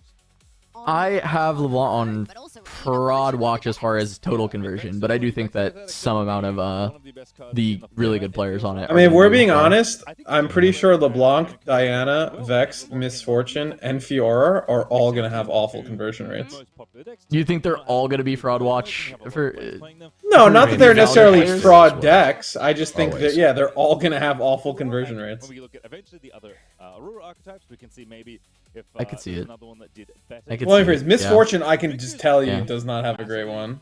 LeBlanc will TBD on that one. Master Yi will probably be best converting, I would think. I think Master Yi and Aurelia of these decks will be the best converting. And Victor will probably be crap. Well, Aurelia actually wasn't that great in the last meta, but she did get better. Who's that? I do agree with Master Yi and Aurelia being the best converting. That makes the most sense. I also agree. Maybe I don't know. I might disagree about Fiora. I don't know. Yes, and that's still only 7 versus 4%. Vex, I definitely am on fraud watch. LeBlanc, I think, yeah, like you said, there's going to be a lot of people who are like, oh, this deck is super powerful. It's done well in all these Chinese events. I'm going to pick it up and play it for a couple weeks. And like, you need to be better than that to really convert with it, I think. At least on stream. Well, yes, we have seen. I could see Sivir converting really well. Someone in chat was saying Sivir. I could definitely see Sivir convert well. There's just like less people playing it, and it is still a very, very strong Aurora deck. I mean, right now in the last round, there's only 3 people locked on Fiora, and there is 4 more who could potentially make it. So Fiora at best is like... At best is 7 of 36? Yeah, at best. That's crazy. Just starting with her. This is 7 out of 36 at best. And that's assuming everyone wins their last round. But you know, it's possible. Sivir does seem to be doing pretty well compared to MF, but huge amount of abandoned comparatively, from what I can eye. Who we've seen quite a bit of is Rocklopuff. Yeah. We have also seen a couple aspirants. My gut is definitely that. Like my gut is that MF is quite a bit better than Sivir in terms of the deck I would pick Aurora. Yeah, in LeBlanc's case, there is 26 people who can make it to day 2, and of those 26, 1, 2, 3, 4, 5, 6, 7, 8. Of those 26, 19 of them have to win their next matches. Okay, so very swingy on this last round. Fraudulent conversion, or also really incredible conversion. Actually, if all of them were to make it, it would be so it'd be quite a good conversion. The highest it could be is 26 out of 88. Yeah, the which lowest is good. it can be is like on average it'd be like 12 out of 88. Which is not that good. Seems most likely, potentially, but yeah, we'll see. Should be on the lower end. Yeah. So I say, well, there could be some mirrors and stuff in there, fudges the numbers, but yeah, it should. They're all in the same bracket relatively. What I can tell you is 1, 2, 3, 4, 5, 6, 7, 8 people are already locked for day 2 on this day. Oh, sorry, 7 people. Excuse me. Rocketing towards the top 8, depending on how the standings shake out. There's a lot of there's a Teemo that's still. So that'll be an interesting one to watch. Very impressive. Master Yi, as you guys are pointing out. Honestly, kind of the same thing. 34. Struggling? No. 34 out of the 89 players are live, and only 8 are locked. So the numbers are, could look amazing, could look milquetoast. Hard to say. Look, I will explain myself. Okay. I want to. Aurelia. Let's see Aurelia. As divisive as it can be, because I am an Aurora player. Unleash meta MVPs. Those honestly, all Aurelia, like the same cards. thing. 32 out of 79 are live, and only 10 are locked. So, I don't know if really all going to come down to this last round as far as our beloved conversion numbers are concerned. What was the other deck we were talking about? Vex, right? No, the other one. Quay is just such a good unit. I think Vex is 17 out of 50 live, and only 6 are locked. So yeah, this last round's gonna be very telling. We can all say how right we were or how wrong we were based off one round. The Teemo got a draw last round. Did they? That's No, what there's this an says. undefeated Teemo. Oh, is there also a 601 Teemo? Yes, there is. Yes, there is. Oh, okay. Yeah. No, this one they beat an MF. They beat Mr. Shuffle Your Deck. I didn't realize Talion was also playing Fiora. Yeah, he's playing Fiora Aurora. Yeah. Yeah, there All it three of them. is. 7-0 and 601. We got Joey Wheeler's brother and Ashen Ghoul. But there's certainly some slower Chaos Shells that I think can make pretty good use of this card. I know the anti-Aurora players Rumble 5 and 2. really yelling for a reaction speed solution for Aurora. Oh, how many Lucians are in contention? And another unit that you can potentially sacrifice. It is possible. I don't know if it's good. I need to know that if I was making my run from Bologna here, if my winning in would have been to win and in the best of. Let's see, Lucian is... There is not a single Lucian in day 2 currently. There are 7 at 5-2. Oh, the sweat. Yeah, 7 out of 21. Sweat. A third of the field is live to make day 2 and/or potentially just take the fucking. Sorry, excuse my language. It's late, but just take the best of. Just one win for $1 bajillion. For which Lucian. 7 out of 21 are live, and they're all 5-2. Yeah. So like one of these people could win, and it's just Yeah. I'm curious what those lists look, look like. I've got a list that's been doing well. I think the deck struggles right now. If you got a list that's doing well, I mean, you bring that to an RQ, it's doing well in the field I've been playing online, which I think is it's a struggle at the moment. Yeah, it probably is. We'll see one of the reasons why this card is Again, I don't need to win the tournament. I need to win this small 21-person tournament. So true. Yeah, I mean, like that's that's where you gotta go if it's. So the if it's Joey performing well. Wheeler is playing an Aurelia. We got a Challenger Mirror or not Mirror, but like it's. Oh, it's Colin versus Daniel. Yep. So we got that going on. Prismat versus the Lilia, undefeated. So I don't know how that one goes. It's a new matchup. Prismat, person who may have played more Riftbound than most other humans versus guy that started literally in set 3. Nothing could go wrong. Sean is playing a Vex. So they're both 601, I believe. The 601 Leona is playing an Aurelia. And then they're at table 7. Yeah, so and then another Teemo is playing a Fiora as well. So he's interesting. We see our first Ezreal up here on table 10. I think they are 601 as well. Some pretty different heroes at the top table. I wonder which one we're going to get picked. Rip Allen. Yeah. So what have you done? What have you done for me lately? Really enjoyed here. The weather's been really nice. I like the wildlife, and so far it's been going all right. I think. I like the wildlife. What an answer. Who media trained this guy? But it's all right. Got to get the losses out of the way today, and then do well in the main event. As long as you get them over and done with now, and you do still have the jet lag to contend with. So how recently did you get in? I got in yesterday morning, so Thursday morning. Today's Friday, and it hasn't been. I haven't felt bad, but gameplay has felt bad. So. Well, there's a whole weekend ahead, and there's plenty to see how it's going. Okay, so this was recorded yesterday. Yeah. Oh, it's nice. Yeah. This is right after he lost in the pre-RQ and was not happy with how he played. Kind of living in China at this point, so it's a bit easier of a trip for him.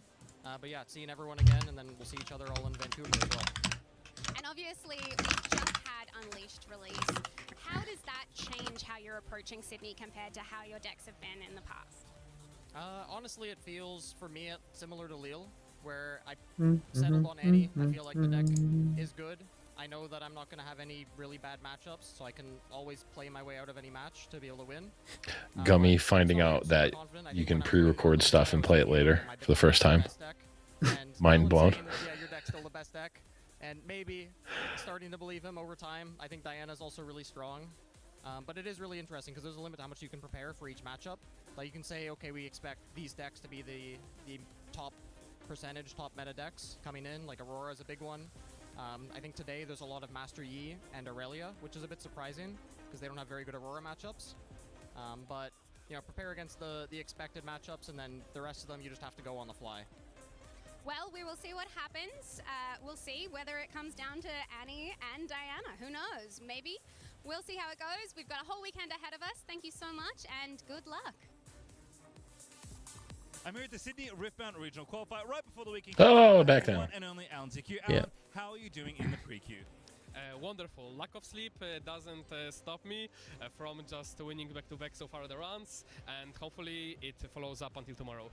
So how are you feeling about your deck? You have changed Legends but not Domains, and we kind of knew this was coming. How's Diana treating you?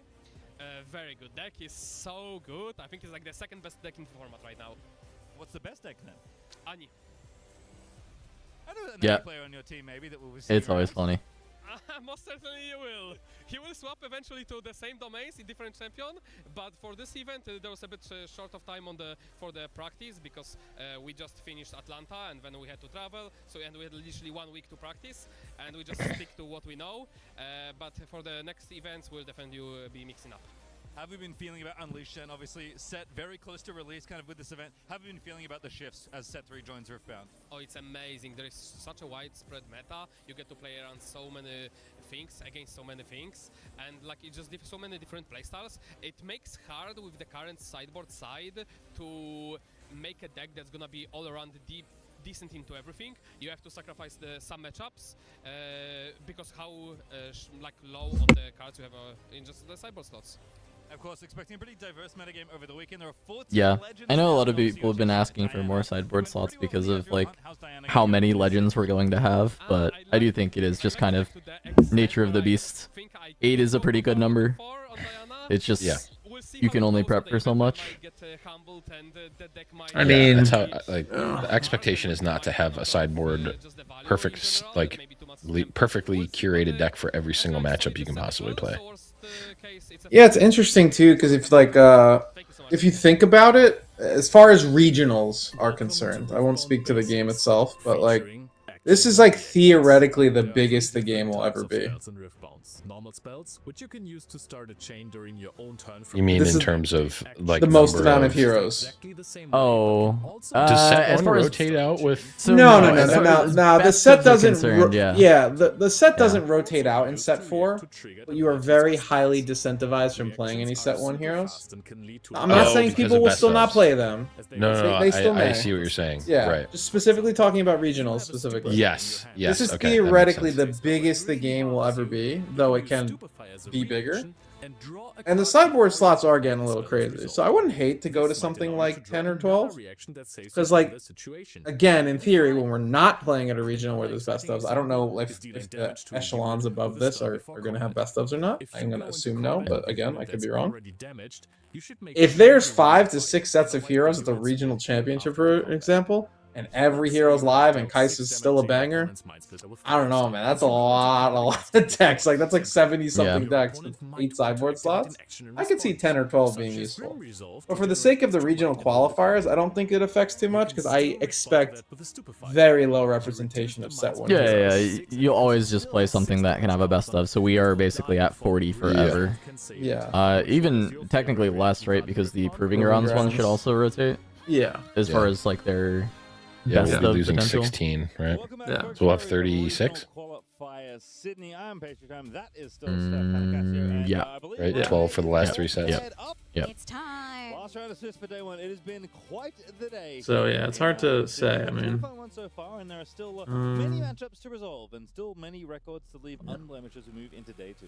We shall see how it goes. But yeah, a lot of unconventional matchups, a lot of things that we saw. Problem is, I don't think 10 or people talk about like I don't think 10 is too much for a 40 card deck. The number of cards in your deck is to me is highly irrelevant to what the sideboard slot should be, and it should be more relative to the size of the game. Because while you can say like, oh, you shouldn't be able to just put every card in your deck, and you have very, very pointy cards that only attack one matchup, essentially, like Aurora is just like a great example. It's really hard to be like, oh, we can't just have answers for everything. It's like, okay, so I have to waste 3 slots, 4 slots for one deck, and the cards like don't have applicability elsewhere. It gets a little rough as well. So I have to suspect probably team hiding around. You're also shockingly popular. Well, yeah, Vendetta will have less orange legends. yellow deck. PG will go. That's what I'm saying. This is theoretically the biggest the game will ever be. Is probably right now. It could be. Yeah. It could be smaller. I just don't expect it to get bigger than what it is right now. If we're including Proving Grounds, as far as best ofs are concerned. Yeah. I mean, we will just have a point where there are like over 100 legal legends at a tournament, so it is right. It is, you know, but without the best ofs, you are right that it will. Yeah. It just comes down to like regional championships, right? Like if those don't have best ofs attached, which I don't believe they will, but again, I don't know. It could be a concern there. Yeah, but if there's no best ofs at all, it'll homogenize a little bit anyway. So. Right. This looks like Fiora. Absolutely. Look, if you had Yeah, it looks like Fiora versus Teemo is what they were saying. That's a real No. Fiora. necessarily been 100% believing that. That is a non-Aurora. Yeah, it looks like it. Fiora. Yeah, I mean, Looks like a lot of real cards in there, a lot of units. There's a BF sword, an unhung hero. There's a bunch of stuff in there. I have to think of Those are units. It's probably the undefeated team of players. Is this Joey Wheeler's brother? I think so. I don't think I saw any other Teemos. Is it just a pair down from the Teemo? I didn't think there was a undefeated Fiora. Maybe. It depends what Teemo this is. There's 2 Teemos. This could be the 601 Teemo. This is the 601 Teemo. Yeah, okay. Whoa, it's blue Teemo. This looks Blurple relatively Bleemo. familiar. It's Blurple Beemo. This looks a lot like what my boy Funk Monks was playing. Another like teammate from the Prisma Allen group and everything. That's with Priz a lot. Another Toronto guy, but he's a big Teemo enjoyer. Just playing a lot of a very similar looking. What does deck than this. Existential Dread have? Is that? Oh, that's action repeat stun. I was like, there's too many keywords in that card. I was like, attacking. I was like, does that shit have hidden too? But no, I was like, no, it doesn't. No. But there's a lot of hidden in this deck, and then the blue Teemos to try and find the I saw this one Teemo deck that is meant to like Giga hide and go like unit, like conquer, hide, invert timelines, hide, like invert, like just and like deck their opponents. And it's like this casino deck, and I was like, that's really funny. Nice. You can only hide 2 things. Well, you have Bandletree and you have other stuff, but yeah. Oh, okay. Other things they do, but I don't know. It was some deck in a Chinese city challenge, maybe something like that. It's actually crazy how stupid this deck looks. There is 3 new cards in it, 4 new cards in it. But it's just, you know, just does its thing, right? A lot of stuff that realistically, like I thought Kinku would be like a more of. Instead it's a one of. I've been playing it in Lucian actually. Yeah, it's just 1 for draw, 1 sacrifice, and 2 Grim chunky Resolve. lecturing Yordle. Yeah.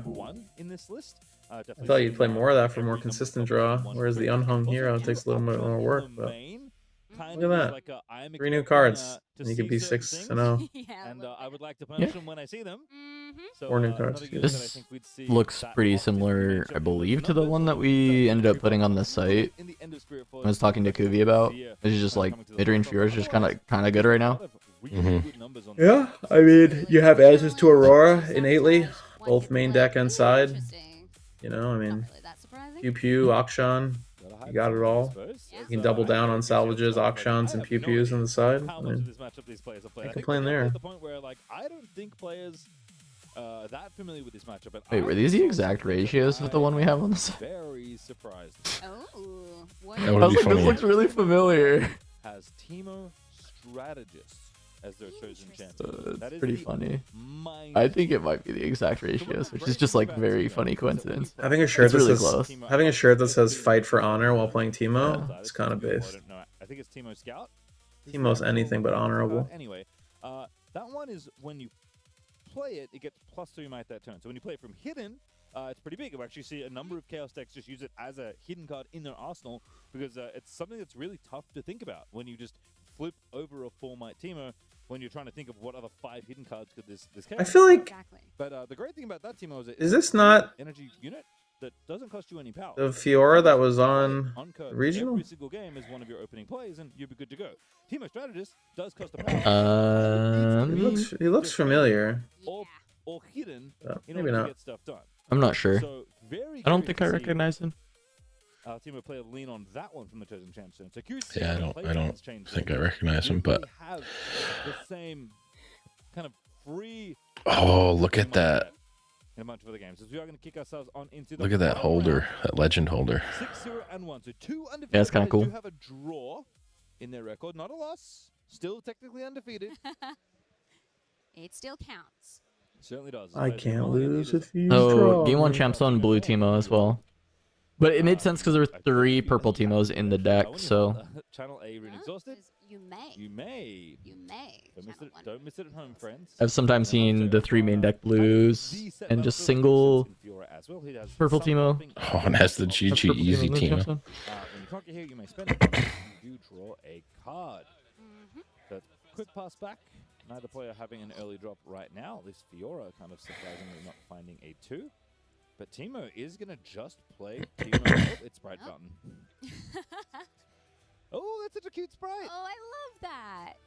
Off to the peak. Oh my god, I'm in love Unfortunately, Yeah, that's awesome. a unit cannot hold onto the peak. with that Yeah. Teemo. Sprite Fountain's so good in this deck. You have no idea what that card could possibly be. Just hiding. Could be anything. Teemo's Strategist. Just its face. Another Sprite Fountain to go very aggro. It's hidden. It's hidden. God, imagine when you go first and you're supposed to, Did not know. you know, You could get ahead on points. Teemo from the Yeah, what if you Akshan and steal the Sprite Fountain, though? You know, superfluous. Wait. But you know what? I mean, you do want to I thought he was gonna do it. It's kind of Aggressively bad, I think. Would have been wild. What even happens if you do that? You steal it, then it procs at the beginning of your next turn, or? Yeah. Okay, so you at least get the accelerator. You would get a Sprite, but, you know. At what cost? kind of make camp with the star tip peak. Get that. Did he miss a channeled rune, or am I silly? Not hidden for very long at all. No, he had to bottom for Sprite Phone. Special ability to get in there without losing extra power. No, but is that not a star tip peak, or am I? Second and actually. Oh no, you're right. Well, Doesn't like temporary? Doesn't temporary happen? You flip Teemo and then you go to hold and then you get a point and then you get a channel. Yeah. Yep. No, you're right. Yep. Okay, I forgot. That's Just the what, whole looks play like line that's of what the they're deck. looks like that's what they're resolving. He's asking, have I completely missed this, or can I still get this? I feel like you can still get this. You haven't made a I move feel like while you he's can done still get his it. draw a card. I mean, they notably also have not moved him up a point, which you know. Maybe it was. Because started with 3, recycled 1 for the fountain, paid for everything else. Yep. I mean, this just feels like a play line you're supposed to do a million times, right? Like you just go, I found, do the thing, tap the guy, type of thing, untap the guy, get a point, get a rune. Exhausted, so maybe past the point. You just like get your rune back. Where it matters. Just last game of the day on stream, he forgore. Like, something funny that I think could have happened is I don't remember if you get a. I guess you would. I don't remember. Away, but if Rez didn't play a. Oh wait, no, that doesn't reaction window either. Okay, so timings in Riftbound, as players are sort out whatever they have to sort out, is kind of an interesting thing.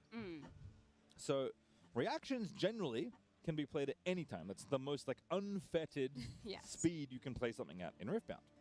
But you need a place to play it. The chain needs to be on the chain. I feel like this is a pretty easy fix. have a rune. Have a rune, and the point, and the point you're supposed to have. Well, the point is always happening. Yeah. The rune maybe won't happen. Right. I mean that's fine. Yeah, if. Yeah, there's no spot where the point can't happen. Which means you couldn't trigger peak anyway. Fair enough. I don't know why I have to figure this out on the fly at round 8, but here we are, learning new things. I felt like they asked the Fiora if it was okay if he had a rune. You worked it out. And it looked like he said yes. I think so. Who's to say? I mean, cool if he said no. Also, I think, if he said only if I get one. Oh, no, he doesn't have a rune. Never mind. He doesn't get it. Sorry, 2-0, but not 3-0, because a point for conquering should have the point. No point for holding. The point is always supposed to happen. As he whisked on over out of the lanterns. Oh no! Oh, what a bunch of narcs! Wow. It's fine, I guess. Narc Jacobs. For at least a little bit. That's a very cute token, actually. There's a little joy for the. What does Teemo say? You can tap once per turn to pay an energy to hide a card. As many times as you want. You can tap Teemo to put a Teemo in your hand. Okay. So yeah, so he didn't. I was thinking, oh, maybe he paid a power with this thingy, but no, that didn't happen either. Do you want to deal with? Could be anything. Could even be Edge of Night. Wow.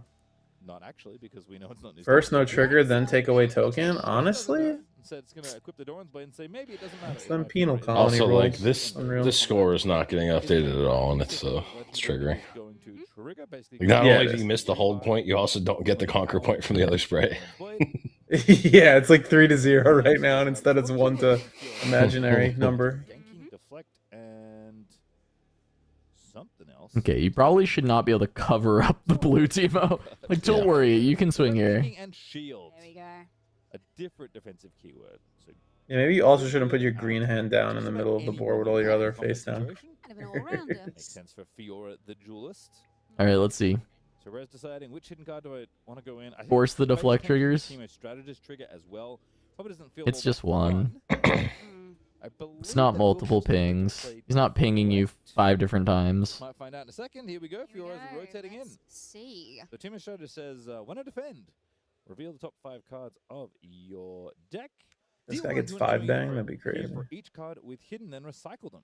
Yeah. He has to put How the many deflect. nocturnes? He has to put the deflect on the stack before it even happens. Interesting new rules. All right, 1, 2, 3, That's 4 hidden 4. And there's a Nocturne. Oh.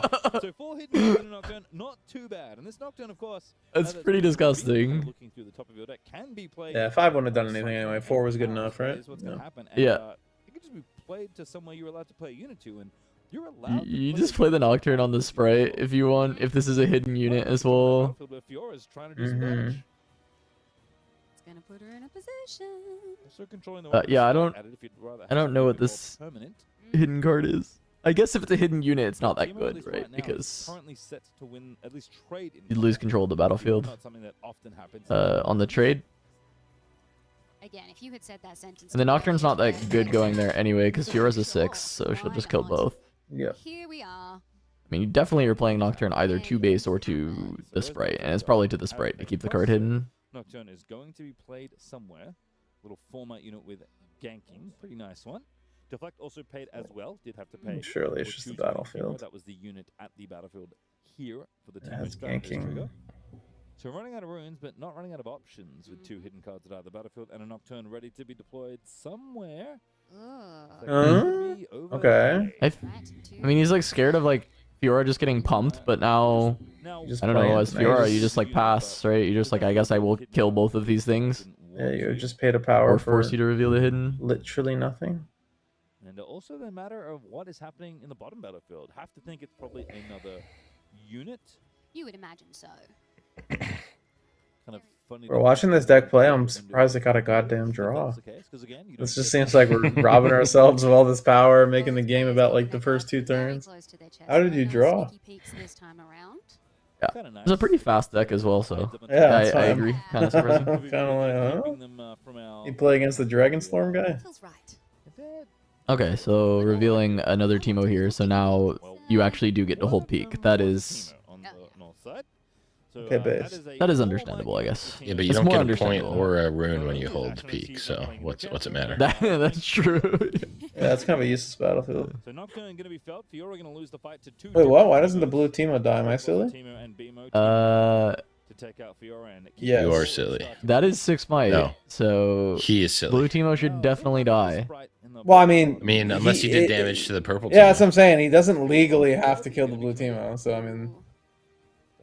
Yeah, but I mean, I agree, but here we are. So once again, Maybe I missed something. Get a point for holding Again. here. I thought Ash should be at 3 points, but not yet. There's GG easy, Teemo. I wish I could. I thought so too, Phase 3. I also thought Ash should be it. Like, isn't it 5-0 right now? And It is 5-0, yeah. Okay. And Blue Teemo should be dead. Both of these things. Well, And blue there should Teemo be legally another... could be alive, but we should have 5 points. Maybe I cannot figure out. For some reason now it only says 4. Hey, there we go. There we go. So it turns out I was wrong. Teemo will get the point there when you flip him over, even with the temporary unit chilling at the battlefield. Yeah. There you go. All of a The sudden. judge cannot come over and say you should kill this blue Teemo now. Like, you actually just can't do it. Makes sense why Ash is No. pretty aggressively defending the spots as well. Absolutely. I mean, that's probably just GG, this Blue Teemo getting to just exist another turn instead of being dead.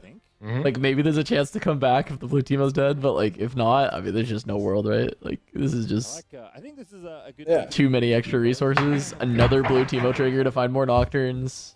I don't know what it is. If I don't know what it is, you don't know what it is. Could be The question is that Blue Teemo's signature, or is it just overnumbered? It does indeed. Very intimidating. It's ominous. What it Yeah, I mean, there's nothing you can do about it.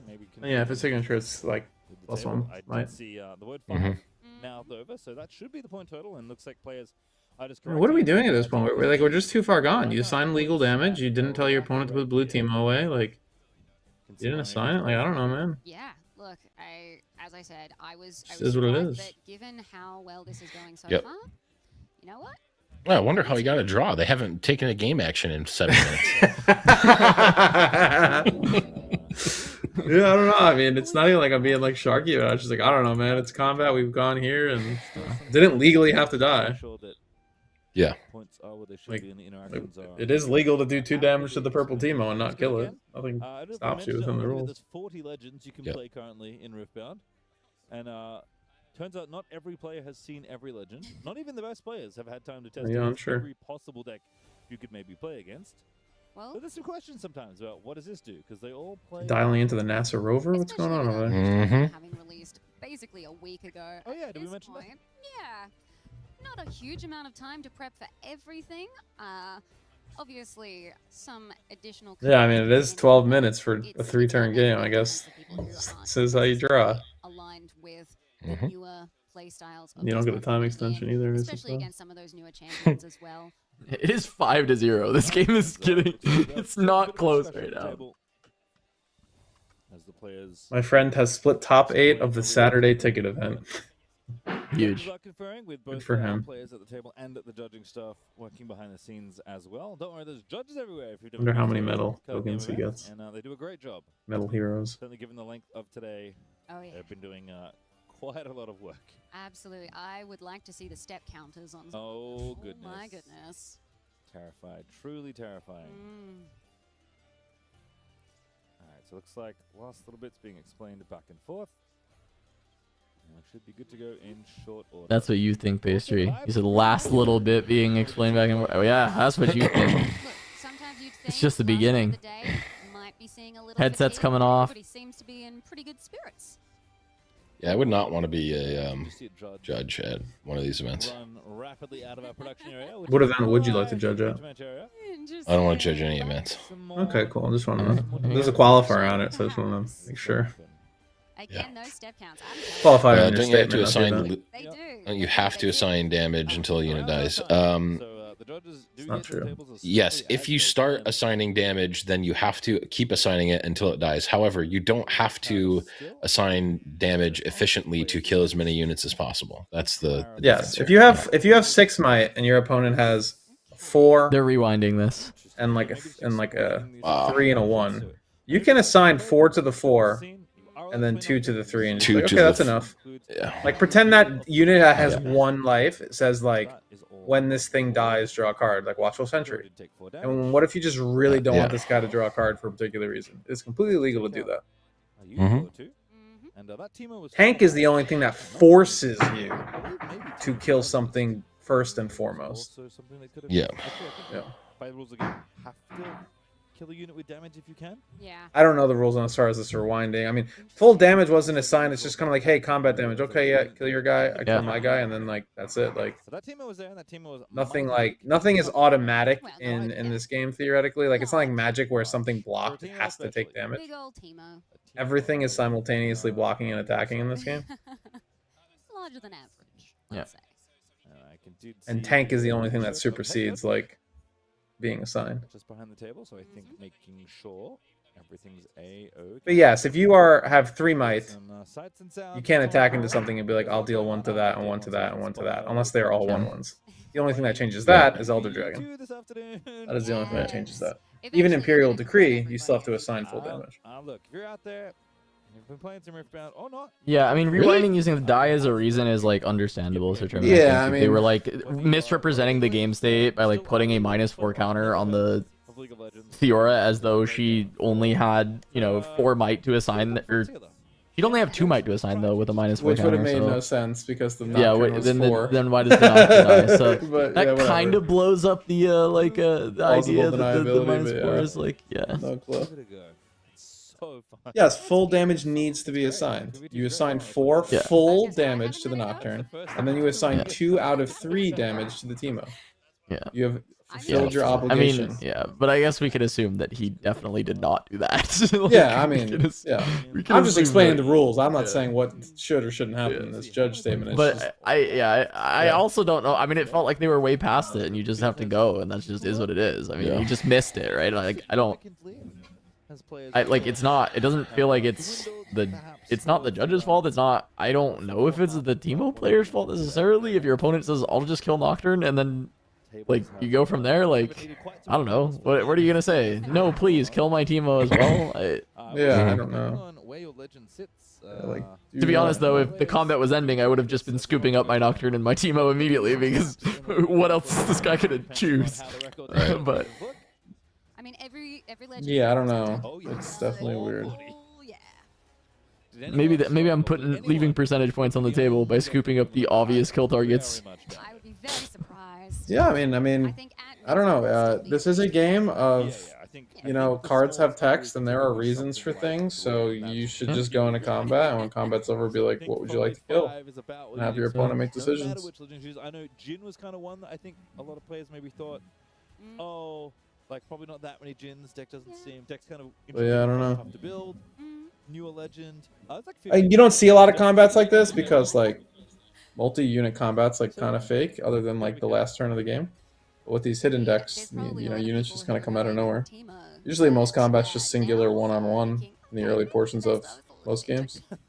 It must be heartbreaking to be. You don't see these complicated board states usually until later, but you know, when you get to flip a Nocturne out of nowhere. Somewhere between 10 and 15 copies, like not that many. I guess 15 is kind of a lot for the field. Maybe like 10 or less. Sure. And you're like, you know, you Double game loss. Move to game 2, please. Thank you. Yeah, shuffle your deck. Shuffle this deck. Start shuffling your deck. Yeah. Still. After 5 rounds. Exactly. Oh no. Sometimes it's just not Fight your for day, honor. Sometimes it is. Well, we are having a holding court in the feature match area for now. Looks like we are backing up to where we did, I think, miss. Some could say this is justice for not giving him his rune for his start to P. Yeah. Well, others would say there is no justice. They've fixed the game state. Yeah. I suppose. Well, Notably, it it's wasn't broken technically before. Yeah, notably it's Yeah. like Still racking up points for Ash. 5 I mean, nothing. this is what should have happened, right? And it is Yeah. 5. It is This 5. is what should have happened given. 47 minutes, I'll do. Well, yeah. I mean, it does go into the like from a judge perspective. Like if you're just looking at it from a how the game would progress if players are playing optimally, this is definitely how it would have happened. But it's not necessarily. Well, it is definitely not the judge's call to make that it should be like. Sure, It's like, sure. oh, but stop the I don't game. even know You if should it's actually like, assign damage this way. And I don't know that I don't that even happens, but- know Yeah, if it's that's like playing just- optimally. It feels like it was a misunderstanding of how much damage he was able to assign or I something. mean- Like I don't know. Yeah, I don't know. Yeah, It's really hard there to was say. a I mean, mistake Grenton at said some it. point, Grenton for said it sure. best earlier. It's like when you don't know the context of the table, it's really hard to like Yeah. know whether you agree or disagree with a judge decision. There was a judge call earlier that Grenton said, "Wow, I really disagree with how they handled that, but I'm gonna ask them for context because he knows the table judge." He like messaged the table judge and got the context. He's like, "I fully agree with like what the decision ended up being." So Yeah. Yeah, it's just a slippery slope No idea thing the to figure out context. because as like Levins is kind of alluding to, it just leads down the line of coaching, which yeah, is yeah, like a for problem sure. in a But lot that of may games. not have happened at all in this case. Yeah, We have no yeah, idea for exactly sure. what happened on the table. It's just like the player doesn't point it out, so it's weird when the player doesn't point out things that are not Sure, inherently sure, game sure. infractions. Look, we'll see. I think at this point of the day, especially after a long discussion, Yeah. getting back into the zone can be a little bit tricky. So, And this is all to say that I don't like personally like want to play this way or anything like this, or be like, oh well, oh, sorry you missed it type of guy. It's just more so the precedence things like this set when you play games is like there needs to be a fine line in the sand of like what a judge should and like should be implored to intervene for, like quite illegal things and things like that, and what are things that, while unfortunate, are not like illegal things. You know, this is very, you know, what color is the dog, if you're familiar with that story from Magic. It's just sometimes you can't give players the answers and tell them what to do, right, wrong, or indifferent. It's just, you know, that's how it is. You don't enjoy playing like that, but you do like it when it does happen, though. No, I just like it when it's consistent across judging. That's No, all. no, I know. I don't want to play like this, but I do enjoy when it happens. to So happen. the question is Yeah. which side is the switcheroo? Yeah. that is the game we're playing right now. Spoiler, they're both switcher. So I saw the hand. One of is us only switcheroo, lies, one and one is- of us only tells the truth. One is switch, one is consult the past. There's a very correct side to swing into, and it was not that one. So a bit of a bluff, but the 2 cards are still worthwhile. spotted a bone skewer there, was that? That was a bone skewer. Haven't seen that one happen just yet, but certainly a card that can do some Okay, yeah. nasty Stay things. away from the other side. You don't want to tread there. He has no idea what the card is, but we know it's a switch. For Rez, rolling on up to the star tipped peak. Still the manner of the bottom lane. As Timo's threatening to hold for point number 6, first mate. Gonna ready Fiora. This one does not have Genki, but we will move her back to base where it's nice and safe. And leave GG easy Timo for another day. Is Ash gonna awaken? Go ahead and collect point number 6. And look to try and Alright. navigate to an endgame stage. Goes to 6. I don't know if he can even just develop. This Teemo deck doesn't really develop that well. It just kind of goes. So what, Sprite Fountain into hide something at the battlefield probably? I can't tell. Cinematic shot. Okay, Sprite Fountain into hide something at the battlefield. Sprite Fountain, the second and the third, as we can see in hand. Getting some work done. Wonder how often the just do it bone skewer has worked. We may be about to find out. Does stun the unit when you pick it, as long as there's a unit to pick. But if that unit's bigger than you want it to be, might not work out so hot for you. Ooh, is it coming? Yeah. It's coming. Just hiding bone skewer? It's coming later. I guess you can play Sprite Call if you need or want. Yeah, that's true. Bone Skewer you don't want on the other battlefield anyway. Now you can play Sprite Call on either. I had a great judge call with Bone Skewer, and by judge call I mean somebody yelling at me online. They hit a Bone Skewer. I drew up, returned, and they just play the Bone Skewer. Funny enough, there was nothing in my hand. Like Vendilion click style. Yeah. Like, and all I have is a Scuttlebug in my hand, so I actually didn't really even care. But I was like, "Hey, you can't play that, by the way." So I guess I can. It's reaction. I can play whatever I want. I was like, "Yes." Like when you have priorities, like when you have priority, it's a reaction. I was just like, "Oh my god."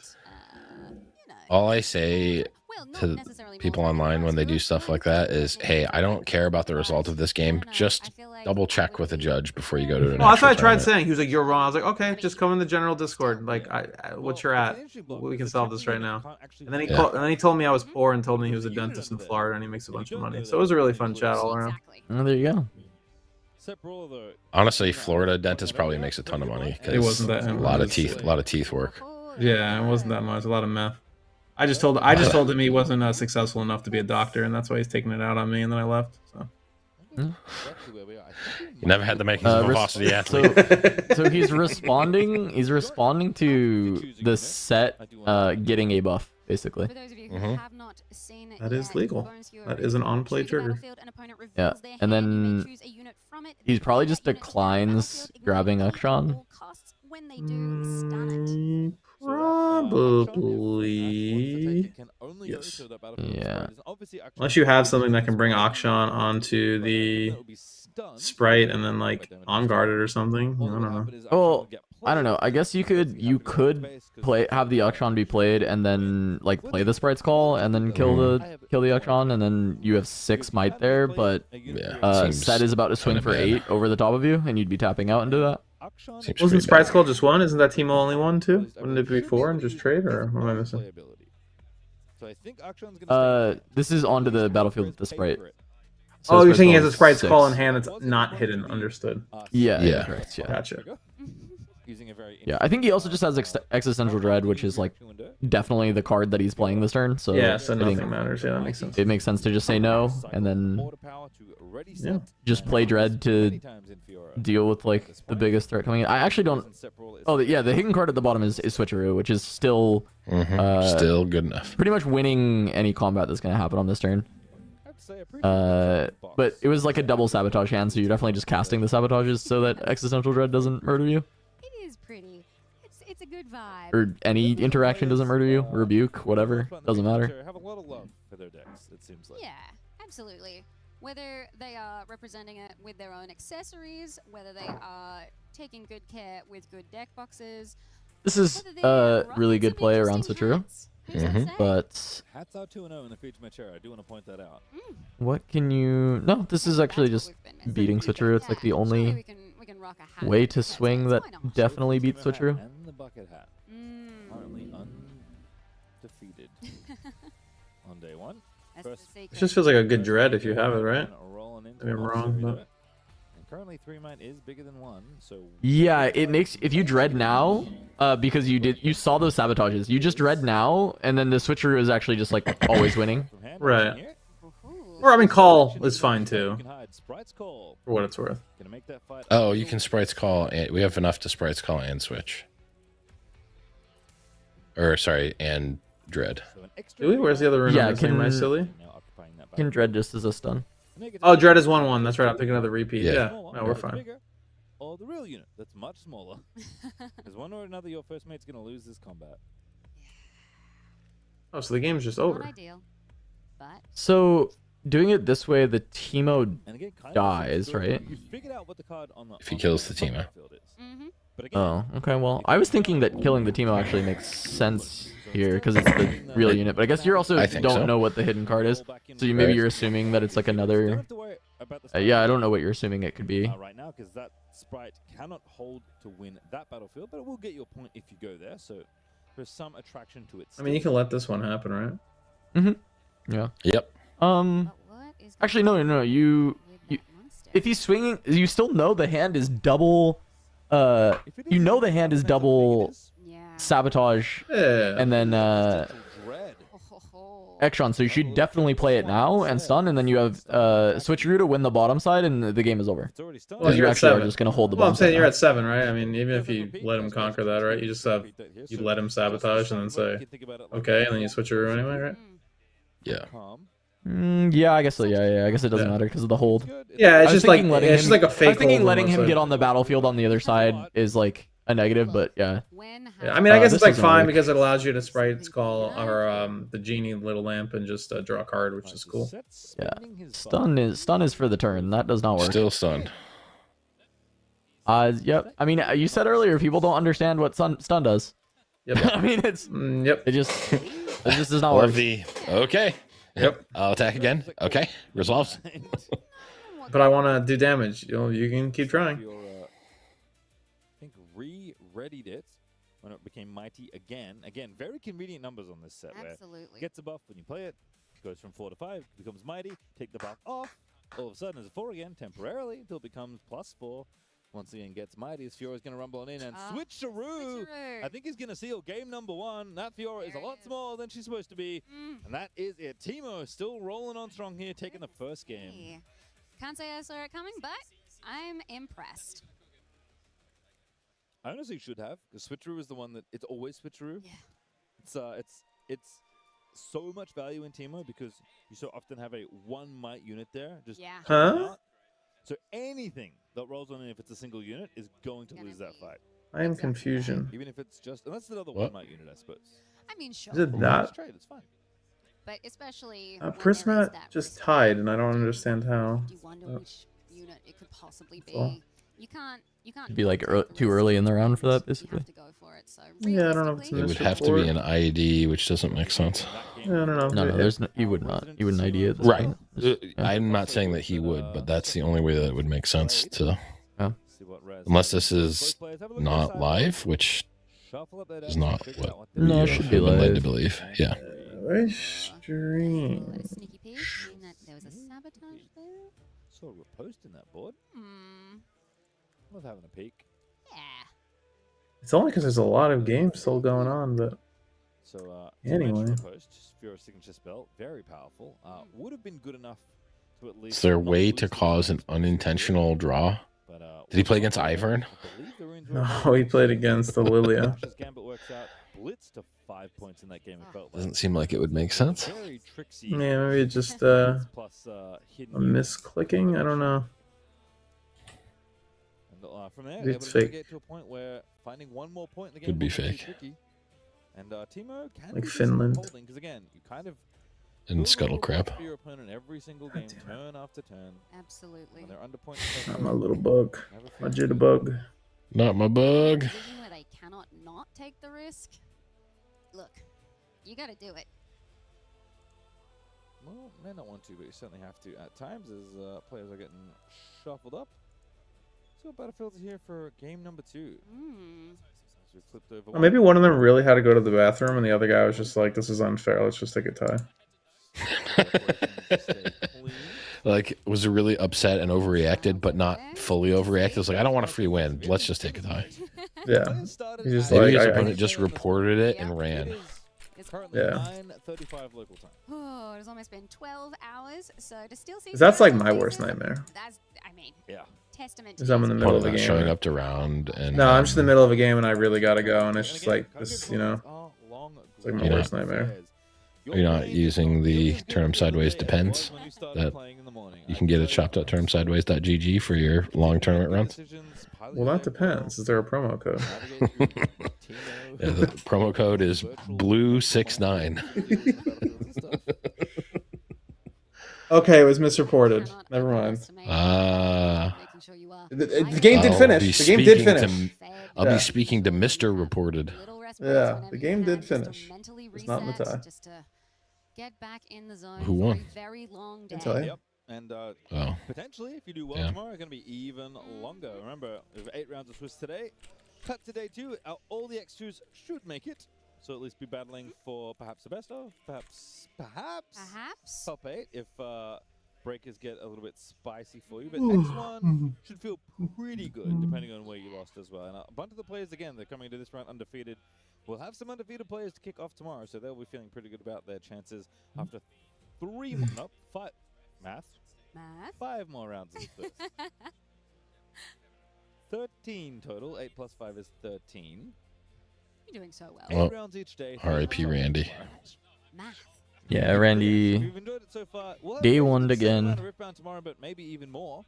Top 8 is untimed, so it can go a little bit longer. As Battlefield's I'm gonna give this guy a picture. Unreal. Sunken Temple for Fiora, something we probably could have figured out maybe in Battlefields earlier on the metaverse round. Yeah, it tracks, and then Grove of the God Willow. It's the first one I've seen today.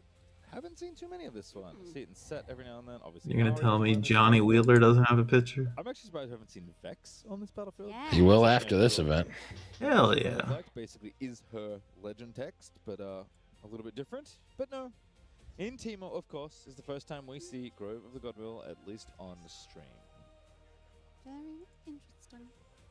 All right, players are drawing up for game number 2. So let's go down to the feature match area and have a look, shall we? See what players are considering. I spy a BMO.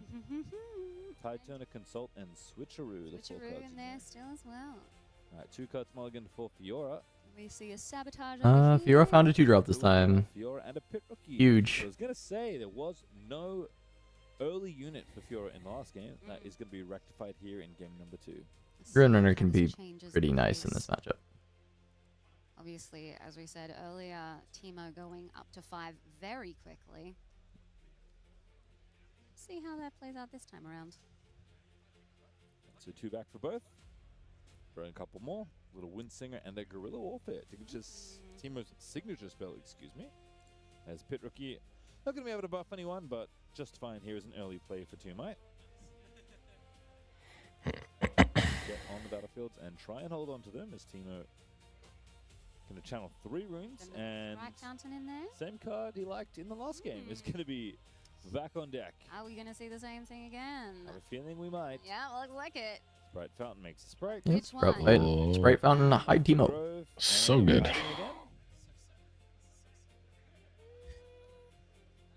I mean, you just hide blue Teemo, right? Yeah. Yeah. Again, hiding with air quotes, given that not so hidden before. I appreciate that Ash just laughs every time he does it. He's like, yeah, I'm hiding the thing, you definitely know what it is. What are you going to do about it?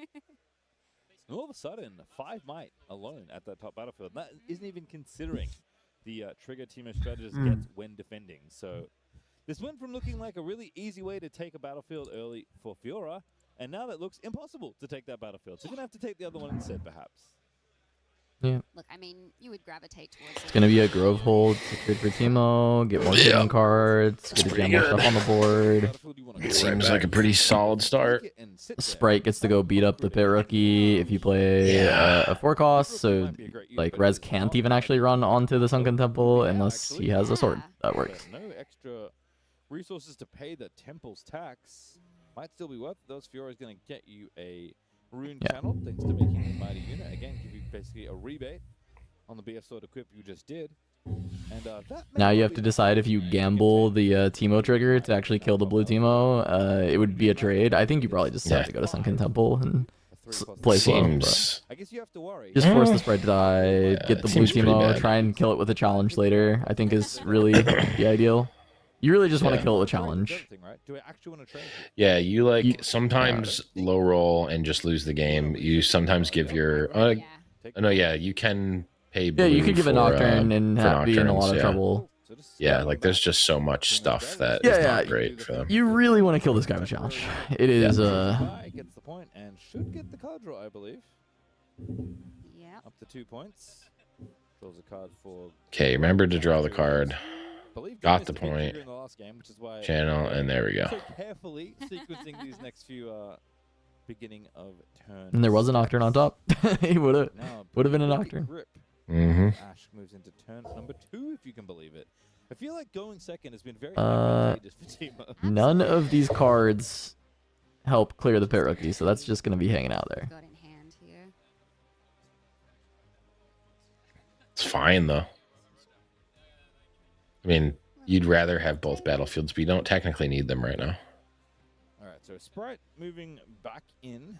Fountain obviously made a second one. Having a lead, didn't consider as far as points are concerned, and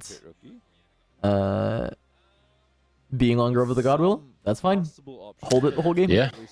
Yep. Represent 3 more might at that battlefield. I think it would have taken a little too much to try and fight the pit rookie. You could have switcherooed with that Sprite and at least won a combat for now, but sure. I mean, get even more complicated with something like Wind Singer, if you can make the might small enough. But I think instead, Ash just saying, even though I went second, I kind of have the point lead, so I'm just going to try and sit here and keep it.